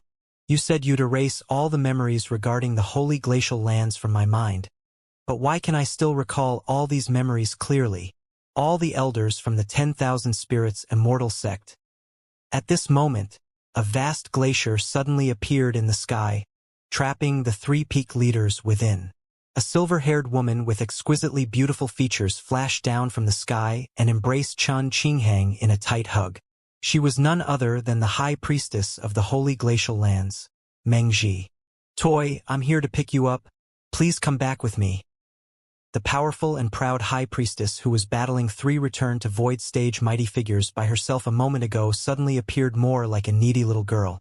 As she clutched tightly to Chen Qinghang's clothes, her face filled with both excitement and uneasiness. Chen Qinghang came to his senses and gently pushed Meng Ji away. I can't. My father is still here. I promised him I wouldn't leave the 10,000 Spirits Immortal sect. Who told you that your father's here? Your father has been held captive by me at the Snow God Palace. Meng Ji averted her golden eyes nervously, appearing a little apologetic. Ha! Chen Qinghang's eyes widened again. Well, I originally intended to trade your father for you, but the 10,000 spirits Immortal sect wouldn't agree to this, so I just held your father captive this whole time. Mengji's voice became weaker and weaker as she spoke, making her appear more and more like a little girl who had done something wrong. Chen Qinghang winced. If his memories had been wiped away, he would definitely attack this high priestess without hesitation. But as the situation was now, "All right, I agree to go back with you, but you have to promise to release my father once we return to the holy glacial lands." Chen Qinghang replied with a serious expression. "Of course. Aside from the great empress, everyone has to listen to my commands in the holy glacial lands." Mengji smiled sweetly as she stared at the man in front of her. The scene was reminiscent of a few centuries ago. Boom! The three peak leaders burst through the glacier in the air, and their expressions began to darken when they saw Chen Qinghang together with Mengji. "Qinghang, don't continue down this path. If you make the wrong decision again here, the 10,000 spirits Immortal sect will no longer be your home." An elderly woman from the Heavenly Dawn Peak spoke in a solemn voice as she gripped her cane tightly. Within the whole of the 10,000 spirits Immortal sect, the person that she thought had the most potential was Chen Qinghang, and thus, she was also the most heartbroken when he was sealed away in the frosty demon ceiling tower. Chen Qinghang raised his head toward the old woman with a warm smile on his face. "Grandma Xiao, thank you for looking after me all this time, but I have no other choice here. Let's go." He turned toward Mengji. Mengji nodded heavily and summoned the 9 ice dragons which were still in combat with the formation spirit. They charged through the array formation with Chen Qinghang in tow and flew into the distance, with 2 returned to Void Stage Palace leaders and a few dozen powerful snow maidens right on their heels. The peak leaders and the elders did not give chase.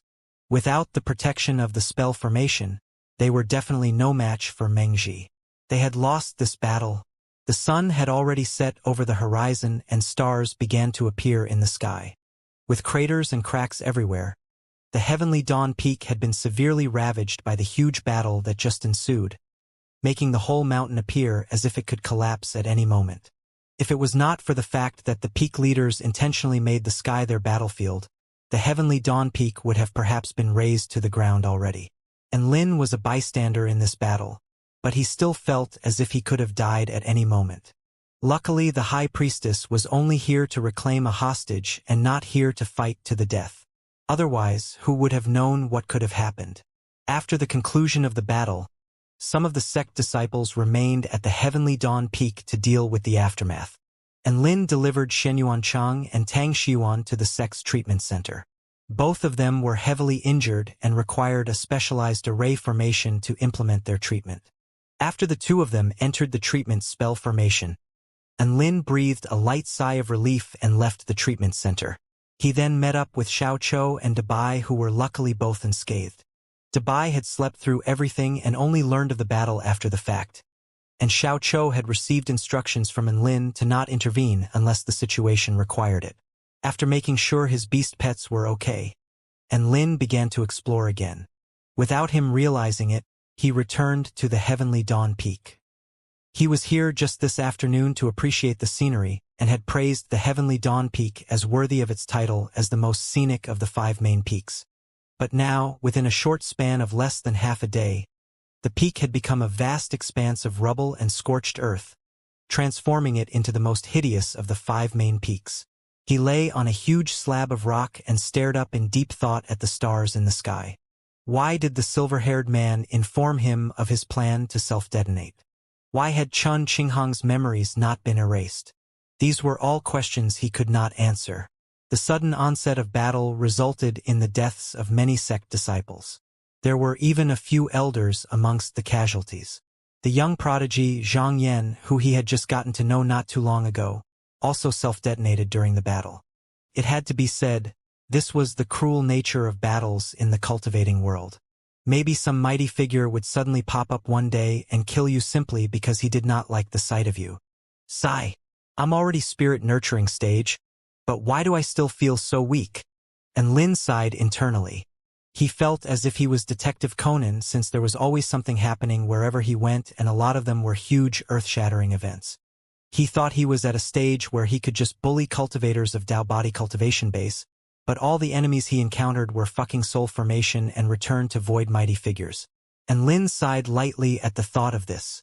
He did not know why, but his gaze gradually began to focus on a particular unblinking star. The star was round and it emitted a very soft glow, like a miniature moon hanging in the sky. This star is so peculiar. It's not a fake star, is it? And Lin spoke to himself. And Lin stared at that particular star for a full 10 minutes until he felt a little drowsy. After today's battle, he was actually already exhausted, and now that he was relaxed, he was starting to feel quite sleepy.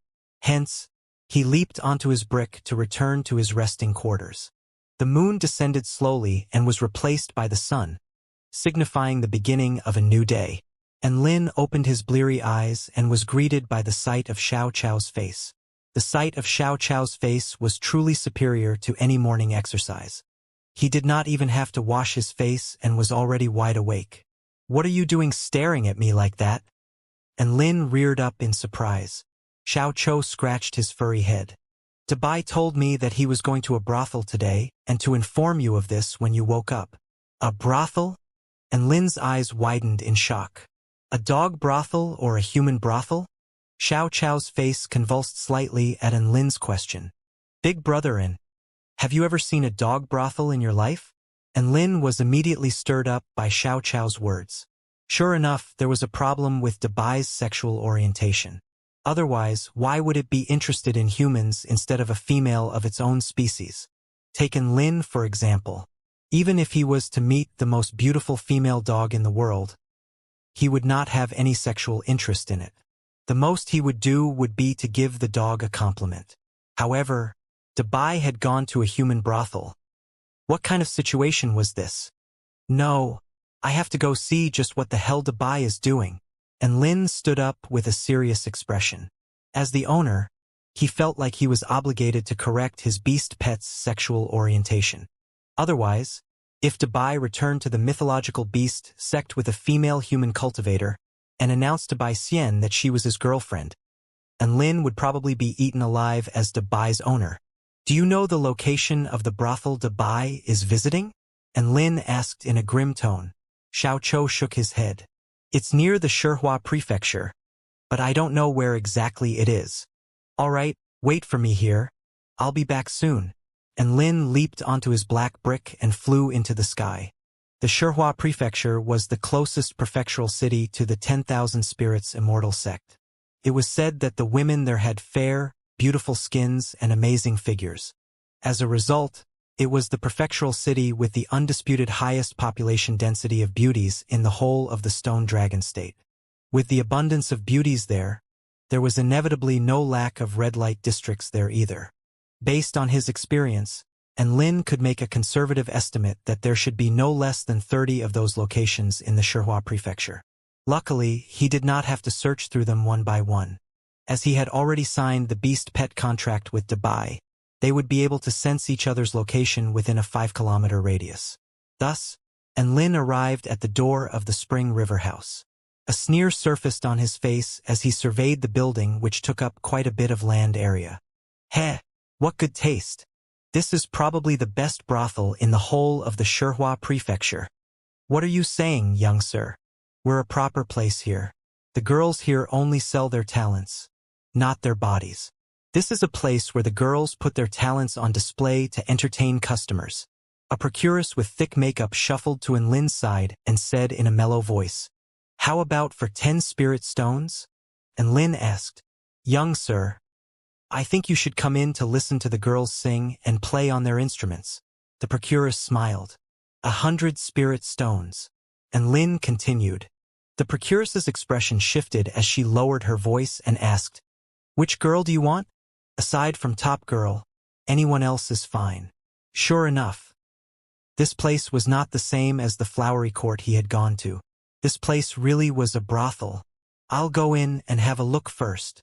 And Lin nodded before making his way further into the building. The procuress could see that in Lin's clothing and disposition all suggested great wealth, and immediately followed behind him as she introduced the girls to him one by one.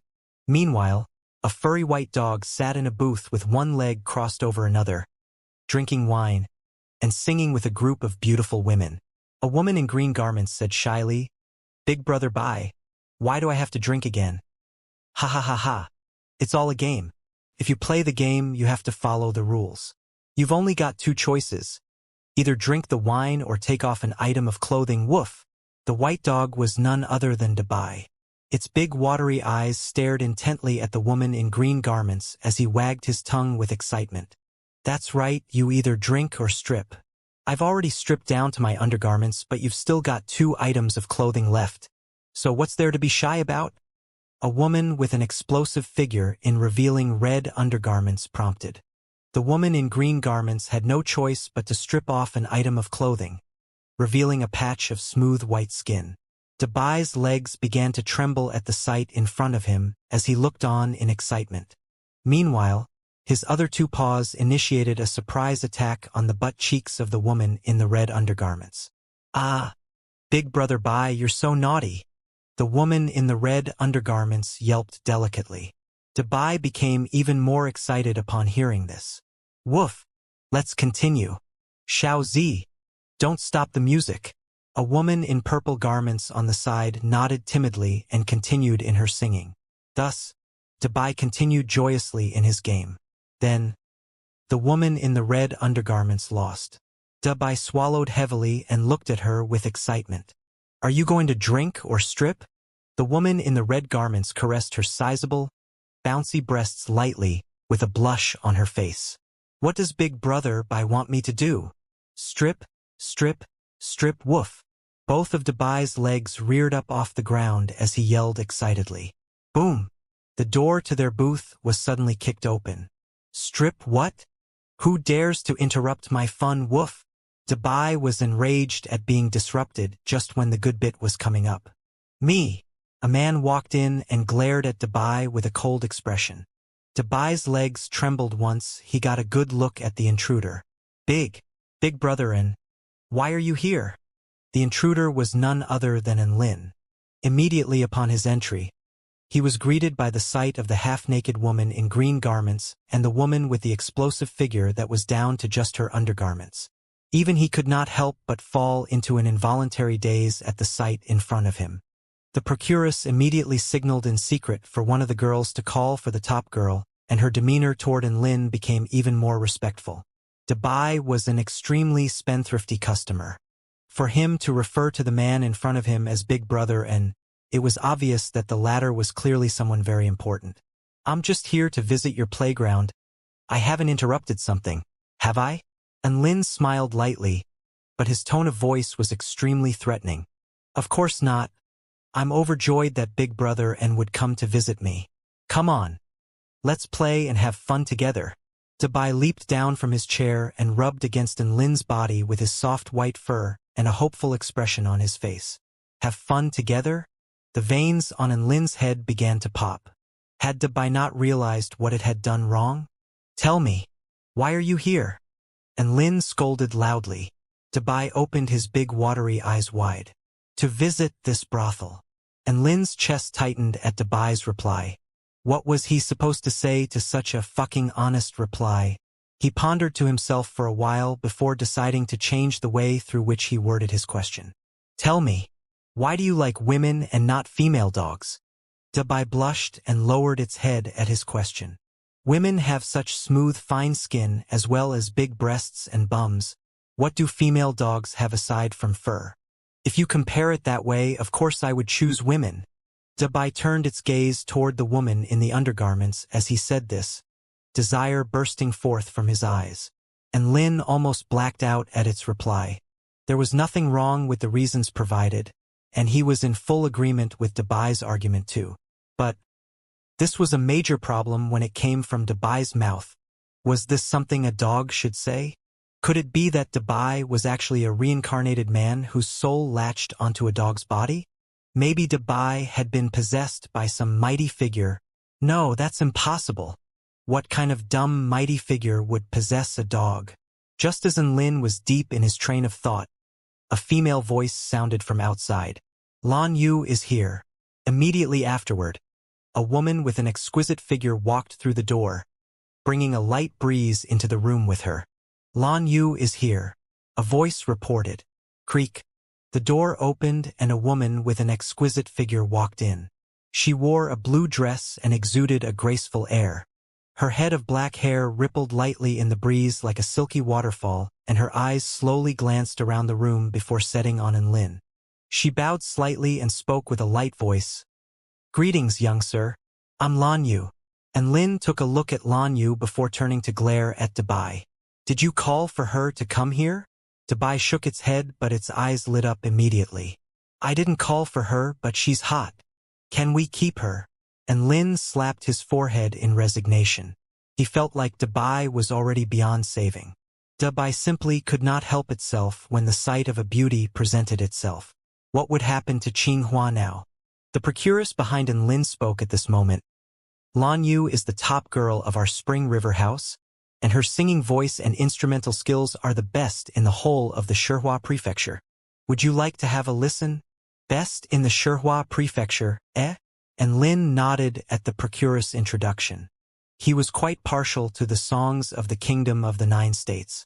If Lan Yu could sing, then there was no harm in listening. Then I won't be of any more nuisance to you, young sir.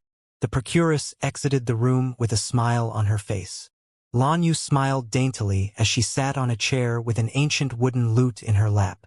Young sir, what standard of performance would you like to hear? Enlin was a bit perplexed by her words. How many standards are there? Casual performance, 100 spirit stones per song. Normal performance, 200 spirit stones per song. Earnest performance, 300 spirit stones per song. Sensual performance, 500 spirit stones per song. Lan Yu's eyes rippled like water as she introduced in an extremely pleasing voice, and Lin's lips twitched at her introduction. What the hell was a casual performance supposed to be? Could she not be a little more dedicated to her work as the top girl? Dabai's eyes began to shine brightly again. Woof! Do you offer sensual strip performance? Bam! And Lin directed a punch at Dabai's head, immediately causing a bump to appear on its forehead. Why can't you just be a good dog? Why do you want to be a man? In contrast to Dabai's tearful expression, Lan Yu covered her mouth with her hand as she chuckled lightly. I'll have to disappoint Big Brother Bai. I only sell my talents but not my body. Then let's go for sensual performance. And Lin was certainly not lacking in money anyway. If he was to listen to a performance, of course it had to be the best. Lan Yu nodded as her slim fingers began to flutter over the lute. The mesmerizing tune coupled with her gentle voice made both Enlin and Bai involuntarily relax. The woman in the red undergarments and the woman in the green garments were meanwhile responsible for filling Enlin and Bai's cups with wine when required. With the beautiful music as accompaniment, Enlin felt like it was time to get down to business. Enlin, Bai, be honest, are you transformed from a man? Bai was sipping wine and joyfully listening to the performance, but his expression immediately soured at Enlin's question. Big brother I most definitely am a male dog that came out of my mother's stomach. As for why I like human women, I don't know the reason for that myself. Enlin asked with a serious expression. Then, if you had to choose between Lan Yu and Qinghua to be your wife, who would you pick? A conflicted expression appeared on his Bai's face as its brows furrowed, seemingly in the face of a dilemma. Enlin breathed a sigh of relief. The fact that Bai was hesitating at all meant that all was not lost. He could still save Bai. Bai sighed in resignation. This is such a hard choice. Lan Yu is so beautiful, but she can't give birth to puppies. Qinghua, on the other hand, can give birth to puppies, but her looks are far too mundane. She doesn't even have any curves. And Lin almost blacked out at Bai's response. Fuck. Female dogs aren't humans. Where the hell would they get curves from? For fuck's sake. If this is what Bai was hesitating about, then there is no cure. Suddenly, Enlin thought of another possibility. Bai, could it be that your father was into human beauties like you? He had to explore the possibility of genetic inheritance. If this was a part of Bai's genetics, then he could not do anything. Dubai smiled slyly with a proud expression on its face. Of course, back in the day, my father often took me to brothels. We even had a nickname called the Perverted White Duo. And Lin was shocked into complete silence. Holy fuck. This is even worse than just genetic inheritance. To think that Bai Xian would take Dubai to brothels. And Lin did not know what to say anymore. It was completely Bai Xian's fault that Dubai became like this. Yes, an uncouth son was a product of the father's wrongdoing. In any case, if Dubai brought a human wife back to the mythological beast clan, that was a headache for Bai Xian to deal with. And Lin refused to take the blame no matter what.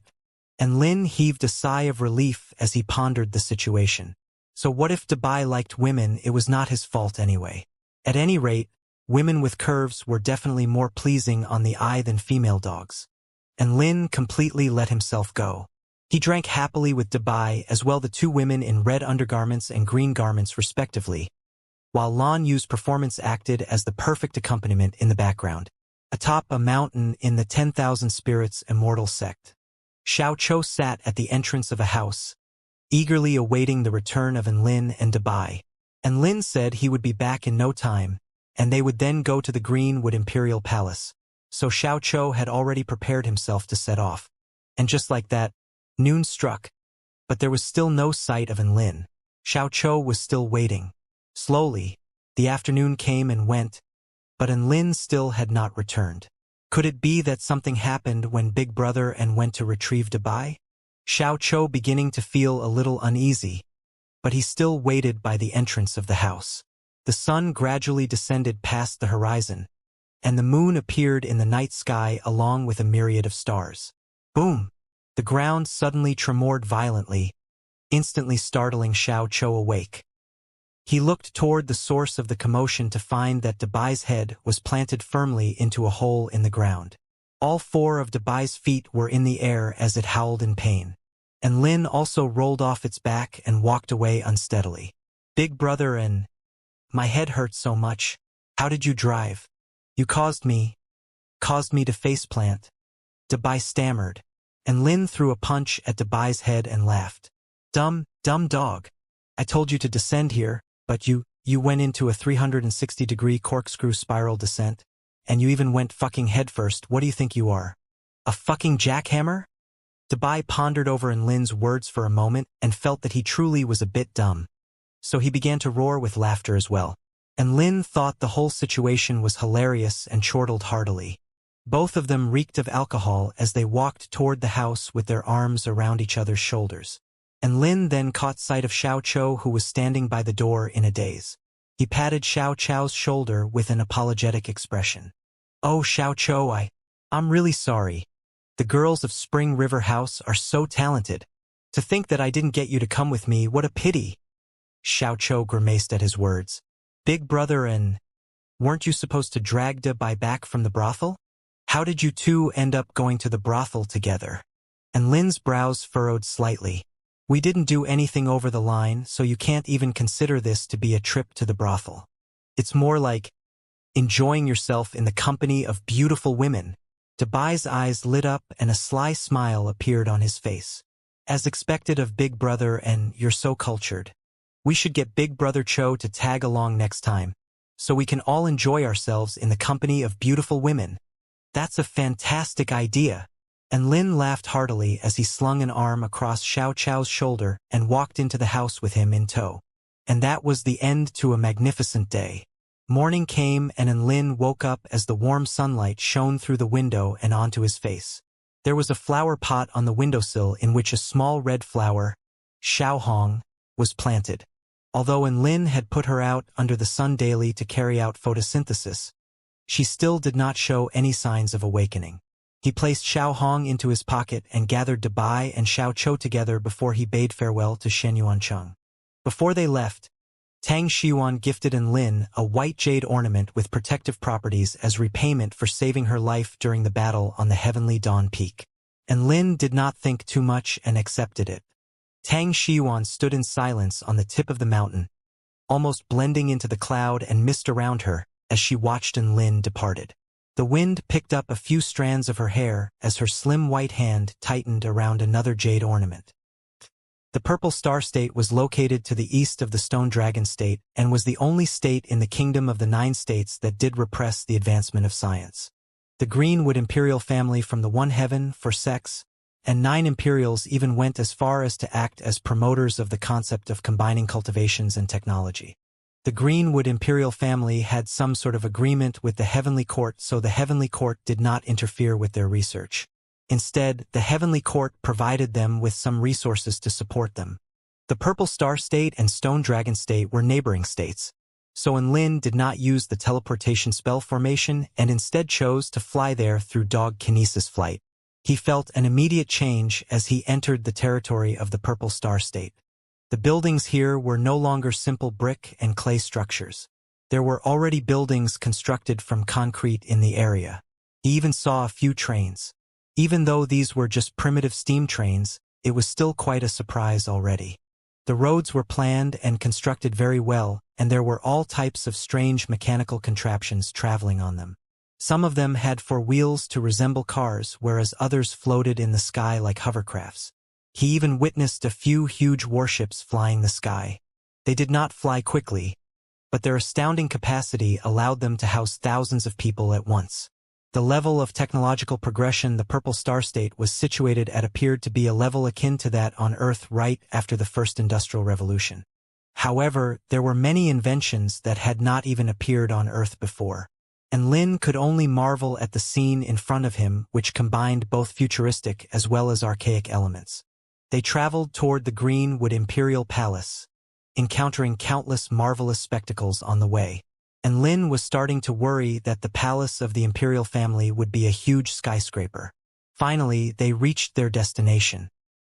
He breathed a light sigh of relief as the Greenwood Imperial Palace was quite similar to what he had in mind. It was a series of beautifully constructed palaces joined together in a massive group which exuded an air of prestige and majesty. The golden glazed tiles on the roof shone with a regal and majestic glow under the sun. At the gate of the Imperial Palace, there were several dozen armored soldiers standing on guard exuding powerful auras. After informing them of his purpose for visiting the palace, a general responsible for guarding the gate contacted someone from within the palace. "Yes, I'll bring the guest in." "What? The princess will personally attend to him?" "Ah, all right then." The general deactivated the voice transmission talisman and spoke to Enlin with an extremely respectful expression. "Princess Yunlu is on her way here. Thank you for your patience." And Lin nodded and stretched lazily on Dabai's back. Soon, he heard the sound of rumbling footsteps. "Classmate Enlin," a mellow voice sounded from afar. And Lin raised his head to find Su Qinyun sitting atop a huge blue wolf of 20 feet in height, which was in the process of charging toward him. She wore a red and white palace robe, and her porcelain-like features were lit up with a happy smile as she waved her hand at Enlin. "Hi there, Su Qinyun." Enlin smiled and waved in response. "I didn't expect you to come to visit me. What a pleasant surprise." Su Qinyun was clearly ecstatic, and she wore a very sweet and alluring smile on her face, making it difficult for Enlin to look away. "Oh right. This heavenly river wolf is my beast pet. Its name is Xiaoman," Su Qinyun introduced as she led the way towards the palace gates on the back of her huge blue wolf.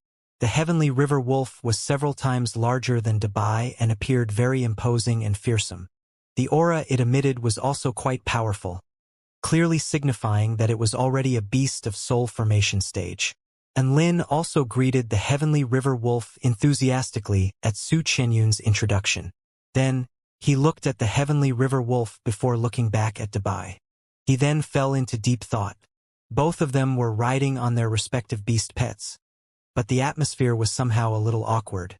If he had to describe it, he felt like Su Qinyun was driving a Ferrari, while he was driving a Cherry QQ alongside her. The sharp disparity was like heaven and earth. Due to the height difference between the two beast pets, and Lin had to crane his neck just to speak to Su Qinyun. Su Qinyun was not wearing a short skirt or anything, so there was nothing to be gained from craning his neck upwards aside from exhaustion and neck pains. With this in mind, he patted Dabai with a hopeful expression and asked softly, "Dabai, when will you become as big as Xiaoman?" Dabai rolled its eyes and answered succinctly, "I won't. This is as big as I'll get. It's your choice whether you want to ride me or not. And Lin sighed with disappointment at Dabai's response. Su Qinyun immediately realized something after seeing Lin's crestfallen expression and internally scolded herself for not taking Lin's feelings into consideration before patting Xiaoman's head. The heavenly river wolf immediately understood her intentions and transformed itself to be the same size as Dabai with a flash of blue light. Thus, Su Qinyun and Lin continued forward shoulder to shoulder. Lin was taken aback at the sight of this and patted Dabai's head again with admiration on his face. Look at Xiaoman, it can control its size at will.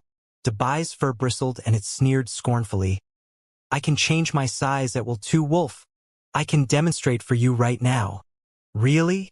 And Lin's eyes lit up as excitement began to well up in his heart. A white light flashed, following which Lin fell heavily to the ground with a thump. A mini version of Dabai from before it had formed a beast core appeared in front of him.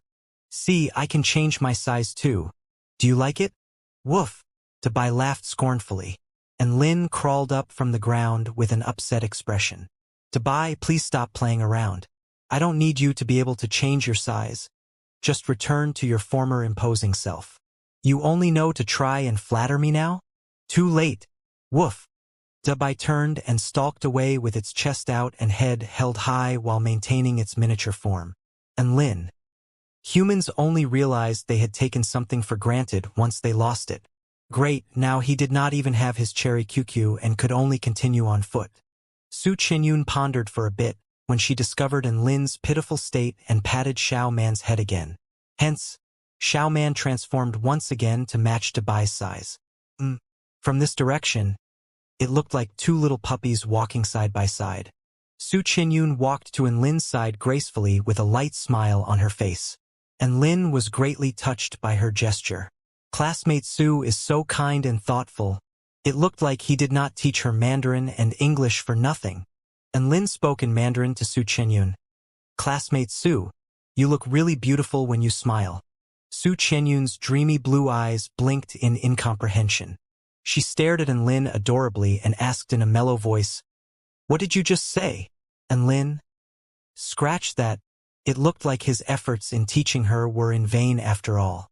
Just like that, Lin and Su Qinyun strolled through the Greenwood Imperial Palace side by side. Greenwood Imperial Palace was extremely large.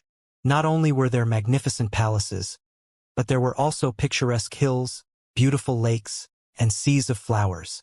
One had to admit, the scenery in this imperial palace was absolutely stunning. The two of them wandered about freely and enjoyed themselves to their heart's content. Apart from Lin attracting some surprised glances, nothing major happened. Up ahead is our Imperial Palace's number 6 research center. Do you want to have a look? Su Qinyun asked as she pointed toward a white jade building. Research center? Is the research related to science and cultivation? And Lin's eyes lit up. That's right. Su Qinyun smiled and said, That's where Professor Yang, the great scientist of our royal family, conducts his research. There are heaps of interesting things inside. As she spoke, 2 dimples appeared on her delicate face, making her appear even cuter and more adorable. Let's go and have a look. Hearing her reply, Lin's interest was instantly piqued. He was extremely curious about the integration of science and cultivation, and he had a great urge to explore such matters. Pushing open the metallic door, what greeted him was a plethora of strange and novel mechanical devices. Moreover, there were also numerous types of formation discs suspended in the air. He was overwhelmed by the myriad of objects laid out before of him. Wow! So many treasures! Seeing all the metallic trinkets laying around, stars twinkled in Lin's eyes. Ha ha! Treasures indeed! A middle-aged man chuckled as he walked over. He wore a pair of glasses and had stubble on his cheeks. His hair was messy and disheveled. And Lin was momentarily dazed when he saw this male. This was the first time he had seen someone wearing glasses in the Kingdom of the 9 States. No. Earth Immortal Yuing had also worn them before. However, she only wore them as decoration. He's Professor Yang, the great scientist of our Greenwood Imperial family, Su Qinyun said as she introduced the man. and Lin nodded respectfully.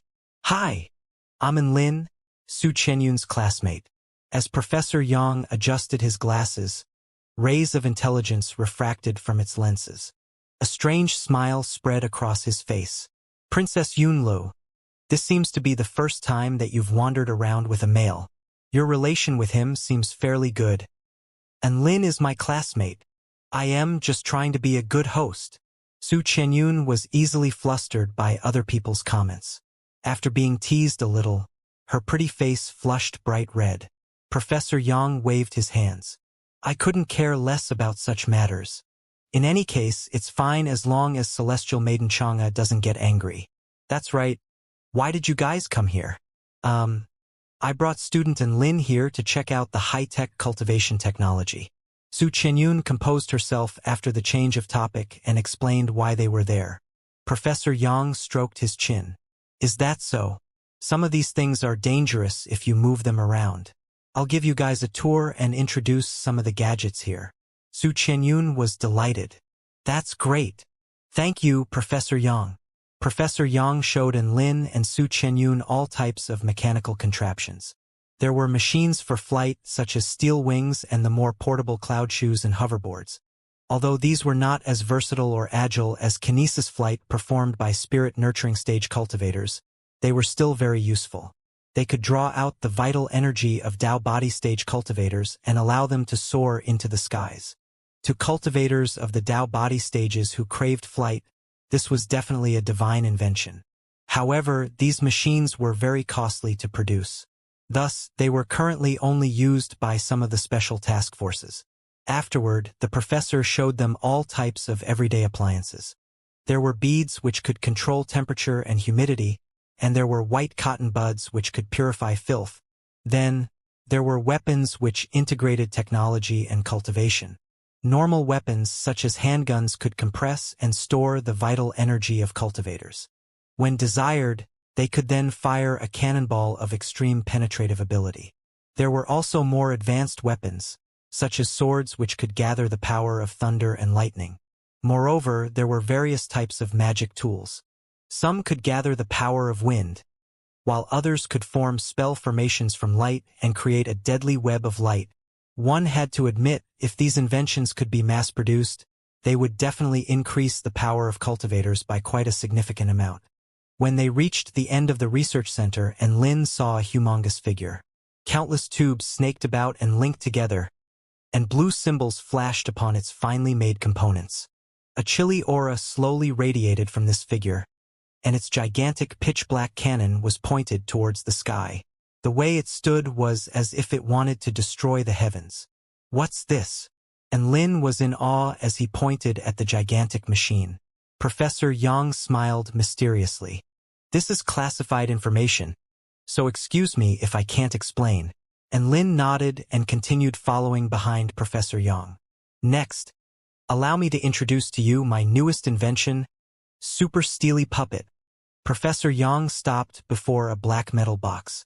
Upon opening the box, a brilliant white light burst out, and Lin's eyes widened in surprise as a metallic humanoid puppet appeared before him. More precisely, this was a human-sized Gundam. The metallic gloss, the ice-cold cannon, the sharp blade, and the central energy tank. Apart from being a little ugly, all this was extremely familiar. The defensive capability of this puppet is extremely high. Even cultivators of the soul formation stage won't be able to rip through its metallic skin.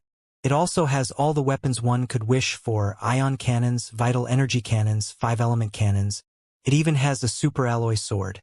I dare say that if this can be mass-produced, our imperial family will definitely stand at the pinnacle of the 9 imperials. As Professor Yang adjusted his glasses, an expression of triumph and confidence etched on his face. Su Chenyun stood to the side, smiling sweetly. She had seen this super steely puppet before, and it was indeed very powerful. This super steely puppet was not a secret amongst the imperial families, nor was it a secret amongst the top-tier immortal sects of the Purple Star State. Quite the contrary. The Greenwood imperial family had purposefully leaked this secret in order to have it act as a deterrence. Anyhow, The immortal sex would not be able to replicate this puppet even if they knew of its existence. What do you think, Lin? I'm not trying to brag, but there's definitely no better mechanical puppet in the world. This super steely puppet is the embodiment of perfection. Professor Yang looked toward Lin, eager to see the expression of surprise and admiration on his face. However, Lin's reaction had Professor Yang greatly disappointed. Lin had a strange expression on his face as he looked towards the super steely puppet. Just as a feeling of displeasure swept over Professor Yang, Lin replied, I also have a mechanical puppet. Do you want to see it? What did you say? You also have one. Professor Yang's expression suddenly changed. Then, he reminded himself that Lin was probably going to fish out a chicken puppet covered in iron sheets. Why don't you show me? He chuckled dismissively. Perhaps I can help you make it better. Lin nodded. Then, he took out the humanoid Gundam he snatched from the number 88 Purple Star Research Institute and placed it on the floor. This Gundam glowed with a metallic white sheen, and its entire figure was smooth and sleek.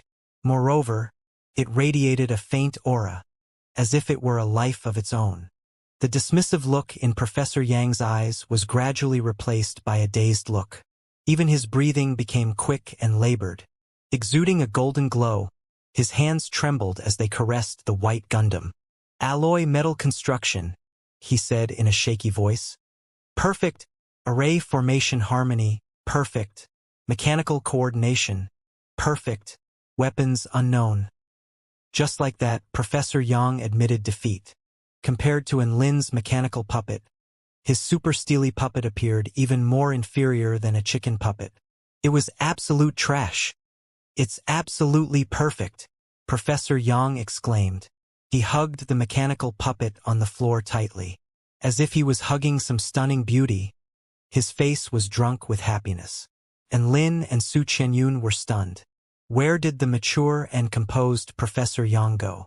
Why did he look like a pervert now? After rubbing against the mechanical puppet for a long time, Professor Yang finally came back to his senses. He then asked eagerly, Lin, where did you get such an amazing mechanical puppet from? Lin scratched his head and said apologetically, Can I not say? Professor Yang nodded and did not ask about this anymore. The being who created such a perfect machine had definitely already reached unimaginable heights in terms of their knowledge of science and technology. In fact, he already had a suspicion in his mind regarding the creator. It seems like your mechanical puppet doesn't have a power core, Professor Yang remarked as he looked at the circular cavity in the Gundam's chest. Lin nodded. That's right. Its core is constructed from the fused beast cores of 100 beasts. This allows for perfect synergy between technology and the power of bloodlines. However, I'm absolutely clueless about how this power core is constructed. The information he had received from the ruins did not have any details regarding the construction of power cores for mechanical puppets. Thus, even though he owned this mechanical puppet, he was unable to use it. It was also because of this that he decided to take it out in front of Professor Yang. He wanted to see whether this great scientist, who had dabbled in such technologies before, would be able to resolve this problem. Professor Yang adjusted his glasses. The critical function of the power core is for it to absorb and transform energy, he said with a passionate glow in his eyes. It also needs to build up a spiritual network in order to communicate with its owner. You've found the right person in me. In the vast lands of the 9 states, I'm afraid that I'm the only person who can help you construct an up-to-standard power core. Really? Then how should I repay you? Hearing Professor Yang's words, Lin was overjoyed. He knew that the power core of the mechanical puppet was something extraordinary. He was already mentally prepared to spend a huge fortune on it. Professor Yang raised 3 fingers, Lin was a bit hesitant. 300,000 spirit stones? Professor Yang shook his head.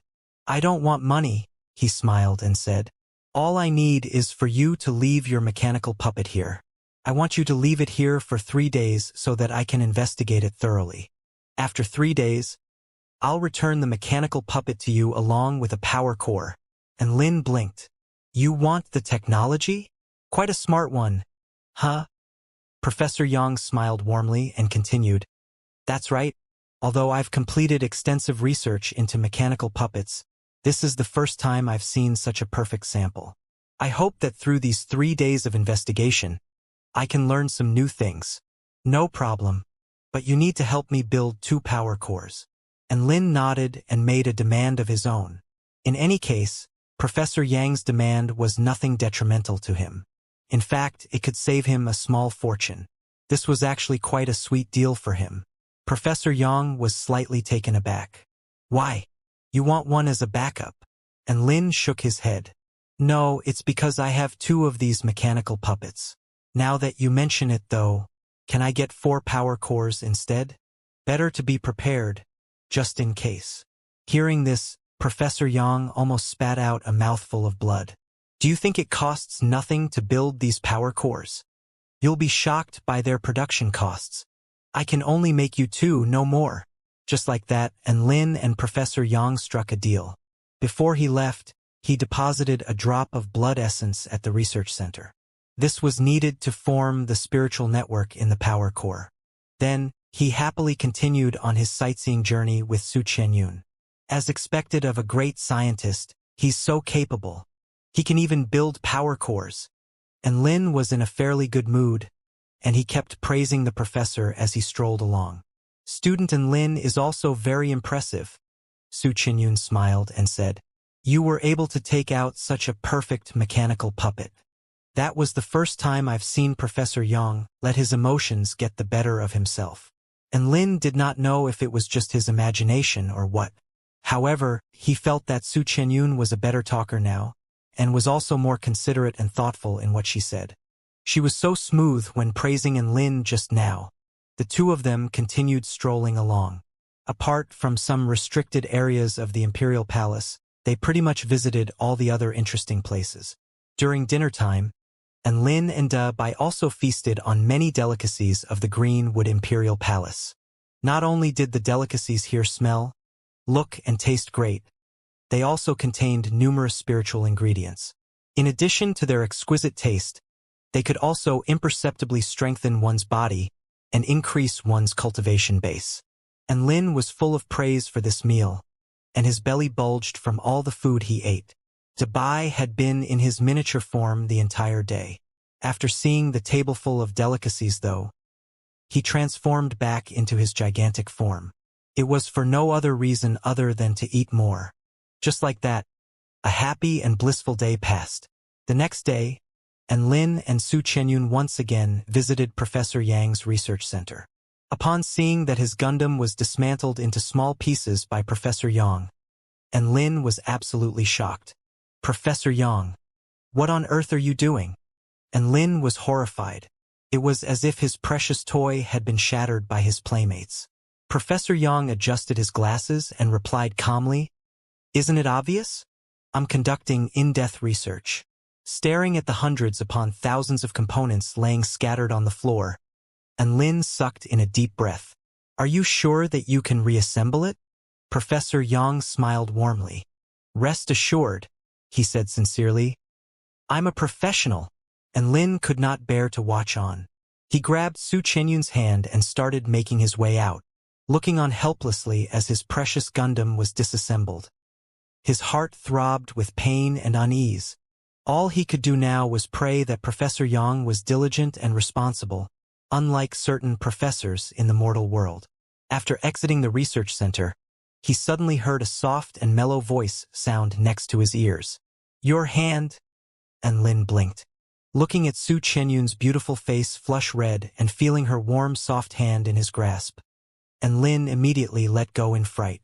Ah, I'm so sorry. It was in the heat of the moment. It's fine. Su Qianyun shook her head and calmed herself down. She then continued softly. Sister Xianxia told me that girls won't get pregnant if they hold hands with a boy. They'll only get pregnant if they kiss. Hearing this, Lin was stunned to his spot. A string of curses raced through his mind. A girl will get pregnant through a kiss? Is it really okay for Sister Xianxia to teach Su Qianyun such things? Nevertheless, he did not dare teach Su Qianyun the correct physiological knowledge. Doing so would be courting disaster. Sister Xianxia really would smack him to death. As they walked away from the research center, they came across an extremely handsome male who was luxuriously dressed. Second brother, where are you heading? Su Qianyun greeted the male cheerily. Su Qianyun had two elder brothers, Su Gu and Su Xian. The male before their eyes appeared to be her second brother, Su Xian. Su Xian's skin was fair and smooth, and he was especially handsome.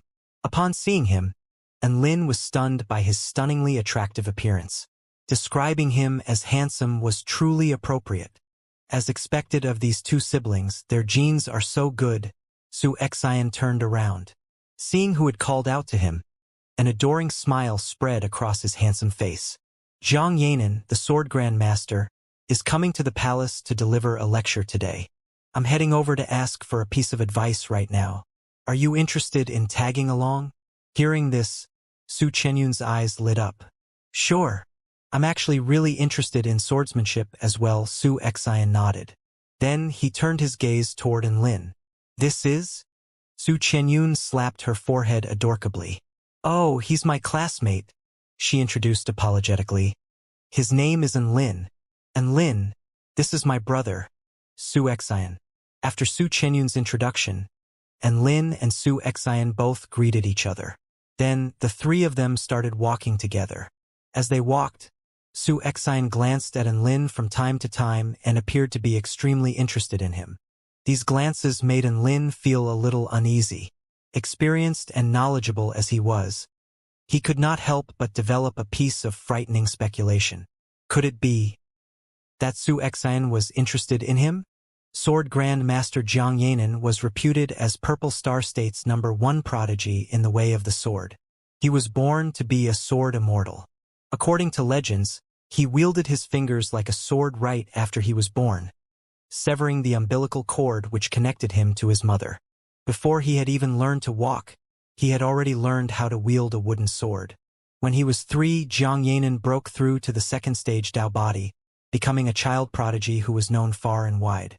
More frightening, though, was the fact that he could use a magic sword and produce a sword projection which could ordinarily only be launched by a cultivator of the 4th stage Dao body. Such a prodigy ought to have broken through to the spirit nurturing stage before the age of 30. However, he only successfully broke through at the age of 35. Why? Because he was trying to figure out how to perform sword kinesis flight in the Dao body stages. It went without saying that this was a preposterous action. Sword kinesis flight could only be performed if one had precise control over their vital energy. In order to achieve such control, one had to rely on the power of the spirit root, formed only after one achieved the rank of spirit nurturing stage. However, Zhang Yanan succeeded. When he was of the 10th stage Dao body, he successfully performed sword kinesis flight. He became the first ever person to perform sword kinesis flight with a Dao body stage cultivation base. Afterward, relying on his accumulated knowledge and insight into cultivation, he broke through to the soul formation stage when he was 50, and broke through to the soul formation final stage when he was 200. Although he was currently still of the soul formation final stage, his comprehension and understanding of the way of the sword were even beyond that of many returned to void stage cultivators. Moreover, his grasp of sword intent had reached an unimaginable level. His achievements had become legends in the Purple Star State and had even spread throughout the Kingdom of the 9 States. Such an almighty figure was currently on some drill ground in the Imperial Palace and delivering a lecture on the way of the sword. Hundreds of finely dressed royal disciples sat atop grass cushions on the drill ground. They were all members of the Greenwood Imperial family. Although they were collateral relatives and not lineal descendants like Su Qianyun, Su Gu, and Su Xian, their standings in the Purple Star State were still extremely prestigious. Right now, they were listening to Zhang Yanan with a respectful gaze as they paid attention to his words.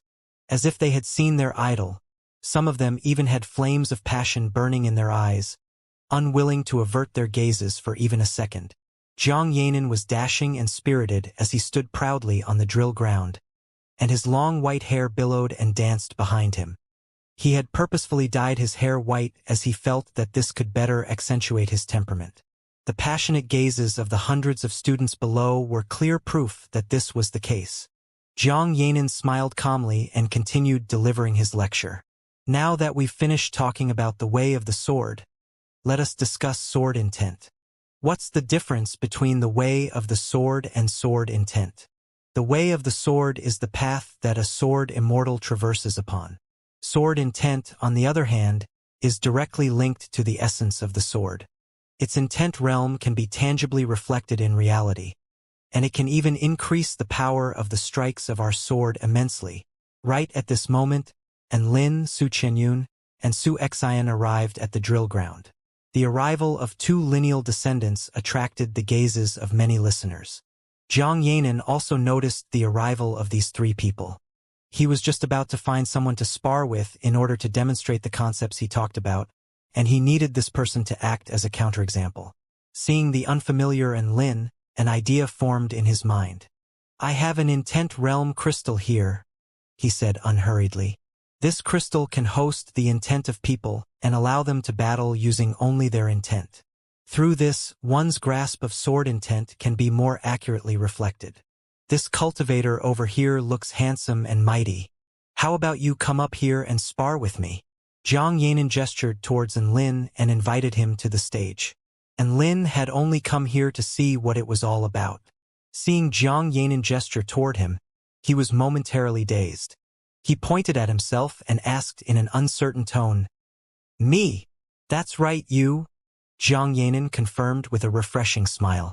"Don't worry, even if your clone is obliterated during the battle in the intent realm crystal, you yourself will not suffer any harm. I can even provide you with guidance based on your grasp of sword intent." Hearing Jiang Yanin's words, the Imperial students all looked at Enlin in envy.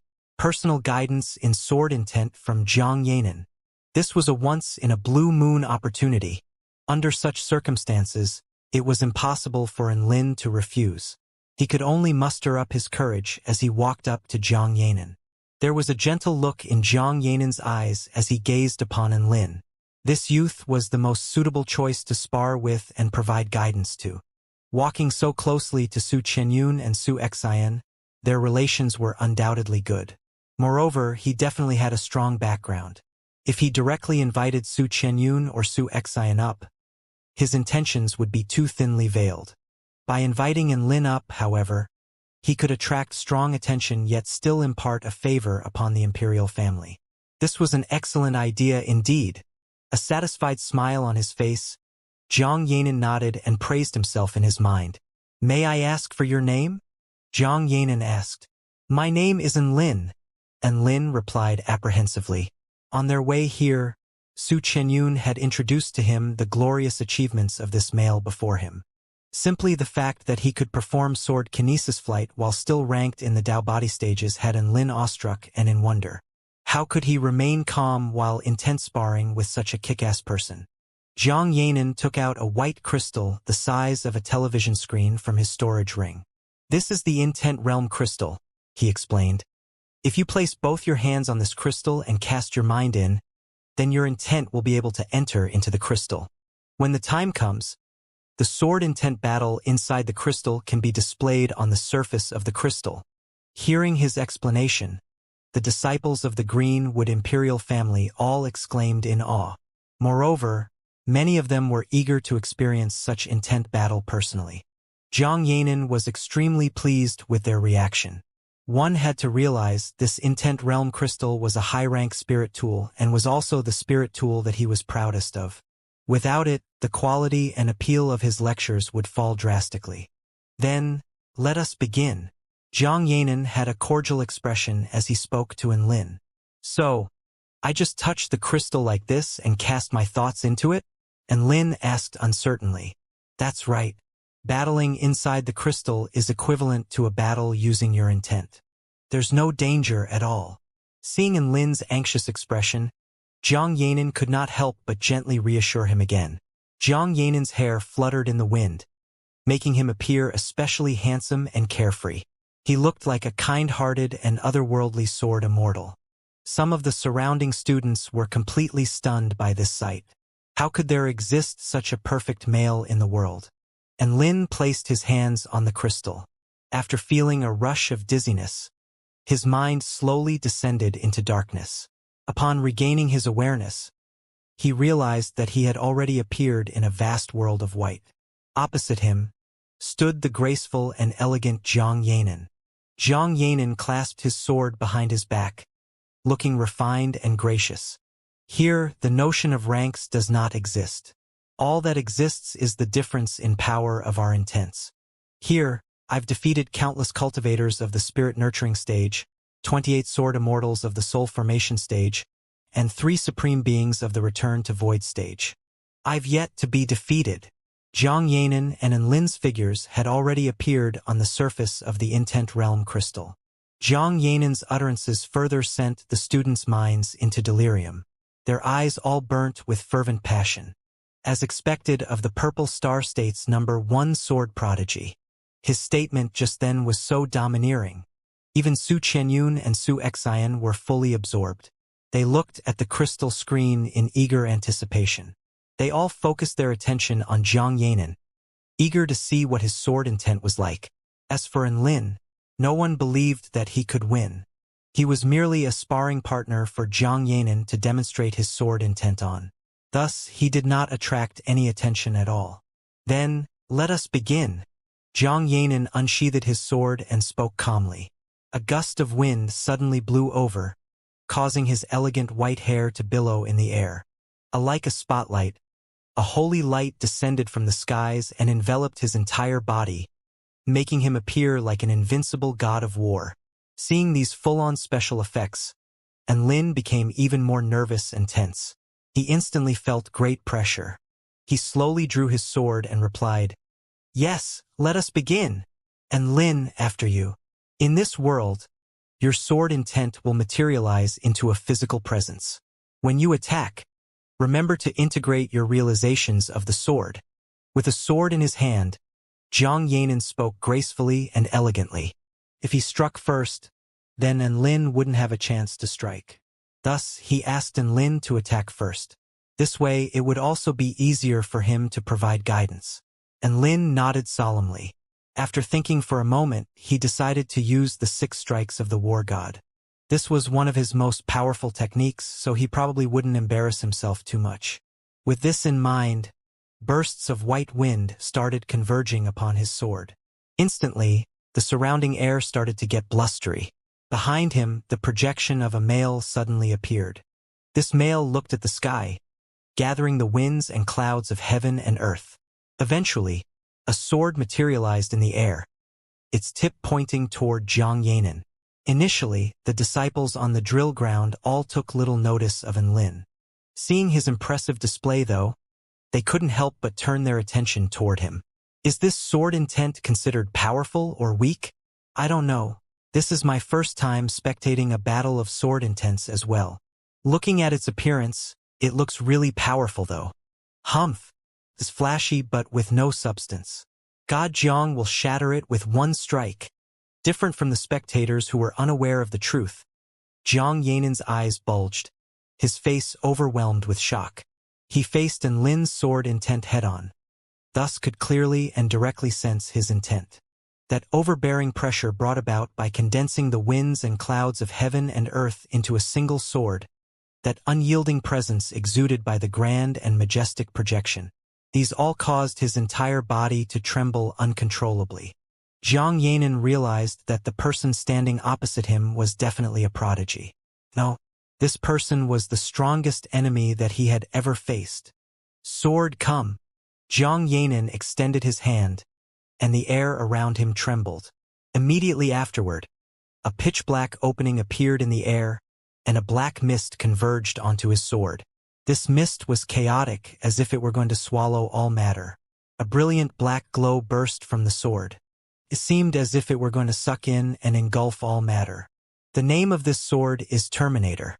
It can shatter the void and sever time.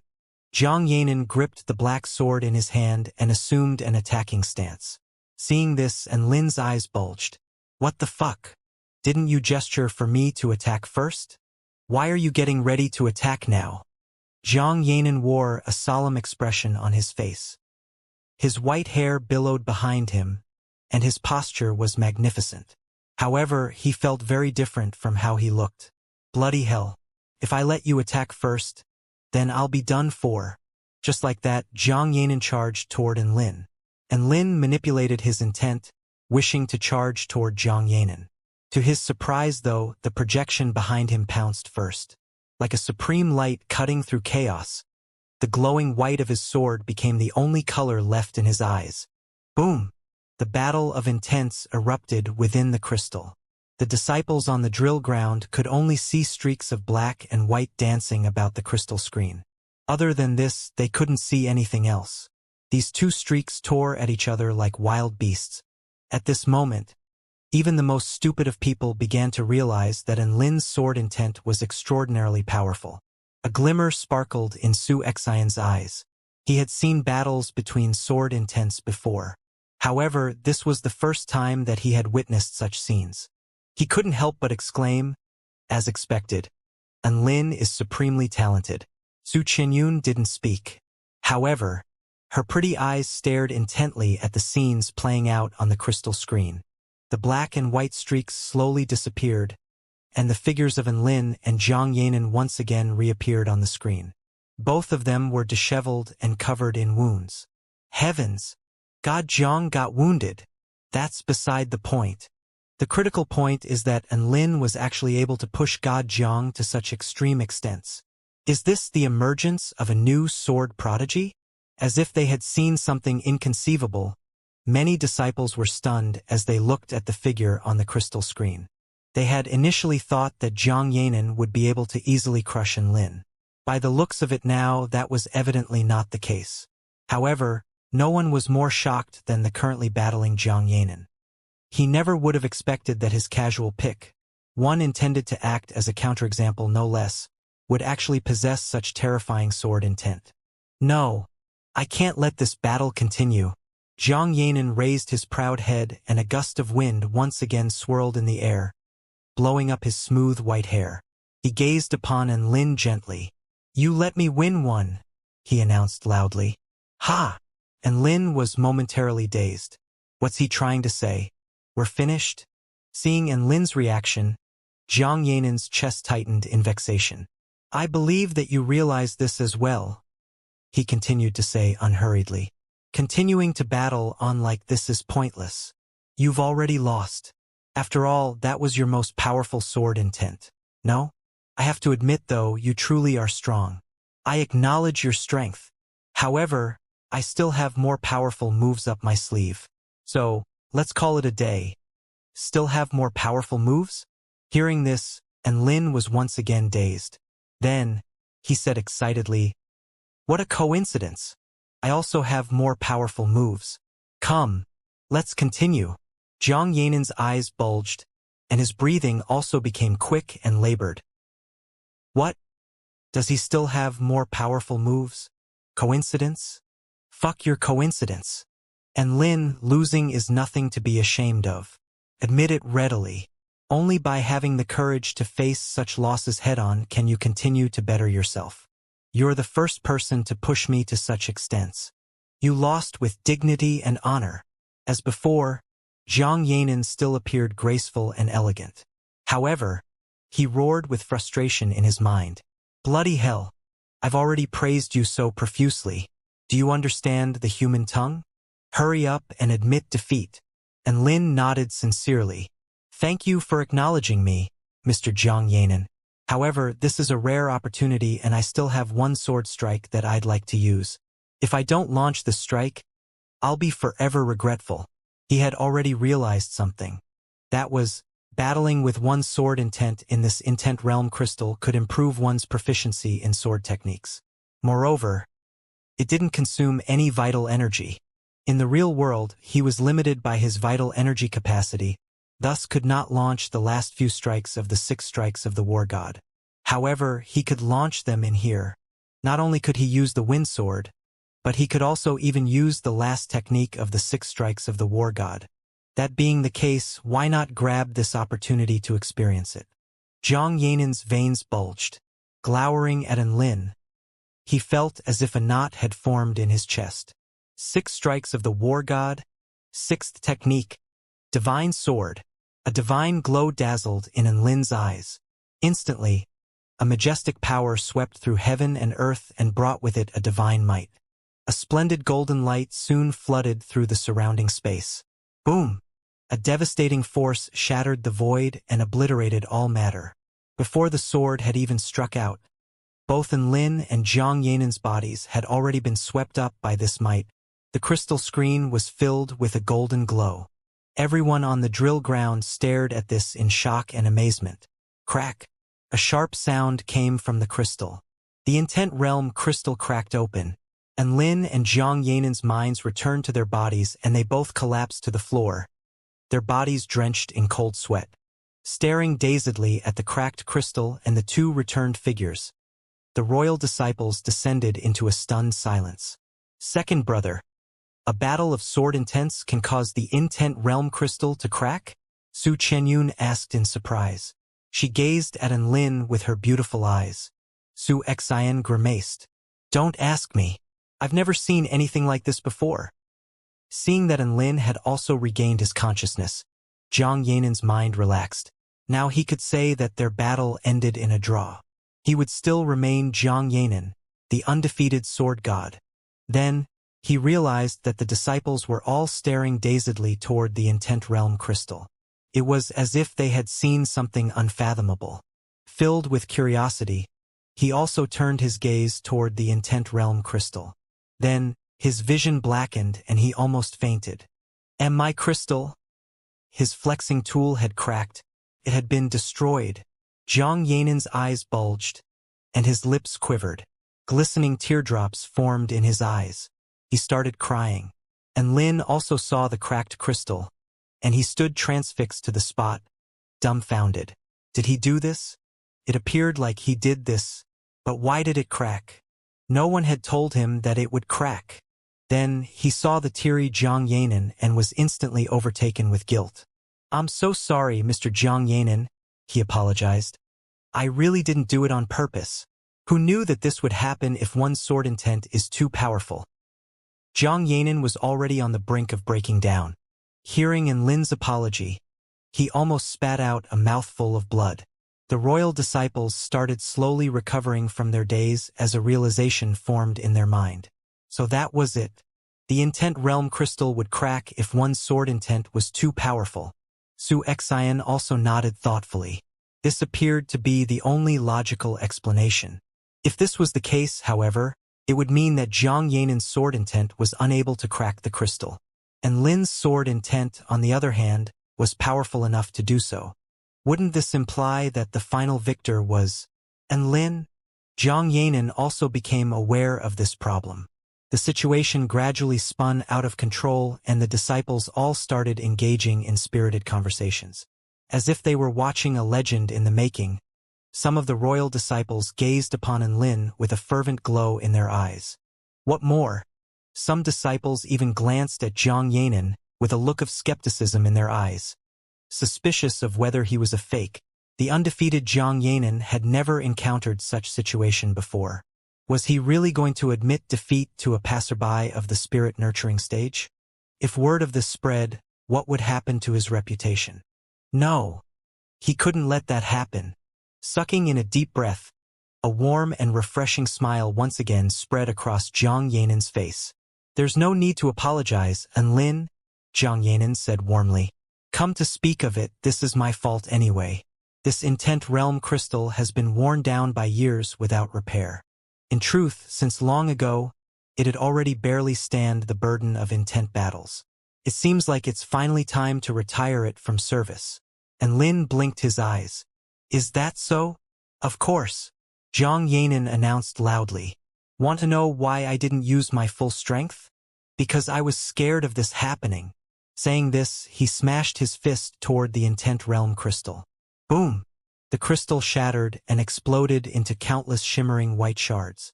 The crystal laid shattered on the floor, along with his broken heart. See? It was already sagging under burden since long ago. Let's call this battle a draw. We'll duke it out another day. Jiang Yanan forced himself to smile as he said this. And Lin pointed at the shards of broken crystal. So you're saying that I don't need to compensate you or anything? Hearing this, Grief and sorrow billowed in Jiang Yanan's heart. However, a calm and refreshing smile still stretched across his face. Surely you jest. This is my blunder. How can I have you compensate for it? And Lin looked at Jiang Yanan gratefully. Brother Jiang is truly a good person. The disciples on the drill ground all came to a sudden realization. So, the root of the problem was that intent realm crystal. Because of it, Jiang Yanan was afraid to use his full power. Even so, he still judged this battle a draw between Enlin and himself. As expected of Purple Star State's #1 prodigy. Such integrity and unflinching righteousness. Just like that, Jiang Yanan once again won the respect of everyone in the crowd. With his hands clasped behind his back and a warm smile spread across his face, he stood in the center of the crowd. A light breeze suddenly blew over, tossing up his long white hair. He appeared elegant in demeanor and otherworldly in nature. This sword-intense sparring match would eventually become a story told throughout the Purple Star State. Enlin, a next-generation sword immortal, announced his arrival splendidly. Jiang Yanan, the first-generation sword immortal, delivered a salutary lesson and displayed his virtue of character. Just like that, Enlin left the stage under the profuse praise of Jiang Yanan. Although his heart bled, Jiang Yanan still had to continue with his lecture. Thus, he remained on stage and continued talking about the practices and techniques relating to sword intent. What about him providing guidance to Enlin? If Enlin was an ordinary cultivator of the spirit nurturing stage, he might have been able to provide guidance. Now, however, he was too ashamed to do such a thing. Enlin returned to Su Chenyun's side and heaved a soft sigh of relief. For a simple passerby, he really did experience many twists and turns. After outdoing himself and breaking the intent realm crystal, he thought that he would need to provide spirit stones as compensation. Fortunately, Jiang Yanan was a good person who was understanding and reasonable. Based on this alone, Enlin's impression of him was really quite good. Student Enlin, your sword techniques have become so powerful. If I come across any problems in the future, can I also come to ask you about them? A soft and mellow voice once again traveled into Enlin's ears. This voice could melt one's heart and make one feel completely at ease. Turning toward Su Chenyun, Enlin saw that she had a look of admiration on her stunningly beautiful face as she gazed at him with her bright blue eyes. Heavens! So beautiful and so adorable. Enlin blushed and shifted his gaze away. Hee, of course. You can come to ask me. He scratched his head and chuckled before saying, it's only right that students should help each other out. One had to admit, being worshipped as a sword immortal truly felt amazing. He was extremely glad that he had become accomplished with his sword techniques. Luckily, the system didn't leave him with 6 brick strikes of the war god or something. Otherwise, he would definitely feel a lot worse than he did now. For example, Su Chenyun's remark from just now would become, Student Enlin, your brick wielding has become so powerful. If I want to wield bricks in the future, can I also come to ask for your advice? Like, how should I smack people on the head with a brick? Would you listen to that sensation, that class? It all instantly sounded a lot worse. No? Just as he was feeling a bit sheepish and pleased with himself, Su Xian also walked over. Fellow cultivator Enlin truly is a giant among men. Your profound attainments in the way of the sword have me filled with admiration. Oh, it's nothing. You flatter me, fellow cultivator Su Xian. Enlin waved his hands in slight embarrassment. Right at this moment, a voice appeared in his mind. Enlin, there's something I want to discuss with you privately. This was Su Xian's voice. He had secretly transmitted a message into his mind. Hearing this, a feeling of unease gripped at Enlin. He didn't understand why they needed to be so secretive. Nevertheless, he still nodded. I'm all ears. Su Xian's emotionless voice once again sounded in his mind. Are you close with Yunlu? In my memory, she has almost never communicated with any unfamiliar males. What's more, she would never personally invite them into the imperial palace. Hearing this, Enlin's mind quivered. Could it be that Su Xian was warning him? Or could it be that This was an interrogation from her elder brother? His mind whirring, and Lin didn't refute Su Xian's suspicions. Aha, I guess you could say that we're quite good friends, he replied honestly. Su Xian's voice sounded once again. Then, do you want to chase her? Hearing this, and Lin shivered. Holy fuck, so direct. Can't you put it in a more discreet way? Of course, and Lin answered this honestly. No, we're just normal friends. Siskans were frightening beings. If he answered in the affirmative, and Lin was scared that he would be unable to leave Greenwood Imperial Palace. Perhaps he might even become a pile of dirt which nourished the earth. How about you consider it for a while longer? With regards to appearance, Yun Li's beauty is unmatched. With regard to talent, Yun Lu has further received the acknowledgement of a true god. Moreover, she's so pure and kind-hearted. Where else are you going to find such a perfect girl? Aha, don't worry. I won't chase after her. Wait. Halfway through his sentence, and Lin suddenly paused.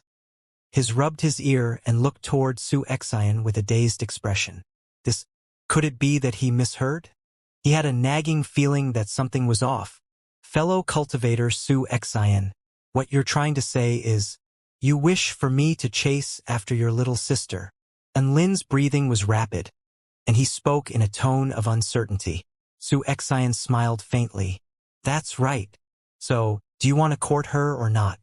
If you decide to pursue her, I can help you. He's even offering to help me?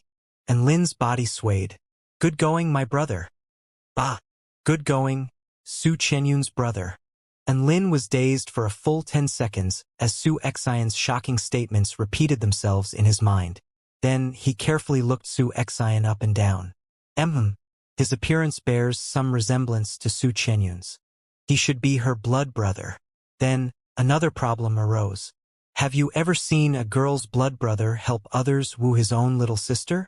Moreover, this little sister wasn't some unattractive monster. Rather, it could be said that she was a perfect girl, the type that wouldn't need to worry about not finding a partner. So, was his personality twisted then?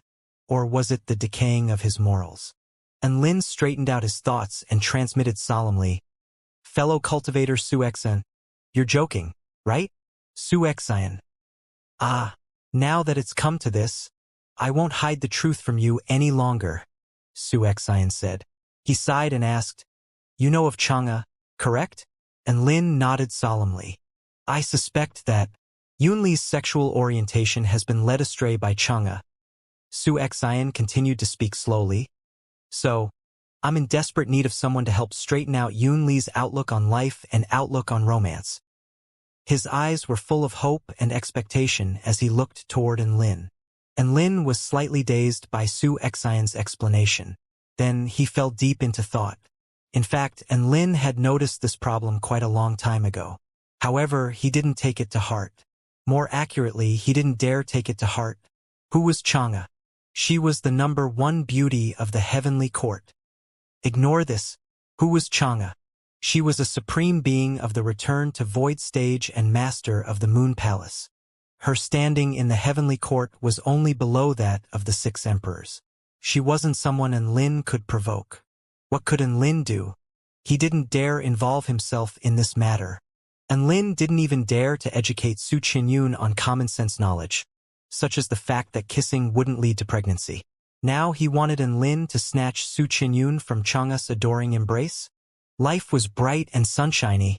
Why would he try to seek death? Seeing Lin's hesitation, Su Xian thought that he was feeling inferior. Student Lin, you've reached the spirit-nurturing stage at such a young age, and your talent with the sword is also top of the state, he consoled. Only a male as talented as yourself is worthy of being with Yun Lu. So, I'd fully support you dating her. And Lin was very happy hearing Su Xian's praise. However, happiness couldn't keep him alive. He still wanted to live on peacefully. Thus, he unequivocally rejected Su Xian's proposal. And Lin wore a solemn expression on his face. Su Xian, on the other hand, had a look of dejection. He even heaved a heavy sigh of disappointment. Second brother, what were you discussing with Lin? Su Chenyun asked curiously. She had become aware of Xianxia and Enlin's changing expressions since a while ago. She knew that they were using voice transmission to communicate. Her eyes were dreamy and charming, and her face was tender and beautiful. Looking at her, Enlin had to admit that she truly was striking. However, staying alive was still more important. This was already the third time Enlin had reminded himself of this. He couldn't lose his calm and composure. He turned his attention back toward Jiang Yanan. As for explaining it to Su Qianyun, that was best left to her wonderful brother to do so. Jiang Yanan's explanations regarding training methods for sword intent and how to increase the power of one's sword strike through the use of sword intent were all very enlightening. At the very least, Enlin felt that it benefited him greatly. After the lecture finished, Enlin and Su Qianyun left the drill ground. There were still 4 days left until he could collect his mechanical puppet and power core. So Enlin decided to amuse himself in the Imperial Palace. In these 4 days, Xianxia came to visit Enlin several more times, quizzing Enlin on whether he wanted to date his little sister. Date your little sister? No. This was Enlin's reply. No? Okay then. I'll ask you again later. Xianxia wasn't discouraged by Enlin's answer. The next day, have you thought it through properly? Do you want to date my little sister? I can help you. There was an expectant look on Xianxia's face. I've thought it through. No. Enlin was very resolute. Xianxia. The third day, Xianxia visited again. Do you want to chase her? Even if Fish Liang 1 gave me the courage, I still wouldn't have the balls to chase after her. Xianxia was dumbfounded. What did you say? No, Xianxia. The fourth day, it was time to pick up his goods. Dragging Dabai and Xiaoman with them, Enlin and Su Qianyun were in high spirits as they walked toward the research center. Upon opening the door, a multicolored light illuminated the interior of the research center. Dressed in white robes, Professor Yang looked refined as he stood in the center of the research center. He saluted the princess before starting speaking in a calm yet excited voice. Welcome to the research center. Now, let us witness a miracle. Saying this, he pulled a white cloth away. A silver mechanical puppet appeared before Enlin's eyes. It stood upright on the floor, and a faint golden glow radiated from the power core that was sitting in its center. With a pulsating presence, an aura of vitality spread into the surroundings, blending in perfectly with nature. Felt vivid and alive, and it was brimming with life force. Perfection. Staring intently at the puppet before him, Enlin unconsciously opened his mouth in praise. This puppet had undergone a huge transformation. It went from dead to alive. Due to the connection with his blood, he could already command this puppet. This was an indication that the spiritual network had been successfully activated. Punch! Enlin commanded. Receiving this command, the Gundam instantly launched a ferocious punch. Its movement was smooth, and the strength of its fist was fearsome. This punch wasn't disorderly and chaotic. Rather, it was extremely exquisite and advanced. This was perhaps due to the system within the humanoid puppet. It might have already contained information relating to fighting techniques. Dance! Enlin smiled as he continued to give it commands. Hearing this command, the Gundam started to tremble and a buoyant song started playing. Immediately afterward, the Gundam started to move its joints and dance to the music. This robot dance could be said to be perfect. The Gundam's movements were awesome and cool, and it also possessed a strong mechanical feel. Watching this dance, Enlin's heartbeat quickened. Perfection. Absolute perfection. Even Professor Yang and Su Qianyun were unable to take their eyes off the Gundam. This dance was both refreshing and stunning.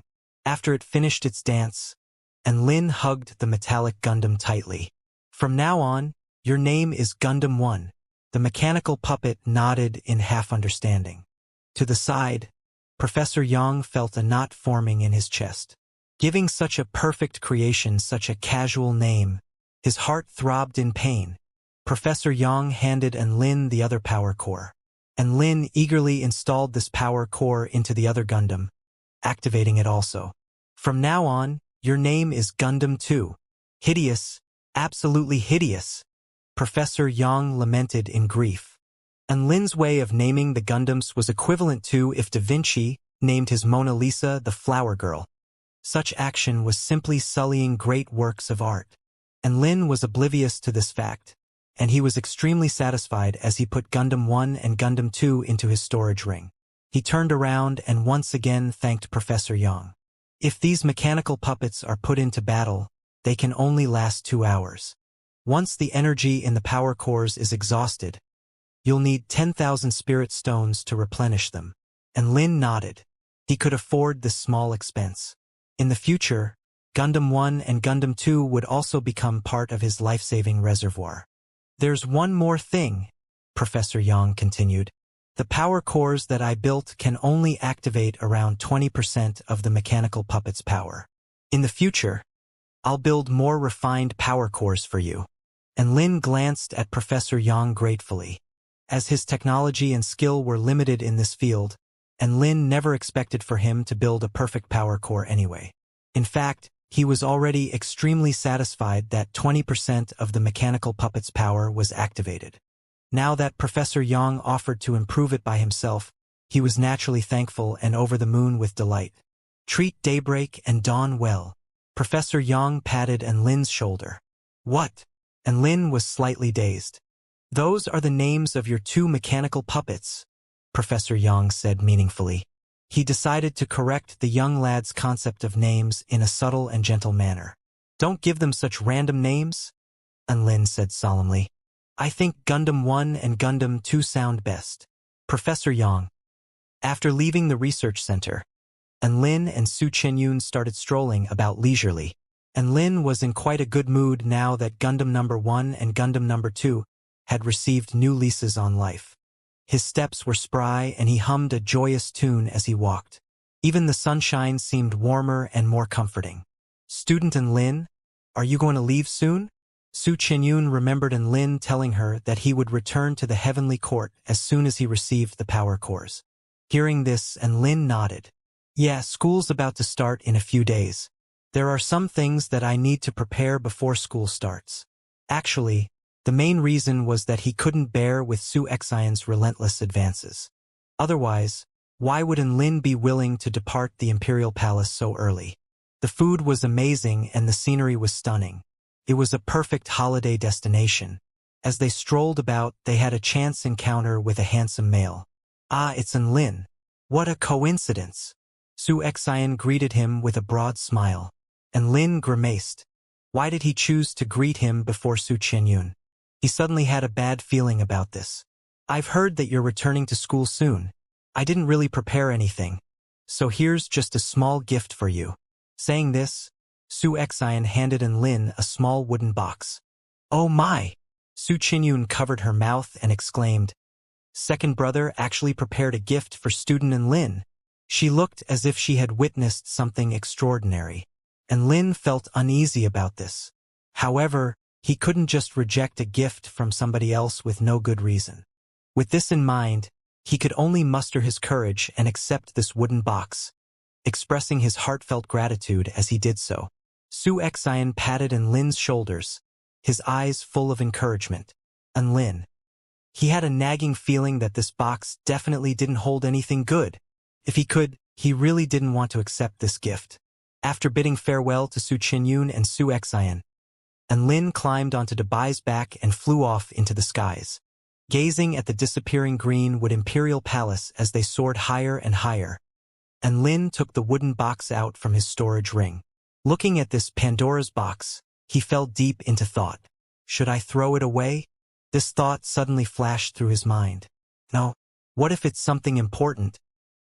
In the end, his curiosity defeated his reason. He slowly opened the wooden box. What appeared before his eyes was a letter which emitted a faint fragrance. Love letter? And Lin slowly spread open the folded letter. The first sentence entered his eyes.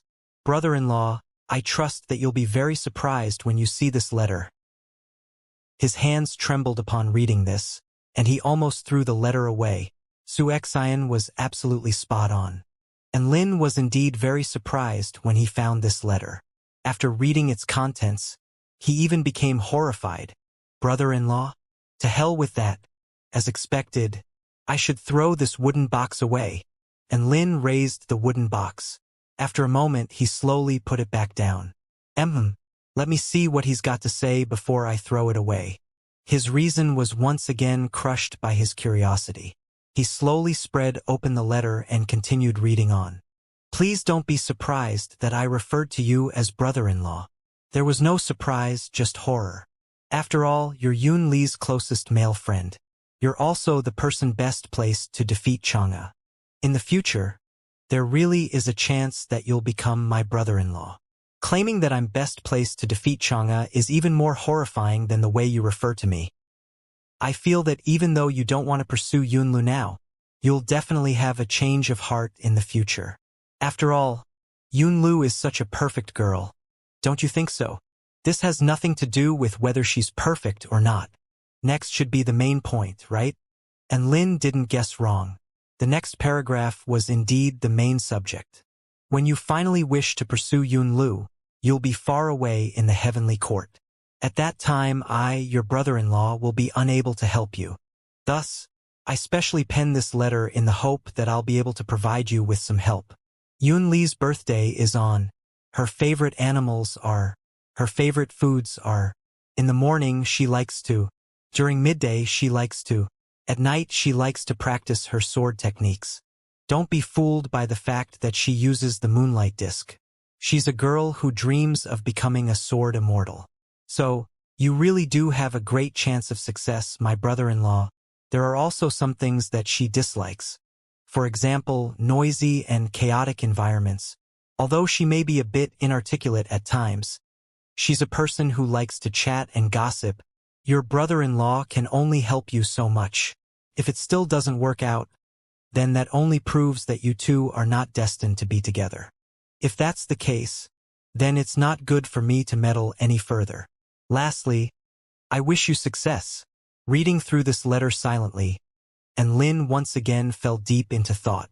He had to admit, this brother really did worry immensely, and he went to great lengths for his little sister's love life.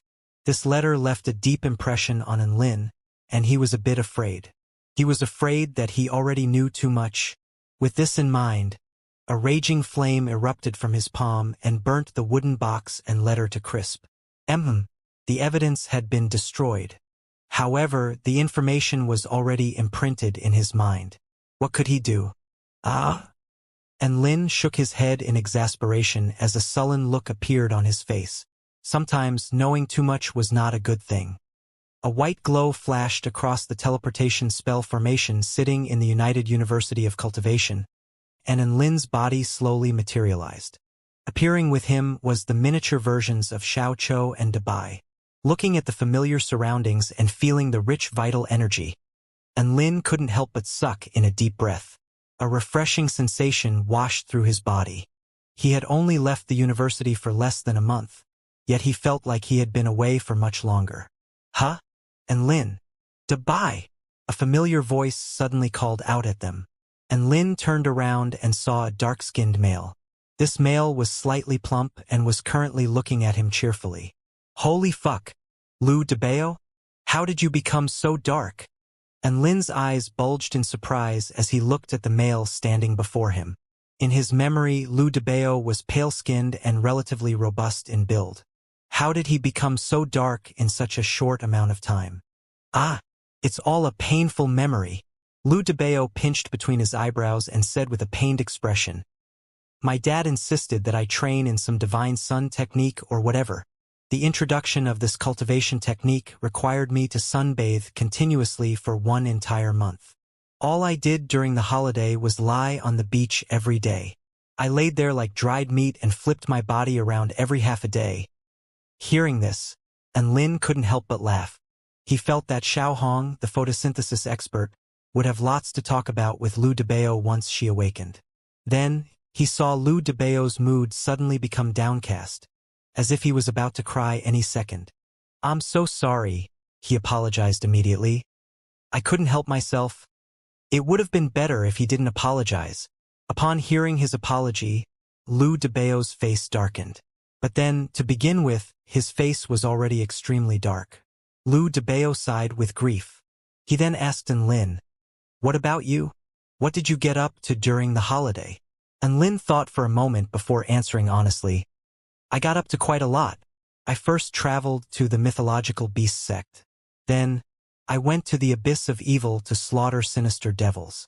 Afterward, I went to the 10,000 Spirits Immortal sect to visit Xianxia and even came across the high priestess of the holy glacial lands trying to kidnap a male.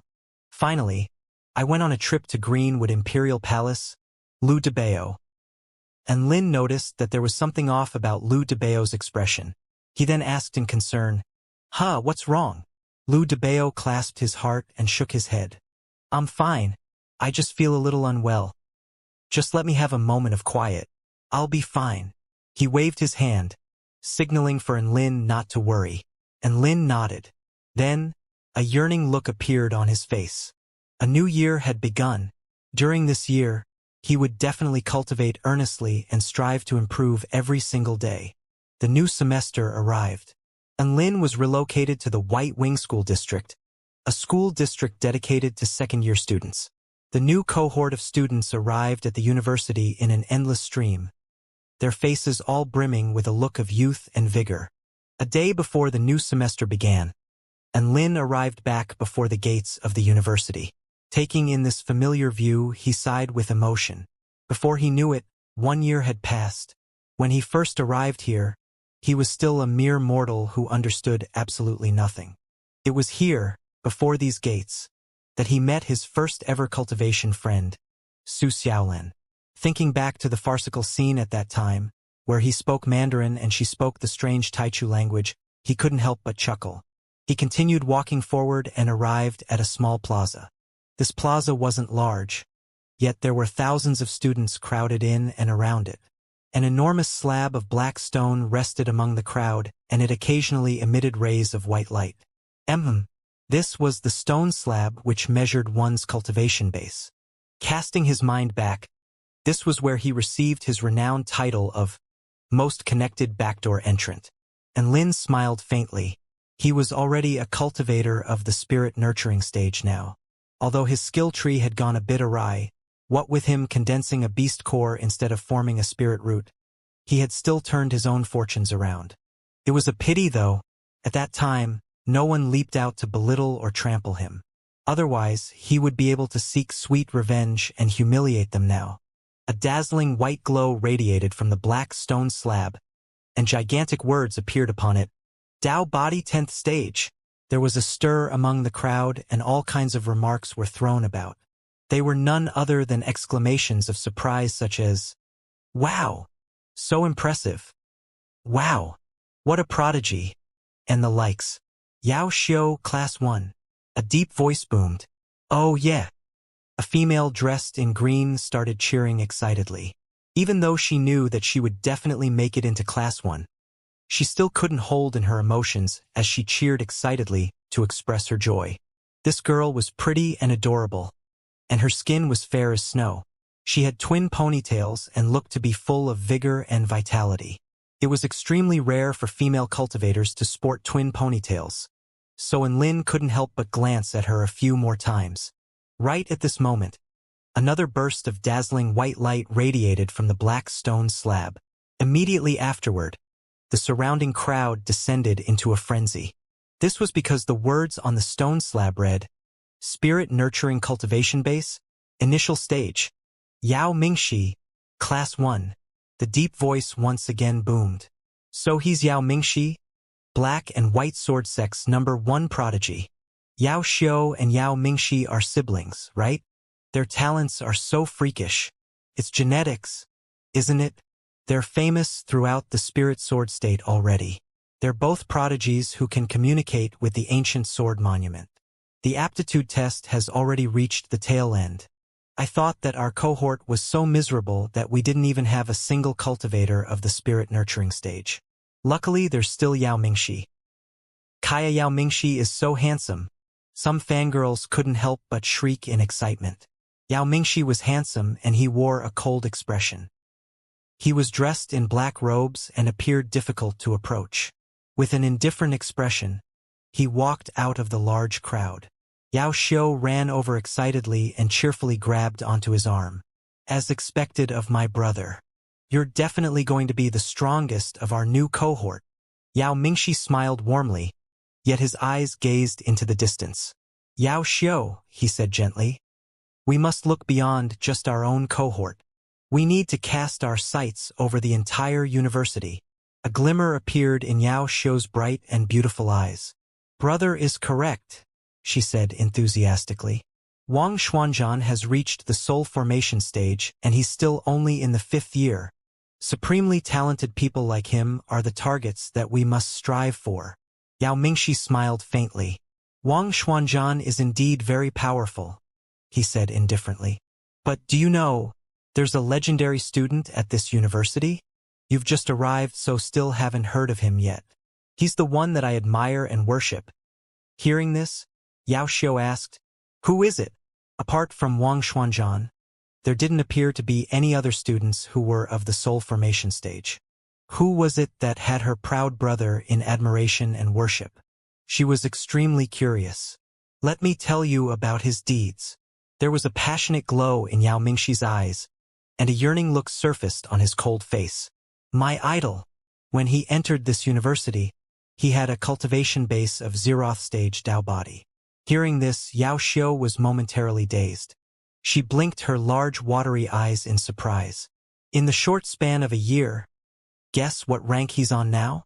Yao Xiu recovered slightly from her daze and she guessed the highest rank she dared to believe. 10th stage Dao body? Yao Mingshi shook his head. It's spirit nurturing stage. Spirit nurturing stage? Yao Xiu finally lost her cool, and her petite chest rose and fell. He rose in rank from the zeroth stage Dao body to the spirit nurturing stage in merely a year, with him as a comparison. It was as if she, a prodigy of the spirit sword state, had wasted away 18 years of her life. This is only one of his many achievements, Yao Mingshi continued. Do you know, when he took part in the free-for-all battle, he was only of the Dao body stages. However, with a single finger, he defeated Wang Xuanzhan, who was ranked first on the Immortal rankings board at the time. He defeated Wang Xuanzhan with a single finger? Yao Xiu stammered in disbelief. That's not all. When he descended into the mortal world on a mission, the Dark Wing tribe's Dark Knight monarch suddenly appeared. However, he slew her with a single stroke of his sword. Yao Mingshi became increasingly animated as he spoke. Members of the Dark Wing tribe who can be referred to as monarchs are all supreme beings of the return to void stage. Heavens! Yao Xiu quivered in shock and she fell into a daze. If these words weren't uttered by her serious and solemn brother, she definitely wouldn't believe them. Yao Xiu, what do you think? Is this senior an absolute legend? Is he worthy of our worship and admiration? Yao Mingshi's eyes burned with fervent passion and his breathing quickened in excitement. Yao Xiu could barely contain her feeling of worship any longer. Brother, who exactly is he? His name is Lin, Yao Mingshi replied. He's a senior in the 2nd year. There was a look of excitement on Yao Xiu's face.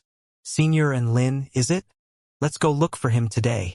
Let's become friends with him. That's what I was thinking too, Yao Mingshi nodded. However, we can't act too rashly.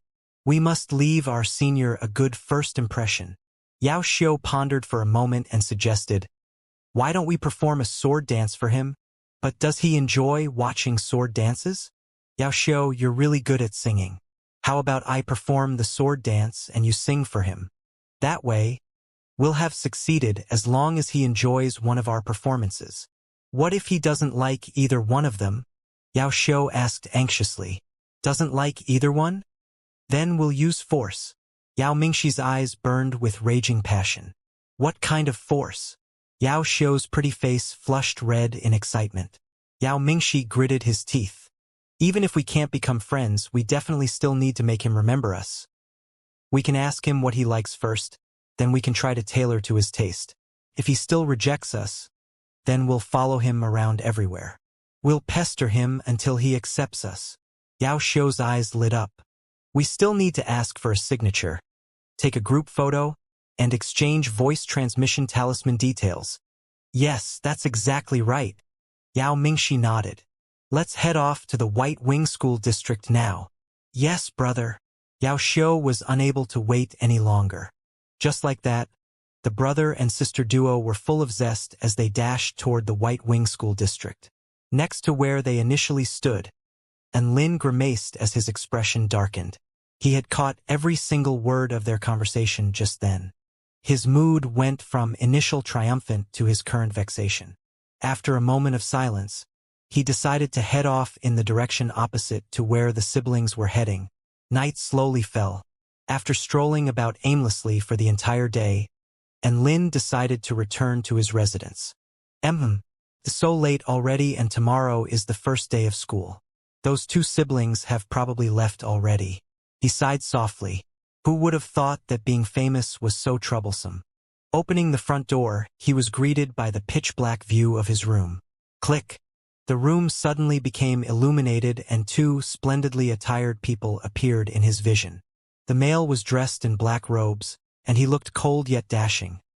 The female was dressed in green garb, and she looked pretty and adorable. Surprise! Shouted the two of them in unison. Then the male fished out a sword. Senior and Lin, I'm first year, Class 1's Yao Mingxi. Husband, I'm first year, Class 1's Yao Xiu. Her eyes gleamed with emotion. The male grimaced. Yao Xiu, control yourself.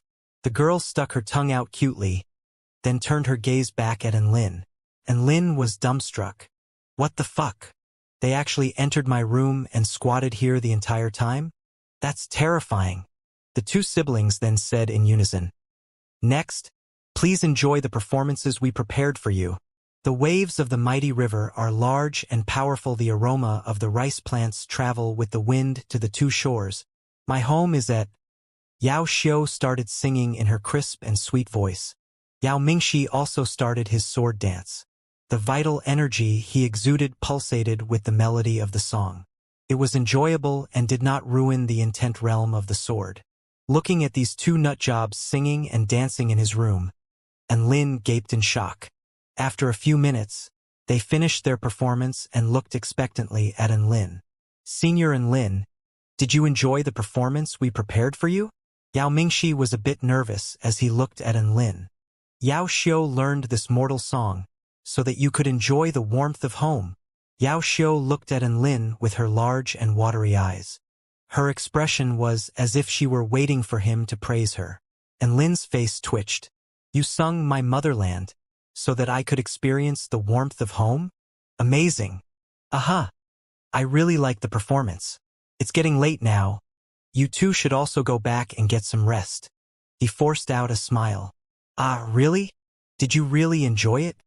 Yao Xiu's breathing quickened as she gazed at Lin, and she started to slowly walk toward him. Lin's skin crawled with goosebumps and he shuffled backward to avoid her advances. If you like, my sister and I can sing and dance for you every single day. With eyes that burned with passion, Yao Mingxi also started shuffling toward Lin. There's no need for you guys to go to such troubles. Lin declined. I'm already very satisfied. They both exclaimed eagerly. It's no trouble at all. It's not a trouble for you, but it's a trouble for me. And Lin howled in his mind. Senior Lin, can we please have your signature? All right. And Lin signed his name on their sword hilts. The hilt was the part of the sword that sword wielders treasured most. Allowing him to sign his name there, these siblings had indeed become his retarded superfans. Senior Lin, this is my voice transmission talisman. Is it okay if we exchange details? All right. And Lin left a mark on their voice transmission talismans. In order to get rid of these two manic fans, he was ready to risk everything. Senior Lin, can we move into your room? All right. Get lost. And Lin snapped. Bloody hell, they're getting more and more out of hand. In a fit of anger, Lin released Dabai and had him chase the siblings out of his room. Senior Lin, we'll definitely come again. Yao Mingxi yelled as he ran away. I love you, Senior. See you tomorrow. Yao Xiu yelled. Lin. At this moment, the attic window next door opened. A female looked at the house next to her and saw the foul-tempered Lin. A beautiful smile spread across her face, and there was a hint of mockery. Congratulations, and Lin. You've gained another 2 adorable little fans. And Lin turned around and glanced at the smiling Su Xiaolin. Quit teasing me, and Lin sighed. If I can give away my fans, I'll give them both away even if I have to pay for others to accept them. In all seriousness, though, these 2 retarded superfans had bothered him quite a bit. He was afraid that they would suddenly jump out again at some random time and start singing and dancing before him. In order to prevent this from happening, he prepared a security spell formation around his home. Once a stranger set foot upon it, an alarm would sound. Only after putting all these safeguards in place did he shut his eyes to catch some sleep. However, right after shutting his eyes, his voice transmission talisman started to vibrate and emit a faint glow, and Lin was a bit puzzled as he picked up his voice transmission talisman. Hello? Who is this? A soft and gentle voice sounded from the talisman. It's me, Yao Xiao. And Lin blinked his eyes in confusion. Is there anything you need? Yao Xiao, have you slept yet? And Lin, what do you think? Oh, then good night.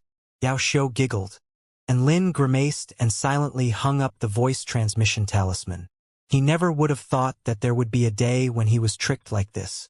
Say, this voice transmission talisman can't be turned off, nor can it reject incoming calls. Sure enough, mobile phones are better. With a feeling of indignance, he once again lied down to sleep. The moon set and the sun rose. The next morning, and Lin woke up. He once again entered the familiar classrooms. Here, there were familiar teachers and familiar classmates. However, the class schedule was a bit different from the first year. The morning was still filled with lectures, but the afternoon was now slated for specialty lessons. Specialty lessons were divided into 6 categories: pill refinement, tool refinement, spell formation, magic treasure techniques, immortal spells, and divine senses. Students could pick a class based on their own interests and devote their time and effort into that specialty. And Lin hesitated for a long time. As he was filthy rich already, he was completely uninterested in pill refinement and tool refinement. If he wanted immortal pills, he could buy them. As for immortal tools, he had 1 or 2 of those as well. He wasn't in desperate need for either pills nor tools. He wasn't like a certain Xiao Huahua one anyway, and couldn't flex through refining pills. Thus, he ignored these 2 specialties completely. As for spell formations, these were too complicated and required far too much effort to master. Moreover, setting up spell formations was especially tricky. He had the divine inspection technique to see through spell formations anyway and didn't need to worry at all. Thus, learning spell formations wasn't a pressing priority either. With regard to magic treasure techniques, after learning the 6 strikes of the war god, his grasp of sword techniques and understanding of sword intent were already extremely advanced. There wasn't much space for him to improve, thus he didn't need to consider this specialty either. The Immortal Spells class focused on teaching them how to cast immortal spells in a more efficient manner. Students would also learn some practical immortal spells and be taught how to come up with and create their own immortal spells. This all sounded quite decent. However, Lin was already a sword immortal. Even if his opponents had all kinds of immortal spells, he would simply shatter them all with his sword. He already specialized in the sword. Why would he still dabble in immortal spells? He would simply be inconveniencing himself. The last specialty was divine senses. This class discussed the applications of one's divine senses as well as how to strengthen one's divine senses. It also touched on how to sense the enemy's movements using one's divine senses. It appeared as if his divine inspection technique also possessed such ability. And Lin furrowed his brows and stroked his chin, unsure of what to choose. He discovered a very serious problem. That was right. He felt that he was very powerful now. He felt that he had nothing left to learn. After mulling over it for a long time, Lin finally decided to let heaven decide what class he was going to take. He took out a dice. 1 was pill refinement, 2 was tool refinement, 3 was spell formations, 4 was magic treasure techniques, 5 was immortal spells, and 6 was divine senses. He tossed the dice into the air. After landing, it rolled around like crazy and eventually stopped on 5. This is the will of the heavens. Immortal spells class it is. Coincidentally, Su Xiaolin also picked the Immortal Spells class. She wielded fire anyway, so choosing the Immortal Spells class was only normal. Out of the 100 students in their class, a whopping 26 picked the Immortal Spells class. It appeared as though this specialty was fairly popular. Also, the teacher in charge of this class was the white-haired and white-bearded Earth Immortal Chongqing. Thinking back to the past, Anlin had suffered quite a lot under the influence of Songqing brand sleeping pills. Now that he had shaken off his identity as an unknowledgeable weakling, he could also listen to Earth Immortal Chongqing's lessons with keen interest. When a joke was made, he could also laugh along with the other students. This was all the result of his blood, sweat, and tears. Only Anlin himself knew of the bitterness and misery behind all his hard work. The Immortal Spells class was delivered on a wide and open hillside. The students sat in a circle around Earth Immortal Chongqing and listened to him talk exultantly about the theories regarding immortal spells. Elementary rank immortal spells are dazzling in appearance only. High rank immortal spells are not only brilliant in appearance but also contain intent. This intent refers to one's intent realm.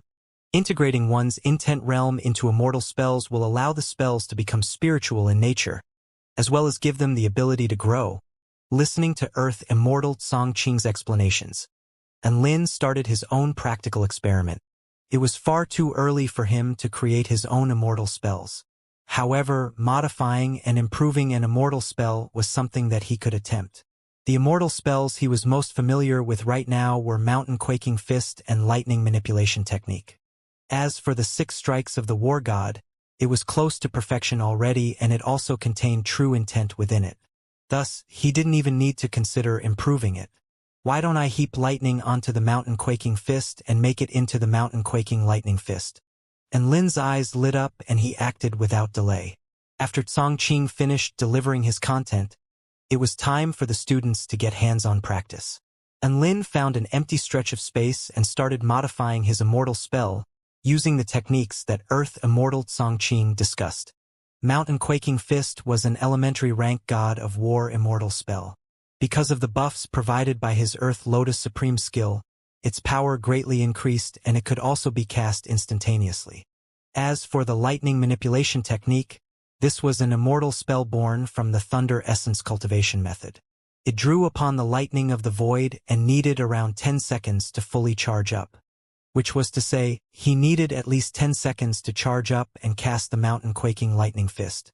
Let me test its power first. Arcs of lightning sparked across his left hand and his right hand was curled up into a fist. A golden glow enveloped this fist, and it radiated a powerful aura. Now, he needed to deposit the lightning onto his fist.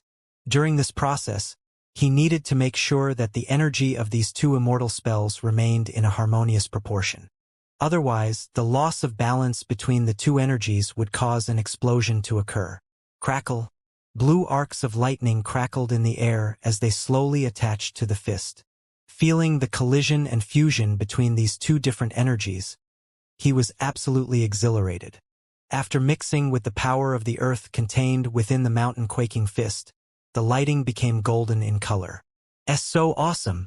And Lin's breathing quickened in excitement. He was awestruck by the golden lightning on his own fist. After absorbing the divine lightning of his lightning manipulation technique, the might contained by his fist became extremely devastating. However, the energy contained by the fist had also reached the brink of eruption. It was time to cast this immortal spell. Check this out. Mountain Quaking Lightning Fist. And Lin roared loudly and threw his fist forward. Boom! A terrifying power erupted outwards. The explosion of the golden lightning fist swept through and engulfed the surroundings.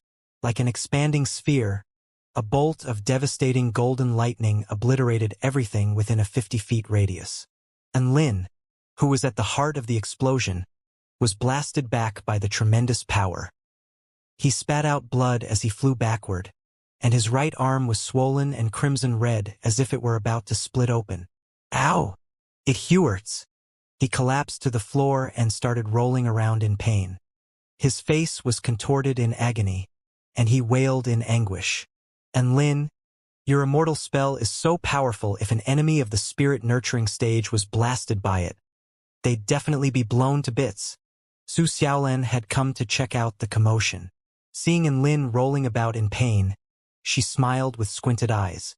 As expected of Big Brother and, "You've created such a terrifying immortal spell." Luo Zipping also ran over enthusiastically, and a look of surprise and envy spread across his face. And Lin winced and he didn't reply to their remarks. Instead, he sat himself up and looked toward his slightly split open hand, a lingering fear in his mind. So, it turned out that he had developed an immortal spell which killed 800 allies for every 1,000 enemies? No, if one of his arms was crippled every time he used this, he would definitely refuse to acknowledge this as an immortal spell. There were probably still areas which he could modify and improve. With regards to energy integration, though, he felt that he had harmonized it very well already. The power of the combined immortal spell had also increased significantly. If he really had to find a shortcoming, then that would be the intent realm of the spell. Intent realm? That's right. I can integrate my intent realm into the immortal spell to make it more stable. And Lin's eyes lit up at this thought. Right away, he started pondering over what kind of intent realm to integrate in order to make the immortal spell more stable. An intent realm which could contain both the earthly power of the mountain quaking fist and the lightning power of the lightning manipulation technique. For some reason, his mind wandered to Dark Knight Monarch's darkness of origin. At the time, he was in a peculiar state where we could see the truths of all matter. Facing off against Dark Knight Monarch's most powerful technique, he saw through and understood the intent realm behind her technique with a single glance. The darkness of origin was an immortal spell which could annihilate all matter yet at the same time contain all matter. Integrating this unique property of annihilation and containment, perhaps he could further increase the power of his mountain-quaking lightning fist while he stabilized it. "You guys stay back," and Lin said anxiously. "I'm going to try it again." Luo Zipping had a look of excitement. Is Big Brother and going to create another immortal spell? I'll enjoy it to the fullest. Hearing in Lin's warning, Su Xiaolan silently shuffled back a few steps. In truth, combining two immortal spells and integrating one's intent realm into it was already beyond the scope of modification and improvement of immortal spells. Perhaps Luo Zipping was correct. This was already an attempt at creating a new immortal spell. As Lin manipulated lightning with his left hand, a golden glow once again radiated from his right fist. Once the lightning attached to the fist, the energy contained within the fist changed, once again teetering on the brink of eruption. His eyes became sharp and focused. It was time to integrate the intent realm. The scene of the sky becoming an endless stretch of darkness and crashing down toward the earth emerged in his mind. The true intent of this technique started to fuse into his fist. A trace of black appeared among the raging golden lightning, and it slowly settled down. However, the might that it contained became even more suffocating. In fact, even Lin was chilled by its fearsome might. He felt as though a ticking time bomb was attached to his fist. "I can't wait any longer. I have to cast it now." Mountain-quaking lightning fist. Just as he went to throw his fist, the surrounding air stagnated. The lightning and golden glow slightly folded back into his fist, and Lin's eyes widened. Without any hesitation, he launched the spell. You have to launch on time. With golden lightning crackling around it, a golden fist burst out from his hand. Traces of black swam about inside the fist, and they contained within them the conflicting energies of annihilation and violence. Like thin threads, they pulled at the fist, causing it to shrink uncannily. Silence suddenly descended upon heaven and earth. Boom! There was an earth-shattering explosion. The devastating spell exploded 3 feet from Lin. The earth shook, and the surface of the ground was pulverized by the golden fist as it brought with it an aura of destruction. The golden lightning swept through the surroundings, obliterating everything that it touched. Turning their gazes toward the hillside, Earth Immortal Tsongqing and the nearby students all sucked in a sharp breath. A small mushroom cloud flickered with lightning as it billowed up from the earth, its powerful shockwaves sending clouds of rocks and dust flying everywhere. As for Lin, His body had been drowned in the mushroom cloud long ago,